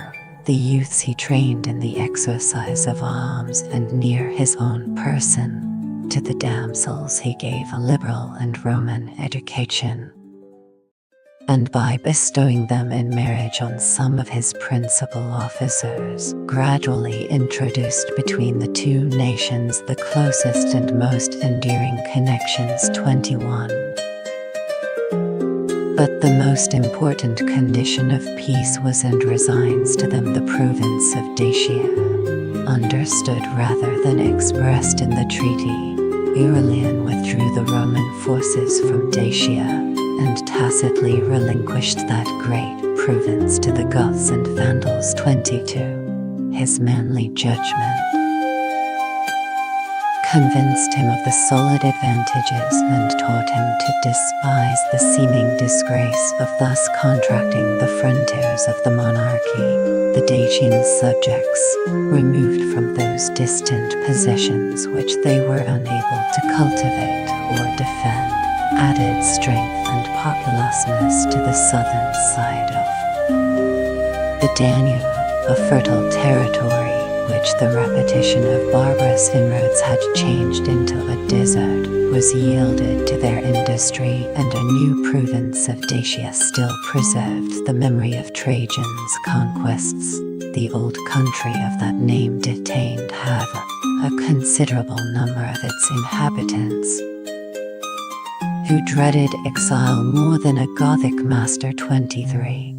These degenerate Romans continued to serve the empire, whose allegiance they had renounced, by introducing among their conquerors the first notions of agriculture, the useful arts, and the conveniences of civilized life, an intercourse of commerce and language was gradually established between the opposite banks of the Danube, and after Dacia became an independent state, it often proved the firmest barrier of the empire against the invasions of the savages of the north. A sense of interest attached these more settled barbarians to the alliance of Rome, and a permanent interest very frequently ripens into sincere and useful friendship. This various colony, which filled the ancient province and was insensibly blended into one great people, still acknowledged the superior renown and authority of the Gothic tribe, and claimed the fancied honor of a Scandinavian origin. At the same time, the lucky though accidental resemblance of the name of Geta infused among the credulous Goths a vain persuasion that, in a remote age, their own ancestors, already seated in the Dacian provinces, had received the instructions of Zamoxis and checked the victorious arms of Sesostes and Darius. 24. While the vigorous and moderate conduct of the Alemanni War, Aurelian restored the Illyrian frontier, the nation of the Alemanni. 25 violated the conditions of peace which either Gallienus had purchased or Claudius had imposed, and inflamed by their impatient youth, suddenly flew to arms. 40,000 horse appeared in the field. 26, and the numbers of the infantry doubled those of the cavalry. 27. The first objects of their avarice were a few cities of the Rhaetian frontier, but their hopes soon rising with success, the rapid march of the Alemanni traced a line of devastation from the Danube to the Po. 28. The emperor was almost at the same time, d. 270 September, informed of the eruption and of the retreat of the barbarians, collecting an active body of troops, he marched with silence and celerity along the skirts of the Hercynian forest and the Alemanni, laden with the spoils of Italy, arrived at the Danube without suspecting that on the opposite bank, and in an advantageous post, a Roman army lay concealed and prepared to intercept their return. Aurelian indulged the fatal security of the barbarians and permitted about half their forces to pass the river without disturbance and without precaution. Their situation and astonishment gave him an easy victory. His skillful conduct improved the advantage. Disposing the legions in a semicircular form, he advanced the two horns of the crescent across the Danube and wheeling them on a sudden towards the center, enclosed the rear of the German host. The dismayed barbarians, on whatsoever side they cast their eyes, beheld with despair a wasted country, a deep and rapid stream, a victorious and implacable enemy. Reduced to this distressed condition, the Alemanni no longer disdained to sue for peace. Aurelian received their ambassadors at the head of his camp and with every circumstance of a map of the parts of Europe and Asia adjacent to Constantinople. Martial pomp that could display the greatness and discipline of Rome. The legions stood to their arms in well-ordered ranks and awful silence. The principal commanders, distinguished by the ensigns of their rank, appeared on horseback on either side of the imperial throne. Behind the throne,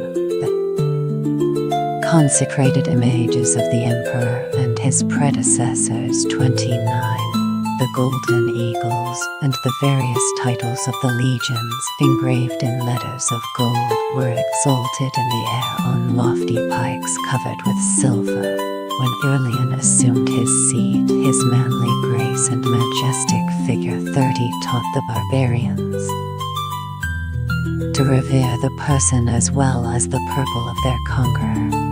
The ambassadors fell prostrate on the ground in silence. They were commanded to rise and permitted to speak. By the assistance of interpreters, they extenuated their perfidy, magnified their exploits, expatiated on the vicissitudes of fortune and the advantages of peace, and with an ill-timed confidence, demanded a large subsidy as the price of the alliance which they offered to the Romans. The answer of the emperor was stern and imperious. He treated their offer with contempt and their demand with indignation, reproached the barbarians that they were as ignorant of the arts of war as of the laws of peace, and finally dismissed them with the choice only of submitting to his unconditioned mercy or awaiting the utmost severity of his resentment. 31. Aurelian had resigned a distant province to the Goths, but it was dangerous to trust or to pardon these perfidious barbarians, whose formidable power kept Italy itself in perpetual alarms. Immediately after this conference, it should the Alemanni invade Italy, seem that some unexpected emergency required the emperor's presence in Pannonia. He devolved on his lieutenants the care of finishing the destruction of the Alemanni, either by the sword or by the surer operation of famine. But an active despair has often triumphed over the indolent assurance of success. The barbarians, finding it impossible to traverse the Danube and the Roman camp, broke through the posts in their rear, which were more feebly or less carefully guarded, and with incredible diligence, but by a different road, returned towards the mountains of Italy. 32. Aurelian, who considered the war as totally extinguished, received the mortifying intelligence of the escape of the Alemanni, and of the ravage which they already committed in the territory of Malan, the legions were commanded to follow. With as much expedition as those heavy bodies were capable of exerting, the rapid flight of an enemy whose infantry and cavalry moved with almost equal swiftness. A few days afterwards, the emperor himself marched to the relief of Italy at the head of a chosen body of auxiliaries, among whom were the hostages and cavalry of the Vandals, and of all the Praetorian guards who had served in the wars on the Danube 33.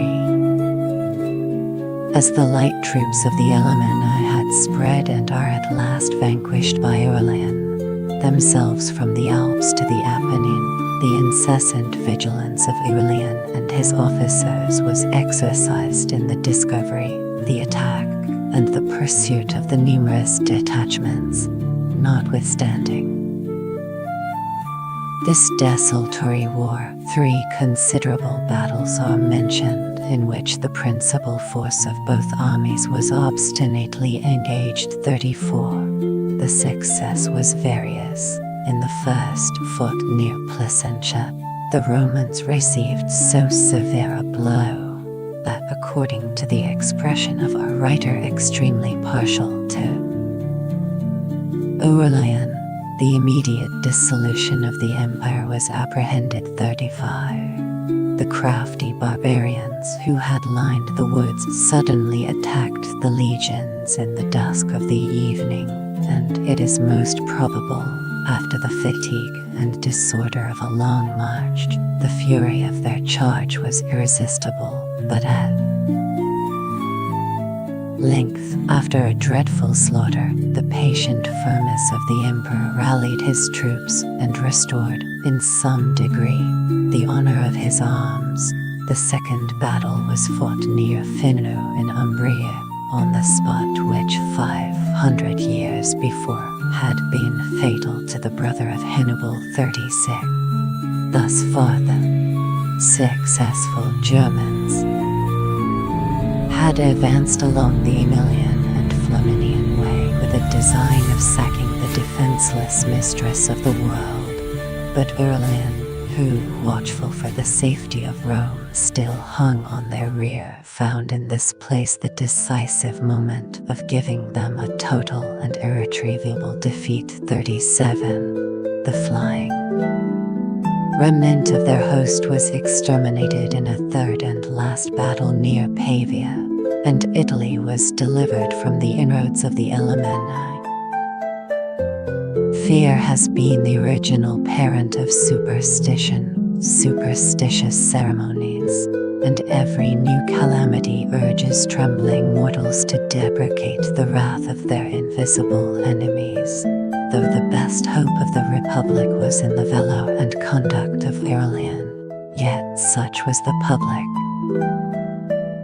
consternation when the barbarians were hourly expected at the gates of Rome, that, by a decree of the Senate, the Sibylline books were consulted.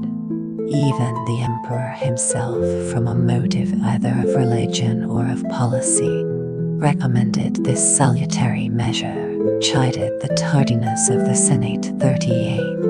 And offered to supply whatever expense, whatever animals, whatever captives of any nation the gods should require. Notwithstanding this liberal offer, it does not appear that any human victims expiated with their blood the sins of the Roman people.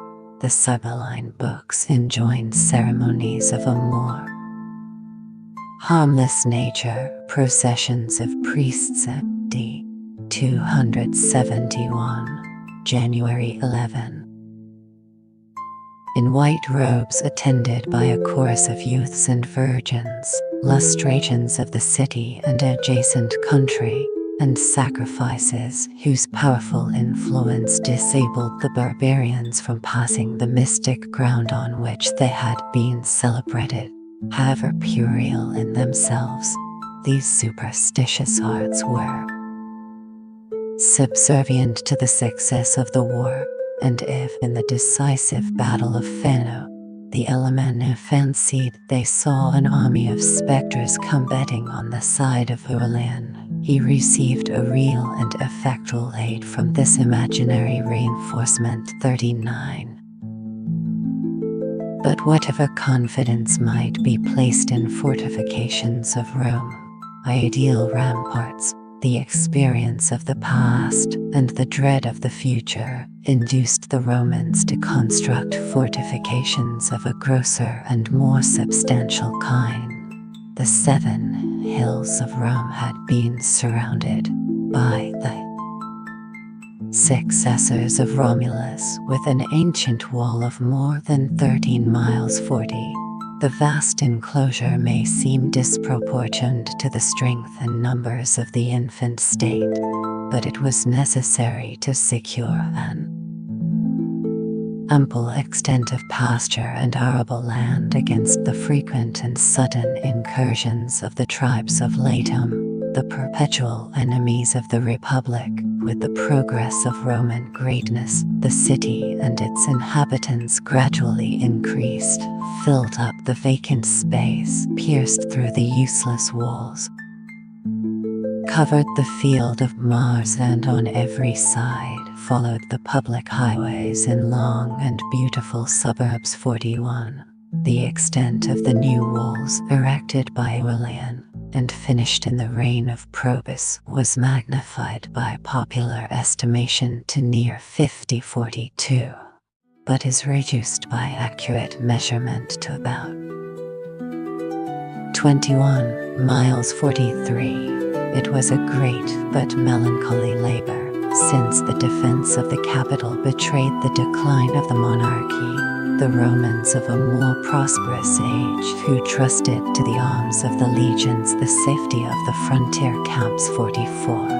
Were very far from entertaining a suspicion that it would ever become necessary to fortify the seat of empire against the inroads of the barbarians. 45. The victory of Claudius over the Goths and Aurelian suppresses the 2 usurpers. The success of Aurelian against the Alemanni had already restored to the arms of Rome their ancient superiority over the barbarous nations of the north. To chastise domestic tyrants and to reunite the dismembered parts of the empire was a task reserved for the second of those warlike emperors. Though he was acknowledged by the Senate and people, the frontiers of Italy, Africa, Illyricum, and Thrace confined the limits of his reign. Gaul, Spain, and Britain, Egypt, Syria, and Asia Minor were still possessed by 2 rebels who alone, out of so numerous a list, had hitherto escaped the dangers of their situation, and to complete the ignominy of Rome, these rival thrones had been usurped by women. A rapid succession of monarchs had arisen, and succession of usurpers in Gaul, fallen in the provinces of Gaul. The rigid virtues of Posthumus served only to hasten his destruction.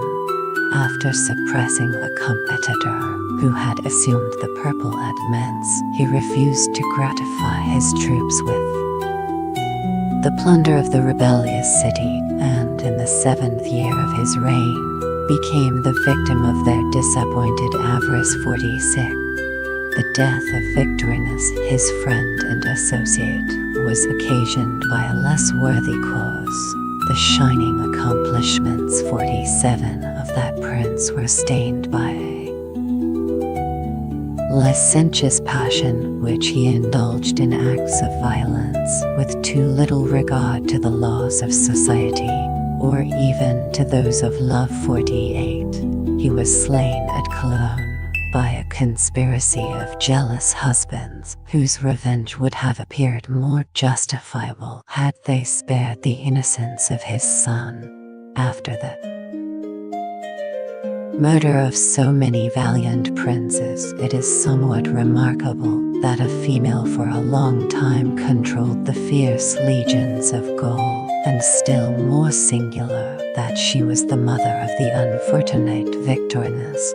The arts and treasures of Victoria enabled her successively to place Marius and Tetricus 1. The throne, and to reign with a manly vigor under the name of those dependent emperors. Money of copper, of silver, and of gold was coined in her name. She assumed the titles of Augusta and Mother of the Camps. Her power ended only with her life, but her life was perhaps shortened by the ingratitude of Tetricus 49. When, at the instigation of his ambitious patroness, the reign and defeat of Tetricus assumed the ensigns of royalty. He was governor of the peaceful province of Aquitaine, an employment suited to his character and education.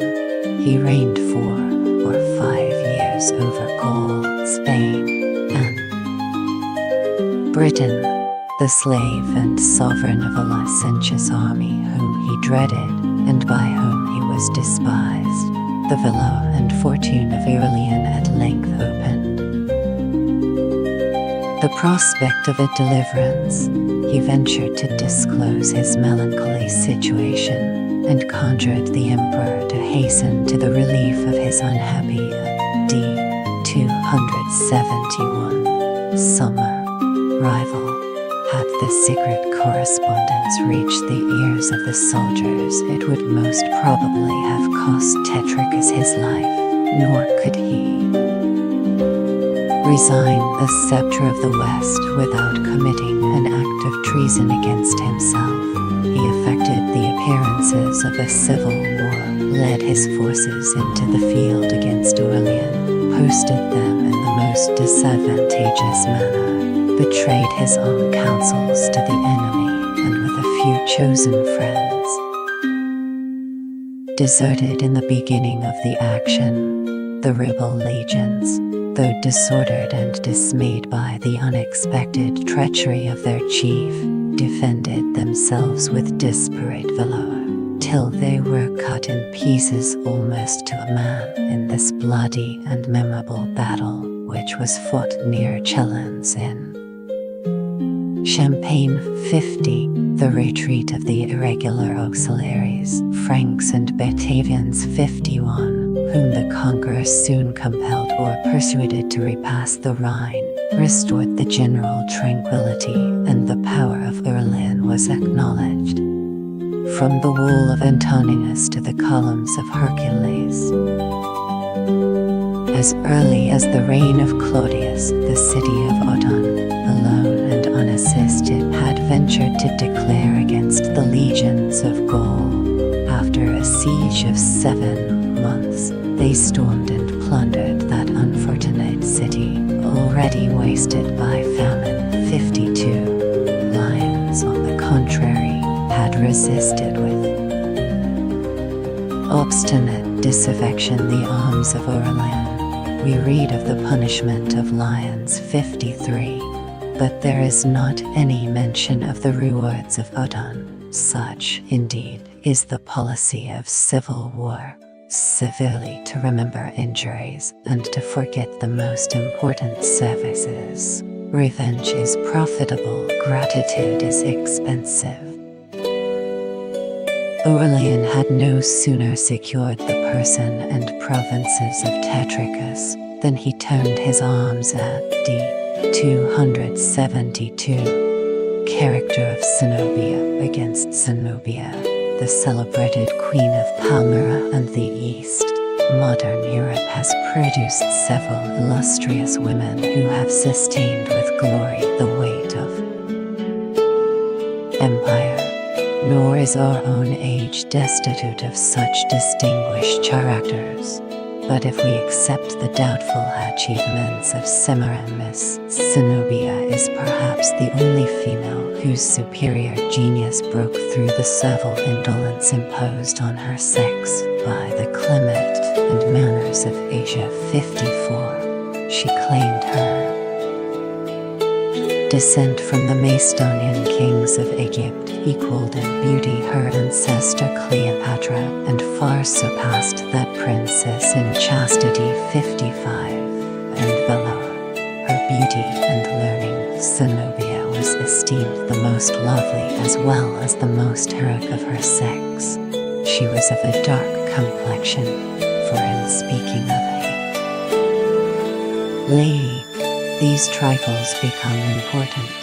Her teeth were of a pearly whiteness, and her large black eyes sparkled with uncommon fire, tempered by the most attractive sweetness. Her voice was strong and harmonious. Her manly understanding was strengthened and adorned by study. She was not ignorant of the Latin tongue, but possessed in equal perfection the Greek, the Syriac, and the Egyptian languages. She had drawn up for her own use an epitome of Oriental history, and familiarly compared the beauties of Homer and Plato under the tuition of the sublime Longinus. This accomplished woman gave her hand to her valet, Odenathus, who from a private station raised himself to the dominion of the East. She soon became the friend and companion of a hero. In the intervals of war, Odenathus passionately delighted in the exercise of hunting. He pursued with ardor the wild beasts of the desert, lions, panthers, and bears, and the ardor of Zenobia in that dangerous amusement was not inferior to his own. She had inured her constitution to fatigue, disdained the use of a covered carriage, generally appeared on horseback in a military habit, and sometimes marched several miles on foot at the head of the troops. The success of Odenathus was in a great measure ascribed to her incomparable prudence and fortitude. Their splendid victories over the great king whom they twice pursued as far as the gates of Ctesiphon, laid the foundations of their united fame and power. The armies which they commanded, and the provinces which they had saved, acknowledged not any other sovereigns than their invincible chiefs. The Senate and people of Rome revered a stranger who had avenged their captive emperor, and even the insensible son of Valerian accepted Odenathus for his legitimate colleague. After a successful expedition against the Gothic, she revenges her husband's death. Plunderers of Asia, the Palmyrenian prince returned to the city of Emsa in Syria. Invincible in war, he was there cut off by domestic treason, and his favorite amusement of hunting was the course, or at least the occasion of his death. 56. His nephew, Meunius, presumed to dart his javelin before that of his uncle, and though admonished of his error, repeated the same insolence. As a monarch and as a sportsman, Odenathus was provoked, took away his horse, a mark of ignominy among the barbarians, and chastised the rash youth by a short confinement. The offense was soon forgot, but the punishment was remembered, and Meunius, with a few daring associates, assassinated his uncle in the midst of a great entertainment. Herod, the son d. 250 of Odenathus, though not of Zenobia, a young man of a soft and effeminate temper. 57, was killed with his father, but Meunius obtained only the pleasure of revenge by this bloody deed. He had scarcely time to assume the title of Augustus before he was sacrificed by Zenobia to the memory of her husband. 58.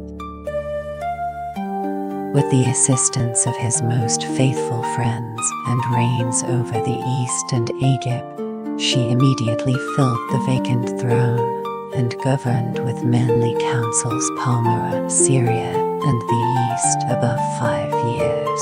By the death of Odenathus, thus that authority was at an end which the Senate had granted him only as a personal distinction, but his martial widow, disdaining both the Senate and Gallienus, obliged one of the Roman generals who was sent against her to retreat into Europe with the loss of his army and his reputation. 59. Instead of the little passions which so frequently perplex a female reign, the steady administration of Zenobia was guided by the most judicious maxims of policy. If it was expedient to pardon, she could calm her resentment. If it was necessary to punish, she could impose silence on the voice of pity. Her strict economy was accused of avarice, yet 1. Every proper occasion she appeared magnificent and liberal. The neighboring states of Arabia, Armenia, and Persia dreaded her enmity and solicited her alliance.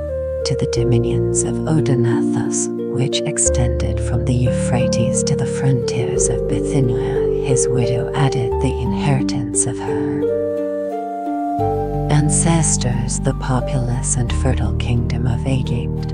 The Emperor Claudius acknowledged her merit and was content that while he pursued the Gothic War, she should assert the dignity of the empire in the East. 60. The conduct, however, of Zenobia was attended with some ambiguity, nor is it unlikely that she had conceived the design of erecting an independent and hostile monarchy. She blended with the popular manners of Roman princes the stately pomp of the courts of Asia, and exacted from her subjects the same adoration that was paid to the successors of Cyrus. She bestowed on her 3 sons 61 a Latin education, and often shewed them to the troops adorned with the imperial purple. For herself she reserved the diadem, with the splendid but doubtful title of Queen of the East. When Aurelian passed over into Asia against an adversary whose sex alone could render her an object of contempt, his presence restored obedience. The expedition of Aurelian, A.D.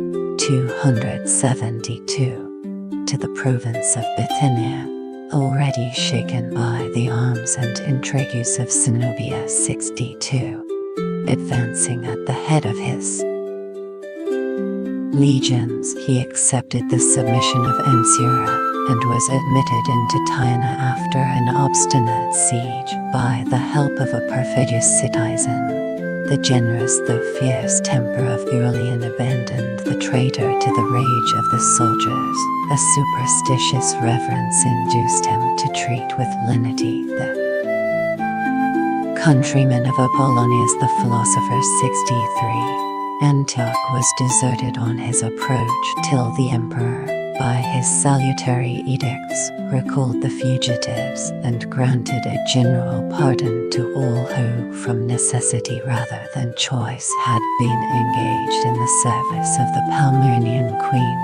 The unexpected mildness of such a conduct reconciled the minds of the Syrians, and, as far as the gates of Emesa, the wishes of the people seconded the terror of his arms. 64. Zenobia would have ill deserved her reputation had she indolently permitted the emperor. The emperor defeats the Palmyrenians in the battles of Antioch and Emesa of the west to approach within 100 miles of her capital. The fate of the east was decided in 2 great battles so similar in almost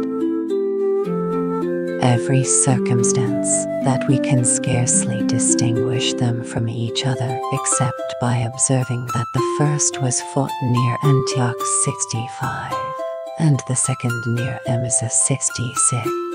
In both, the Queen of Palmyra animated the armies by her presence, and devolved the execution of her orders on Zabdas, who had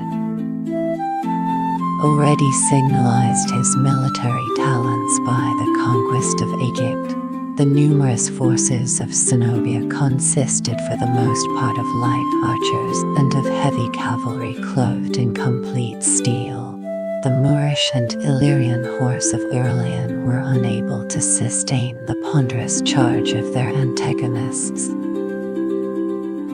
They fled in real or affected disorder, engaged the Palmyrenians in a laborious pursuit, harassed them by a desultory combat, and at length discomfited this impenetrable but unwieldy body of cavalry. The light infantry, in the meantime, when they had exhausted their quivers, remaining without protection against a closer onset, exposed their naked sides to the swords of the legions.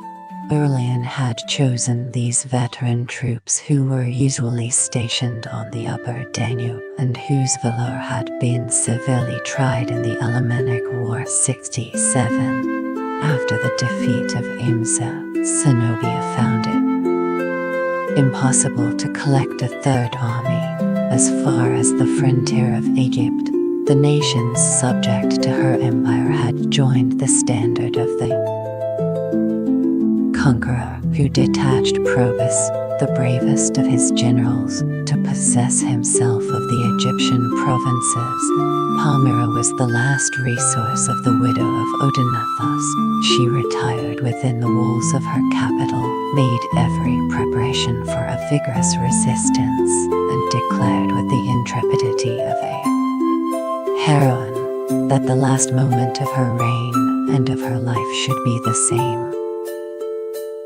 Amid the barren deserts of Arabia, a few cultivated the state of Palmyra.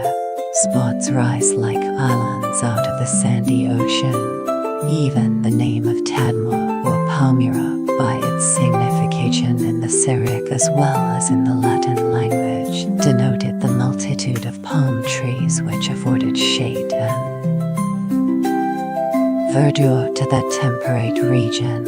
The air was pure, and the soil, watered by some invaluable springs, was capable of producing fruits as well as corn. A place possessed of such singular advantages and situated at a convenient distance 68 between the Gulf of Persia and the Mediterranean was soon frequented by the caravans which conveyed to the nations of Europe a considerable part of the rich commodities of India.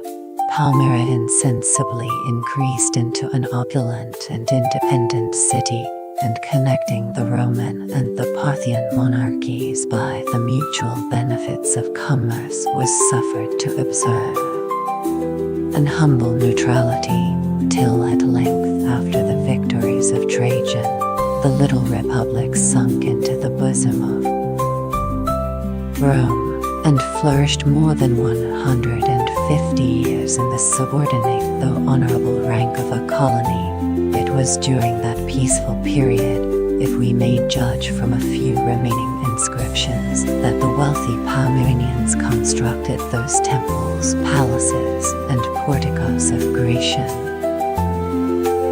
architecture, whose ruins, scattered over an extent of several miles, have deserved the curiosity of all travelers.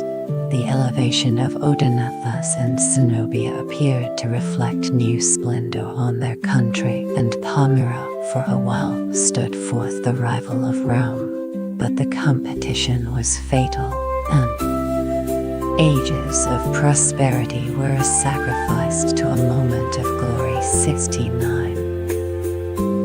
In his march over the sandy desert between it is besieged by Aurelian, Imsa and Palmyra, the Emperor Aurelian was perpetually harassed by the Arabs, nor could he always defend his army, and especially his baggage, from those flying troops of active and daring robbers who watched them moment of surprise and eluded the slow pursuit of the legions. The siege of Palmyra was an object far more difficult and important, and the emperor, who, with incessant vigor, pressed the attacks in person, was himself wounded with a dart. The Roman people, says Aurelian in an original letter, speak with contempt of the war which I am waging against a woman. They are ignorant both of the character and of the power of Zenobia.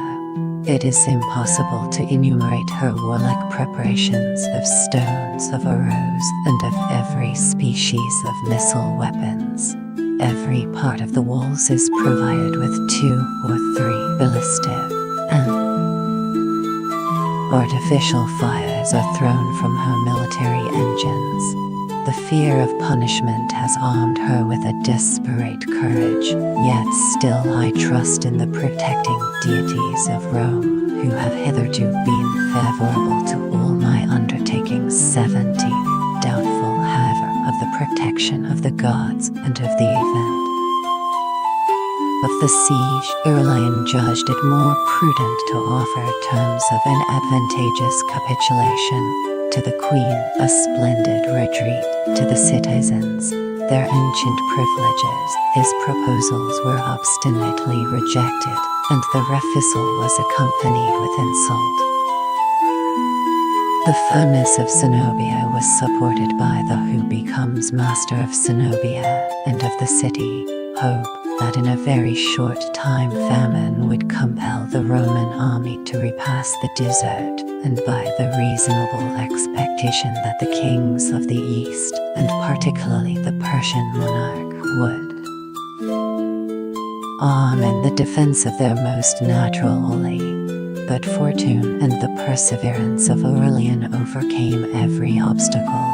The death of Sibur, which happened about this time 71, distracted the councils of Persia, and the inconsiderable succors that attempted to relieve Palmyra were easily intercepted either by the arms or the liberality of the emperor. From every part of Syria, a regular succession of convoys safely arrived in the camp, which was increased by the return of Probus with his victorious troops from the conquest of Egypt. It was then that Zenobia resolved to fly.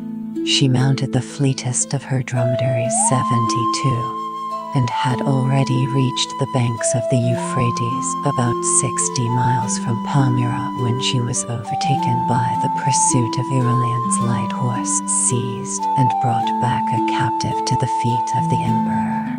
ID 273. Her capital soon afterwards surrendered, and was treated with unexpected lenity.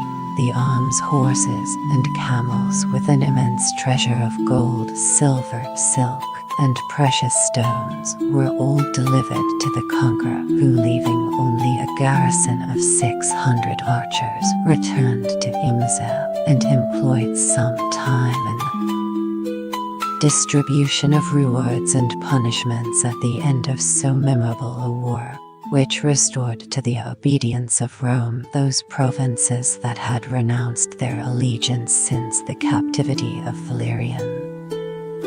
When the Syrian queen was brought into the presence of Aurelian, he sternly asked her how behavior of Zenobia.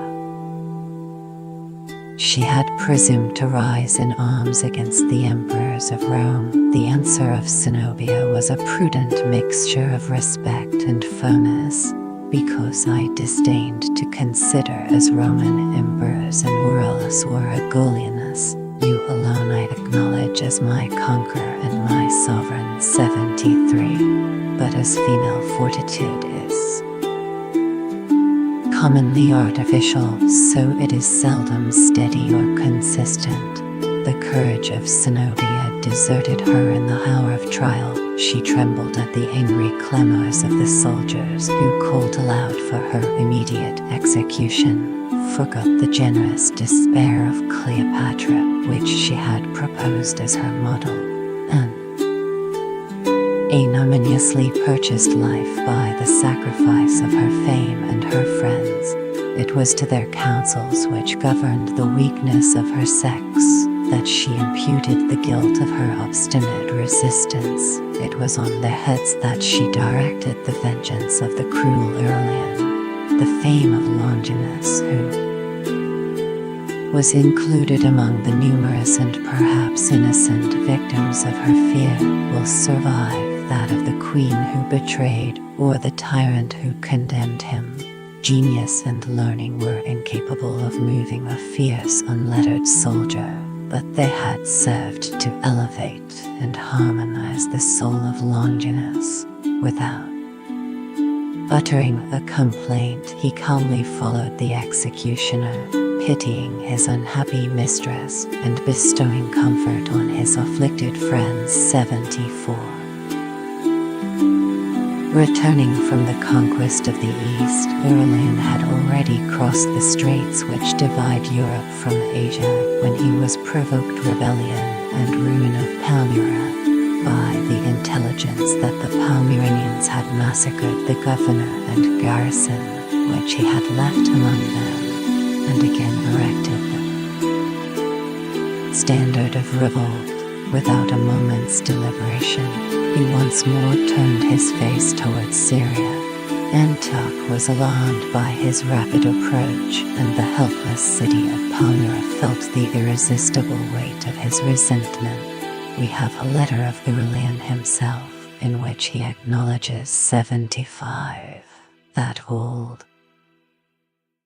men, women, children, and peasants had been involved in that dreadful execution, which should have been confined to armed rebellion, and although his principal concern seems directed to the re-establishment of a temple of the sun, he discovers some pity for the remnant of the Palmyrenians, to whom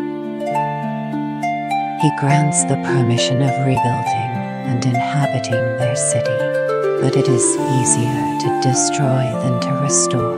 The seat of commerce, of arts, and of Zenobia gradually sunk into an obscure town, a trifling fortress, and at length a miserable village.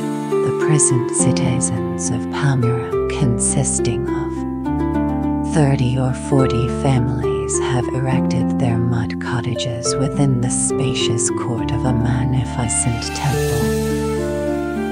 Another and a last labor still awaited the indefatigable Aurelian suppresses the rebellion of Firmus in Egypt. Aurelian, to suppress a dangerous though obscure rebel who, during the revolt of Palmyra, had arisen on the banks of the Nile. Firmus, the friend and Oli, as he proudly styled himself, of Odaenathus and Zenobia, was no more than a wealthy merchant of Egypt. In the course of his trade to India, he had formed very intimate connections with the Saracens and the Blemmyes, whose situation on either coast of the Red Sea gave them an easy introduction into the Upper Egypt. The Egyptians he inflamed with the hope of freedom, and at the head of their furious multitude, broke into the city of Alexandria, where he assumed the imperial purple, coined money, published edicts, and raised an army which, as he vainly boasted, he was capable of maintaining from the sole profits of his paper trade. Such troops were a feeble defense against the approach of Aurelian, and it seems almost unnecessary to relate that Firmus was routed, taken, tortured, and put to death.